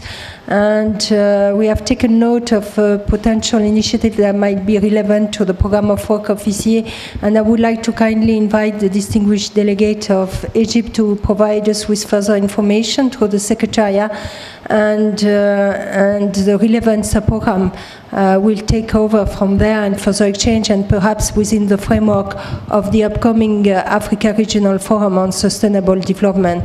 The second indirect comment is perhaps the one made by the distinguished delegate from DRC.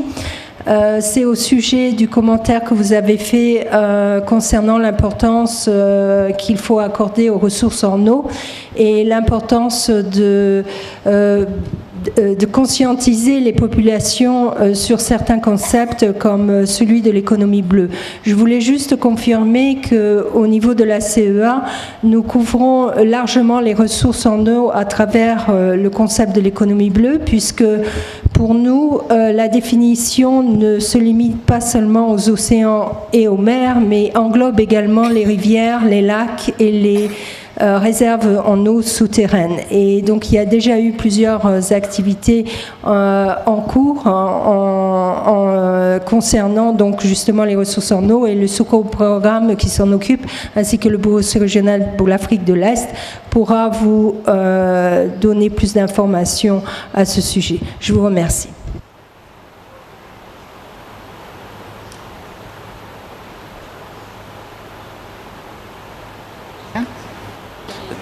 Thank you, Chair.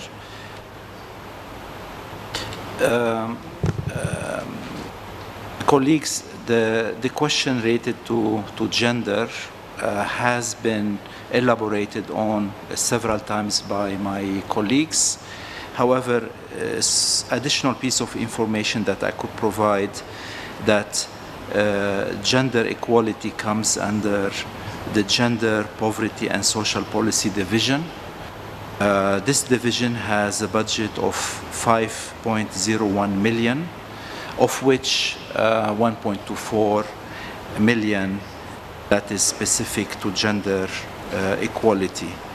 As gender within ECA, within the program, is a cross-cutting team across all the disciplines.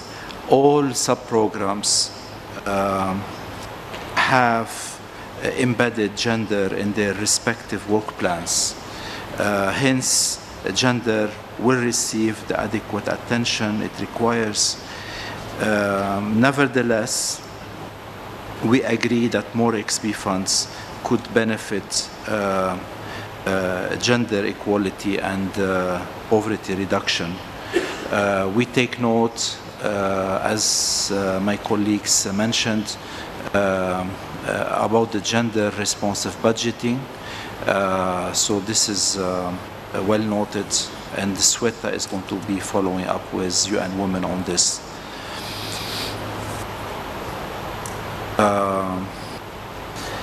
Now, in relation to information related to the budget, the document E/ECA/COE/42/INF have been shared with the participants.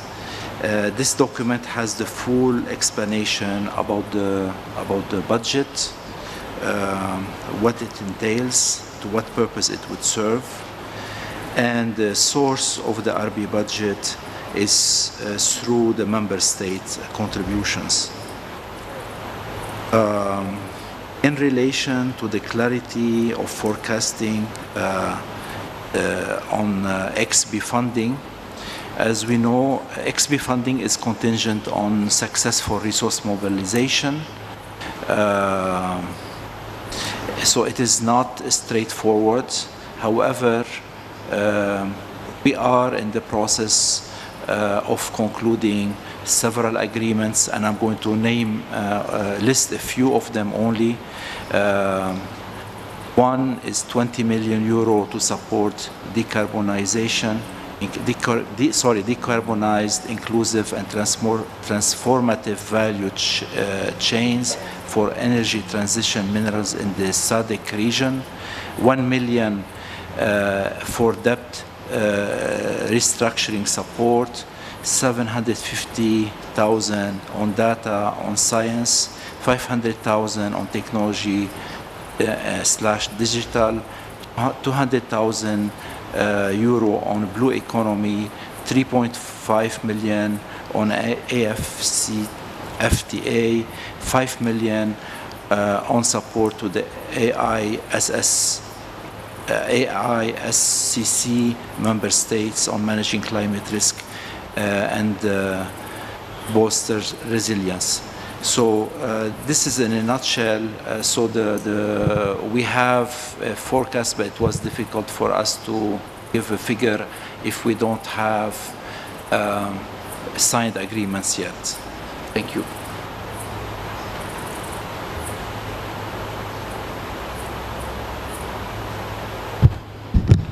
Yeah, thank you very much, Chair, and thanks, distinguished delegates that raised questions or comments. The first question is from Benin. How is ECA supporting the domestication of Agenda 2063 national development plans? I think my colleague, Bat, did speak to this earlier on.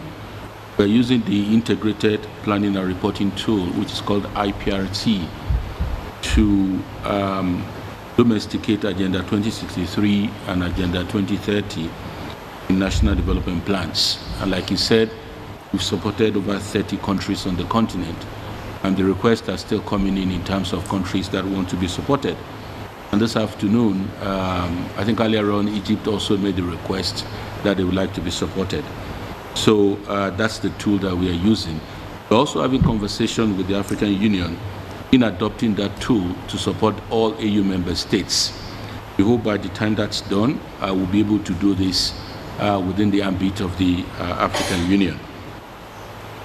The question of Cameroon on Africa's natural capital account being factored into the credit rating system, I think that will be quite useful, and I think as we also factor in natural capital accounts into the rebasing of the GDP, it will also assist a lot in terms of credit rating.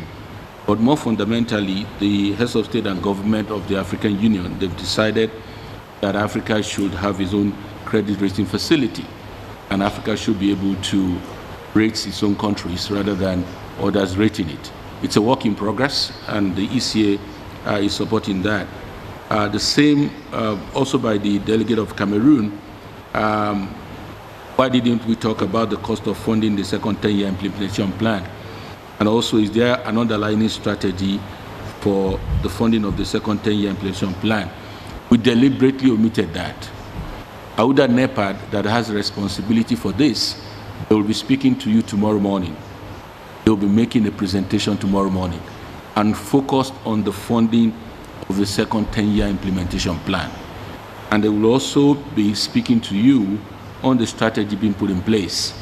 They are working on what is called the African Development Fund, which will be a fund that will support the implementation of the second 10-year implementation plan. They will also speak to you on the funding PIDA 2, phase 2 of the PIDA project. So let's wait till tomorrow morning and listen to Auda NEPAD, because they are the action owners on funding the second 10-year implementation plan. They've been given that responsibility by the African Union. So we need to wait to listen to them. Financing for Development Conference of 2025, we omitted this.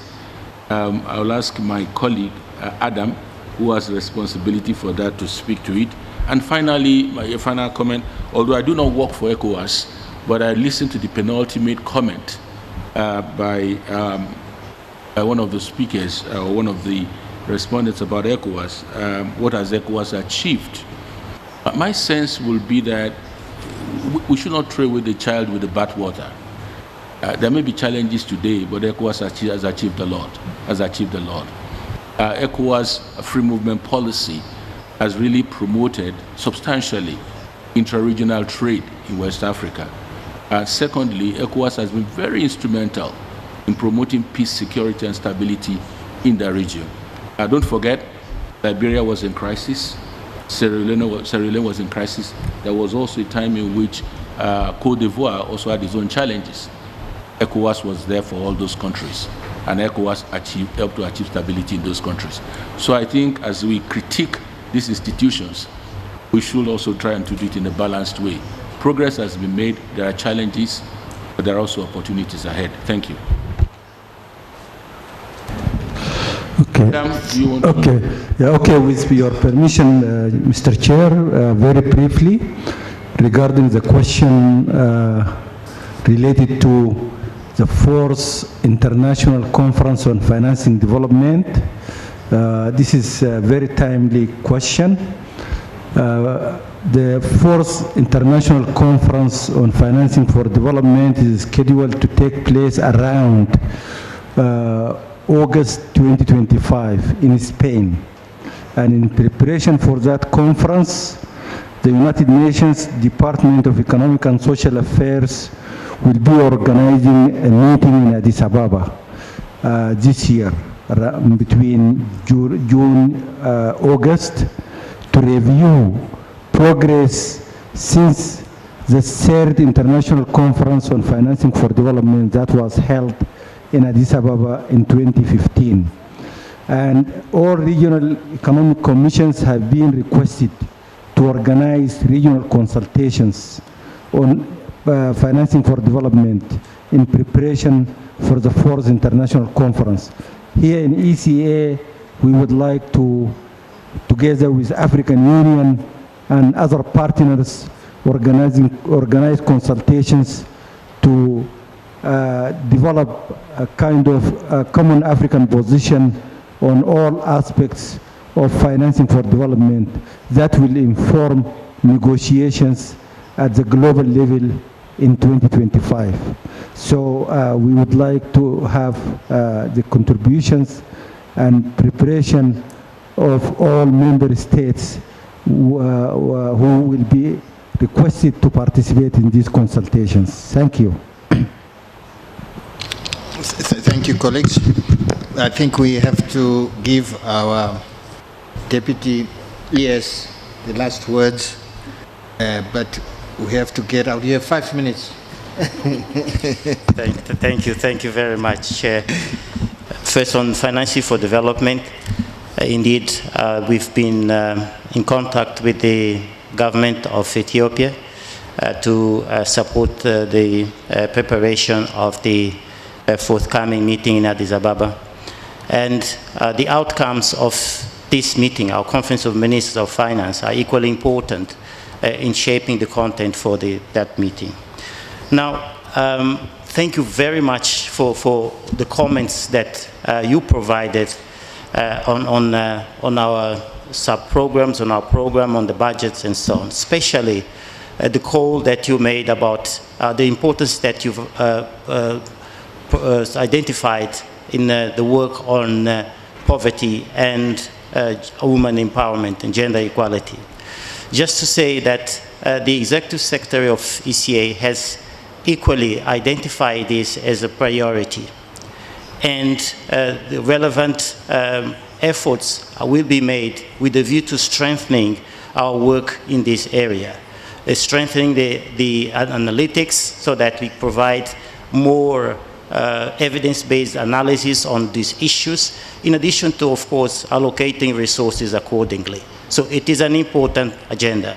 But as my colleague said before me, this is an interlinked issue, and we can address it from the different other areas of work in which we are active.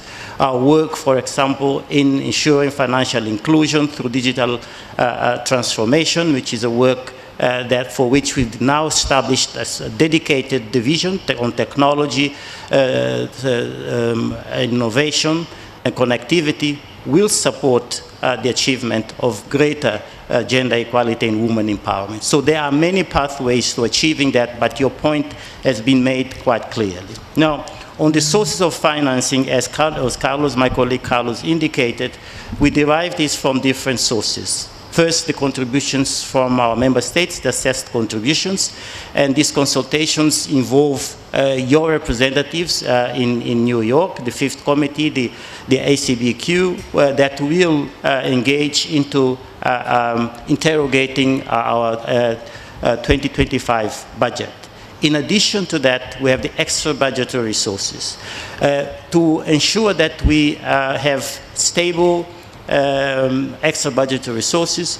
We formulated a midterm business plan that covers 3 or 4 years, and in which we've identified some of the strategic areas where we need to develop integrated projects. For example, one of the integrated projects is on de-risking investments in Africa. And this, for example, addresses the question that was raised earlier by the Honorable Delegate of Rwanda, which is about how to make the most of our resources. The de-risking project has, among other things, a series of analytics, for example, including the need for us to undertake growth diagnostic studies so that we know exactly what is it that differentiates one country from another. To do something which we call GIS enable hotspot analysis. Where should we target our investments so that we don't have roads to nowhere, so that all investments in infrastructure generate the more development outcomes as possible. So this is part of the package of those integrated projects that we'll be engaging with our member states with a view to securing resources accordingly.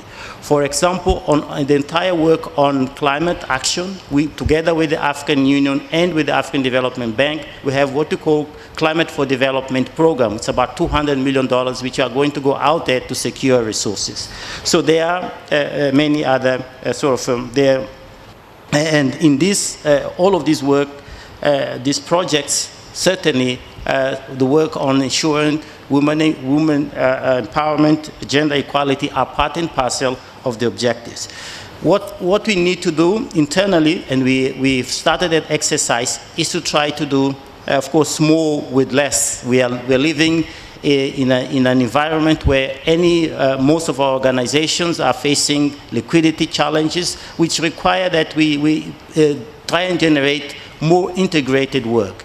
Internally, meaning to make the most of all of the different pieces of work that we do. I mean, there was a point earlier that we need to go from single projects to much more transformational projects. We are doing that effort internally at the level of ECA to integrate our work together. So that we generate the scale and the impact that is required. So that the work that is done, for example, in sub-regional offices, link better with the work that is done at the headquarters. A point made by Cameroon, which Said touched, which is important, had already been touched by our colleague from the Office for Central Africa. Jean-Luc, in his remarks, had mentioned that we are working with the Congo Basin Commission to develop those carbon credit markets. And we also mentioned that in the case of Cameroon, we had done work on environmental statistics as part of the effort, indeed, to valorize the ecological service associated with our natural capital, a point again that I think DRC had mentioned earlier. Now, on DRC, raising awareness about all of these concepts is important. Our communications and knowledge management work includes that effort, that importance of engaging with many stakeholders across the continent with a view to explaining what all of these concepts are so that we have greater ownership. It's key for us to have success. So the chair is looking at me impatiently, so I'm asked to conclude my intervention here. Daya made reference to an important point, which is the blue economy. The honorable delegate of DRC made reference to these grandiose projects in the past to try and utilize the water from the Congo Basin to, among other things, ensure that we have a very living Lake Chad, transporting water to Libya and other places. This is, of course, needs to be done with science as a foundation to make the right kinds of decisions so that we do not create imbalances, the water cycle. But it's part of the initiatives that may be required in the future, but it needs to be very well designed so that we do not create other environmental negative impacts. So, but it's part of our work moving forward. I guess, Mr. Chair, I think that's on the work about domesticating the Agenda 2063. Within the United Nations, we are equally looking at how to utilize the structures, infrastructure that our UN counter teams have on the ground to be able to support the implementation of Agenda 2063. As you know, our member states enter in what we call the cooperation frameworks with our UN counter teams that capture the priorities of our member states. It's important that the alignment that we are asking for between national development plans and Agenda 2063 are equally then transferred into that cooperation framework so that now our UN counter teams can support that exercise. So it is a multi-partner effort, including the UN counter teams. And as part of our overall AU-UN collaboration, our Secretary General and the chairperson are looking at how to strengthen this vertical integration, including at the country level. So to say that it is part of our priorities, and we'll be looking and working together with other partners with a view to making this, a reality. Thank you. Thank you, Pedro. What we can do, given the importance of his responses, we can give him 15 minutes tomorrow, 9 a.m. Give you a slot for 15 minutes so that you go through everything. I know it's very important for you to be able to do that. Thank you for your generosity, Chair. Okay. We will oblige. Okay.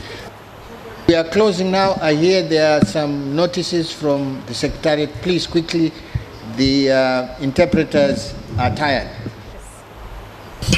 Thank you, Chair. Just very quickly to announce that the morning shuttles to come here are at 7:45, 8 o'clock, and 8:15.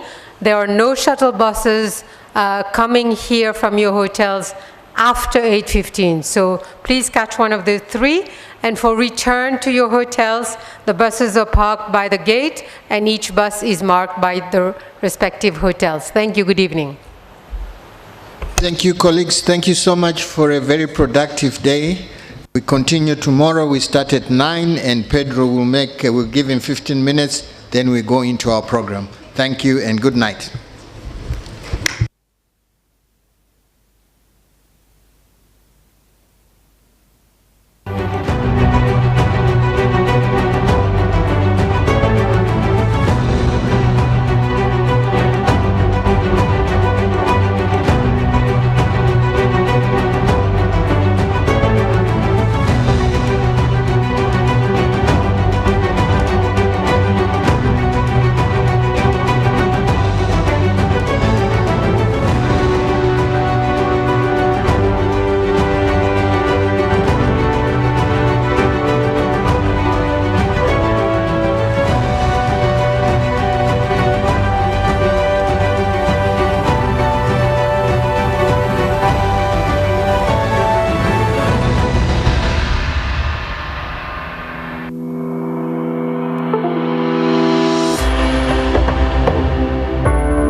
We are delighted that now we finally have the seat for the African Union at the